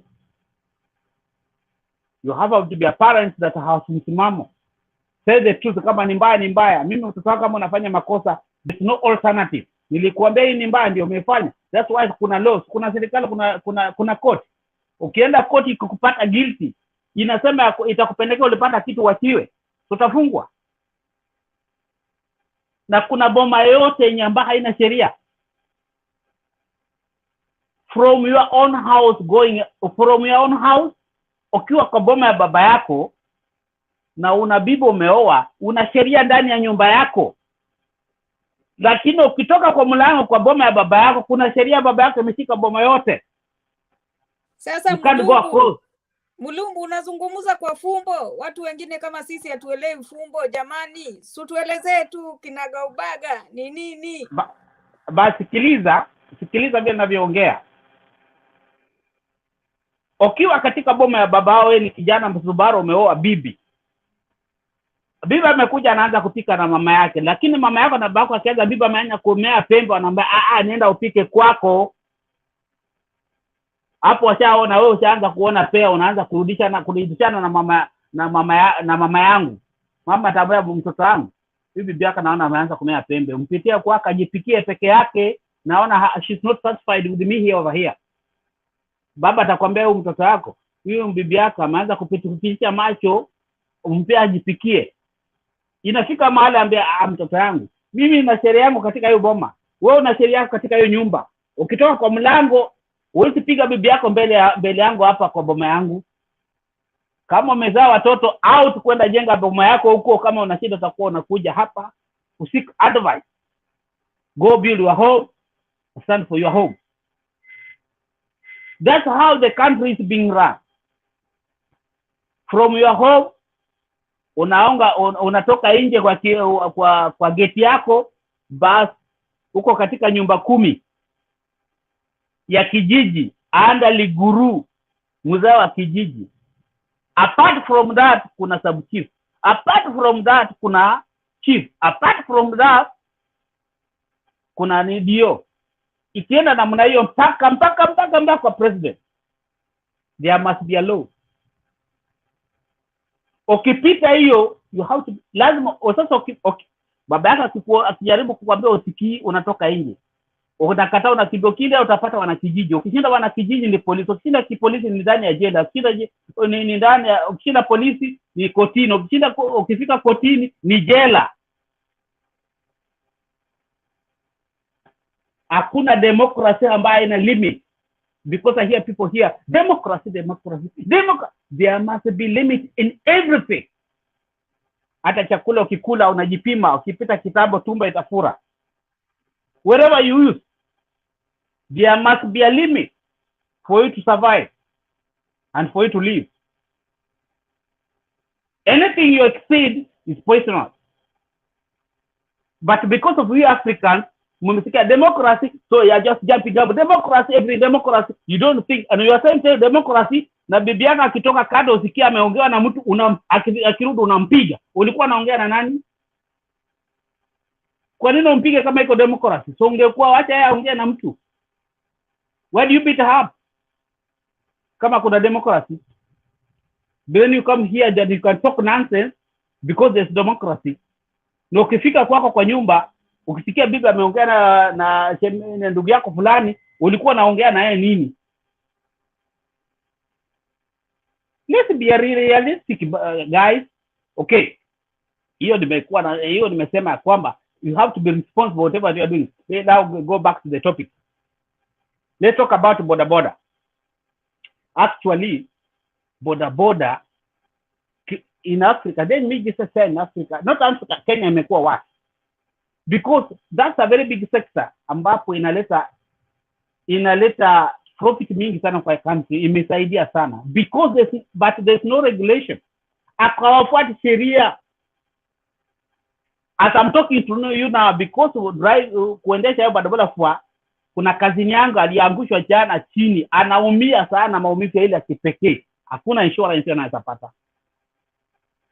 Because of wrong driving. Nina jamaa wangu wawili ambao walikatika miguu because ya bodaboda. Wrong driving, hakuna insurance, akishakatika mguu na kufa kifo yako. Boda hapa kuna wale wanatumia kwa wizi, wanatumia boda kuja kuibia watu. Unaona? So, there must be, serikali ya Kenya imechelewa. Once boda iliingia ndani, wangeweka regulation, mtu lazima aende afanye training ya boda, akitoka hapa apate license. najulikana anatoka ni nani na anatoka hapa na nimezaliwa wapi na ako area gani, ambapo anything ikiokaa, this person has to be responsible. Baki hawa watu wanaendesha ronda, ndio kama wanaua watu, wanagonga watu. Basi wenye gari, unajua wanyama gari pia ni wabaya, kwa sababu bodaboda wa kurudi pia kufanya makosa na mgonga anaenda zake, because this guy hawakwenda training, wakasoma, wakajua tuendesha kwa barabara, this the rules. Mtu anaendesha gari na kuanga na rules, wanakuanga kiburi, kwa sababu watu wa bodaboda wana kiburi zaidi. That's why wana end up wanagonga na watu wa magari, because they don't respect. So we need Kenya kama serikali, wakati ileta bodaboda ilikuwa iweke sheria. For example, Themba is in America here, unaweza endesha pikipiki kwa barabara kama una license ya pikipiki? Can you? You cannot drive on the road of America kama una license ya pikipiki. Ulikuwa certified, you can drive a pikipiki on the road. At part of that, kama una gari pia lazima uwe na license ya pikipiki, ni ya gari unaendesha. There must be two. Kuendesha pikipiki, experience ya pikipiki tofauti na gari ya miguu nne. Julikane wewe unaendesha pikipiki, wewe ni nani, unaishi wapi, mahali unatoka ni wapi, registration ya pikipiki, anything ukifanyikana washike number plate, wanajua unatoka wapi, unapatikana within some few minutes. Kenya is just like a jungle. Unaona? Lazima kuwa na sheria. Ndio sasa wezi wanaibia watu wakitumia pikipiki, they can be recognized. Akipita let me just give you Uganda right now. Uganda kila mtu ana pikipiki, wanaandika kila, kwanza anakakitu ndani ya pikipiki, ikifanya kana makosa, number plate ikitokea namna hiyo, anajulikana mpaka mahali anatoka, mpaka mahali yuko na hiyo pikipiki. Na Rwanda pia. You have a pikipiki, unaenda training, ukitoka training, una license ya pikipiki, ukiwa license, una kibofu katika hiyo pikipiki, ukifanya makosa, wakipiga number plate, they know where you are. You can't run away. Do you have that in Kenya? No. That's why they do whatever they like. Wanatoka wanaenda mahali wanaenda. Then you come here to cry, oh, amegonga pikipiki. Then that's why Ruto alipata license, anaingia hapo, ana brainwash, so they follow like blind people. You people also just follow like that. We have to wake up. Katika industry ya bodaboda, is a very big industry that is supposed to be, iangaliwe, imulikiwe vizuri. Una pikipiki, unatoka wapi? We ni nani? Umeenda kwa training? Do you have a license of that pikipiki? We have to go of those so that the country can grow. Hii behavior tumekuwa nayo kwa corruption, tumekuwa nayo, tumezaliwa nayo, tumeandikwa nayo kazi mpaka tumekuwa wajinga, tumekuwa captive ya nini ya corruption. Let's leave these things when the Kenya is gonna grow. Kama mwezi wacha aina corruption na kubembeleza, ni mtoto yangu, ni ndugu yangu, what it is, you have to stop this. Amerika ukipatikana na makosa, hata kama wewe baba yako ni tajiri namna gani, utawekwa, they don't care. Utawekwa ndani. Watakuwa nakuja na lilinyanga kwa dirisha kwa koti hapo kukuangalia. But you are in. It doesn't matter wewe ni mtoto wa president au mtoto wa nani. It doesn't care. Utakuwa ndani. December my line. They don't care. I agree with you, Mulumbu. Yes. Ukipatikana na makosa, hata wasema kuambia, we told you, you don't listen, ndani. That's why America ukitoka akipaka 18, watu wanakuambia go 17, 15, 16, kwenda tafuta kazi, kuna kazi, hao watu wanafanya kazi. Mtu mwerefu kufika 18, anapigania fike 18, aanze aiwe na nyumba yake, aendeshe gari yake, live in his own. Wajinga ndio wanakata wazazi wao. Na ukipatikana na tabu, sheria ikikushika unamalizana nayo. Sisi tunatetea. Basi tunakuja kulia hapa. Let Matiang'i do the job. Watu warudi kwa ile, waende wajifundishwe, wawe na license.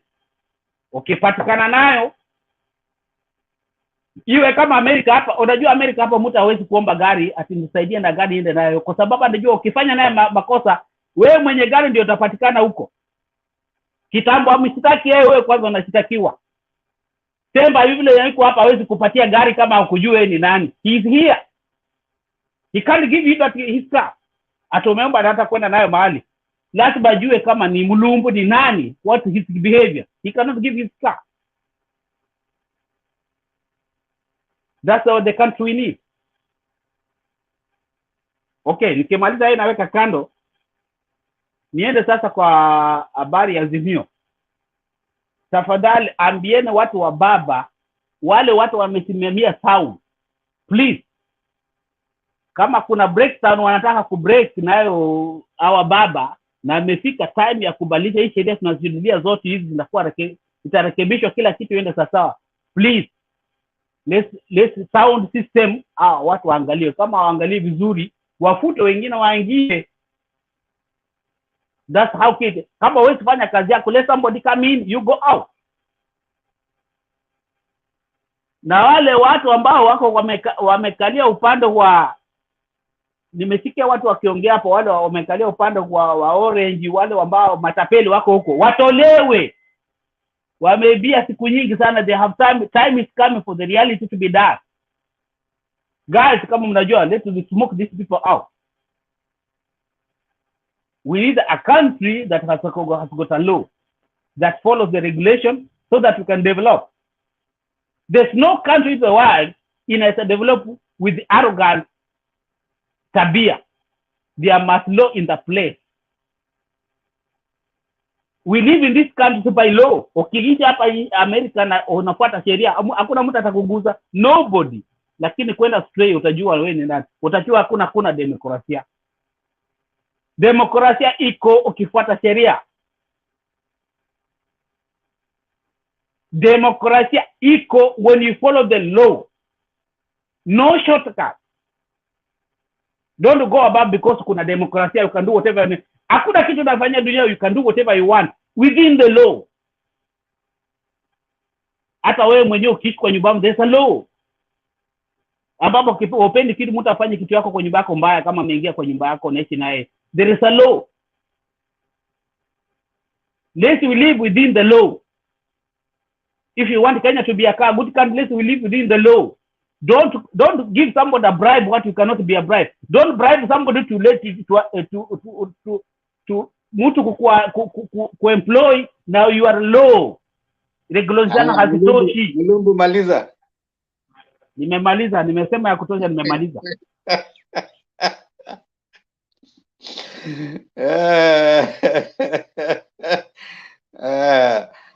Sarah, how are you? Hello, Demba. How are you? Good. Umeamwaje leo? Utaki tukuone? Leo naumwa na kichwa but mtaniruhusu nikae behind the curtain. Pole. Umemeza dawa? Kuna hizi vitu zinaitwa ni Tylenol. Nimemeza. Yeah. Pole. Haya, toa maoni yako. Actually, sitaki hadi kuongea kuhusu the topics. Today I decided to go to the comment section and nilikita kambi hapo kidogo. Sara, habari ya nyumba ndogo? Mzuri sana Alex. Peana salamu kwa nyumba kubwa. Wanasikia wako sawa. Okay. Kesho niko kwako. Okay. Umekaribishwa. Nikupikie nini?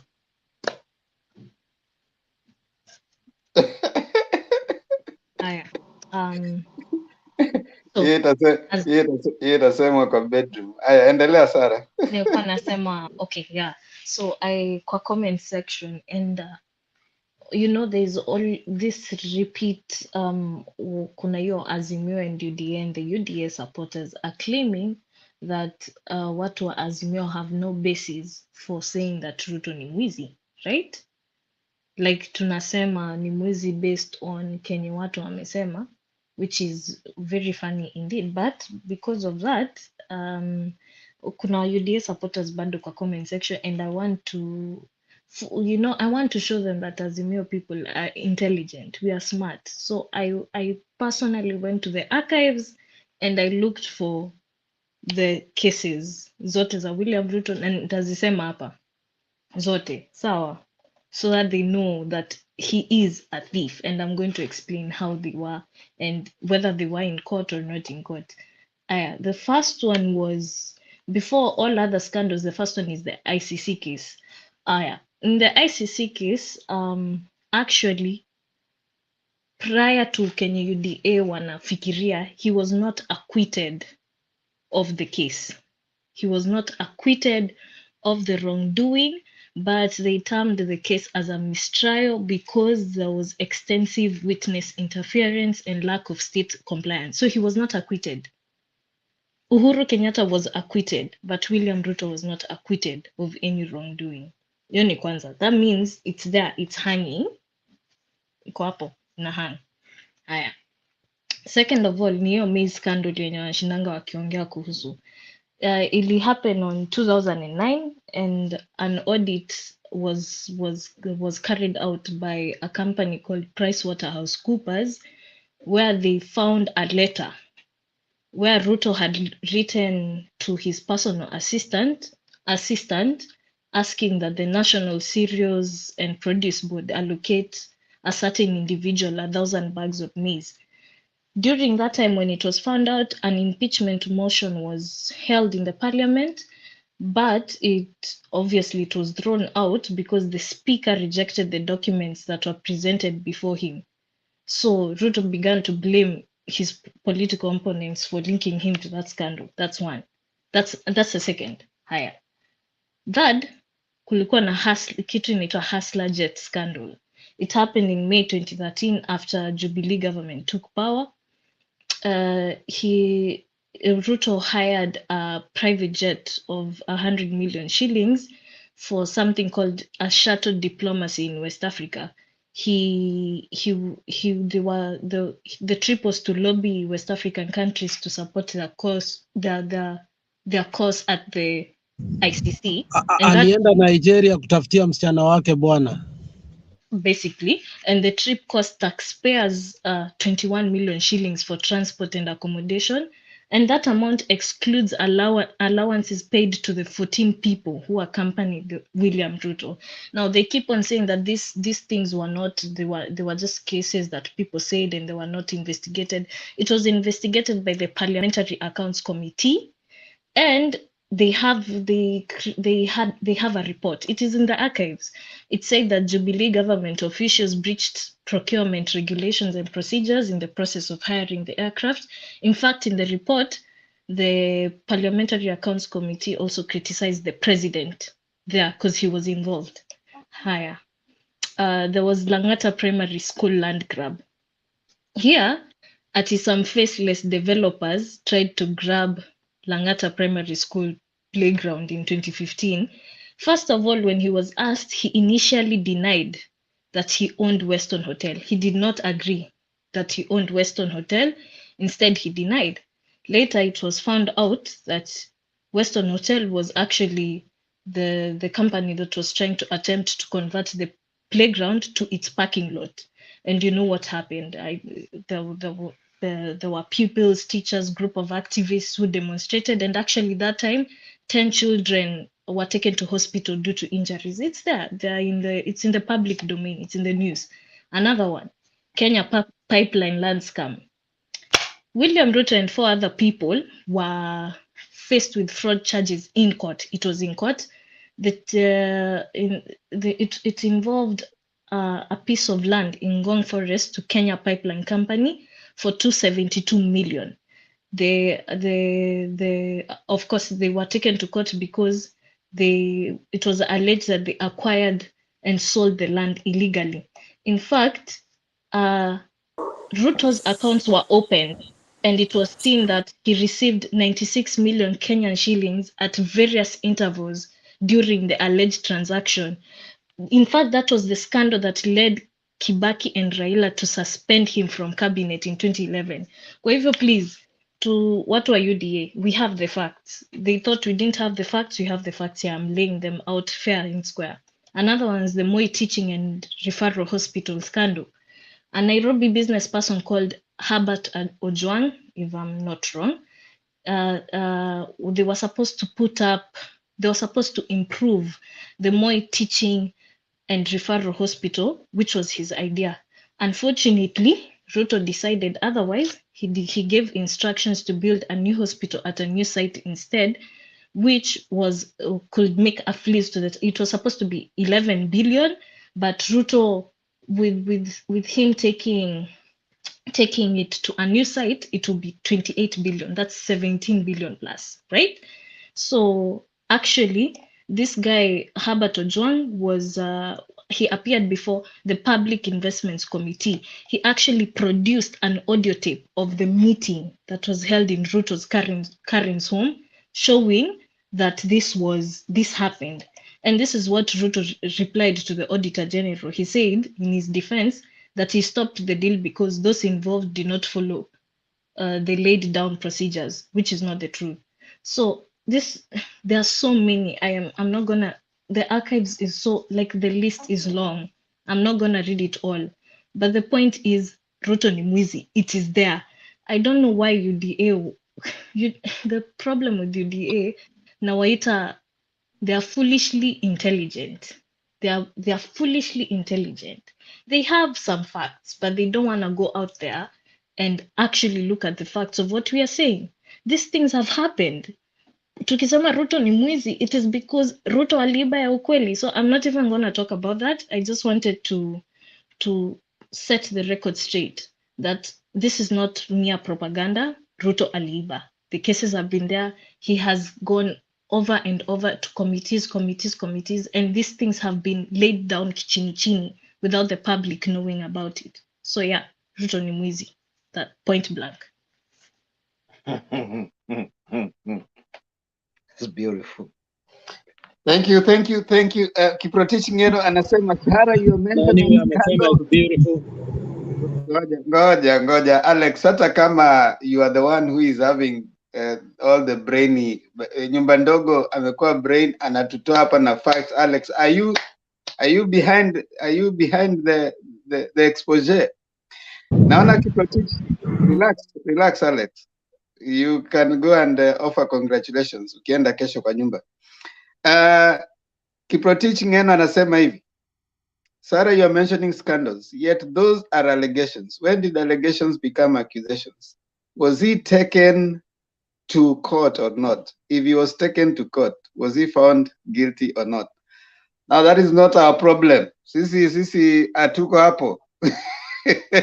We are here to tell you that Ruto ni mwizi, and of course Sarah has given enough allegations that I think you can go and search for yourself. Those are public documents. They are available. You can find them in the public domain, and at least Sarah has tried to help you go dig them out. So if you can go try finding them out, you will definitely help yourself more. But I'm sure you will not see them as our friend Penyagaka has refused. Sorry, ulikuwa unauliza? I got cut short kidogo. Oh, pole. Kiprotich alikuwa anasema hizo ni allegations. They are not allegations. They can't be allegations if they were investigated and the committee gave reports. Listen, something is alleged and then it is investigated and then it is proved. These are things that are proved, and that is why they're in the archives. Otherwise, they wouldn't be putting alleged stuff in the archives. What is wrong with him? This is 1 + 1 = 2. Namsomea vitu na layman's language na anakataa kusikia. Kwanza huyo Kiprotich Ngeno anasumbua watu hapo kwa comment section. Yeye na His Holiness Ruto anafuata His Holiness Ruto, trying to claim that this guy is as God fearing as what not. Akona language barrier, my dear. Akona language. Ukisema archives anafikiria ni calabash ya kukunywa mursik. Aki, ni ukweli. I thank you for coming to my aid. You know what? Kiprotich Ngeno has serious issues. First of all, he puts Ruto as such a God-fearing. Yani Ruto is God's only begotten son. Sisi wengine hapa ni sinners. We are sinners for sure. So I'm sorry but please, nikisema archives namaanisha aende kwa National Archives atafute hizo cases ziko hapo. They are there for the public domain. I don't even know. They are gazetted. Ukitaka kwenda kuangalia those parliamentary committees stuff, the Hansard is there for the public view. Ama tena anataka ni mu explainia Hansard ni nini? Ajui hiyo ni nini? I can always explain. Just as it's as simple as that. So Sarah, yeah. Explain na ile language ya nursery pupil, kindergarten. If you explain it, kama mtoto wa kindergarten ule anaanza shule, ukimuexplainia that way, he might understand it. Lakini shida ni kwamba Alex alinipeleka shule kitambo sana. Now nimepitwa na wakati ya nursery, you know. So I cannot honestly, I can't start speaking in nursery language. Umeshagonga yeye Sara, mwenye sikio, mwenye wanasema ni macho ambiwi tazama. And Kiprotich, one day I want you to remove out of the comment section, ukuja hapa ndio tuweze kusikia. Lakini mimi nimesha retire kwa kureply kwa watu wa UDA, but I like that Alex is preparing other foot soldiers ambao wako willing kuwa engage. I have retired from engaging what were UDA. They will never see anything that you will present, even when you present it in black, white or red. Hawataona. Hata umletee constitution, umletee ndio hii umwambie. Najua Saimo wewe ulikuwa unasema hapa ya kwamba we are not allowing this watu wa UDA waseme ni zao.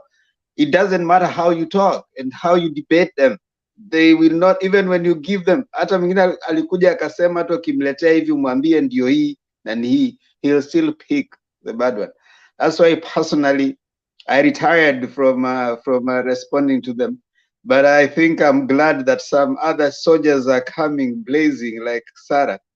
And we are happy that they'll still be engaged. Now, having said that, I want us to do this very quickly. All of us who are on studio, we want to close with you. I don't want you guys to go away, all of you. So we'll remain with those who are on studio. We are not admitting any more people on studio right now. So we want to take our closing remarks. And of course, we'll go around. We are about 1, 2, 3, 4, 5, 6, 7, 8 of us. So we'll take our closing remarks. Kamakawa, thank you so much, all those who have come on. And wale wako comment section, asanteni. Kiprotich, Sara amejaribu, but I know you will not see it. Kwa sababu anasema sikio la kufa lisikii dawa. So we will remember, a person is clean if he is innocent and not charged. He wasn't found guilty. What are you talking about? I mean, well, it's up to you.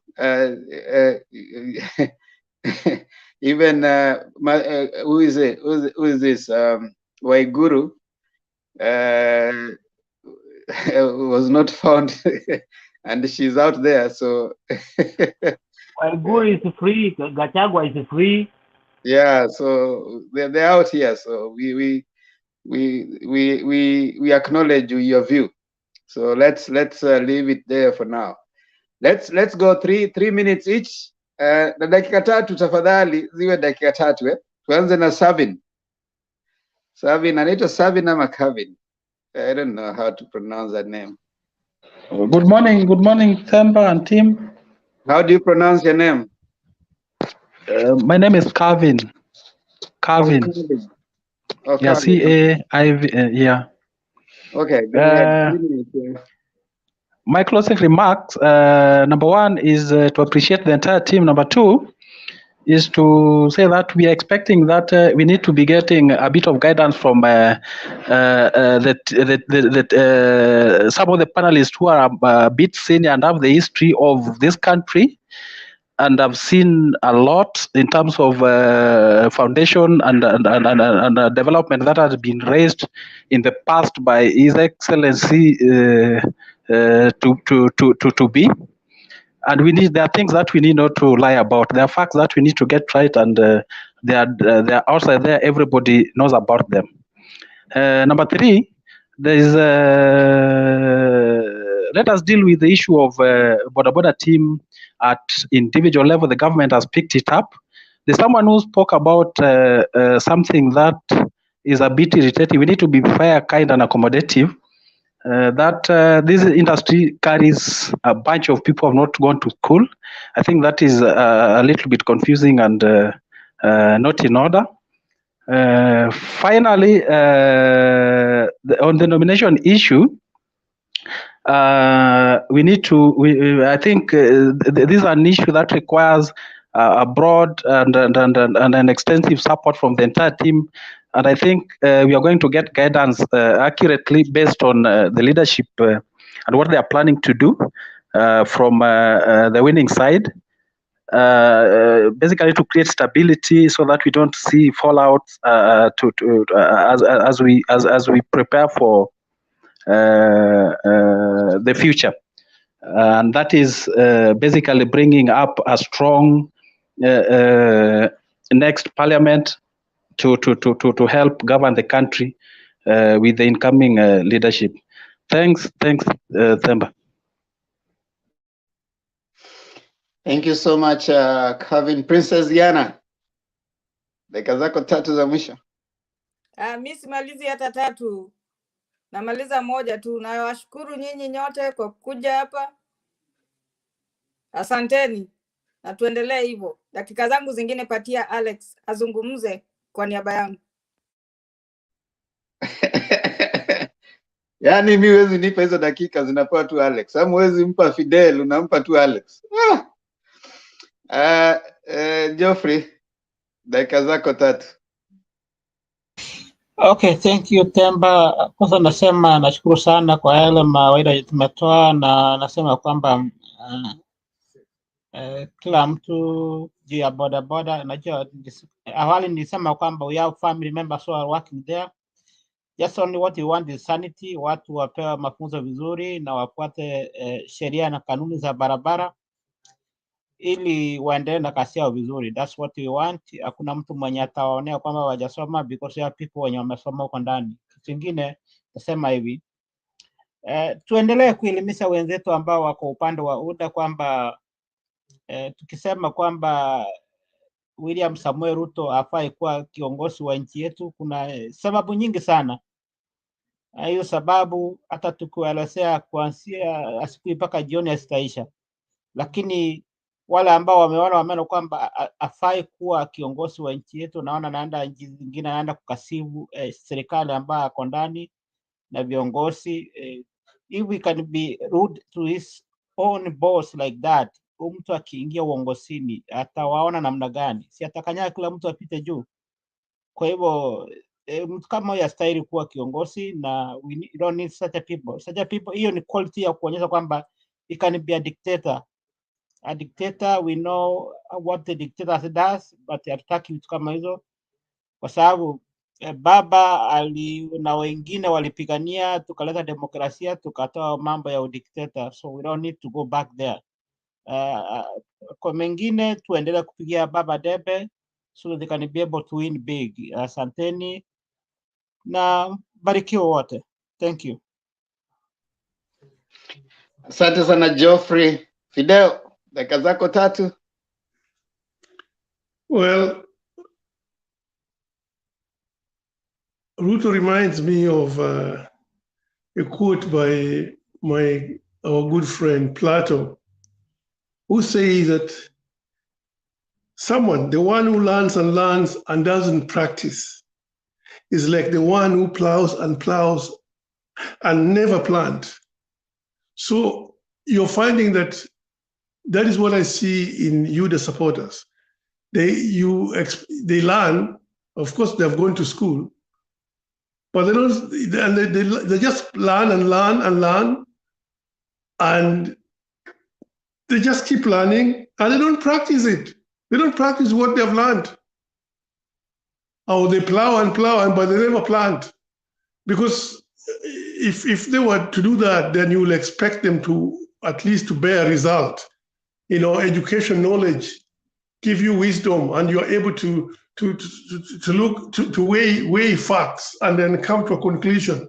But here you're dealing with the people who, despite what is obvious, what is in front of them, they simply decide no, it cannot be. In fact, they deny facts. They're living in denial. So you're wondering, these are the kind of people we are dealing with, So, and Sarah forgot, they were talking, somebody like Kiproti, whatever his name, say that those were allegations.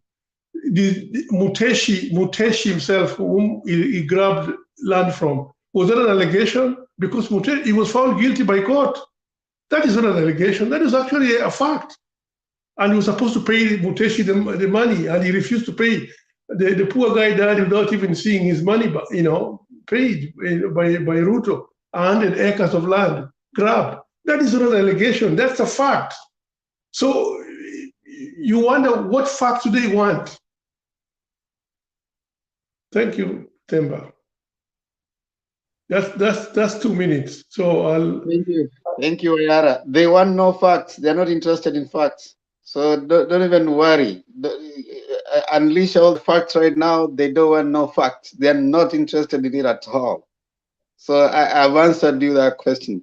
Alex, karibu. Anyway, sina mengi. Nashukuru panel. We had a very robust debate about Boda Boda. I've learned a lot. This guy called Kevin, he told us he's a Boda Boda and he's going to school. He has a family, and he has told us how they are organized with the few people that they work with. Akatuambia one of their members died in an accident. So he made me learn a lot about Boda Boda. So we shouldn't demonize the industry as a whole, because at the end of the day, they are one of us. And there's so much we can learn from them. And actually, it's through the stakeholders of Boda Boda that we can be able to improve the industry. From us, we look it from outside. But there are those who know the nitty-gritty of it. They know what is ailing them and what needs to be done. So thank you, my friend, and I hope I'll tell Wakesa on Sunday if they can have an interview with you one-on-one, so that you speak more, because I think in the event of what happened, we are fond of demonizing it.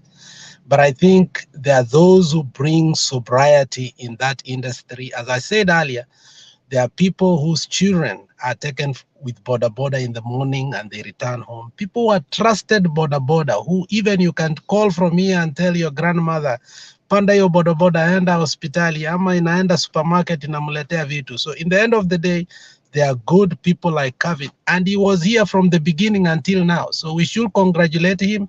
He's one of us, and I hope he is going to help Kenya as a whole, so that we can come up with better ways of managing and regulating Boda Boda.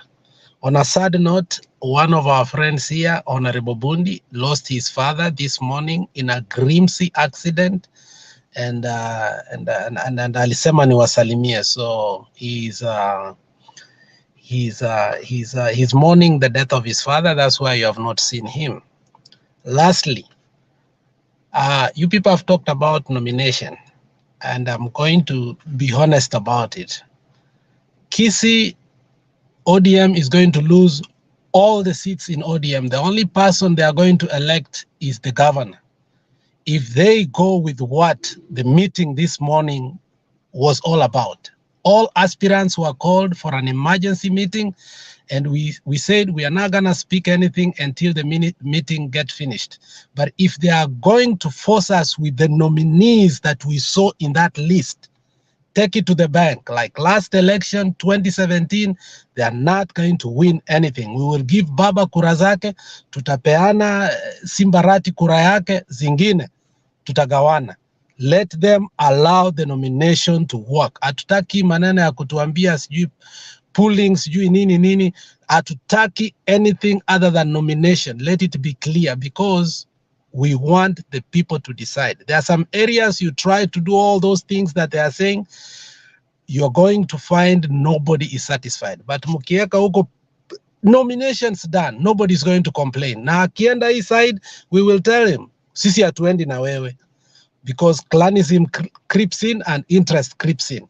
So I hope they are hearing this, that nomination is critical no matter what, because in the end, whoever that loses, if he wants to go, ataenda peke yake.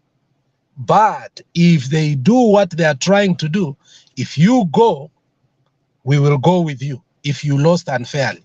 So I hope they are listening. But Baba kura zake ziko intact. But 2017, ODM saw what happened. They only got seats in by elections, not in general elections. So they better manage their nomination rightly. Thank you. Good night. Alex, Pastor Stephen.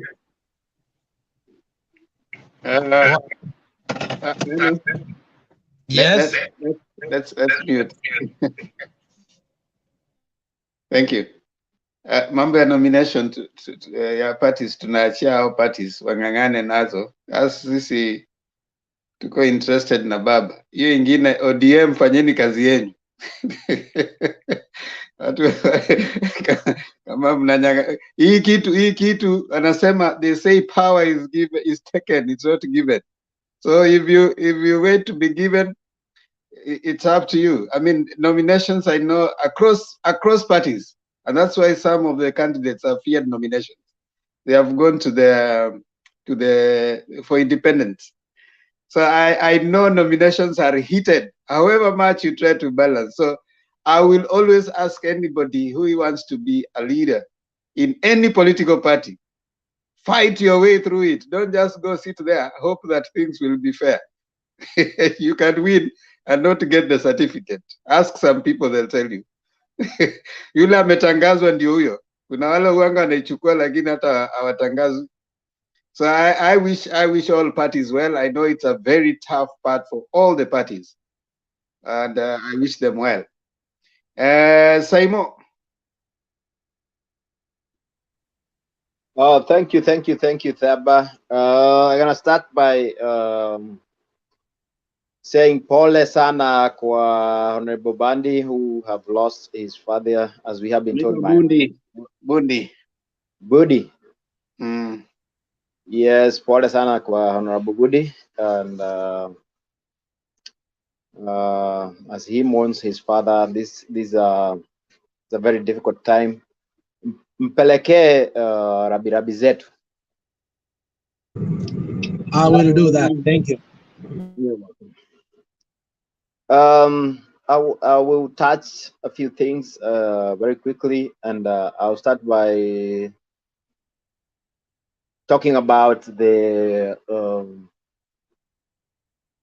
Mr. Ruto, Vice President, Deputy President Ruto, and I'll say that hiyo list yote tumepewa na Penny. I think it's just vitu zingine nimesikia, zingine sijasikia, and every time I go to look for those maneno ya wizi ya Ruto, I always get new ones. And to Mr. Ngeno, I have seen him also in the comment section, that umeambiwa again, and I will repeat to you, these are not allegations. These are things that have zimechunguzwa. They have gone to their commissions have been formed. They have gone to through the court. Zingine they are pending, but some of them have been finalized, and he has been found guilty. So they are not just allegations. One thing that I can say, somebody talked about ati Ruto anaweza sanitiziwa ama he can be cleaned. There's no way of cleaning a pig. It will still go back to the mud. So I'm not calling him a pig, but it's very difficult. It's in his system. Kuanzia 92 mpaka saa hii. It's very, very difficult to change mtu kama huyo. So if you are aligned na that kind of character na unakubaliana naye, sorry, I think this me itakuwa kama there, but there's nothing we can do about those kind of people. Now, And it's the same with the followers. I remember I had a neighbor. He passed on, and he used to say, maneno ya Christianity. When people are preaching, alikuwa anasema, don't preach to me. Mimi nataka wakati nitakuwa nikufa, mtafute zile kuni zile driest kabisa. Mimi nataka nikienda huko kwa shetani nichomwe na hizo. So don't waste your time preaching to me. I think we are getting to that point that, however hard you may try, somebody may not hear. But actually, we are demanded by the Constitution and the Bible to continue talking to these people whenever you get a chance. So, kama umetoka, I understand. Hata mimi saa ingine nasikia nachoka, but sometimes I still talk to them. Now, we'll mention something about, I wanted to touch on Boda Boda people. And I was saying, most of these things, actually, I'm a Christian. I know you can refer to the Bible, and they are there. It says very clearly, na siiti watu wa Boda Boda ati watoto, but it says very clearly that spare the road, spoil the child, or use the road and fix your child. Our watu ni watu wetu, and the president walked a very, very good, clear, thin line. He praised the Boda Bodas that have helped people in so many different ways. And he was saying very clearly they are bad apples. And these bad apples, they need to be weeded out. That's all. If you listen to the president, who combine what the Bible says, you even don't need rocket science. It is there. That's what we need to do. And that's what most people have repeated. It has to be cleaned. You cannot, Alex, you cannot try to say, kuwapaka mafuta. Don't. Tuko na wao. We have brothers and sisters. I have lost my aunt. Nimetoka hapa, amekuja kuniangalia. Akikuja kuangalia, naletwa na boda boda. A good thing. But ameangushwa. This person doesn't know how to ride the motorbike. Ameangushwa. 2 months allowed from the injuries, he's dead. You think, ukiuliza story kama hizo, there are so many. People have suffered. But there's a way of doing the same thing safely. Na tunajua watu wametumia hizo bodaboda ni wakora, wanaenda ku robbing people at gunpoint. These are the elements that we are saying they should be eliminated from this industry. The one thing that I also wanted to mention is about BBI. BBI, I know we didn't talk about it, but I feel the power that has been given to the president, to the vice president, sahi he is absolute. Ata aseme nini, ata afanye nini, nothing the president can do to get him out, unless these are the whole parliament vote, which is a really, kuna mahali nafika is too hard and it's too late. So I think when BBI will be ikitengenezwa, it also needs to talk about kuna mahali vice president anaweza kufika atolewe. Kwa sababu this is too much. Huwezi kuenda nchi za kigeni unahujumu your own president, unahujumu nchi yako, unahujumu watu wako. It's like you are coming from another planet. It's absolutely wrong. I think it is also that area, hiyo constitution ya 2010, it needs to be revisited. Na ijulikane ni powers vice president alipewa that he can do anything and nothing can be done to him. What needs to be checked? He needs to have checks and balances. One more item I wanted to say ni hizi shida zote tunaongea, we have to continue repeating shida yetu. The elephant in the room ni corruption.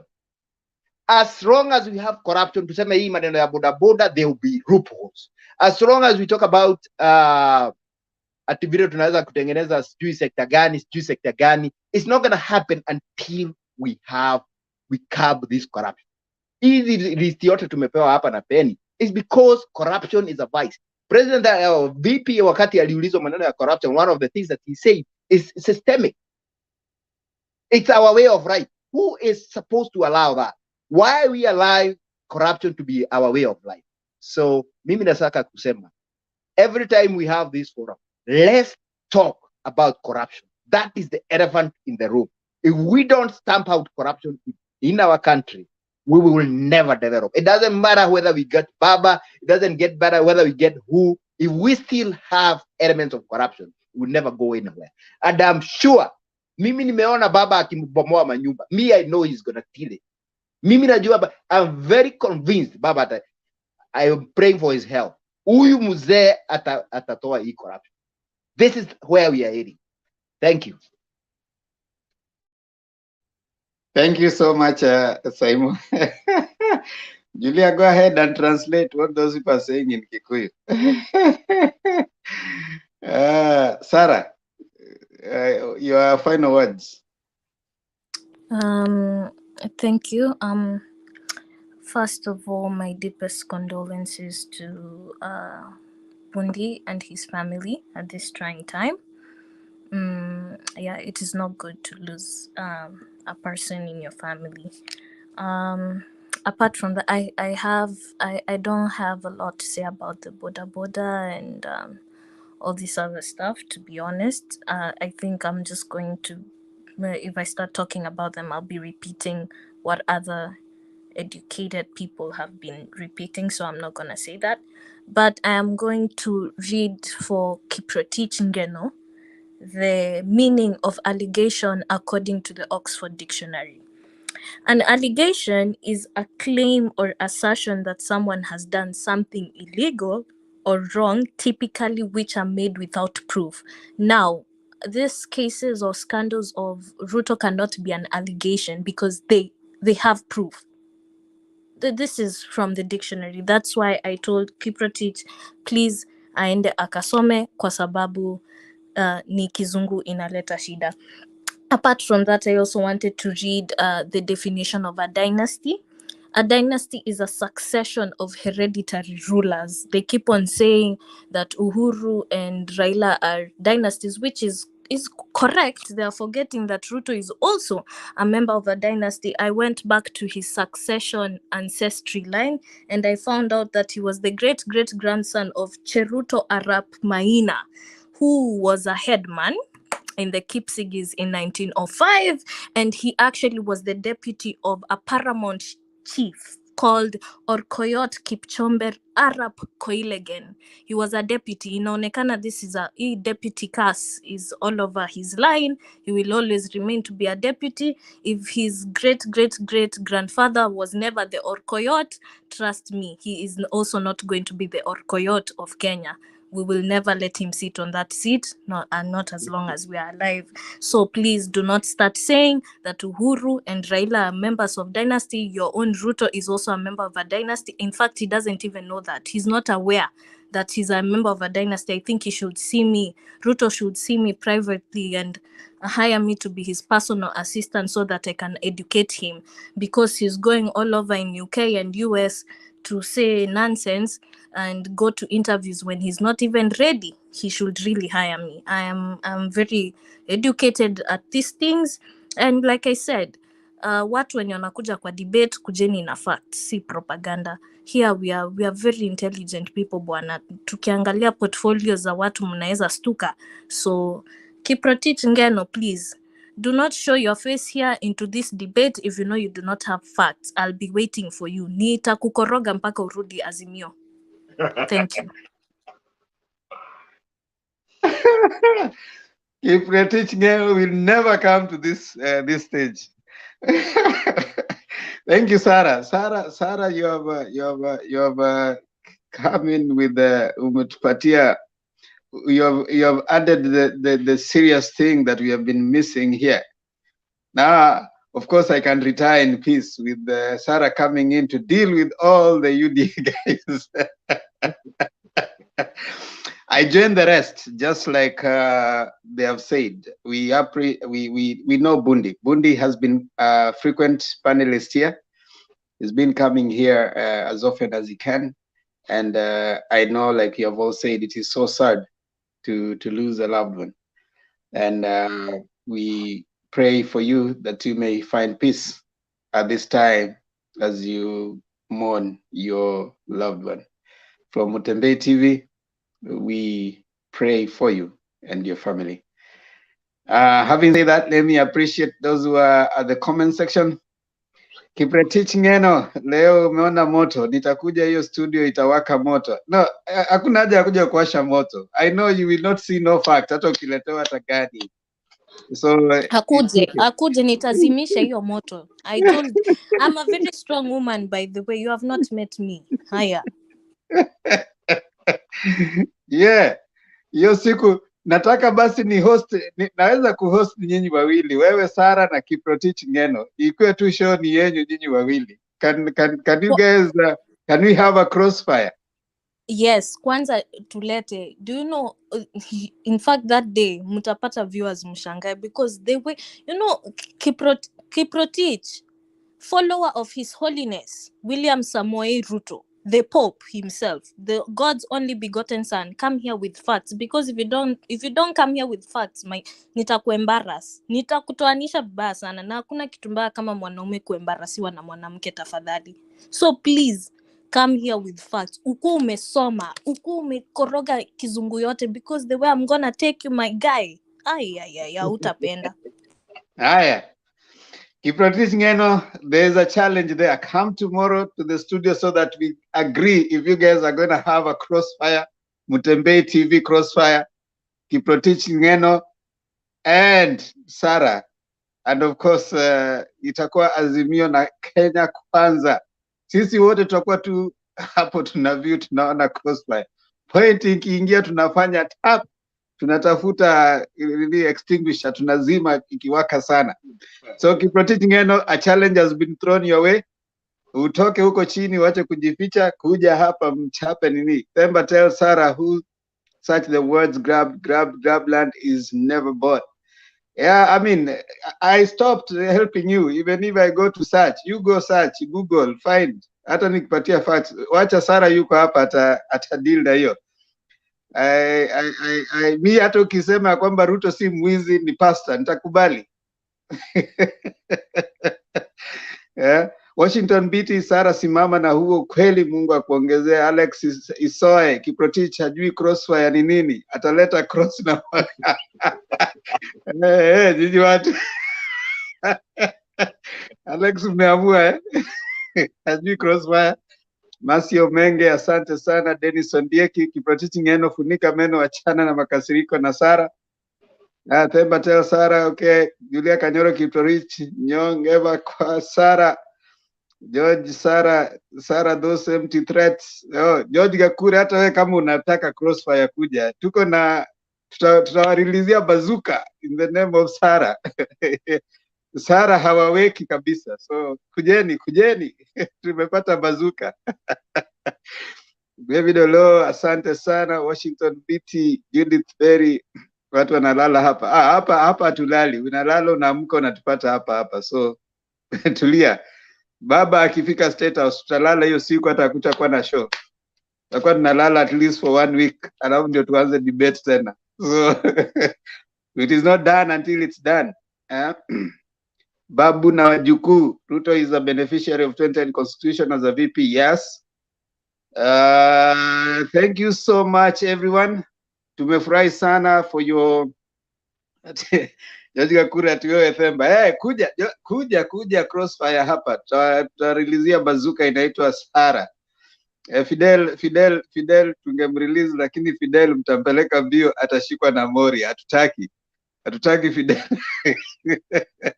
Fidel atakasirika, atafukuza hapa. Hatutaki Penya Gaka kwa sababu yeye pia atakuja aanze kusema it's okay. Sisi tunataka watu ambao wanaweza kurelease. Huyu Sara nitamchapa 10. Aya, kuja. We are ready. Thank you so much. Please do not even put my name with UDA or Ruto. My name is too beautiful to be against such people. Come on. Nimekuambia usiweke jina yangu hapo karibu na wao, lest you incur my wrath. Wewe unaona clever na Ruto ikiendanishana? Come on. Sasa unajua hiyo inaitangwa nini? Inaitwa nini Fidel? Wakati anaitwa nani? Wakati Manny Pacquiao anataka kuchapana na anaitwa nani? Mayweather. Floyd Mayweather. Unaona ile saa ile wameenda ile weighing in Unaona hizo jabs? Hiyo ni ile ya weighing in, bado hajafika the real thing. Ndio sasa hizo majabs unaona. Ladies and gentlemen, we would love to please, but we have to go. Thank you so much for your staying with us up to this time. It's indeed a beautiful, beautiful engagement. Like we always say, let's continue talking, because when we stop talking, we start fighting. We don't want to fight, so let's keep talking. This is Kenya, and Kenya is our business. Everybody you see here, they're here because they have Kenya at heart, and they have the interest of making Kenya a better place. Our intention and motivation for staying here for all these hours is that you, our viewer, can listen, learn, and make an informed decision come 9th of August. This channel is not for any side of the persuasion. So if you are UDA, Oka, Kenya Kwanza, Roots Party, I heard there's also another one, Green Party. If you want to come in and make us understand your philosophy and also policies, kindly come. We will listen to you. But as we say, always come when you're ready to share and ready to learn, because that is the better and the fun part of engagement. Thank you, Savin, Kevin, Orinda, Princess Diana, Geoffrey, Fidel, Seymour, and our bazooka, Sarah. Thank you so much, everyone, for coming on. Now, when you look at these people, they are not necessarily idlers. These are people who have an interest. They are professionals in their own merit, and they have that heart of sharing what they have. Thank you so much again for coming on. You need only 4 things, like I always say. You need a working phone or computer. You need connection. You need something to share and a willingness to learn. Kindly subscribe to Mutembei TV. Let us get to 300,000. Share as many, and when you're coming here, share to some of your friends so that they can come and learn. I've just come to realize that the globe watches Mutembei TV and they learn a lot from us. So come in and share, knowing that someone is learning from what you have. They say we never stop learning. You only stop learning when you die. So every day is a learning day. And I want to say what Alex doesn't like me saying. Socrates says that cursed be the day that you have learned nothing. So let this be the day that you have at least learned something, so that this day is not cursed. And like we always do, when you subscribe to Mutembei TV, kindly go also to my channel. And my channel is called The Themba and Lulu Show. Go there and push me. Subscribe to my channel. Subscribe. Thank you so much for those who have subscribed. It's not my channel. It's my daughter and I. I've written there the Amber, and lazima mtu ajipigie debe bana. Sipojipigia debe basi ndivyo hivyo. Yeah, so go right there, subscribe, help get us. We just have about 15 to get to 500, and then we keep on moving. Thanks all. Yeah, thank you, Alex. Now, kama kawa, kabla tujamaliza ni maombi, na maombi yetu huwa ni wimbo wa taifa, the first stanza. Kwa Kiswahili tunasema, kuna watu wawili ambao bado hawajaisema hapa leo. Kuna Man Saimo na kuna Kevin. Man Saimo amesema kweli, Man Saimo hajaisema. Haya, Man Saimo, upe ombi la mwisho. Nimesema, nimeongea. Umesema national anthem? Umewahi sema hapa tukimaliza show? Bado. Lazima you have to be prepared for that, man. You can't push me like that. You have to be prepared for a national anthem, man. You've been talking so well about Kenya and you can't even say a national anthem. I don't want to miss a word, but because that makes a big difference. I know it. Let me redeem myself. Okay, redeem yourself, Fidel. You've been blaming me for that, so I know you will never forget. Haya basi, ngoja tuanze. Mungu, nguvu yetu, ilete baraka kwetu, haki iwe ngao na mlinzi, na tukae na undugu, amani na uhuru, raha tupate na ustawi. You have redeemed yourself. Themba. Themba. Yeah, alikuwa anaenda mbio mbio ndiye asisahau. Unajua ni kama nyimbo alikuwa anaiweka ni kama nyimbo. Alikuwa anaenda mbio mbio. Hakusema moja kwa moja. Umeenda That's okay. Kumbe princess uko hapa. Usikia princess sasa ndio anazungumza. Princess yuko.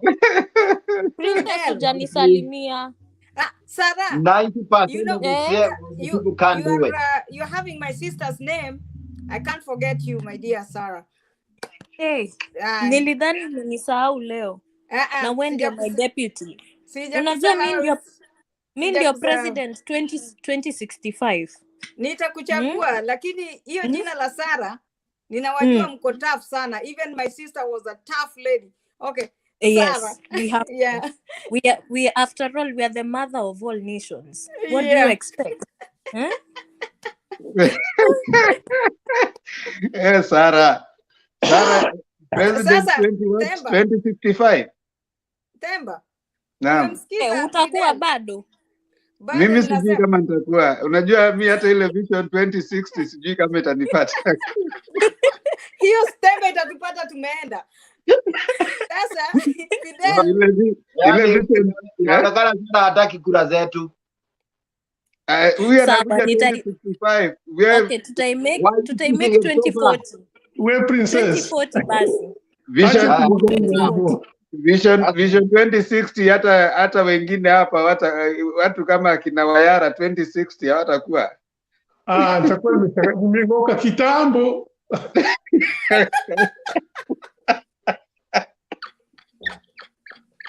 Hiyo ni kali. I will be before my Lord. In glory. To meet your maker. In glory. Haya sawa. Wewe ubinda kuvotia. Asante. Haya inshallah kuhurini tuonane tena baadaye inaanza saa. Ujaelezana maana ya hiyo nini? We princess mwache Temba. Sisemi hivyo, nasema aelezee watu kwa nini umesema hiyo national anthem. Tafadhali. Kweli kabisa princess. Unajua sasa wewe hiyo ndio maana kuna wale ambao wanakuja kufunga show wanajua maana ya kufunga show. Naona huyu princess huyu. Naona sasa yani maana tunasema ya kwamba haki iwe Mungu nguvu yetu ilete baraka kwetu na tukae na undugu amani. Yani tukikaa na undugu amani na uhuru tutaweza kwanza kabisa kujua kwamba hata tukitofautiana kwa mawazo sisi bado ni wamoja. Ndugu. Ndugu. Unajua yule ndugu yako. Simon hapa ni ndugu yangu. Hata kama hajaelewa ama hajafanya jambo ambalo yani ni mtu wa UDA lakini ni ndugu yangu. Na tutalinda UDA wewe. I'm not UDA. Hata kama ni example, don't even use it as an example. Sorry. Don't dare do that.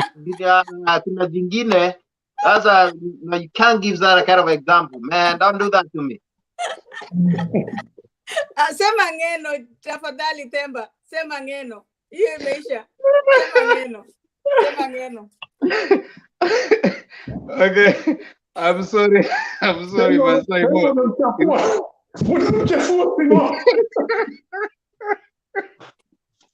Is it that bad? Okay.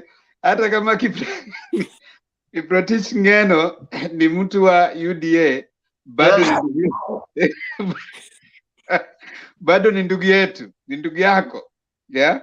So tuweze kutofautiana kimawazo lakini tukumbuke ya kwamba kila mmoja ni ndugu yetu. Yeah, tuingiane pamoja. Remember your brother and political differences.